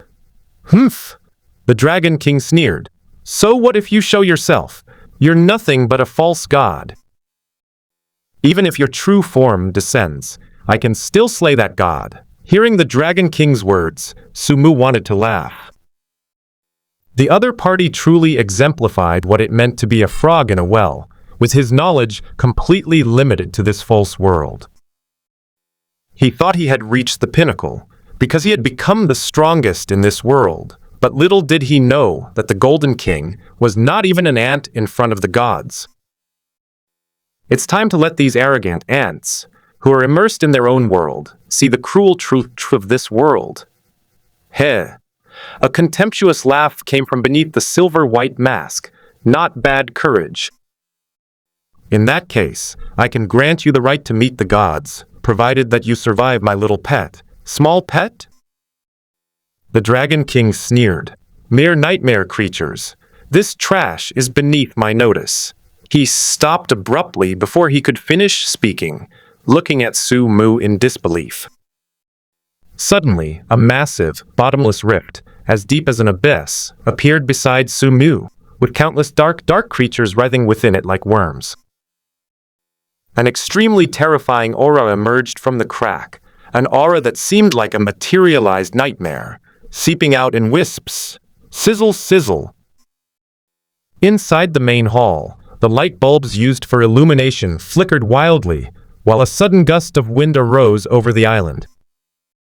When the cold wind, carrying this aura, blew over everyone, they all felt a bone-chilling cold, as if it came from the deepest abyss of hell, capable of penetrating their clothes, reaching straight to their bone marrow.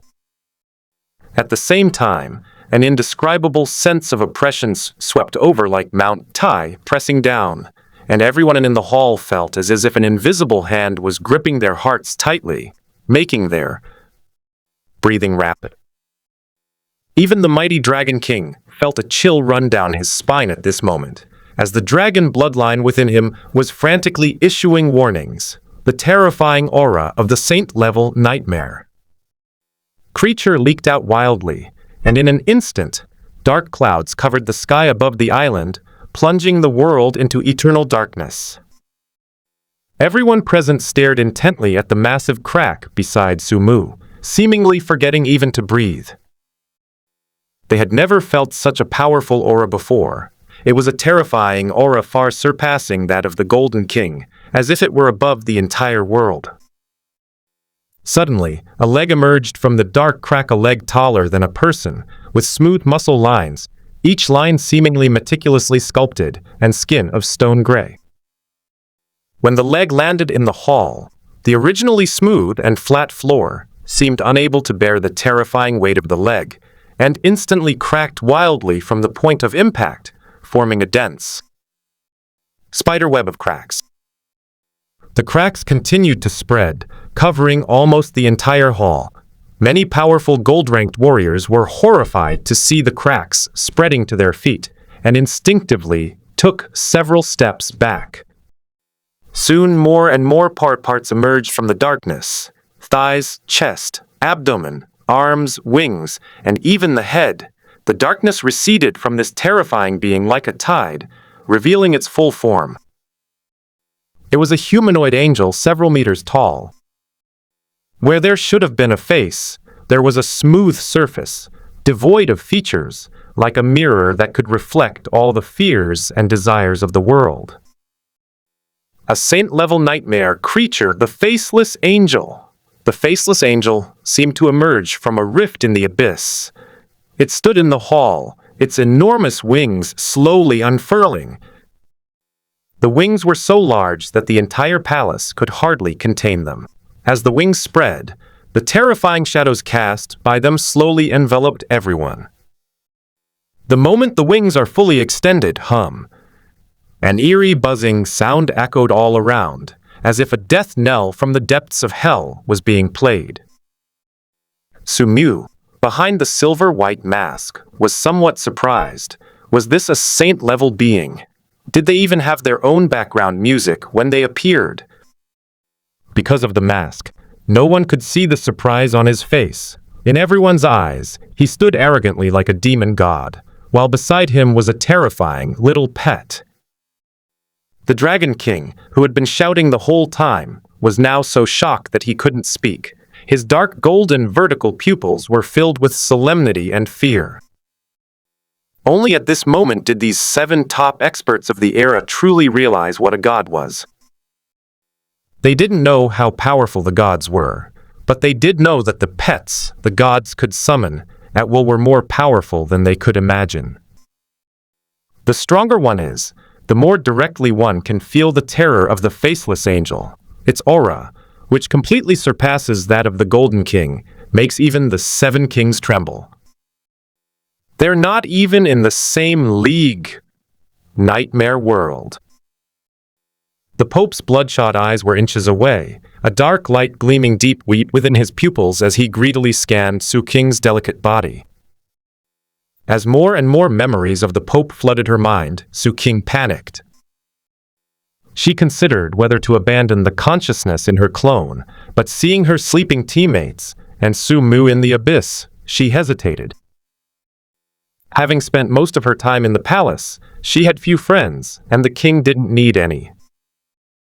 She disliked being the Red King. Instead, she found joy in adventuring with her companions and interacting with everyone on equal footing. She didn't know if she could be considered friends with these people, but deep down she didn't want them to die, especially Sumu. Think of something quick. Use your brain.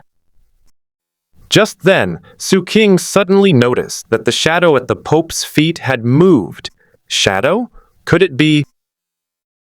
Suddenly, the Pope's shadow writhed like water, rising higher and higher like a fountain, gradually forming a human-shapy humanoid creature completely covered in shadow armor. Su Qing was overjoyed instantly. Was it not white? Could it be Sumu?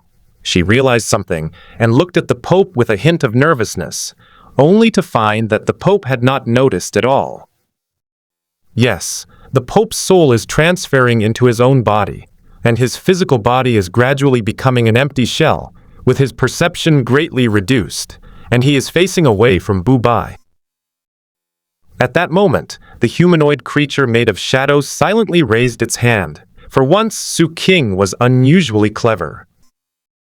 She struggled to get up, trying to make some noise to attract the Pope's attention, but her struggle was in vain, as she couldn't muster any strength at all. In a moment of quick thinking, she suddenly shouted, "Wait a minute. I need to use the restroom." The Pope was taken aback, looking at Su Qing's flushed face as she forced a smile. He gave a sinister laugh. "Don't worry, I'll take your place in a bit. Just wait." Ah! The Pope suddenly screamed in agony. He looked down and saw a large hand made of shadow pierce his chest. Bang! The holy light connecting Su Qing and the Pope suddenly shattered, turning into countless fragments of holy light like willow catkins. The Pope's eyes rolled back, and his soul seemed somewhat unstable. "Let's go!" Sumu's voice rang out from beneath the shadow armor. Whoosh! A shadow enveloped Su Qing, Lin Lingling, and the others, then teleported towards the shadows outside the palace. "Mew! You're still alive!" The Pope roared angrily. Endless holy light surged from his body as he tried to attack, but he staggered and almost fell. Fortunately, he managed to steady himself by grabbing the platform. Fragments of holy light, flying everywhere, continuously poured into his body. That was the power of his soul. Taking advantage of this gap, Sumu repeatedly used Shadow Leap to escape Holy Radiance City at lightning speed. In the shadow space, Su Qing looked at Sumu in surprise. "Why are you here? Didn't you go to the abyss?" Sumu focused intently on the outside world, turned his head to Su King, and calmly said, "It's a long story. Let's talk about it when we get to a safe place." He continuously controlled Bubai to perform shadow jumps, and the outside scene changed rapidly. Su King realized that now was not the time to speak, so she obediently shut up. She admired Sumu's profile for a while, and then turned her gaze to the only window in the shadow space that connected to the outside world, which was Bubai's eyes. The external environment flickered continuously, eventually settling on a modern city overrun by zombies. At this moment, Sumu also stopped, and the shadow space that enveloped everyone slowly receded. Su King turned her head with difficulty and glanced at her surroundings, finding herself on the rooftop of a skyscraper, with the occasional roar of zombies coming from below. "Where am I?" She seemed to have regained some strength and struggled to stand up, but before she could stand firmly, her legs gave way, and she fell straight onto the hard floor. At that moment, a strong arm embraced her slender waist, which seemed too delicate to be grasped in one hand. Su King looked up and saw Su Mu's exquisite and charming profile. At the same time, a fresh scent containing a masculine aroma wafted into her nostrils, causing Su King's face to flush slightly, and her already hazy consciousness seemed to become even more hazy. "This is a nightmare."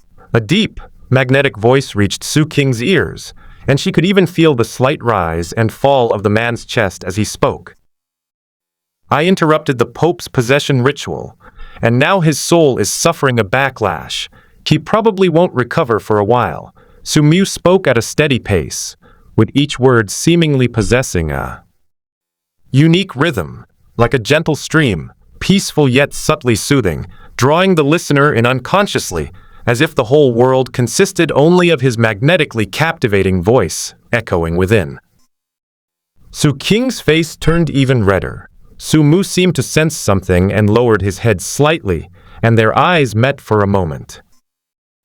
"Your face is very red. Is there something wrong with your health?"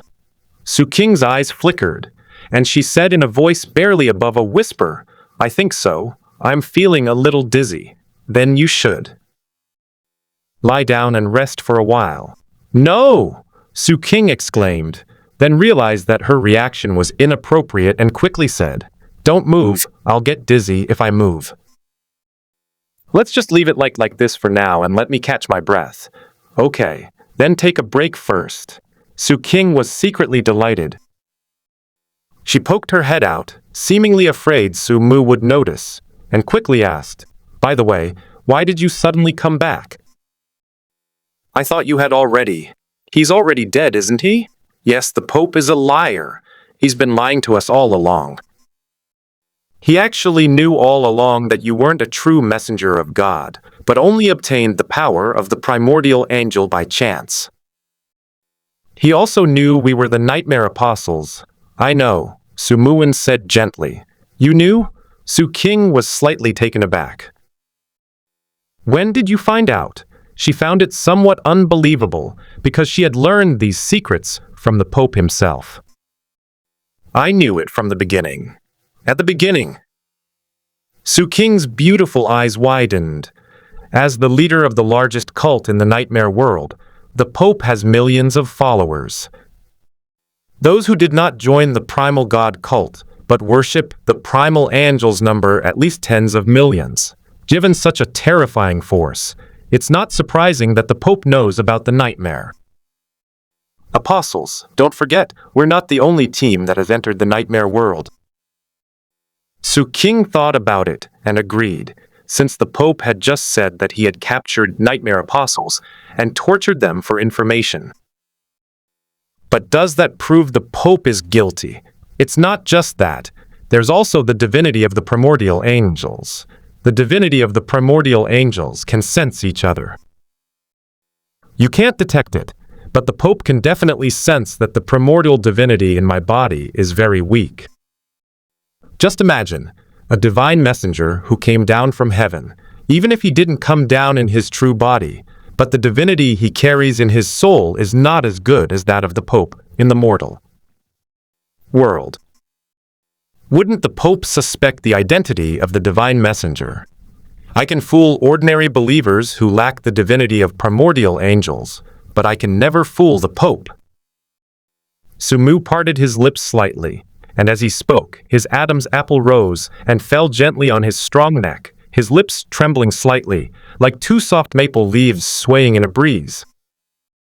Su King was somewhat dazed, her eyes unfocused, and she didn't hear a single word, but she still felt that Yanji made sense. But the Pope directly acknowledged my identity as a divine messenger, and while everyone else was rushing to go to the abyss, the Pope only showed tension when you spoke up, clearly not wanting you to go and die. Now I understand, he wanted to possess your body, but I don't understand why it had to be you. You're right. Su King nodded dazedly, then paused, realizing what she meant, and said, the Pope might also have a girlish heart. She didn't say it was because her soul connection with her physical body was weak, which would easily expose her clone, so she made up a reason on the spot. Since you noticed it, why didn't you expose him? As soon as she asked the question, Su King regretted it. She felt that she might have acted like an idiot in front of Sumu. Practically all looks and no brains. Well, maybe not that big. Sumu didn't answer, but instead looked down at her. Su King quickly tried to cover it up. Of course I know that exposing the Pope will drive him to desperate measures. I was just unconscious for too long and my mind hasn't quite caught up yet. Then she changed the subject again. Why did the Pope take you to the abyss? He could have easily put you into a coma like us. Sumu looked at Su King, somewhat speechless. Su King was taken aback, and this time she didn't react. Why are you looking at me like that? I am different from you. I am a messenger of God. Before I met the Pope, many of the original believers had already spread my name. The reason why the Pope started acting was because he was afraid of my identity as a messenger of God. He could say that I am not a messenger of God, but the eye of God is not fake. Whether I am or not, as long as I have the eye of God, the Pope cannot directly attack me, as this would be detrimental to his rule. Coincidentally, I mentioned that I wanted to go to the abyss, so he used this as a pretext to send me there and eliminate me through the abyss. Going to the abyss is also part of my plan. The Pope is too powerful, and it would be certain death to break ties with him. I can only pretend to go to the abyss first, and then make further plans. And so, the Pope sent me into the abyss. However, after entering the abyss, I did not go deep into it, but hid at the entrance, intending to come out after the Pope left. What I didn't expect was that the abyss was too dangerous.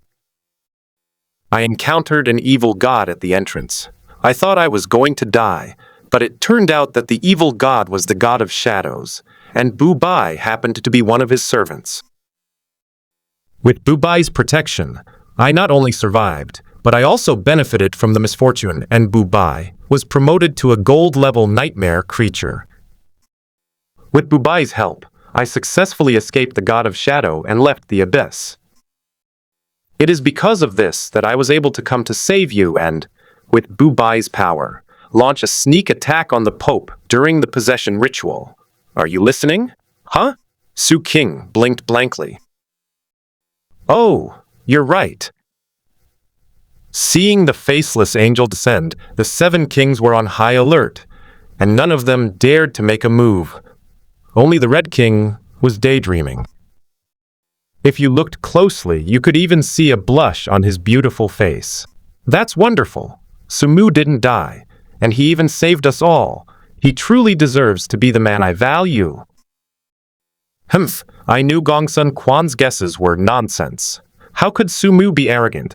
If Sumu is arrogant, then who is the arrogant one carrying the supreme heaven in front of us? The Crimson King had considered the possibility that it might be an avatar, but quickly dismissed the idea. The moment the faceless angel descended, she knew that Sumu could not be pride. The reason was simple. Pride was too strong. Beyond imagination, a mere little pet possesses power surpassing that of the Gold King. What is the point of such an existence creating a silver clone? He wants his silver clone to help him overturn the world. What a joke. He already has enough little pets. As for what Sumu just said, she seemed to have heard it, but also seemed not to have heard it. Red King wasn't the only one slacking off. Sumu was too. Beneath that silver-white mask, a helpless expression appeared on Sumu's lips. He always felt that meticulously designing an illusion to target the Crimson King was like taking off his pants to fart, a completely unnecessary and pointless endeavor. This world has been at peace for too long. It's time for a small change. Sumu's indifferent voice rang out from beneath the cold, silver-white mask. None of the top experts present responded, or rather, none dared to respond. The faceless angel's towering figure was reflected in everyone's pupils, causing them to tremble involuntarily. The 7 kings stopped arguing. At this moment, they were like close comrades in arms, standing side by side, watching Sumu and the faceless angel with tense and solemn eyes. Even the most arrogant Dragon King was no longer arrogant, and no longer needed the Red King to persuade him with earnest words. You can never wake someone who is pretending to be asleep, but a knife can. Now this knife has appeared. Let my little pet play with you. Sensing that the faceless angel's aura had reached its peak, and knowing that it was about to make a move, Sumu spoke up first. Sure enough, the faceless angel moved the next second. It took huge strides, its bare feet landing heavily on the ground. Boom! A visible shockwave rose from beneath its feet, and in an instant, the temporary palace that the Blood Moon Empire had painstakingly built, with vast amounts of manpower and resources shattered. To everyone else, the faceless angel appeared to have obeyed the arrogant command and begun to act. The faceless angel did indeed make its move.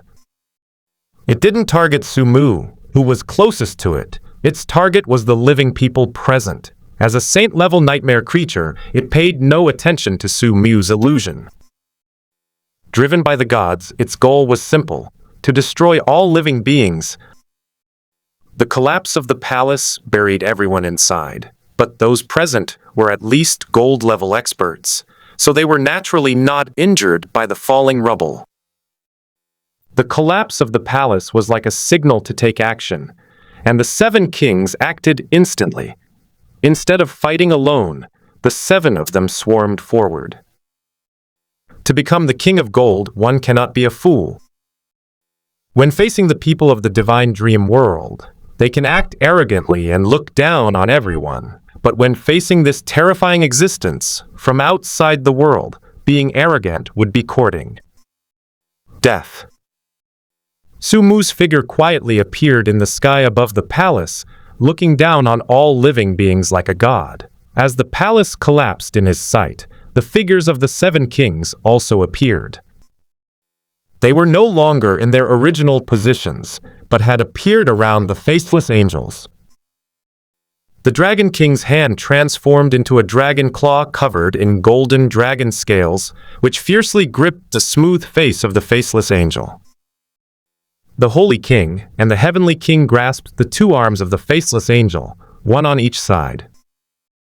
Hades and Crimson King attacked the legs, while the Undying King and Crimson King, one in front and one behind, attempted to pierce through the faceless angel's chest and back.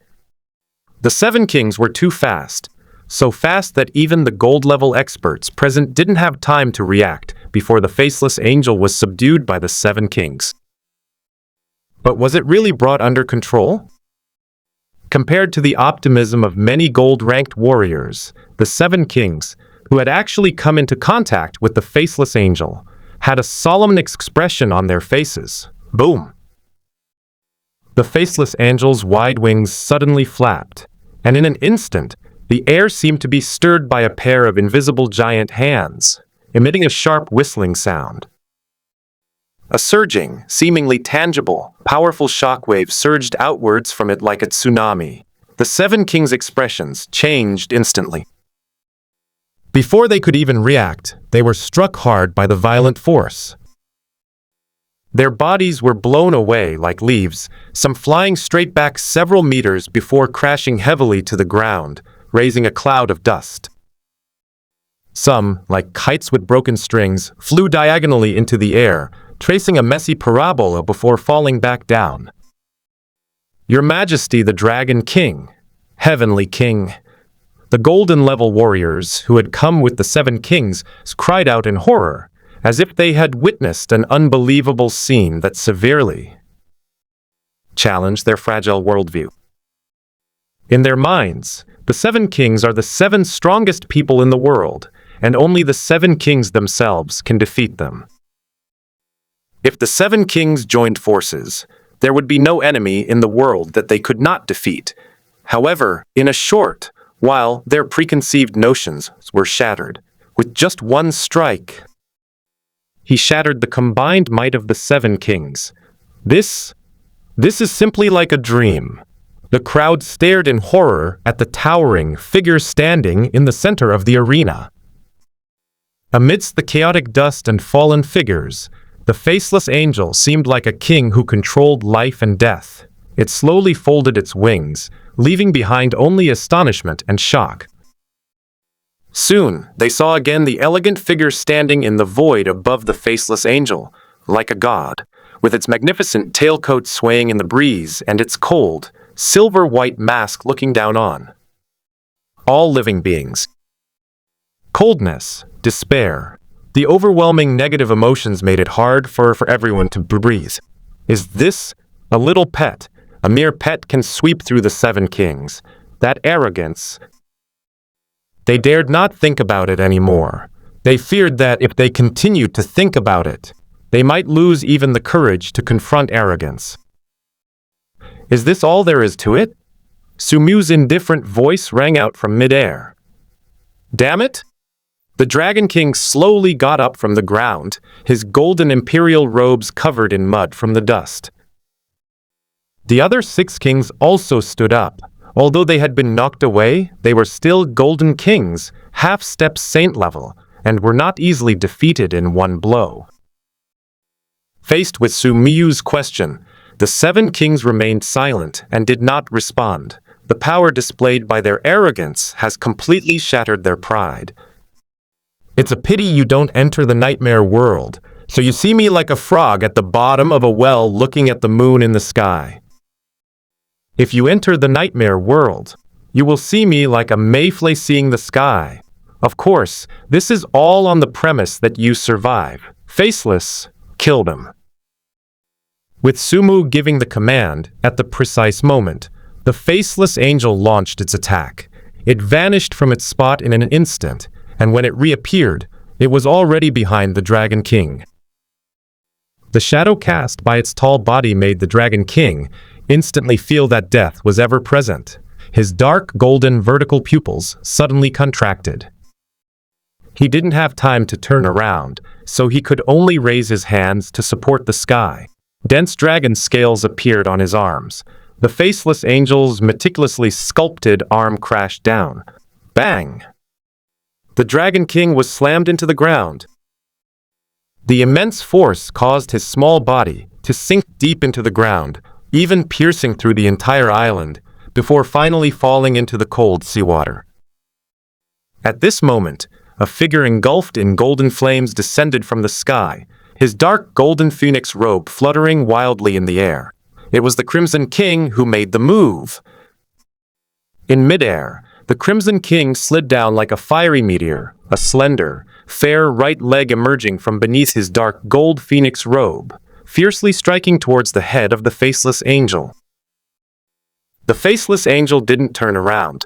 It simply raised one wing and bang! The flames of rebirth collided with the wings of angels, bursting forth in a sky full of fire. Blood River! The Indian King roared as endless blood light emanated from his body, transforming into a ceaseless, flowing blood river in the void, emitting a nauseating stench of blood, attacking. In conjunction with the Crimson King. Under the attack of the two Golden Kings, the faceless angel was knocked back several steps, but its majestic, stone-carved body remained unscathed. The attacks from the other Golden Kings arrived in an instant. Sword of Judgment! Countless beams of white light converged in the Holy King's hand into a giant light sword, which struck the wings of the faceless angel, bursting into countless sparks. Star Trail Shift. The silver-haired, purple-robed Heavenly King stretched out his pale fingers and pinched the sky, as if plucking stars and grasping the moon. Endless starlight was held between his two fingers, and then he flicked his fingers. The faint starlight, like fireflies, fell upon the faceless angel. Boom! A massive burst of light engulfed its body.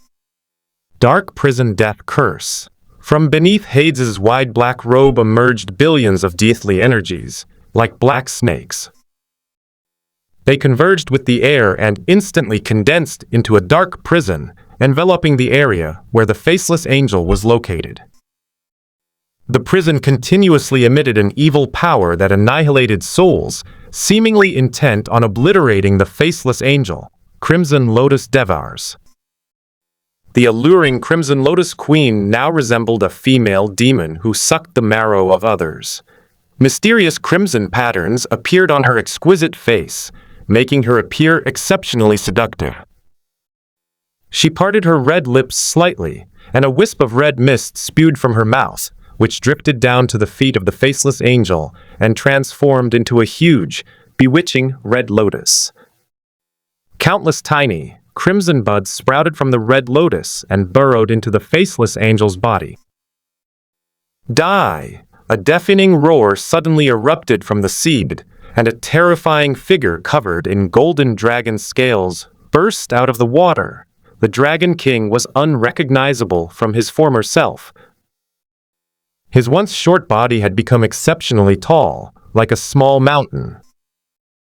Every inch of his skin was covered with shimmering golden dragon scales, which were arranged closely together and reflected a cold, metallic light under the sunlight.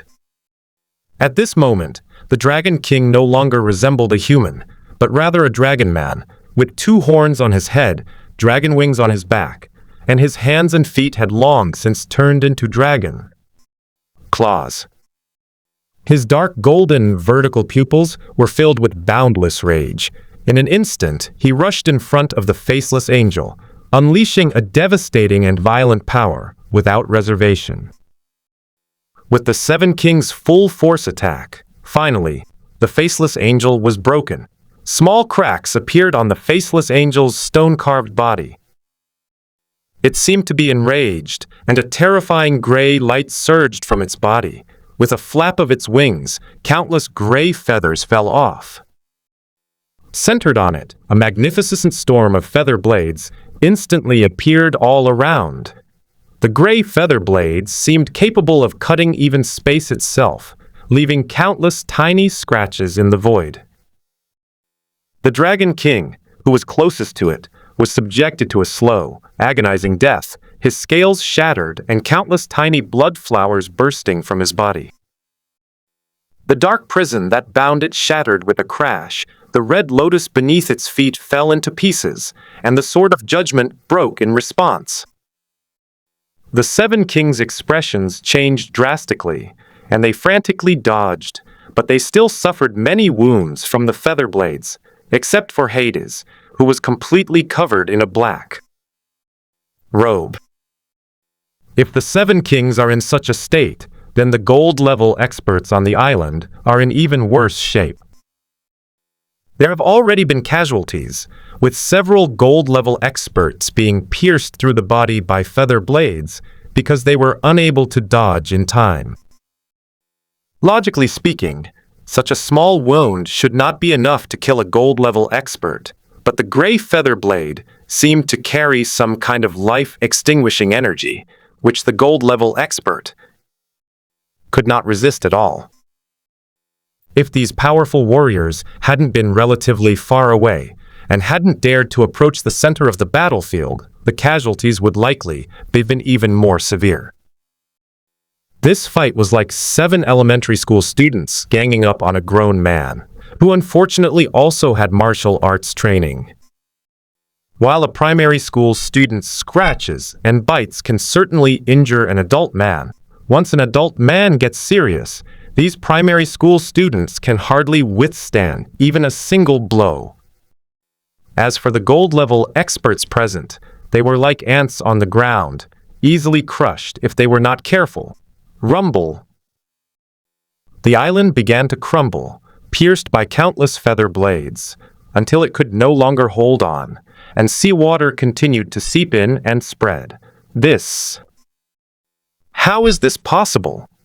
The Dragon King, covered in blood, was horrified. He couldn't believe that the 7 Kings' full-force attack could only break through a thin layer of the opponent's skin. And this is just arrogance's little pet. What about arrogance itself? Just how powerful is arrogance? A god. The faceless angel gave them no chance to breathe. It flapped its wings again, and countless gray wings tore through the void, shooting towards the 7 Kings. Damn it! The Dragon King suddenly roared. Use the royal treasure. Actually, everyone knew without him saying it, because if they didn't use it, they would really die. At this moment, Hades ripped off his black robe, revealing a full suit of jet black armor. It was a full-body suit of armor that covered every part of his body, including his face. The only thing exposed was Hades' eyes, which burned with eerie green flames. At this moment, Hades resembled a demon crawling out of hell. Every inch of his cold, black armor radiated a ghostly light, as if absorbing all the dark power in the universe. The helmet is shaped like a ferocious Ashura, with sharp horns pointing upwards, and the visor is engraved with strange symbols, the edges of which are as sharp as blades.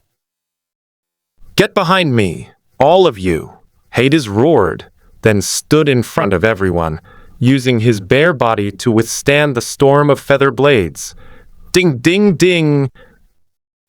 A series of metallic clanging sounds rang out. Hades' armor only lasted a moment before scratches appeared. But miraculously, the armor was healing itself rapidly, and after healing, its defensive power seemed to increase significantly.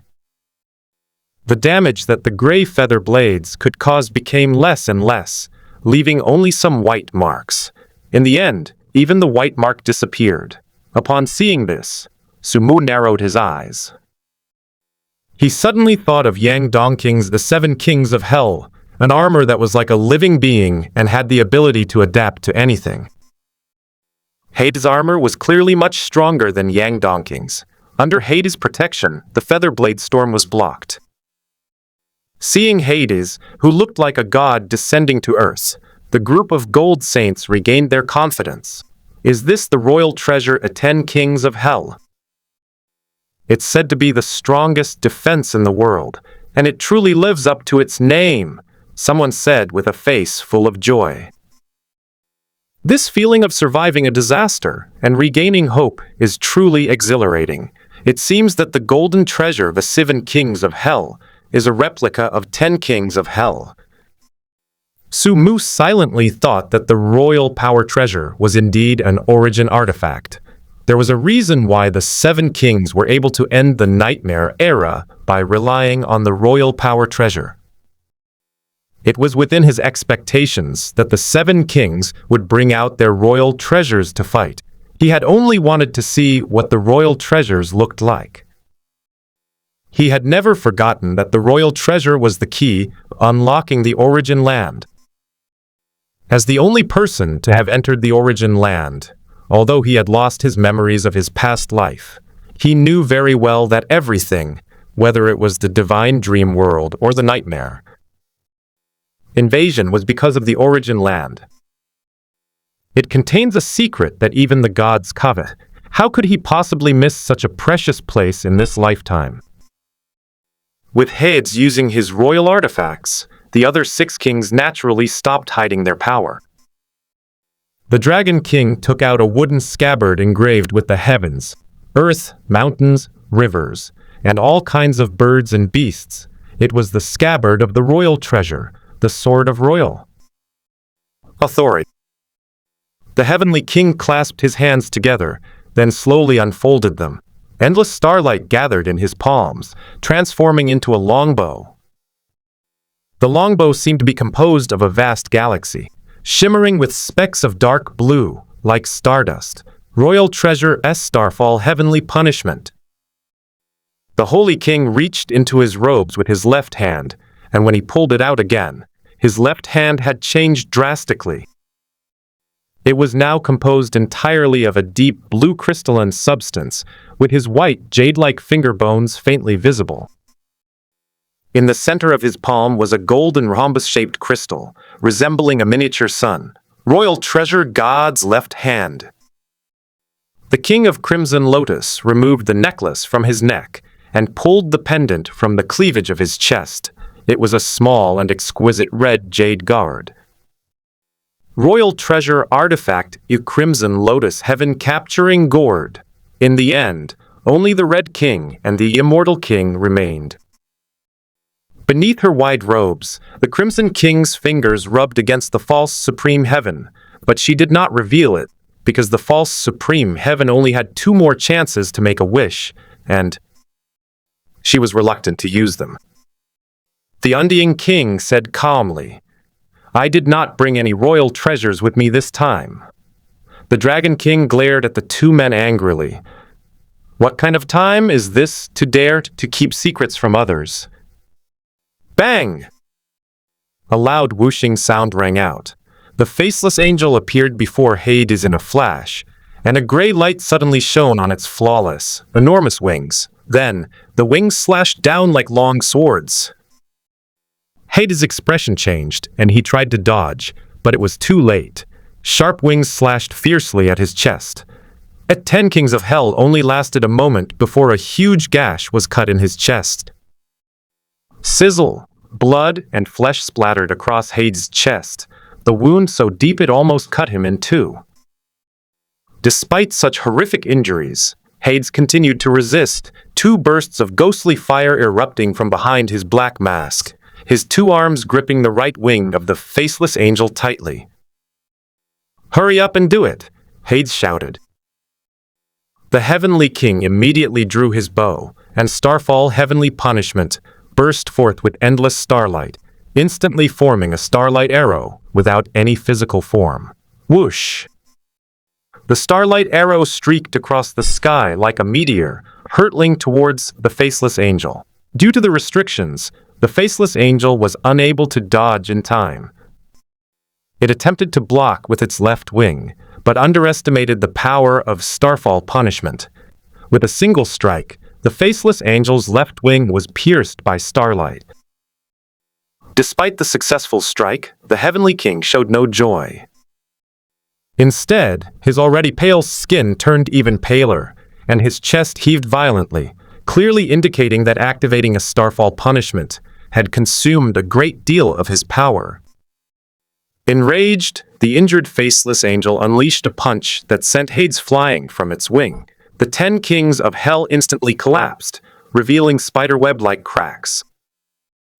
Then it brought its hands together in a triangular shape, and a gray light with an aura of annihilation continuously gathered in its palms, eventually transforming into a small gray sphere of light. Sensing the terrifying power contained within the gray sphere of light, the 7 Kings' expressions instantly changed. The next moment, the gray orb shot out towards the fallen Hades. Although the faceless angel is a nightmare creature, it still possesses a certain degree of intelligence and understands the principle that it is better to cut off 1 finger than to injure all 10. Hades looked desperate. Although the 10 Kings of Hell had strong defenses and the ability to adapt, adapting took time. The faceless angel's attacks were getting stronger with each strike, leaving him no time to adjust. This attack will definitely not harm the 10 Kings of Hell, as they can automatically regenerate. The problem is, what about the 10 kings of hell themselves? Just then, the Crimson Lotus Queen moved. She raised the Crimson Lotus, heaven-capturing gourd in her hand, and parted her red lips slightly. Capture. The small, exquisite red jade gourd in his hand suddenly swelled several times, becoming the size of a normal gourd. A strange red mist surged from the gourd's mouth, and the red mist spewed out, enveloping the gray light sphere like a ribbon. The gray orb trembled violently, attempting to break free from the red mist's restraints, but it was still suppressed by the red mist. As the red lotus heaven-capturing gourd unleashed a suction force, the red mist, carrying the gray orb, darted into the gourd. Go! The king of Crimson Lotus pointed the gourd at the faceless angel, and a miraculous scene unfolded. The gray orb that had been inside the gourd reappeared, but this time it hurtled towards the faceless angel. The faceless angel tried to dodge, but the holy king, who had been waiting for his chance, made his move. From the palm of the left hand of God, the rhombus-shaped golden gem shot out billions of rays of orderly golden light. They intertwined in the air, transforming into countless golden chains that crisscrossed the void, directly locking the space around the faceless angel. The faceless angel struggled violently, cracking and snapping. The golden chains kept breaking, and it seemed about to break free, but the gray orb of light with annihilation power was already upon it. Boom! The gray light exploded on the faceless angel, and its majestic body was almost completely obliterated by the gray light. Its entire waist and abdomen almost disappeared, revealing a large circular hole, with only the edges connecting it. Such horrific injuries not only failed to kill the faceless angel, but instead fueled its ferocity. Roar! The faceless angel roared violently, then suddenly spread its wings and shattered the crisscrossing golden chains in the void. The holy king groaned, coughed up blood, and staggered back several steps uncontrollably. The faceless angel's enormous wings trembled, as if drawing energy from the heavens and earth. The gray light gathered, initially flickering like faint phosphorescence around it, then intensified wildly, surging out like a tidal wave, dyeing the surrounding space a deep gray. It raised its arms as if embracing something, and gray light traveled from its wings to its arms, eventually flowing down its neck to its smooth, flat face. A swirling gray orb of light took shape on its face, within which stars seemed to vanish and everything fell silent. The entire world seemed to tremble because of the power that was about to be released. Stop it! I'll be right there. The Dragon King's eyes were bloodshot, but he didn't make a move. Instead, he gripped the sword sheath tightly and poured all his power into it. At the mouth of the scabbard, a dim and ambiguous sword light was flashing, as if it was about to surge out of the scabbard. In an instant, the other 6 kings rushed forward. They used every trick in the book to fight the faceless angel, risking injury to stop it. Watching the fierce battle unfold, Sumu stood in midair, his interest piqued. Such a spectacular battle between the 7 kings and saint-level warriors was a rare sight indeed. He couldn't help but feel satisfied with his choice of the faceless angel to descend, which he had deliberately picked as the weakest saint-level nightmare, fearing that it might accidentally wipe out the 7 kings. The 7 kings, as the 7 strongest individuals in the divine dream world, not only represent peak combat power, but also serve as a symbol. If all 7 kings were to die, the people of the divine dream world would likely fall into utter despair and simply wait to die on the spot. What I didn't expect was that this generation of the 7 kings was really too weak. They were so embarrassed when facing a saint-level opponent, even after using the 7 kings' noble phantasms. While some bloodlines may have weakened due to inheritance, the main reason is that the 7 kings have been too complacent for too long. As the strongest of the seven, Sumu may not know about others, but he knows very well that the Crimson King spends his days eating potato chips and reading unhealthy magazines in the palace. With such behavior, it's impossible for his strength not to decline. Just like top athletes, it's difficult for them to maintain their peak performance if they don't train for a period of time. Fortunately, the evil Buddha wasn't summoned, otherwise the world could have been destroyed today. Sumu lowered his eyes slightly and turned his gaze to the battlefield. At this moment, apart from the Dragon King, who was still preparing his ultimate move, the other 6 kings were injured to varying degrees. The most miserable, the Undying King, had been killed more than a dozen times in a short period of time. Just as Sumu was about to secretly help the 7 kings, the Dragon King finally unleashed his ultimate move. "Get out of the way!" The Dragon King roared, and suddenly swung his sword sheath. Whoosh! A dazzling sword light suddenly appeared from the scabbard, the sword energy soaring like the sun in the sky, carrying an incomparably domineering sword intent, tearing through the void and piercing through heaven and earth. The faceless angel seemed to sense a deadly threat and tried to dodge, but it couldn't dodge at all, because the sword light was as bright as the sun covering the sky, and there was no way to avoid it. Its 2 wings suddenly overlapped in front of its body in an attempt to defend itself. But when the sword light struck the wings, it sliced them in 2 as if cutting through a paper canvas, along with the majestic body of the faceless angel. Then, the already severely injured faceless angel fell silent. Its body split in 2, the cut smooth as a mirror, and it collapsed to the ground with a thud.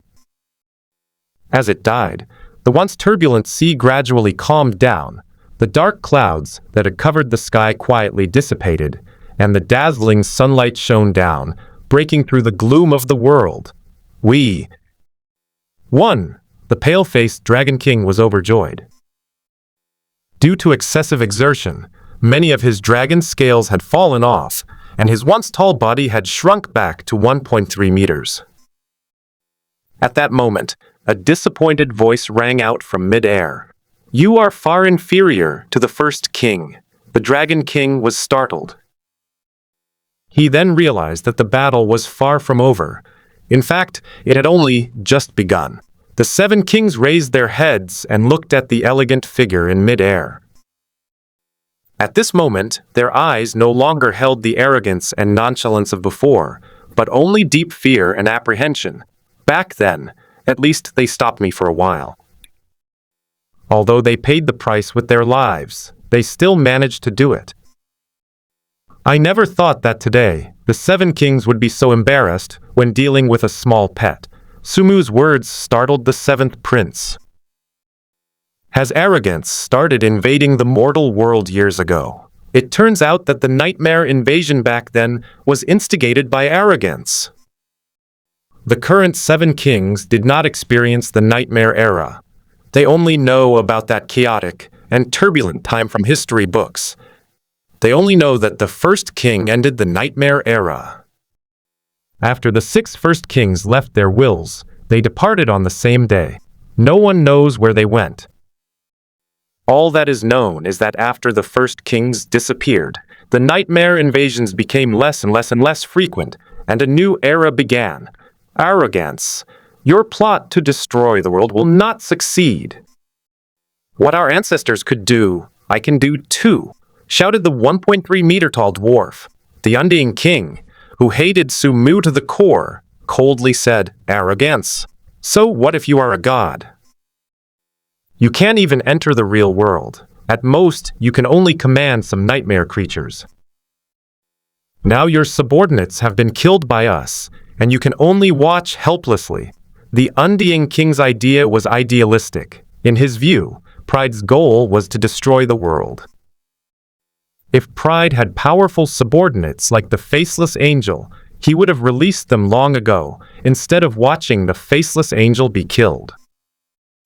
This shows that while Arrogance's methods are powerful, they are ultimately limited. At most, they can release some weaker nightmare creatures, just like they did last time in the Blood Moon Palace. I was intimidated by the aura of the gods back then. Otherwise, I would never have been in such a sorry state. Now that the 7 kings are here, along with many gold-level experts, what if I were arrogant again? If the Undying King could think of it, the other 6 kings could naturally think of it as well. Indeed, their thinking was not wrong, but the problem was that Sumu did not want to destroy the world, but to save it. If Sumu really wanted to destroy the world, he could have simply released several saint-level nightmares, and the world would have been destroyed in an instant. That's why he chose to release the nightmares little by little. Unexpectedly, the 7 kings misunderstood him, thinking that this was all he could do. The 7 kings' current thinking is very bad. Once they think they're powerful again, it won't be long before they revert to their old ways. The Red King will continue eating potato chips, the Dragon King will continue showing off, and the Undying King will continue exploiting humanity. In the end, it will still be a disorganized mess, and the world will surely perish. Saving the world is not just Sumu's responsibility, it concerns everyone. He had no interest in being a savior. He did it for 2 reasons. First, because it was interesting, and second, because it was a form of self-salvation. After all, he would die anyway if the world were destroyed, and he would die a more miserable death than anyone else. After all, the gods might very well want his dreams. But he can't carry the burden for everyone. That would be meaningless. A detached gaze pierced through the silver mask. It seems you have some misunderstandings about me. You think you can use the killing of a pet to speculate about a god. Foolish people, look closely. From this day forward, your era has ended. What follows is the era of God. Sumu's figure slowly rose into the air, getting higher and higher, piercing through the clouds, and finally slowly overlapping with the sun. Looking at that lofty, godlike figure, a bad feeling suddenly arose in everyone's hearts. Suddenly, Sumu slowly opened his arms, as if embracing the sun. Under his embrace, a dark crack suddenly appeared in the middle of the sun, and the crack grew larger and larger, with the sunlight decreasing at a visible rate. When the crack reached its limit, the crack completely blocked out the sun. The crack that covered the sun was like the gaping maw of a giant abyss, terrifying beyond belief. The darkness inside was so thick and impenetrable that it seemed to be constantly writhing. The next moment, countless tiny sounds came from the crack, and the sound grew louder and louder, like the mournful howls of millions of wronged souls, until it was deafening. Countless evil eyes lit up inside, and various mottled and chaotic terrifying auras intertwined and poured down to the human world. The 7 kings' expressions changed drastically as they stared in horror at the crack, which was now even larger than before. This could it be? The Dragon King was horrified, his small body trembling slightly involuntarily. Under the desperate gaze of the crowd, 1, 100, 1,000,000, 10,000,000. An almost endless, densely packed nightmare creature emerged from the abyss. That elegant figure stood before the endless nightmare, like a demon god opening the gates of hell. Beneath the silver mask, a detached voice rang out, as if announcing the arrival of a new era. As the god of the new era, I will personally open the gates of this new age, and all you can do is be afraid. Roar. Billions of frantically roaring nightmare creatures crawled out of the giant crack, pouring down from the sky like a nightmare torrent, and finally falling into the sea. No! Stop him! The Dragon King's eyes were bloodshot. As the King of Gold, he could clearly sense how many nightmare creatures' arrogance had released this time. In a short period of time, at least 1 million nightmare creatures flooded into the real world, and this was just the beginning. Most terrifyingly, he could even sense the auras of hundreds of gold-level nightmare creatures. He squeezed his exhausted body, continuously spewing scorching dragon flames from his mouth, assailing the torrent of nightmares. The Dragon King's dragon flames were incredibly powerful, so intense that they distorted space itself. A single strike could kill at least tens of thousands of low-level nightmare creatures, but it was all in vain. Faced with such terrifying numbers, 10,000 was merely a basic unit. The other 6 kings also went all out to try to stop the nightmare flood from invading, but reality taught them a harsh lesson. Human power is ultimately insignificant in the face of the gods. Those powerful gold-level warriors weren't idle either. They all launched attacks, and for a moment the entire sea boiled under their assault, but it was still to no avail. More and more nightmare creatures are falling into the sea, and gradually, black waves appear on the sea. These waves are composed of nightmare creatures, and the sea is turning black at a visible speed. There were also many nightmare creatures with the ability to fly, which swarmed around like locusts. Thump! A powerful gold-ranked warrior collapsed to the ground, his face drained of color, his entire body trembling not from exhaustion, but from fear. It's over. Humanity is finished. The world is going to be destroyed. Looking at the endless nightmare creatures that almost covered the sea, he fell into utter despair. As despair clouded everyone's hearts, Sumu felt it was about time. This time, releasing hundreds of millions of nightmare creatures had relieved the pressure on the 7 Kings barrier in one fell swoop, extending its life by at least a month.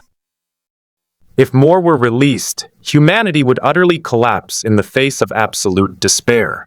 He said he wanted to usher in a new era, and he wasn't just talking. Humanity has been too comfortable for too long. Without external enemies, we've been busy fighting amongst ourselves all day, resulting in a serious waste of our human resources. Within the various empires, nobles and the wealthy control the paths to extraordinary abilities and elixirs, blocking the channels for advancement and resulting in widespread poverty throughout the empires. Today, he will completely change the world order, break the monopoly of the nobility, and personally create an era of extraordinary achievements for all people. And the first step is to make humanity lose the ocean. Releasing the nightmare creatures into the ocean was also intentional on his part.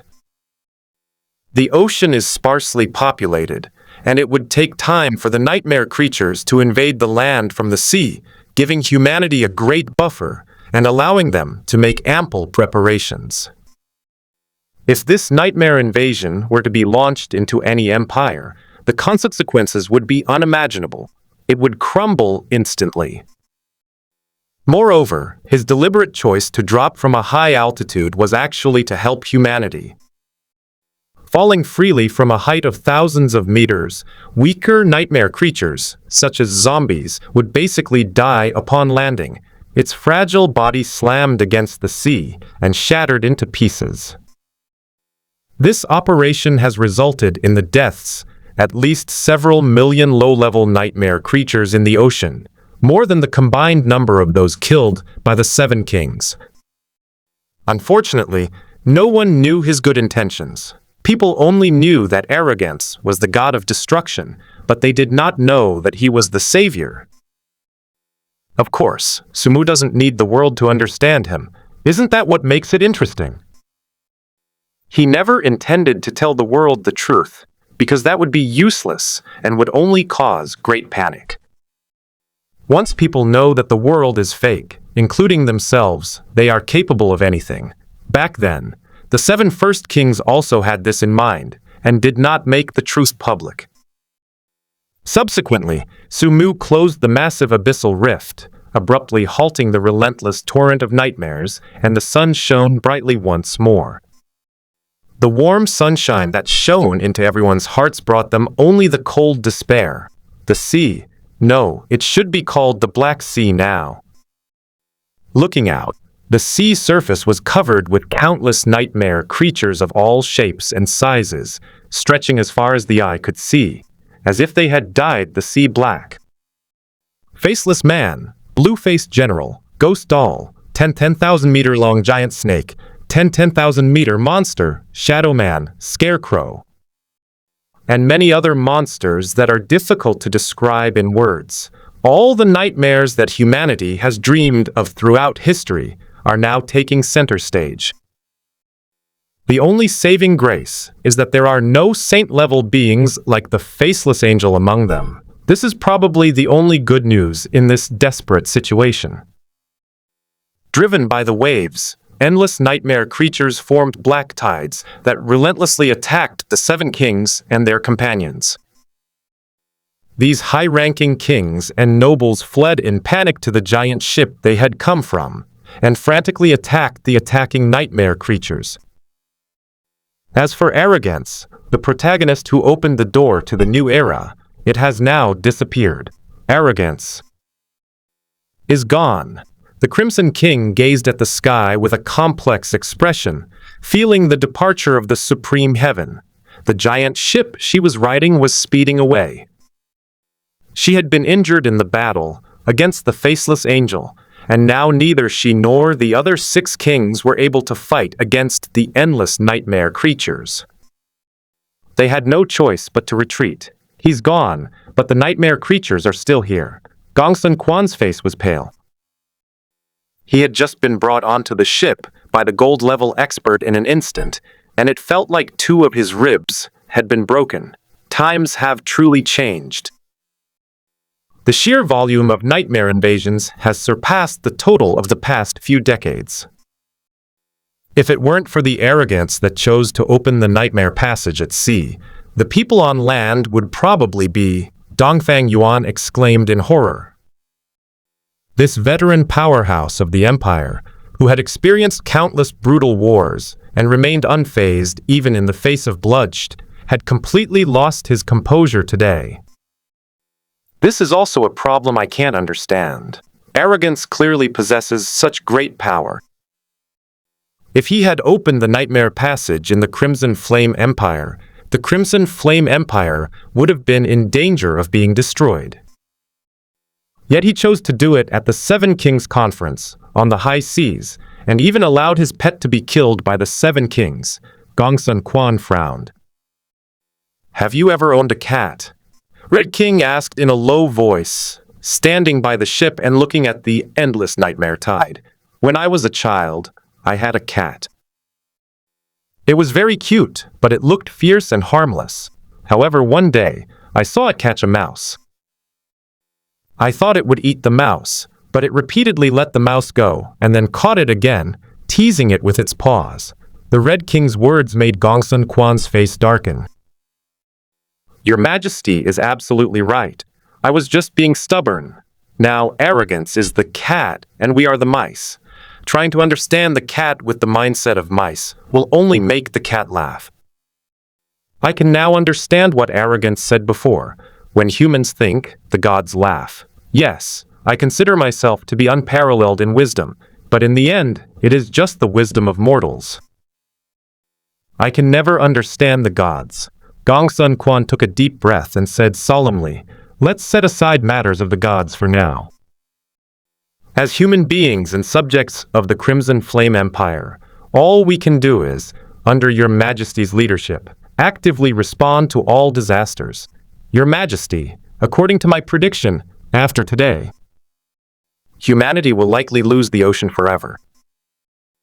The ocean will become the lair of nightmare creatures, which will gradually erode the land through the ocean. This is something we must guard against. Your Majesty has 3 suggestions. Speak. The Red Queen's voice was devoid of any emotion. No one knew what she was thinking. Yes, Your Majesty. First, the scourge of the 7 deadly sins concerns the entire world. The 7 kings must put aside their past grudges and form a 7 kings alliance to jointly deal with the nightmare invasion. Second, remove restrictions on extraordinary paths and extraordinary drugs to allow more extraordinary individuals to emerge from the general population. Third, we must mobilize national resources to transform coastal cities, as they will be the first to be affected by the nightmare invasion. I believe we should mobilize the nation's mithril reserves to forge mithril alloys and construct high walls in the coastal cities, while also deploying extraordinary troops to garrison them. We must not allow the nightmares to penetrate inland. Gongsun Quan truly lived up to his reputation as a strategist of the empire. Even after witnessing such a hopeless disparity, he still rationally devised a countermeasure. It should be noted that even some of the strongest warriors were still in a state of emotional collapse at this moment, overwhelmed by fear. "Do as you say, I'm tired." The Crimson King turned and walked towards her room, but after taking 2 steps, she suddenly stopped. "By the way, Sumu shouldn't be arrogant. I've already contacted his clone. During the 7 Kings meeting, he was in a nightmare with Su King. He should be back soon." Gongsun Quan nodded, then hesitated and said, "Your Majesty, please forgive my bluntness, but whether Sumu is or not is no longer important. In fact, even if Sumu is the alter ego of arrogance, I am afraid no one in the world would dare to touch him in the slightest.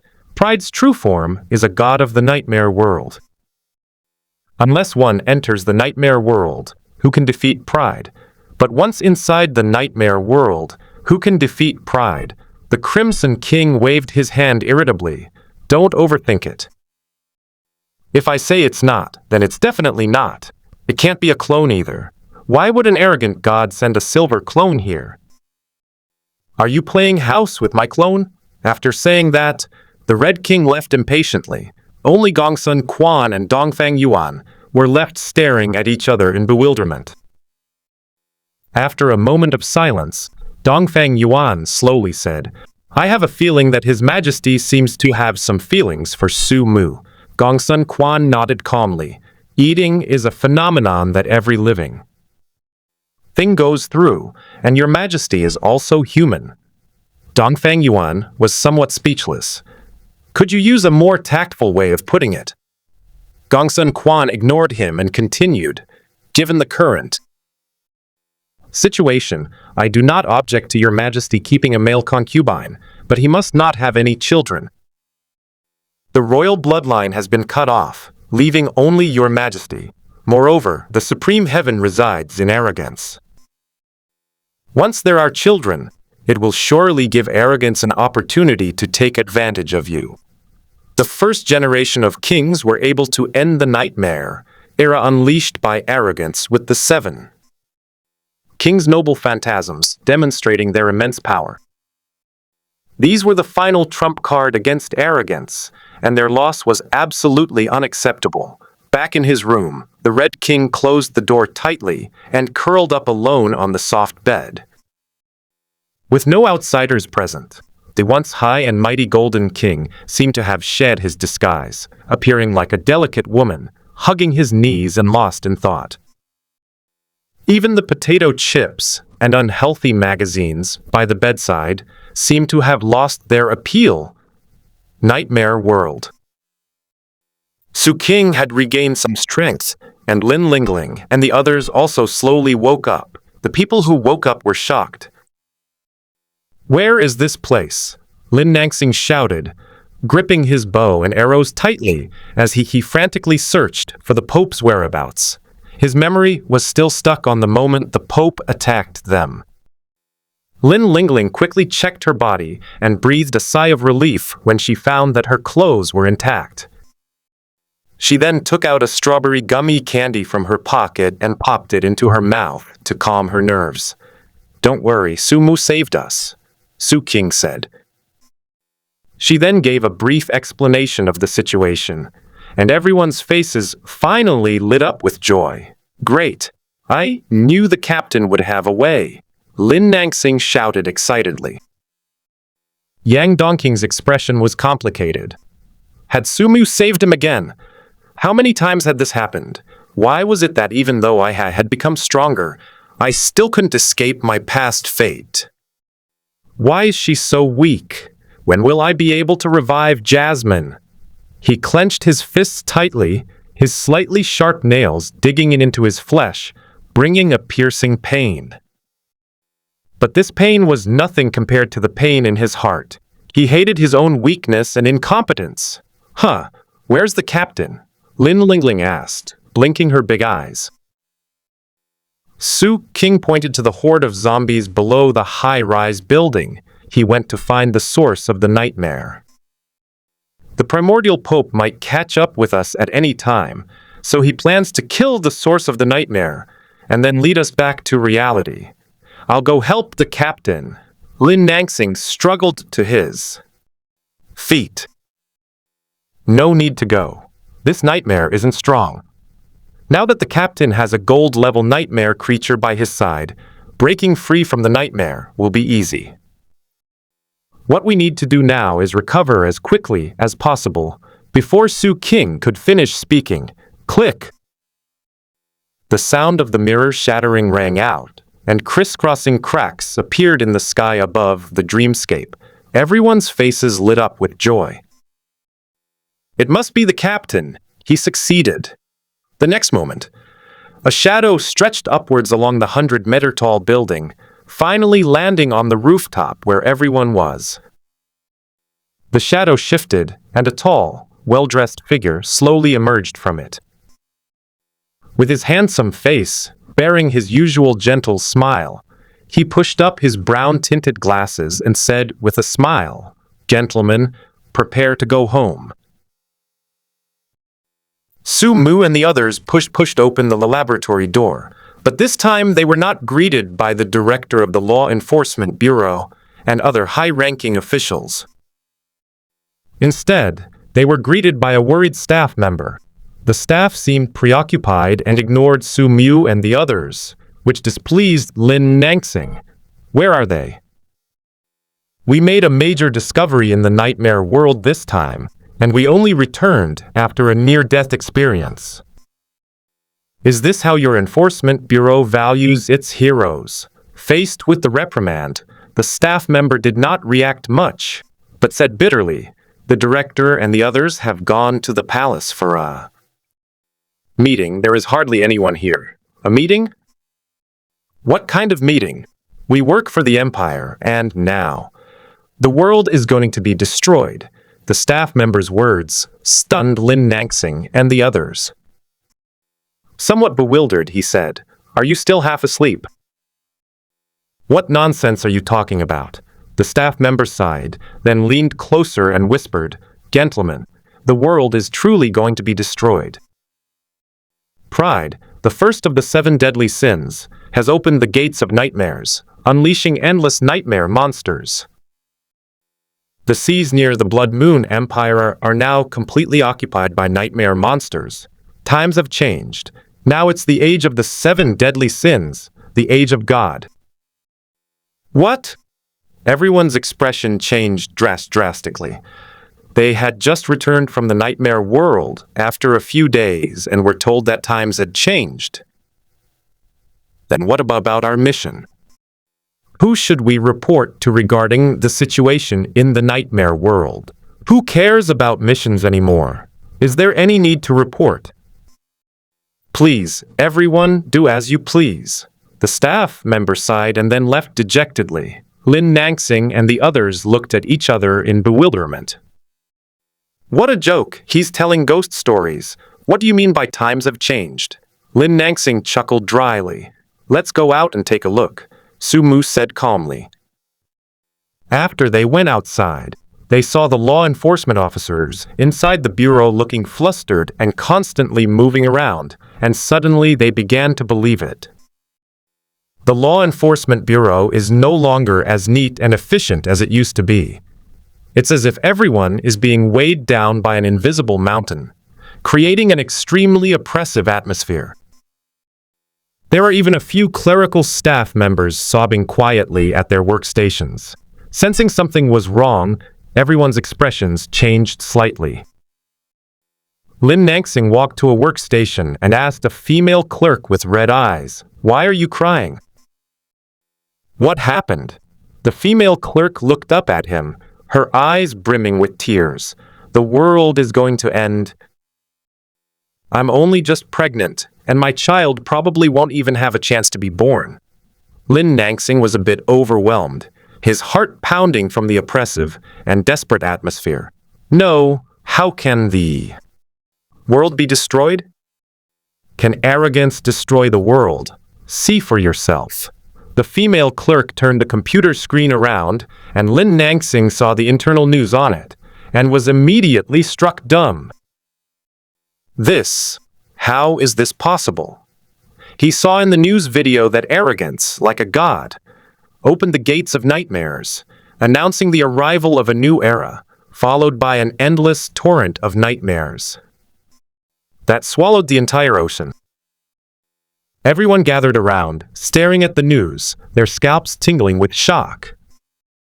Sumu silently admired the video and found that it was quite well made, making him look rather handsome. Besides the news about Pride, there were also reports about the faceless angel and the 7 kings, mostly praising them, saying that the 7 kings joined forces to defeat the strongest nightmare released by Pride and prevented the destruction of the world.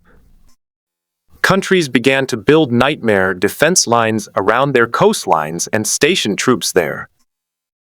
The first wave of nightmare creatures has recently landed in the Blood Moon Empire, and the Undead King is appealing to various countries for aid and supplies, etc. After reporting on the positive responses of various countries, the news began to severely condemn the 7 deadly sins and Pride, characterizing the 7 deadly sins as terrorist organizations attempting to subvert the world, and Pride as the culprit of world destruction, listing more than a dozen sensational pieces of evidence. Sumu nodded in satisfaction. The response of the 7 empires was relatively quick, mainly because the crisis was large enough. Once it spread, not only civilians would die, but nobles would also die. Those high and mighty nobles did not care about the war, because no matter how much war there was, nobles could pay to redeem themselves, but they cared about the nightmare invasion. Because nightmare creatures kill you regardless of whether you're a noble or a commoner. Just then, a flurry of footsteps sounded in the lobby of the Law Enforcement Bureau, and a team of fully armed law enforcement officers jogged over. The head of the enforcement team removed his mask, revealing a familiar face. Mu Lingxi. The captain of the law enforcement team, who was sent to Xinjiang by the General Bureau of Law Enforcement to assist Saikong Zhen in investigating the 7 deadly sins case, was actually an undercover agent of the Revolutionary Army. Mu Lingxi is still wearing a black leather combat suit, with short black hair reaching her shoulders and wheat-colored skin. She looks exactly the same as she did in Xinjiang. The only difference is her expression. Perhaps due to the influence of the nightmare invasion, Mu Lingxi's expression is very solemn, and her brows are always furrowed.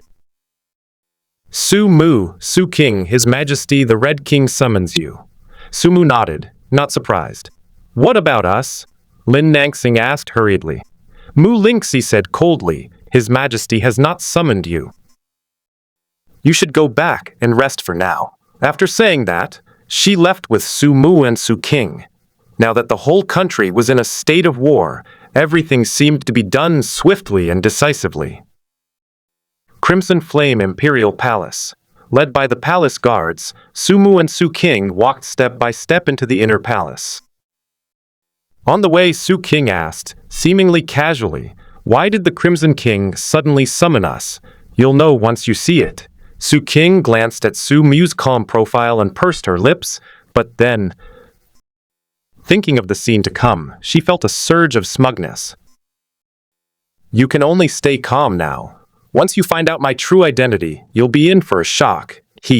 Soon the two entered a magnificent hall.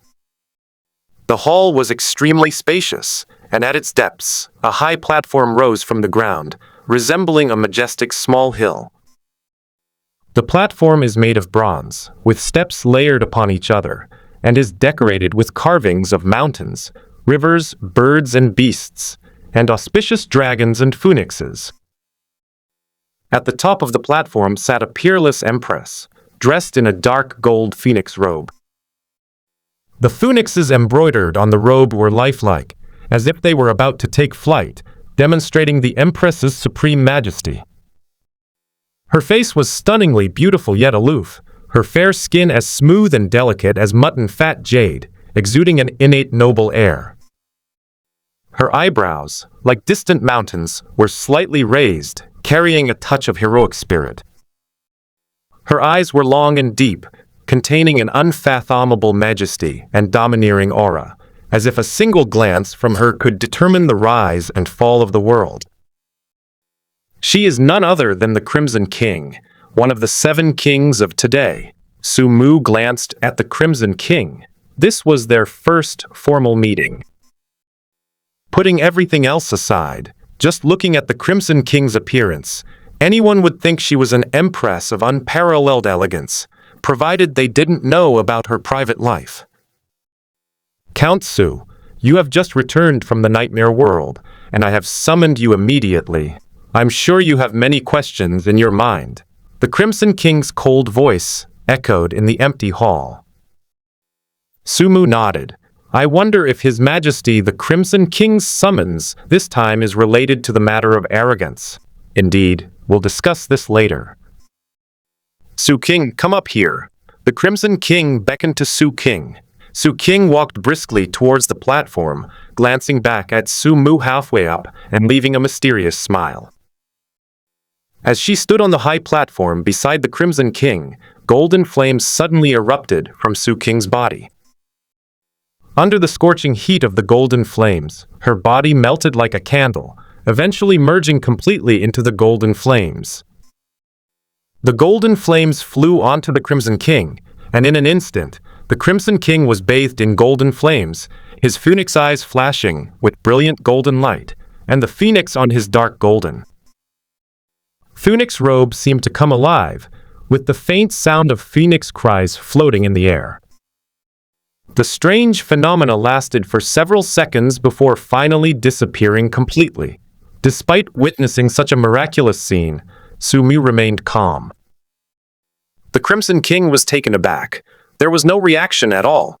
Sumu, actually, Su King is an incarnation of me. Yes, I know. What? You know? How did you know? The Crimson King was surprised, blinking his big eyes. A look of doubt appeared in Sumu's eyes. Didn't you tell me? That day, at the entrance of the Law Enforcement Bureau, you said you were the Crimson King. The Crimson King felt as if he had choked. It seemed that was true. He had indeed said something like that day. No, you believe whatever I say? Sumu, you're really something. I was just joking, and you took it seriously. Perhaps because no one was around, the Crimson King revealed his true colors, no longer maintaining his kingly demeanor, and his speaking style shifted to Su King's. Sumu shook his head. Yeah, I took it seriously. The Crimson King rolled his eyes in annoyance, feeling somewhat frustrated.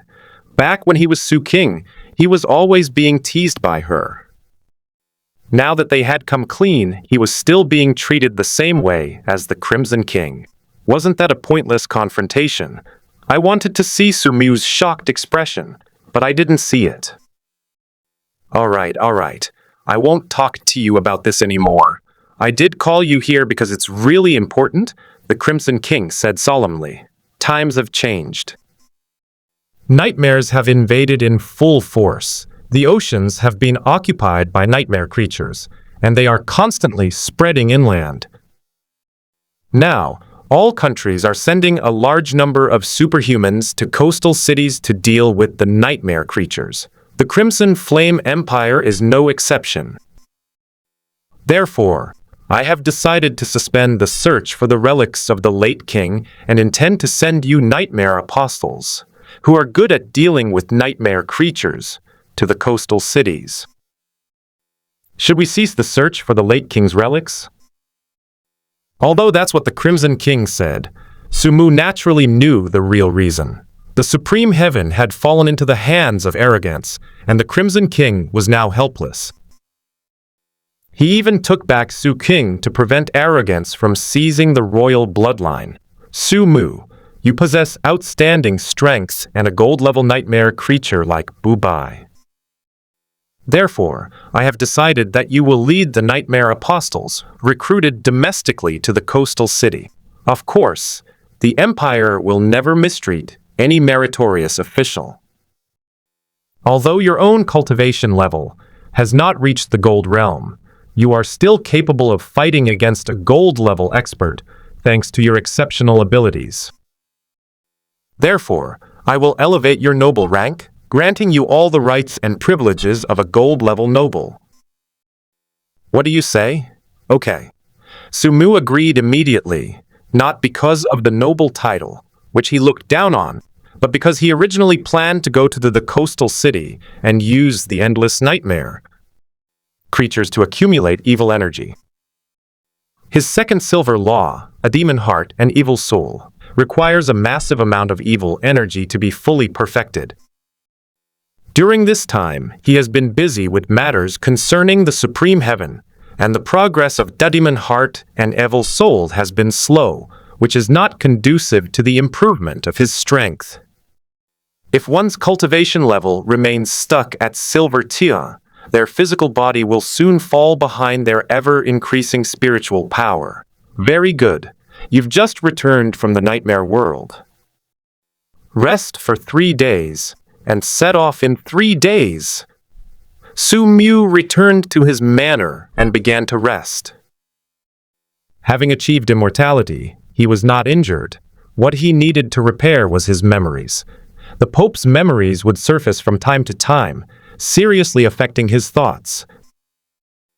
Now that he had some free time, he could take this opportunity to sort out the Pope's memories.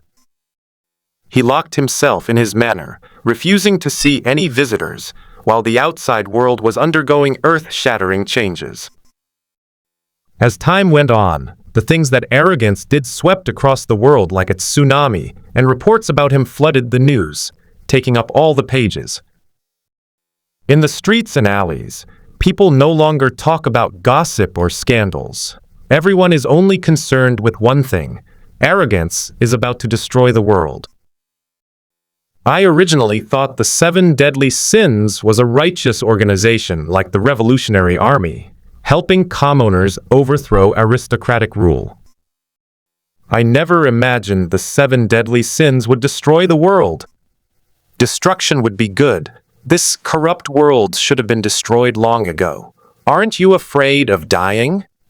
Of course I'm afraid of death, but when I think about how those high and mighty nobles will also die, I'm not afraid anymore. We're all going to die anyway. I'm penniless, so what if I die? Unlike those nobles who eat delicacies every day and have a bunch of wives and concubines, they are the ones who are most afraid of death and least want to die. Death is the fairest thing in the world. Have you heard? The entire Crimson Flame Empire is recruiting soldiers right now. As long as you join the army, you can get free superhuman potions and become a superhuman. Damn it, only in chaotic times do we peasants have a chance to rise up. I've already decided to join the army. You're dreaming. You actually believe what those noble lords say. My cousin is in the army, and he's even become the captain of a 10-man squad. He still hasn't managed to get a single bottle of supernatural potion. Do you new recruits think you can? But the announcement said, that's just fooling idiots. My cousin said that a batch of extraordinary medicines was indeed issued from above, but it's not available to ordinary soldiers at all. It's all given to the children of wealthy merchants or nobles first. When ordinary soldiers go to the battlefield, they'll be the ones scrambling for credit. Impossible. These wealthy merchants and noble children can afford extraordinary potions themselves and have the channels to buy them. Why would they fight over them? Although there are many extraordinary potions issued by the authorities, most of them are the most common kind. Why would they even want them? You're so naive. Who doesn't want more money? If someone doesn't need it, they can resell it. Damn it. Aren't they afraid of the world being destroyed? This is a cataclysmic crisis. You don't understand. In times like these, nobles cherish their power even more. They'll hold on to all their strength to protect themselves, rather than sending all their men to the battlefield. Even if the world is destroyed, we'll be the first to die, and the nobles will be the last. In the crowd, Lin Kanyang, the chief candidate of the 7 deadly sins, listened silently to the discussions. He held a steamed bun and a newspaper in his hand, his expression somber. Destroy the world. Is that the leader's goal? Lin Kanyang gave a bitter laugh. He didn't consider himself a good person, but he didn't want the world to be destroyed either. If the world is destroyed, where can he go? He originally only wanted to rely on a powerful figure for support, to latch onto the 7 deadly sins, follow in the footsteps of the leader of pride, become a superior person, and enjoy wealth and glory. Maybe one day the leader of pride would establish a kingdom, and he could even become a top nobleman. As it turns out, the true purpose of the 7 deadly sins organization was to destroy the world.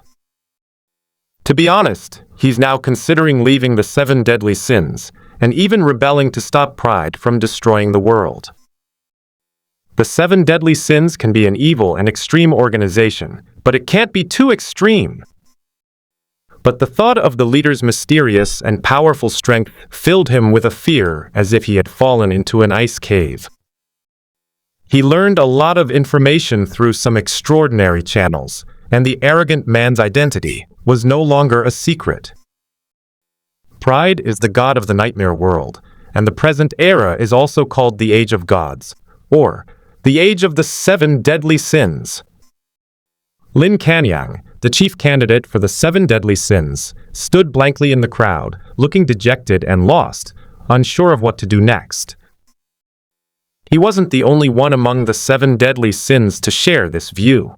Nangang Mengli and others far away in Xingcheng were no exception, inside the bronze coffin. Sister Mengli, do you think this is true? How could Mr. Su? Duamu King's small hands gripped the newspaper tightly, a look of worry appearing in her eyes.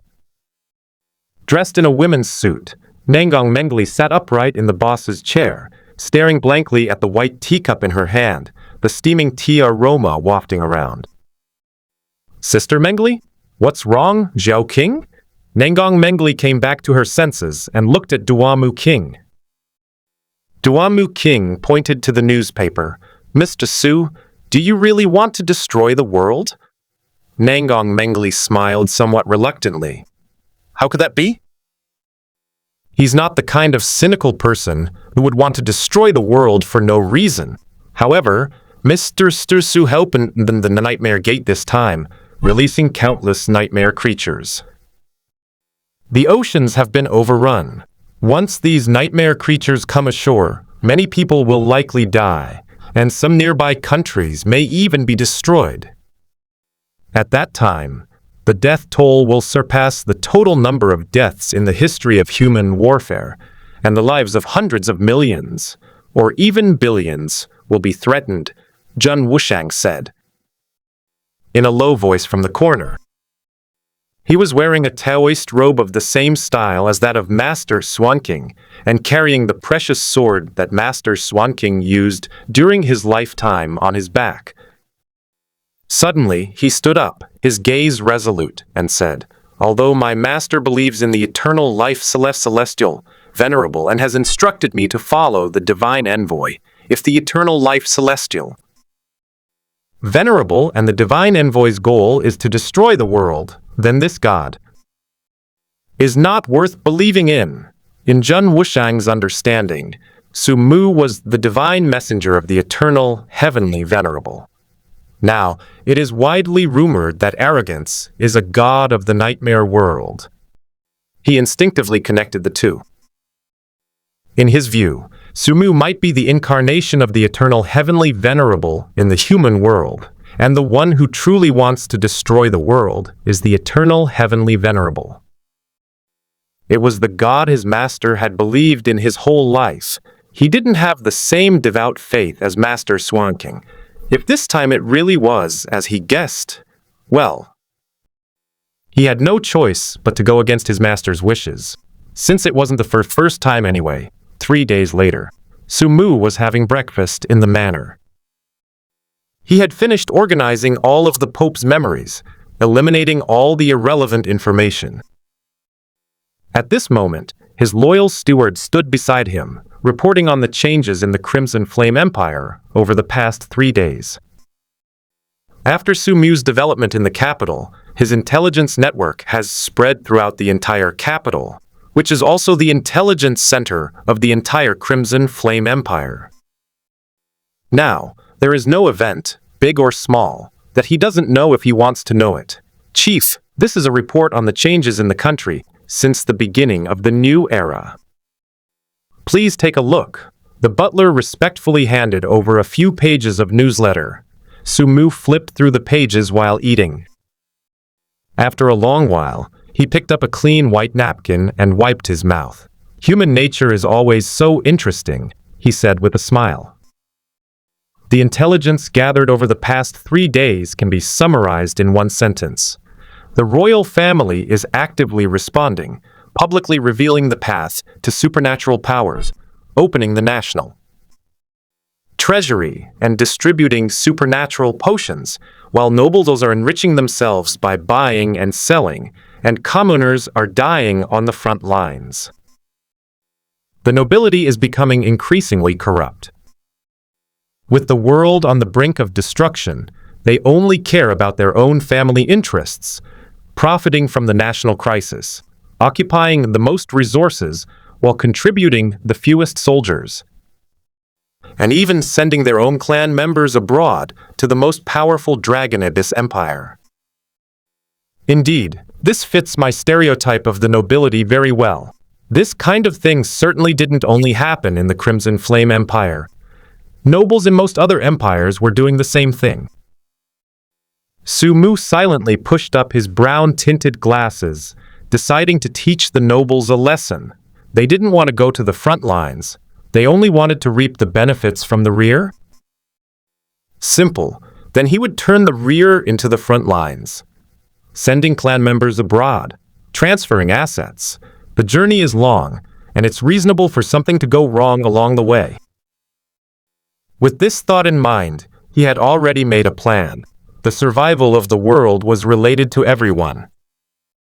Some people wanted to enjoy peace and prosperity in the chaos and send others to their deaths, but that was not so easy. Now that I am about to go to the front lines, it is inconvenient for me to do these things myself. It is good to leave them to the 7 deadly sins to handle. Thinking of the members of the 7 deadly sins, he could roughly guess their recent thoughts. Those people had all received his favors before joining the 7 deadly sins. They were not inherently bad, but now that they suddenly know that their leader is a world-destroying demon, they probably have thoughts of rebellion. Bronze Coffin Company. Nangong Mengli, who was staring blankly at her desk, suddenly noticed that the light around her was distorting and changing abruptly. She was startled and pulled out the mithril dagger she was carrying. In that short time it took to draw the dagger, the surrounding environment became completely unfamiliar. The pervasive white mist came into her view, blurry, hazy, and boundless. This is... Nangong Mengli looked around in astonishment and found herself above a sea of clouds made of white mist. The white mist flowed silently like water, with nothing above it. But under her gaze, suddenly the white mist surged silently, and towering stone pillars rose from the ground. Then, a wide dome covered the top of the stone pillars, and countless mysterious dark gold patterns were engraved on them. The buildings that suddenly appeared were so magnificent, grand, and imposing, like a legendary celestial palace at the top. Directly beneath the dome, a large, dark gold table slowly emerged, surrounded by 7 high-backed chairs. The backs of the chairs were a deep, dark red, and in the center of each chair was a lifelike silver mask. Pride, wrath, envy, greed, sloth, gluttony, lust. The 7 deadly sins. Is it you? Upon seeing the silver-white mask, Nangang Mengli's tense body relaxed slightly. She looked at the chair with the arrogant mask printed on it. Under her gaze, countless illusory rays intertwined, eventually weaving into an elegant figure in a tuxedo. Please sit down. Sumu's voice rang out from beneath the silver-white mask.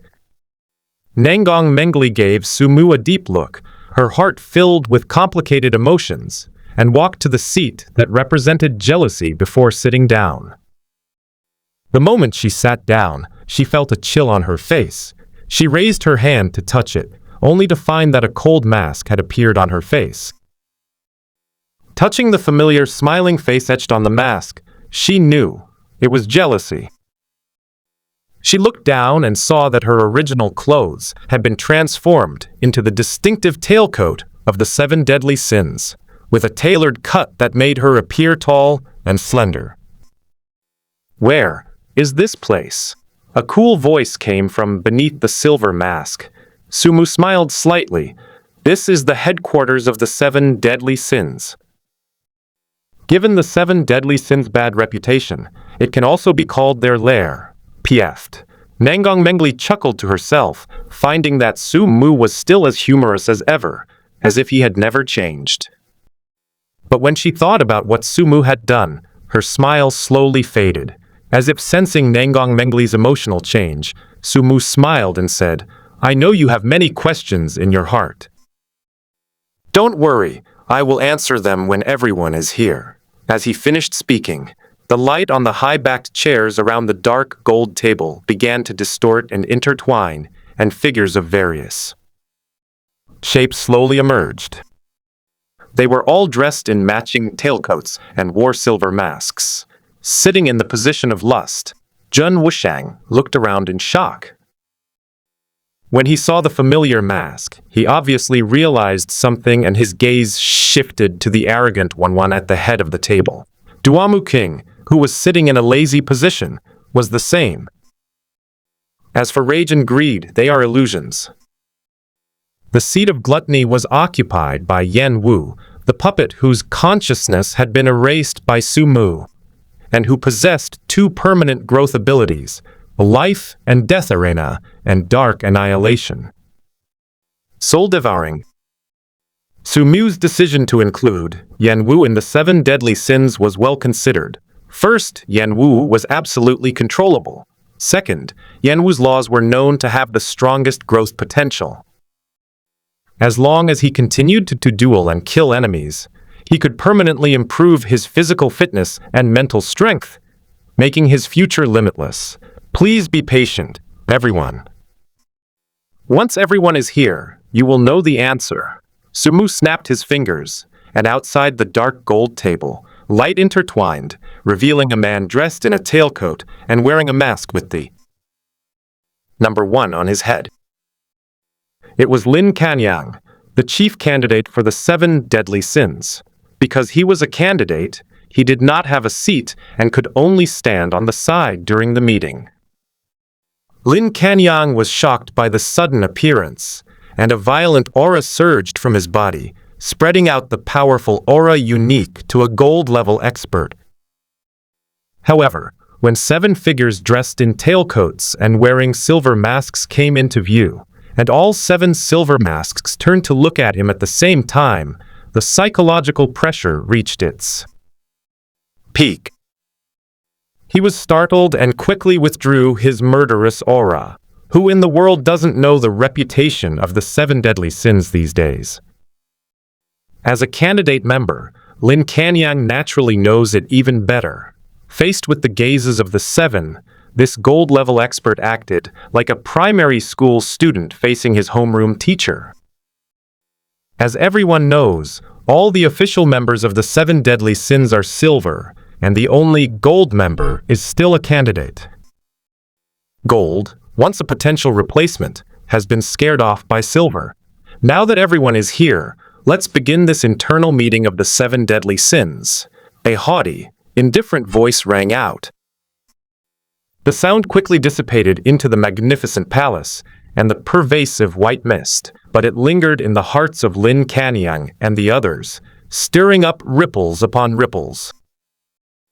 The entire room fell silent instantly, all eyes fixed on the arrogant man seated at the head of the table. These past few days, they had learned of their leader's world-destroying actions, and their emotions were indeed complex, even causing them to waver in their faith in the organization. Lin Kanyang, the only one without a seat, stood ramrod straight like a javelin. He felt no resentment about not having a seat. On the contrary, he felt a sense of relief. The scene, resembling a celestial palace at the top, and the leader's mysterious and unpredictable method of directly pulling people in, all seemed to have opened a door to a new world for him. Everyone present was a full member, a senior member of the organization. The fact that I was able to attend the meeting with them showed what? It showed how much the leader valued me. There is only one topic for today's meeting, and that is the truth of the world. Sumu slowly leaned back in the high-backed chair, his white-gloved fingers tapping lightly on the dark gold table, and calmly revealed the truth of the world. The world is fake. The world is fake. These 5 words, though each one was familiar, left everyone present completely bewildered when put together. If someone else had said them, they would have dismissed it as a joke or nonsense. But since they came from the mouth of pride, the first of the 7 deadly sins, and a universally acknowledged deity, everyone had to think deeply. Fake. What does that mean? Only the jealous one on Sumu's left, Nanggong Mengli, asked in confusion. The clear, cool voice was deliberately blurred by the dream, sounding somewhat distorted and ethereal. As you all know, the nightmare apostles enter a nightmare every now and then, and the real world is just like those nightmares. So, the real world is also a giant dream? Gluttony Yanwu slowly spoke under Sumu's control. Not bad. Sumu nodded. Upon hearing this, everyone frowned. Being suddenly told that the world was a giant dream filled them with a sense of absurdity and disbelief, along with an instinctive sense of doubt. This is everyone's self-protective instinct. No one wants to admit that they are a false existence, as that would be tantamount to denying themselves entirely.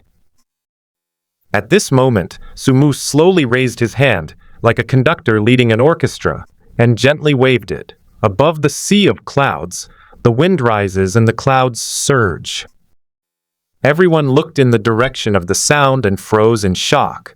A large hole appeared in the sea of clouds, and inside the hole was the scene of the 7 Kings barrier. An endless array of nightmare monsters crawled on the 7 Kings barrier, desperately trying to break through the barrier and enter reality. The crowd's gazes pierced through the 7 Kings barrier, revealing the real world within, leaving them speechless with awe. This is... Lustful Lord Wushang was somewhat horrified. This is the truth of the world, and also the truth of the nightmare invasion. Sumu's voice rang out at the opportune moment. So the purpose of the 7 deadly sins is to destroy this false world. Nanggong Mengli suddenly turned to look at Sumu. Everyone snapped out of their daze, wondering if the leader's purpose in releasing the nightmare earlier was truly as jealousy had suggested. Sumu smiled slightly, his fingers interlaced and resting on his chin, gazing at everyone with a smile. The world is fake, but love is real. Your life experiences, your emotions, your memories, everything is real. It's just that they exist in this false world. Everything in the world is but a mirage, but when people entrust their emotions to it, truth and falsehood no longer matter. What I want to do has never been to destroy the world. To save it. Save the world. Everyone frowned. What Pride was doing had nothing to do with saving the world, and now the whole world believed that Pride was a world-destroying demon. To do salvation in the name of destruction, that is the ultimate goal of the 7 deadly sins. I don't understand. The previously silent man suddenly said. It was a cold male voice. He voiced what everyone was thinking. What you see is the white barrier that blocks the invasion of nightmares. It is called the 7 Kings Barrier. It is a world barrier established by the first 7 kings. Although the 7 Kings Barrier blocks the nightmares, it will not last long. The number of nightmare creatures is increasing day by day. In less than a year, the 7 Kings Barrier will break due to the pressure. At that time, the world will be completely destroyed.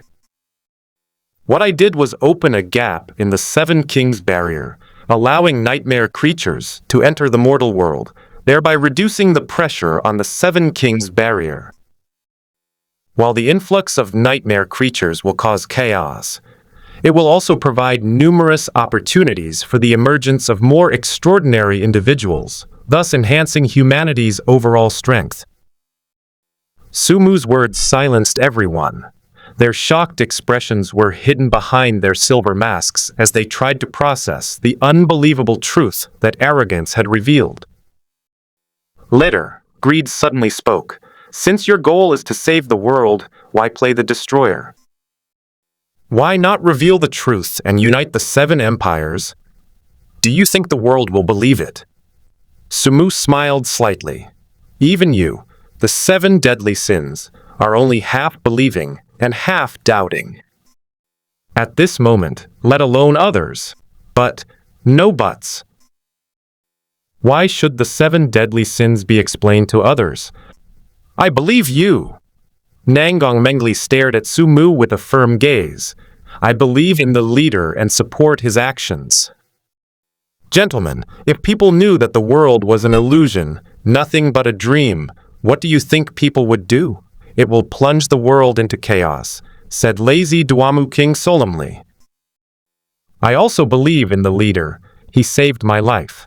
Her words were brief, but her attitude was exceptionally clear.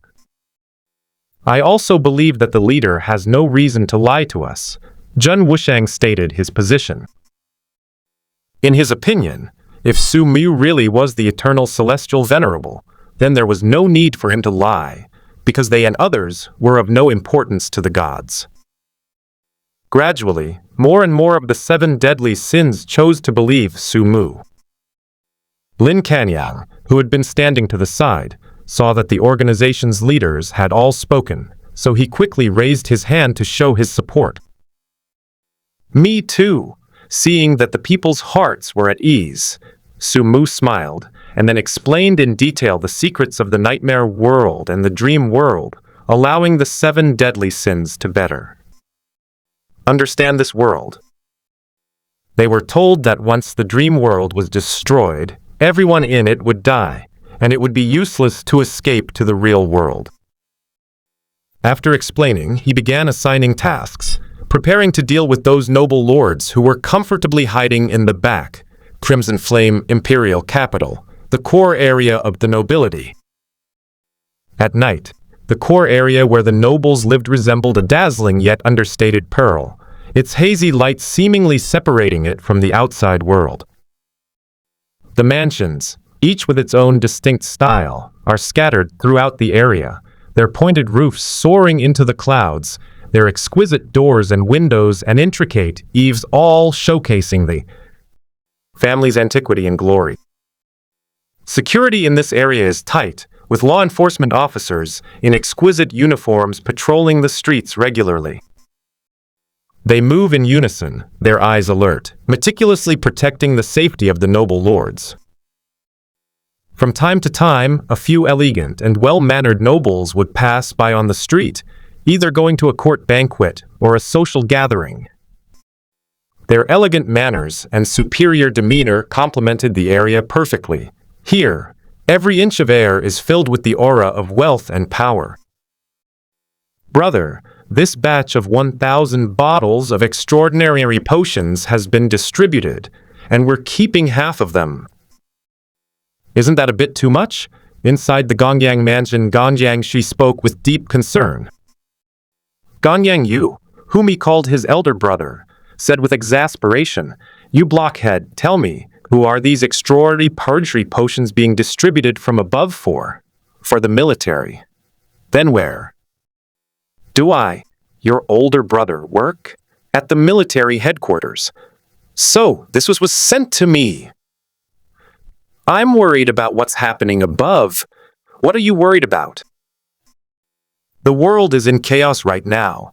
How can Her Majesty have the mind to keep an eye on internal affairs? She can't even take care of the coastal cities. Besides, I didn't embezzle these 500 bottles. I distributed them to the personal guards of our Gongyang family. It's completely legal and compliant. His Majesty's order was to distribute the extraordinary potions to the soldiers, and I did as he instructed. What problem could there be? Brother, but you didn't send these personal guards to the battlefield either. This, Gongyang Yu sighed. Second brother, if I send all my men to the battlefield, who will protect our Gongyang? Family's vast estate? A family must come before a country. As the head of the Gongyang family, if I don't protect my family first, how can I protect the Crimson Flame Empire? I know what you're worried about. Don't be fooled by the news. Nightmare invasions have happened before. Back in the time of the first king, weren't they resolved? Gongyang Shi hesitated for a moment. But I see that this is a huge event, and there's even the arrogant one who seems to be making a move. Gongyang Yu waved his hand. You didn't miss the last court meeting. Didn't His Majesty say that arrogance can't enter the real world? Besides, if the sky falls, there are tall people to hold it up. The seventh prince is still alive. Why should you worry about it? Hurry up. The ball is about to start. Let me tell you, this ball organized by Lord Situ is no ordinary one. Here, put on your mask. A mask? What's the point of wearing a mask? You don't understand, do you? This is a masquerade ball. There are a lot of celebrities, noble ladies, and noble wives here. After putting on masks, no one knows who they are, so they can relax. Gongyang Shi looked at the open-work mask in his hand. Once put on, it could only cover his eyes. How could I not know who it is? After the two left, a dark figure quietly followed them. Lin Kanyang followed the two Gongyang brothers to a secluded manor. The entrance was heavily guarded, with at least 10 silver enforcers present. Upon seeing this, Lin Kanyang's face turned icy cold. Humph! What a nobleman! When the leader assigned him the task before, he didn't quite believe it. With the world on the brink of destruction, how could a nobleman be so short-sighted? But after seeing it today, he has seen it for himself. Embezzlement, extravagance, masquerade balls. The apocalyptic crisis did not have the slightest impact on the lives of the nobles, no. It did. This created a sense of crisis among the nobles, who took advantage of the empire's chaos to frantically amass wealth and build up their family's power, thereby increasing their sense of security. It was only at this moment that he realized how different people's thoughts could be. What normal people think is probably just a joke in the eyes of nobles. Today's ball is guarded by more than 10 silver-ranking extraordinary individuals, not counting the bodyguards brought by the nobles themselves. These nobles from the capital city are different from those from remote areas. They are mostly extraordinary individuals, and there are even a few gold-level experts among them. They have all gathered together to attend the masquerade ball. If all the extraordinary individuals gathered at the ball were to go to the front lines, they would be comparable to a fully armed army. Lin Kanyang stroked the bronze ring on his hand, thinking that with this golden treasure bestowed by the leader, sneaking into the ball would be no problem. Then we'll contact the leader and release a few nightmare creatures. Let's see how you nobles can enjoy yourselves then. In the dimly lit banquet hall, a huge crystal chandelier cast a dazzling, starlight-like glow upon every guest. This was the only light source in the ball, and as the crystal chandelier rotated, beams of light of various colors illuminated the hall in varying degrees of brightness. Slightly provocative music flowed gently, and the air was filled with a sweet, cloying aroma. Men and women wearing masks and revealing clothes danced and sang wildly on the dance floor, like a chaotic dance of demons. Here, men and women can freely pair up. Behind those simple masks, one might be someone else's noble woman or a star under the spotlight. Anything is possible. Lin Kanyang walked into the hall silently, and no one noticed the arrival of this uninvited guest. Some people even extended an invitation to him because of his tall stature. It was a woman wearing a short skirt made of silver sequins, with a black lace mask on her face. Her face, covered in foundation, looked slightly saggy, and her exposed waist had a small strip of fat, like a swimming ring, bulging out from under the short skirt. She placed her hand on Lin Kanyang's body. "Your mask is so peculiar. Why is there a 1 written on it? Does it have any special meaning?" Lin Kanyang's gaze pierced through the cold, silver-white mask and landed on the woman's face. "You'll find out soon enough." The woman smiled and said, "Man, successfully piqued my interest. Come, let's dance together." Lin Kanyang did not refuse, so as not to arouse suspicion. He could only embrace the middle-aged, plump noble woman and sway in the center of the dance floor. He controlled his consciousness, and following the method taught by the leader, his consciousness slowly rose and eventually entered another dimension. On the train bound for a coastal city, Sumu was sitting in a carriage drinking coffee. Beside him were Lin Nangsing and others, while in other carriages were the nightmare apostles traveling together to the coastal city. Sumu gently put down his coffee cup, wiped the coffee foam from the corner of his mouth with a clean white napkin, and then his consciousness rose into a dream, above the endless white mist. Arrogance and Lin Kanyang's consciousness projection suddenly appeared. "Chief, I have infiltrated the noble ball and am requesting assistance," Lin Kanyang said respectfully, bowing his head.